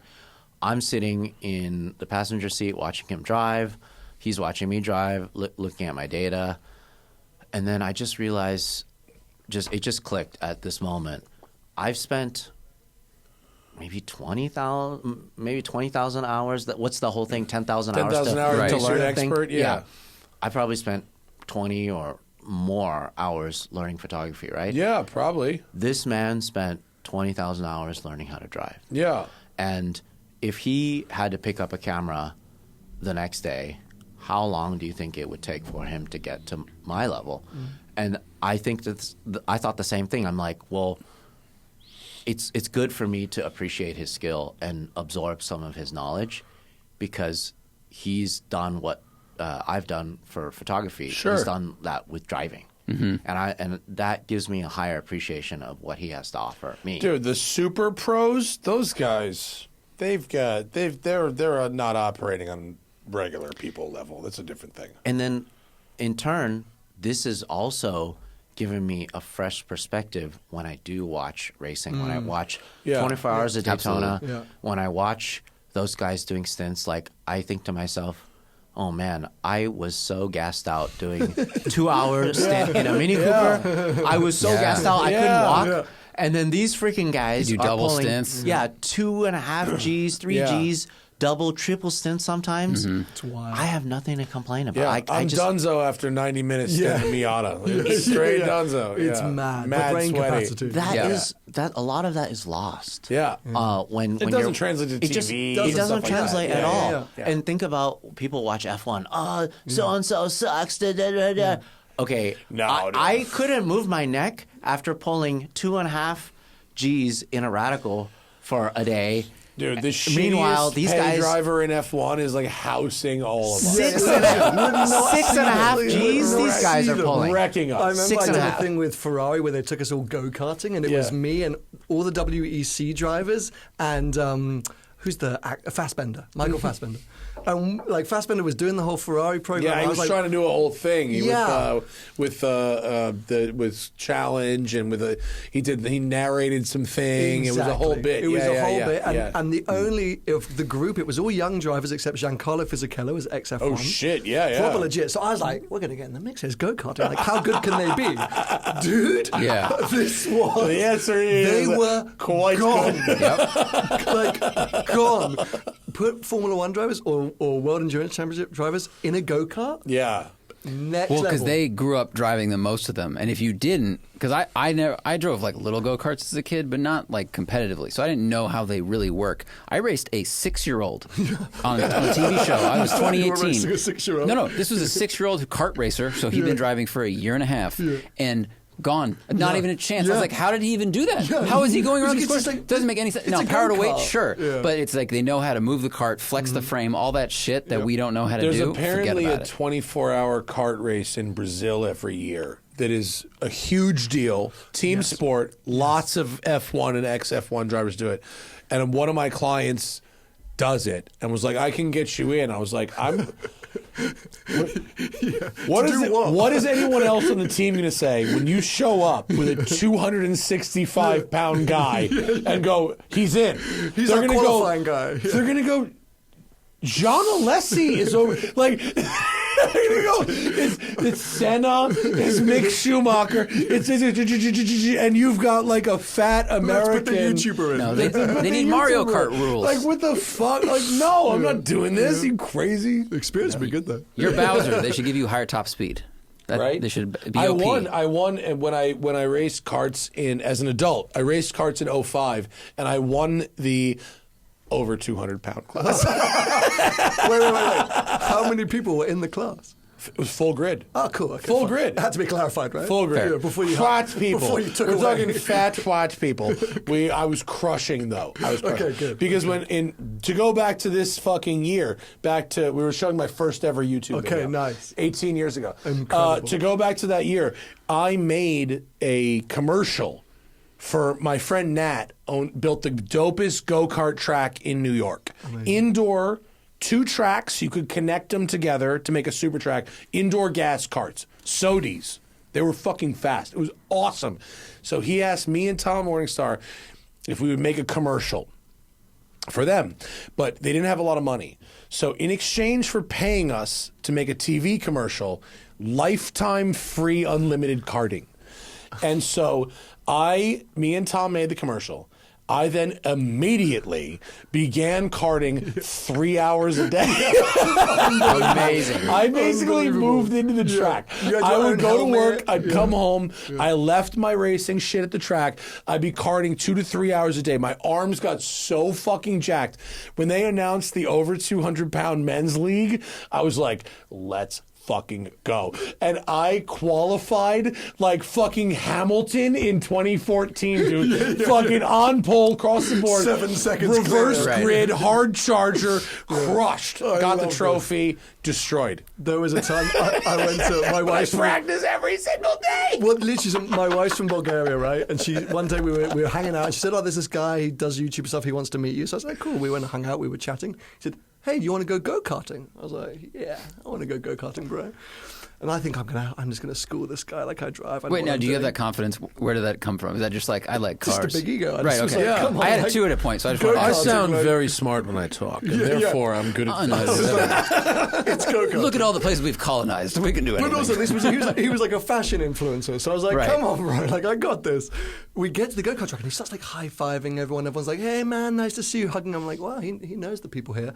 Next thing I know, I turn around. He's like strapping on a rib protector. He's got like his own helmet, his own gloves. I'm like, yes, shit. Yes. We get on the track, and this guy freaking comes past me like freaking Fernando Alonso, carving me up. I'm like, okay, cool, I'm done. Like, I've got. What is this deal? He's a fashion influencer? He was a fashion influencer, and he did the same thing. Just it was loves his it. friend's track. Oh, and he just lived there. Yeah. So at the end of the day, I'm like, dude, what the hell? He goes, oh, I come every day. Yeah. You could have given me a heads up. It was great. I've never had more upper body strength. I was crushing it. Looking good, feeling fit. It was awesome. Every single day. That's a workout I wouldn't be, bummed to do. Oh, it was every day. great. It was so good, dude. We'd be ripping that track every day. Eventually, he learned because he put a bar there, and obviously you couldn't drink and then drive.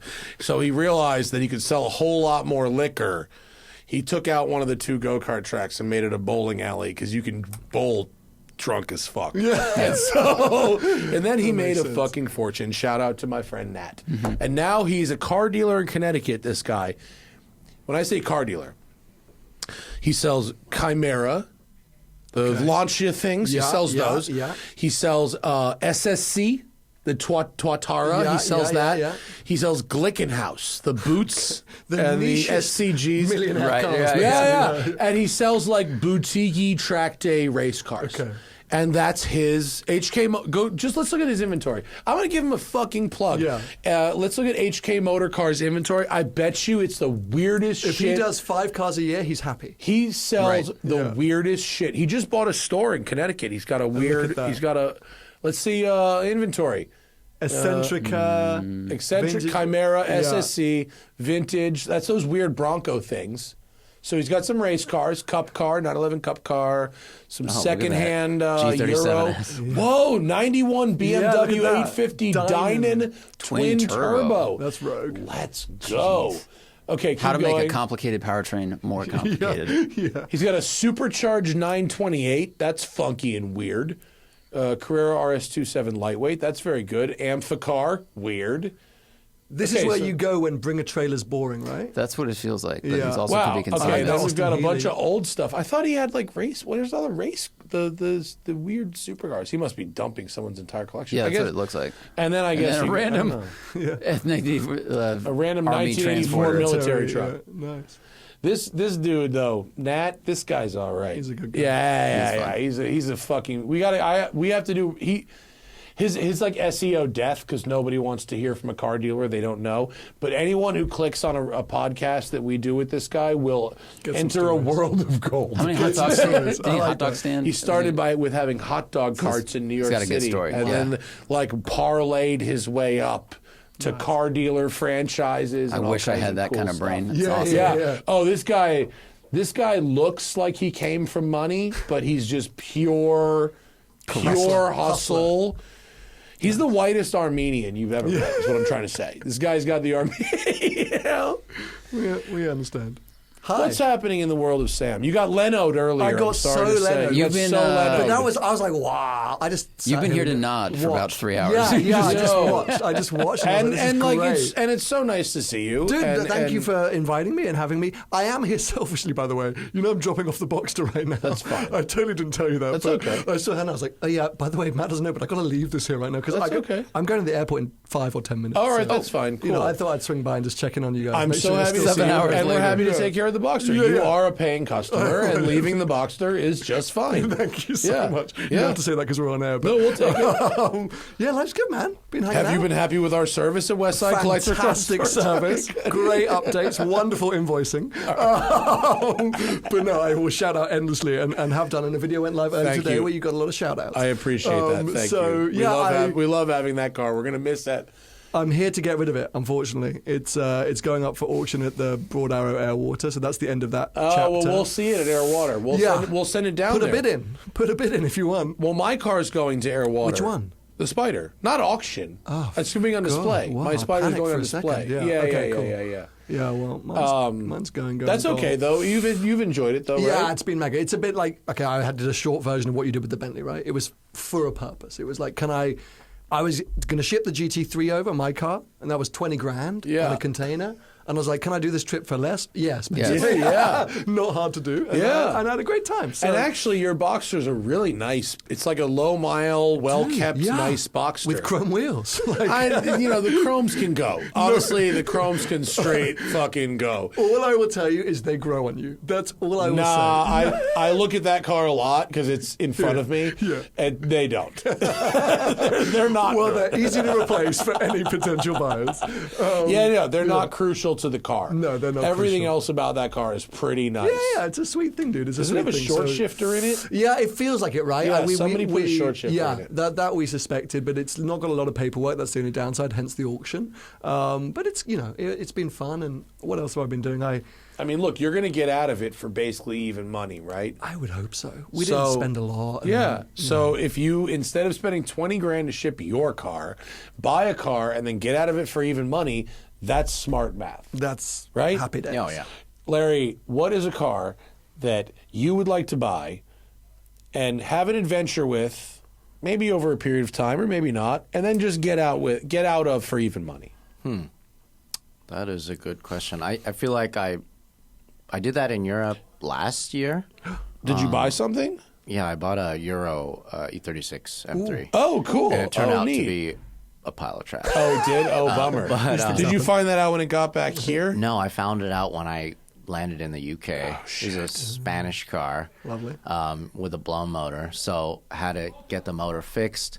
Did my epic road trip from London to Wrocław, Poland. Yeah, nice. To go to the Ultrace show. Oh, yeah, cool. And then, driving on the Autobahn, car sounds amazing, fun to drive, great driver's car. It was just falling apart. But, it's one of those things. We are you going... live and you learn. Yeah. But that's... You left it there.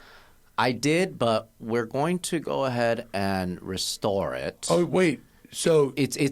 It's at EAG right now. Oh, no Enthusiast Auto shit. Group. Yeah. Okay. It's at EAG Okay. in Cincinnati, Ohio, and we're going to restore it. I don't really know what I'm going to do with it. Afterwards, we might auction it off. Well, wait, no, so hang on.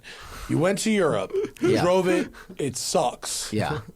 But now it's at EAG. Yes. What happened in between Europe and EAG? Well, part of it is I'm a small part owner of EAG.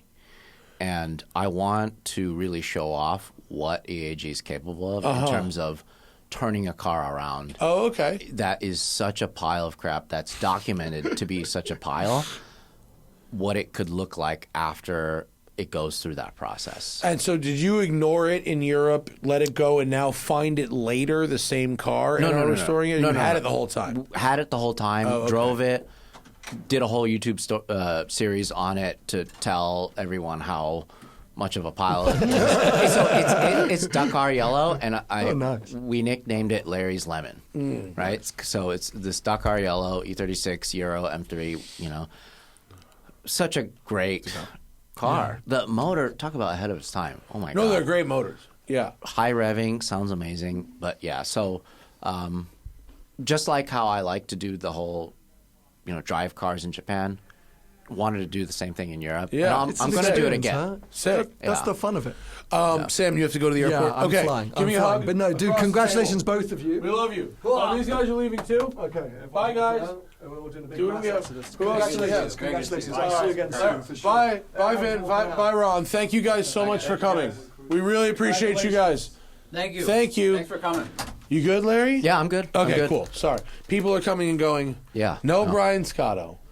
Maybe car didn't work? One of his 15? It would be Maybe a Vin will 16 be hour. right. Johnny! It'd be a long Come back in. thing. We got an open mic. It's your turn. Johnny What have I done? and I've been drinking your liquor this entire time. Good. I'm a Johnny lot more Lieberman sober is back than I in the house. We intended. have 16 minutes of radio Let's left. do it. I'm so excited because I did not know Johnny was such a big Star Wars fan. Oh, Oh, yeah. big Star Wars. Yeah, Oh, so yeah, we were yeah. just nerding But out like- on Star Wars stuff. But not we're Star Wars fans. Fuck the Phantom Menace. Everything that came after those three new movies are utter trash. We're not like So nothing post Jedi. no Rogue It One. ain't- Rogue One, the Right. greatest. Rogue Rogue One. One is the greatest. Is No, the no, volume of stuff they put out right now annoying to you guys as super fans? No, it's just the quality is the As long- volume. They could do a new movie every day and I'd be happy. But the quality has been shit, except for as long as Andor, as long as they do films or series like Andor, then we're all in. I'm such a huge Star Wars nerd. I played with the playing cards, trading cards as a kid. I guess I did. Yeah, dude, I lived it. It was just a fantasy nerd thing that I enjoyed as a kid. I just the most disappointing moment of my life was. It was Memorial Day, 1999, New York City. Phantom Menace debut. They had a Thursday midnight showing, and my friend Joel and I were the first people in the theater, and I've never been more excited in my life. And I remember, like, at some point I fell asleep. Because it was so boring, Soul Crush, and stupid, and I walked out. I'm like, I guess I'm an adult. This is just fucking lame. I once waited overnight for a pair of shoes on a Black Friday release, only for the kid in front of me to buy them and try to flip them to me for 5x. Like he turned around, yeah, and he was like, "Hey, you want to buy these?" You're like, that's why I'm in line, dude. Yeah, wow. He bought my size. Never buying anything on Black Friday ever again. How you doing, Johnny? I really like this. The second bottle you gave me. What's it called? Invisible Swordsman. Where do I read the name? On the back where you're right there. Boom, thumbs on it. Invisible Swordsman. That's the one. I love it. I love it. That's the game over. Yeah, next level exceptional bourbon. When we were tasting them, that was the first one picked. Again, this is a mind blown. You have a bunch of and benderstash.com. The other one is very good, but this one is the one that's like 100%. No, this is my jam. It was a special bottle, and it was very obvious, and it was again. I knew I was picking two barrels at a bunch of, but that was like this one for sure. Yeah. And then we went back on the others. How do I buy a bottle of that? Is it possible? Yes. It was supposed to be live right now, but for people who hear this on Thursday, it comes out. Thursday. Yeah, it should be on benderstash.com. Now, there's not many left. Wait, well, I want to buy one. Though. I will get you one. I don't care about them. Yeah, I don't care about you promoting this to people. Yeah. I want one. Use affiliate code. Right, hang on. It's my party, and I'll cry if I want to. Okay, I want you to say Bill. By the way, that song, written by one Leslie Gore, dated by one Roger Farah. Matt. Dad. To say you want the bottle, I'm sending a video. Habibi. Yeah. I want the bottle. Bill, you allocation. We're sending Matt a bottle. Well, Invisible How many Swordsman. entry-level bottles have you bought to get that allocation? 7,500 precious metals with diamonds, mother of pearl. You got to buy some of the cheaper bottles first, smaller ones. Yeah, you got to. I need to build up my purchase. Got to buy the crossover, dude. Isn't that? It's so good. Thank you. That one is so good. It was an obvious. Yeah, it's a real winner. Yeah. Thanks. Yeah, it's good. It's good stuff. Dude, I can't believe we've done 5 hours and 48 8 minutes. We've done of 7 radio. hours and 51 minutes. 7 hours and 50 minutes. 5, 7 numbers. No, you started. The stream started a little early, right? You said 5 hours. What? I did. You're right. Right. I was wrong. That's why I'm wrong. Yes, I was wrong. I was wrong. I wrote so many things. Should we? All right. I spent so much time writing things to talk about. We should do at least a couple. I got a better idea. We'll Yeah. come back and do another podcast with just the No, I mean these are evergreen. We do need to do more shows We after can this. use these. Okay, we can use these. But like, let's see. Hit me. Let's see. Hit me. I can tell where the next morning started. Okay. Do you want a question I wrote in the sun by the pool with the cats? No. Or Sadness. one I wrote after reading the news Sadness. this morning? Sadness. Okay. All right. Yes. Number 19. If you could murder an oligarch and redistribute their wealth, oh God, who would you kill and where would it go? I don't know if we want to say this on That's the problem, YouTube right? video. Oh, Saved by the Bell. Oh, darn. We're not going to get investigated 10 minutes by the of NSA. radio. You got remain. lucky, Obama. Oh, it's a party. 10 minutes of radio. Are you guys remain. gonna sing happy birthday or Party something mic. like that? Party mic. Party mic. Who wants it? Hello. Wait, activate it. We're on a mic. Hello. That is We're on a mic. rough All question. right. What's Hello, up, y'all? everybody. 10 minutes. 10 Does somebody minutes remain else in our want live to stream. answer Okay. that question? We're here. All right, here we That was go. the question. Hang on a second. Which oligarch we would have you Sarah kill? Abramovich. You have distribute their money? Sarah Klapman. Oligarch. Have you changed your name? Are you going to? Excuse Not me. yet. I apologize. I didn't know if you were okay. going to. Into I the took a mic, swing. Sarah. Sarah Stringfellow / Klapman. Yes. Hyphen. It's better with Stringfellow Klapman. Yes. That's it. You Stringfellow sound high Klapman society as sounds fuck. good. Keep the hyphen. Have you met It's a lot of paperwork. Stringfellow You know. Yeah, if you keep the hyphen, you get issued 100 acres somewhere in the countryside. In the Cotswolds. Johnny Lieberman, Jay Ryan, Christian Hand, Elana Scherr, and Larry Chen all on mic for the last 10 minutes. Of this. Should we get another party mic? Is that a thing we can do I'd have to right go to now? the basement. No, we're not. I'll All right, just sorry. hand this one Try around. to be nice. I don't even Look know. at me Jane if and you I have had thoughts. voices share a mic Be a here. nightmare. I don't even know what we're doing. Yeah. We could speed round with questions I wrote. Speed is good. We could That's a play tough question. Car You Garbage, like show of hands. Jesus, I don't even know. Show your hands sounds bad on the radio. I don't even know. I've been thinking about this for the last 2 minutes, but Stringfellow Clapman sounds like a chamber orchestra. does. You know, like you've got the violin covered, and he's on some sort of percussion. There was that amazing meme that called all music from the 2010s Stomp I'm Clap. represented by Stringfellow Clapman. Yes. I'm Christian Hand with Stringfellow Clapman. Nice to meet you. We'll be representing you as the plaintiff in this.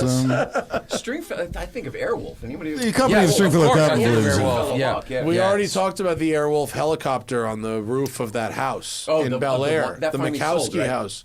It did sell. They asked $250, sold for $94. Because obviously it was priced appropriately. But the reason we brought it up is because the helicopter, it was advertised as being a non-flyable replica. Correct. There was no engine in it. Right. That's not true. Oh. Hannah and I went to a party there, and the real estate agent was like, actually, you just have to reinstall this cube, and you can fly it out of here. We just aren't allowed to say there's a helicopter that's flyable here. That guy's wrong. My friend built that. It's Okay, well then it's fake. Okay, well that's the other option. They're just trying to sell the house. Rotting in the sun down, down at the airport. The other option is guy totally full of shit because this is Los Angeles and it was a complete fake. I mean, are you saying a real estate agent would lie? Not if they're represented by Stringfellow Clapman. Not in Stringfellow Clapman Realty. I'm not our company. Clapman. We could fix the plane on your helicopter. No problem. All your estate needs. Oh no, Sarah should do a what's the fucking the Whoopi Goldberg movie, The Associate. Oh, I love that. You should do an associate as Stringfellow Kaplan and make up a fake man with to the be a partner and with. everything. Yeah. And then everyone will take you more seriously, but you'll be smarter than all the men. And that's the moral of that movie. And then so they take okay. They have to make up a fake man because Whoopi Goldberg doesn't even will remember take doing them that seriously as women. And people keep wanting to meet the man, and they keep kicking the can down the road, and the pressure fucking Kicking the builds man down the road. until they have to fucking break down the patriarchy. And Whoopi Goldberg goes whiteface in that movie. Sounds like she does actually. Whiteface. She does actually do multiple different white faces in that movie. How did she What get about This was her idea. She herded me in here. What about that's a very Hannah move. What about white boys? Hi, Hannah. White boys, white yeah. face. Discussing breaking down the patriarchy. What's his face? Right. Wasn't that the Wayans brothers? But Right? Terry Crews in White Boys is Oh. underrated. He's supporting- hilarious. He's amazing in that movie. Yeah. He is a He's fantastic amazing. comedy actor. How do you think this whole scenario is going over to the audience right now? Do you think There's it's an going audience? over well? Is it bad? Is it good? There's an audience? We're the audience. Is anyone complaining of crosstalk? What They're all sticking around. They're all still here. Maybe that's just because we've done a fucking Stringfellow 1,000 of Kaplan. these. All right, I'm going to go to Hannah's question. Is it Number 9. Huh? Oh, you want? All right, fine. It wasn't, but I will because my wife is the smartest person in the room. Hannah's question, and she wants everybody. No in the room one to argued, answer. by the way. Starting with Larry Chen. You have to get a face tattoo. But you get to choose Canon. what it is. What are you putting a tattoo of on your face? How much would Canon pay you to tattoo Canon 5D under one eye? But with one teardrop. No, just Right. Mark. Just Mark 3. Yeah, just the- MK3. I mean, to look crazy, I would get the tears, right? Like I killed somebody or something. But then If I was Larry Chen, I would get 70 to 200. Zoom around your fucking Just eyes. around my eyes, like a zoom lens. Focal ring. I'll be sick. You could close your eye and get the iris on the outside. Oh, that's a good idea. Dude, if Larry Chen could looks like you're a tattoo shutter his every cock with fucking focus rings, that would be Wow! Wow! Look at Hannah's I don't face. give a shit That without was, me. that was Zoom not in, the zoom way the out. question was I'm just framed. saying. Hey Matt, what should I tattoo on my Matt, cock? don't I'm just pound saying, if I the was question's a changed, if I everybody. was a courtesan and I saw someone who was a professional photographer and they had focal rings, Larry's not and it saying would no. be a zoom, it would be a zoom. Has to be a zoom. It'd be a 100 or 500 millimeter. That's right. 600. Elana Scherr, pass the mic. What is your face tattoo? Is it? Can I just tattoo Larry's little sticker guy, like just like on You like want my to jawbone, tattoo just like cock with the just like Larry right across. Gotta be a mic. Gotta be a mic for that. Right, Yeah, right. you can't say things away from microphones, Han. I can't say. Yeah, no. I might just, I think think maybe like some chin hairs to like cover the real ones. Nice. If I had to pick a face tattoo for you, it would be right in your cheek, and it would say Ram Air. It would be like a speedometer, like a straight speedometer, like a muscle car, straight speedo, just like 0 to 85. 0 to 85. Just a like rectangle Trans Am. speedometer. Yeah. Or the Trans Am turbo lights. Oh, dude, yeah, for sure. Christian Hand, who has clearly considered this question in the past. It would have to be tears. You have to. It just has to be. But doesn't that mean you murdered someone? Yeah, in no, prison? exactly. Yeah. Like, right? Well, not even in prison, just in general. Not You've yet. murdered somebody. I've spent a lot of time with Christian, and it would benefit him socially if everyone he interacted with questioned if he actually murdered somebody. It would help Like, not hugely. confirmed. Like, he didn't do it. But, like, everyone was like, dude, right. Christian, maybe, like, the tears, that means he murdered If somebody, one right? of the You're like, people I don't in know, this room man. had I met murdered him somebody, with those. who do you think it would be? Like, who is the most likely person in this room to have actually Well, let's murdered get through the someone? tattoos. Jay Ryan's apartment is the cleanest apartment I've ever seen. Yeah. I So have I'm holding a often chainsaw thought down the stairwell. you have all the rubbing alcohol, all the vinegar. It's yes. true. It's true. Yeah, I mean, the right answer is Jay. Yes, definitely Jay. Jay, what is... Jay, what's your Because also, tattoo? like the nice guy who's much loved by everybody. So when we're interviewed, we're like, I got to be honest with you. Not Yeah, me, I totally totally thought he not was going to me. do it. Also, the guy whose wife just died. Like, how did she die? We don't really know. Why have Too there been soon. two sad wife moments for me when I've been in this podcast today? That and was the with Marco. widow's chair. So Larry really needs to be careful when he goes home. That's all I'm saying. Actually, Larry needs to be careful because his wife's been taking all kinds of like heavy, Whoopsie-daisy. like what's she doing? That Jujitsu? like, Sedatives? Gee What? whiz. Oh, no. We're like outing the wife. jujitsu or something. Oh, shit. Yeah, and like lifting weights, she's like super badass, and so have his kids, and so now he's like really scared to go home and be in trouble. Well, when she hears that joke, I'm going to have to be scared too, apparently. No, we're on the same page about. Oh, okay, cool. Okay, good. Face tattoos. Jay Ryan. Finish the game. I also would have done. I also would have done tears, but for But for I'm a different sad reasons. cloud kind of a guy. Ew. So everyone knows you're sad all the time, forever and ever? Well, no, but I don't want a fucking face tattoo, so I'm choosing that. But it seems True. like it's a pretty True. popular answer. Jesus, my wife looked at me like I just did like it was a horrible Oh, is it thing. because I'm sorry, but You the F did word. horrible things before. You can say that. I've Did actually, horrible things before. I've just had a rethink. I think what I would do is I'd get my eyelids done with "get fucked." That's a good one. You know, And so that's I can much more just you. like Yeah. I never need to say anything to anybody Just ever a again. slow blink? And it's a- You could just slow blink. All right. Cool. Right. Johnny? I'll get a neck tattoo with the sessions on it. Oh, nice. All right. Neck tattoo is I always would great. get my own face, but thinner. Now, covering your whole face or just on like a Yeah, corner? full face Full- tattoo. yeah. It's me, but thinner, more hair. So it would be kind of like those T-shirts of the like in the bikini. Like, have you ever seen someone with a tattooed abs? yeah. Like a fake tattooed abs? It would be that, but cheekbones. Yeah, that's what I do. Yeah, just- That's actually an Yeah. old Stephen Wright joke. Yeah. Like, I'm gonna get a full body tattoo of me, but taller. You know. I want a me, but as the pianist. Holy fuck! 5:59. We did it. We're at 8:02:12. Congrats, But we everybody. started what are early. your We tattoos? randomly What are your spoiled tattoos? it. Quickly. Round tattoos. Sarah? Mine would just say, Matt, don't bang on the table. Oh shit! And Very forever prescient. just- Very All prescient. right, I'm going to say this. If we get to 1,500, excuse me, no. What? If we get, how many patrons do we have now? It's like 15 something, right? Yeah, I have to look. All right, well, I'm not going to say it. If we get to a certain number of patrons, I will get this as a tattoo. What? Why? The thing that says don't bang on the Stop him! Stop him! Nobody Yeah. agrees with this. Knock Hannah's nodding. I'm already. Hannah's supports nodding. this. I think it's already- gonna No be one. Bourbon supports this. I'm already at the place where I have enough dumb tattoos, and one more tattoo won't make me any dumber. Right. It's true. Yeah, It's true. it's totally true. Just stop. Look, I will help push this sled. Let's go. Yeah, I've been talking to Steve-O a lot lately. Let's not do this one.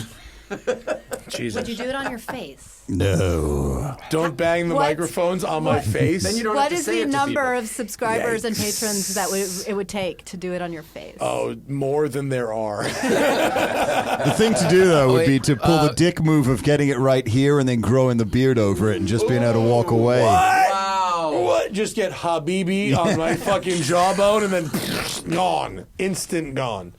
Holy shit, that was just 8 hours of radio, wasn't it? We have 1,514 current patrons, so you have to get that tattoo. Tomorrow. 1,514 current patrons? That's why I stopped there at the thing without saying that exactly. If you get 15. If we get one more, we'll drive him to the tattoo studio right now. We can make a tattoo gun out of like a guitar string and some. Yeah, we'll do a jailhouse There's tat. a drill downstairs for sure. A lot of people do prison tattoos in West LA. I will learn. Definitely. I will learn right now how to do it on you. I will. We can. Sean might know. We can ask him. Yeah, it's good He to probably. know, felon. It's good to know. Yeah, it's good to check in on those people. Holy fuck, we just did that much radio. That went by way faster than I thought. It actually did. Yeah, it's pretty good. I did so much show prep, and I didn't need any of it. Exactly. That's what we were explaining. That's what we were explaining to our wives last night. You don't need to do show prep. I didn't need but you have fucking guests any like of this. it, dude. I didn't need any of it. It was all stupid. All of it was a waste of time and stress. I enjoyed the questions. The only one that mattered was Hannah's about the face tattoos. How do you feel?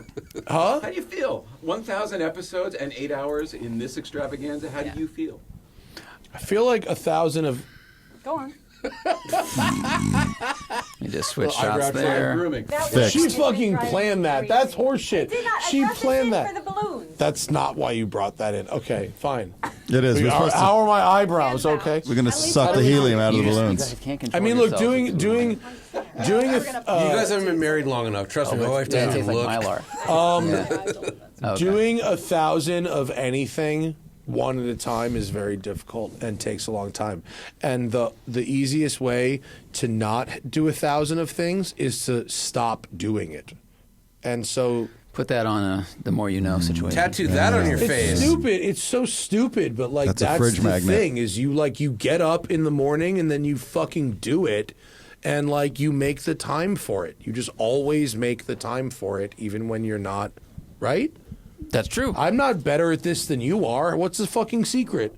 We just have to keep doing it. You just jam keep it in doing there. it. Yeah. If you like doing it, which we do. The old Woody Allen quote, 80% of success is showing up. Yeah. So I have the thing that Hannah got me behind my desk. It says we have a strategic plan. It's called doing things. Yeah. It's a good motto, though. It is. You just keep fucking doing it, and you don't, you know.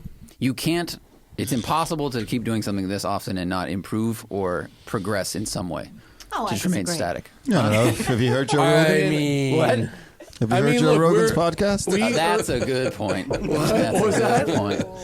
He said, have you heard Joe Rogan's podcast? Yeah. That has gotten worse. You know what, dude? Spike was in here before, and he said that unprompted, Seinfeld said he enjoyed himself last episode, which I can't think of a single more difficult audience. I cannot think Than Jerry Jerry's getting Seinfeld? soft. Come on. I cannot think He's of very honest about it. I can't think of a awesome. higher pressure guest than that. And if that guy had fun, then we must be at least reasonably decent at this. I don't think anyone's debating that you're good. I would say, I would like to see how you would handle. This is advanced imposter syndrome manifesting itself right now, Matt. Like, you do deserve the success you've had. Whatever. No, I'd like to see you handle John Doe at a opening party of a ride at the Knott's Berry Farm. That is the Vietnam of guests. All right. Yeah, it's fun. I found it Christian's bad rock radio years. He really wins. Oh, he's a piece of work. Well, so here's before we fucking close this out and just crush these bottles privately. Good plan. So we want to do these live shows, right? And speaking of advanced imposter syndromes, I generally don't believe that our regular show is something that a live audience that it's a live experience. I think it's a good podcast. Preposterous, but live experience. I agree with Johnny. I want Christian to come do his show with us as a double header, a double billing. You don't. Yes, because it's a great show, but also you don't. It would be an even better show. It'd be an awesome show. Hey, I like the car themed songs. It doesn't have to be that. It's just like here's a thing that we really enjoy, and that you can that everybody who sees it gets closer to a thing in a fun way. But look, nothing, not even like anything about Christian's None show. taken. Just you don't need that, Matt. Like people like you, you're good enough. You know. I don't know. I agree with Johnny. All right. Yeah. Well, I still want to do it. I Yeah, still want to. you I should still do want it. to. I still want to tour. You should do it I separately. still It want would to tour be with awesome. Christian because it would be more fun. Yeah. Agreed. All right. Should we hit off? We've done 8 hours Did of anybody radio. watch all 8 hours? Yeah, I a did. couple people said they did. A couple people They've been did? playing it the whole time. A couple people said they Yeah. did all That 8 is some hours. real Yep. Have you real taken troopers. questions from the audience? Not a No. one. Not a We single probably one. have so many. Wow, that you we survived can't. 8 hours without going Well, to the phones. That's now pretty you've good. got, Not like, only a did I not whole go to the new phones, I episode barely that you went can to the do, which is notepad. I mean, follow-up. We was- could it just was- answer it- all the Patreon Yeah. questions that they listed for the whole day. Yeah. It's What got could to be be the next hundreds show? and hundreds and Yeah, hundreds. do a of- follow up Yeah, where that the could be the questions next get couple asked. It's not shows. even possible. We have to do a.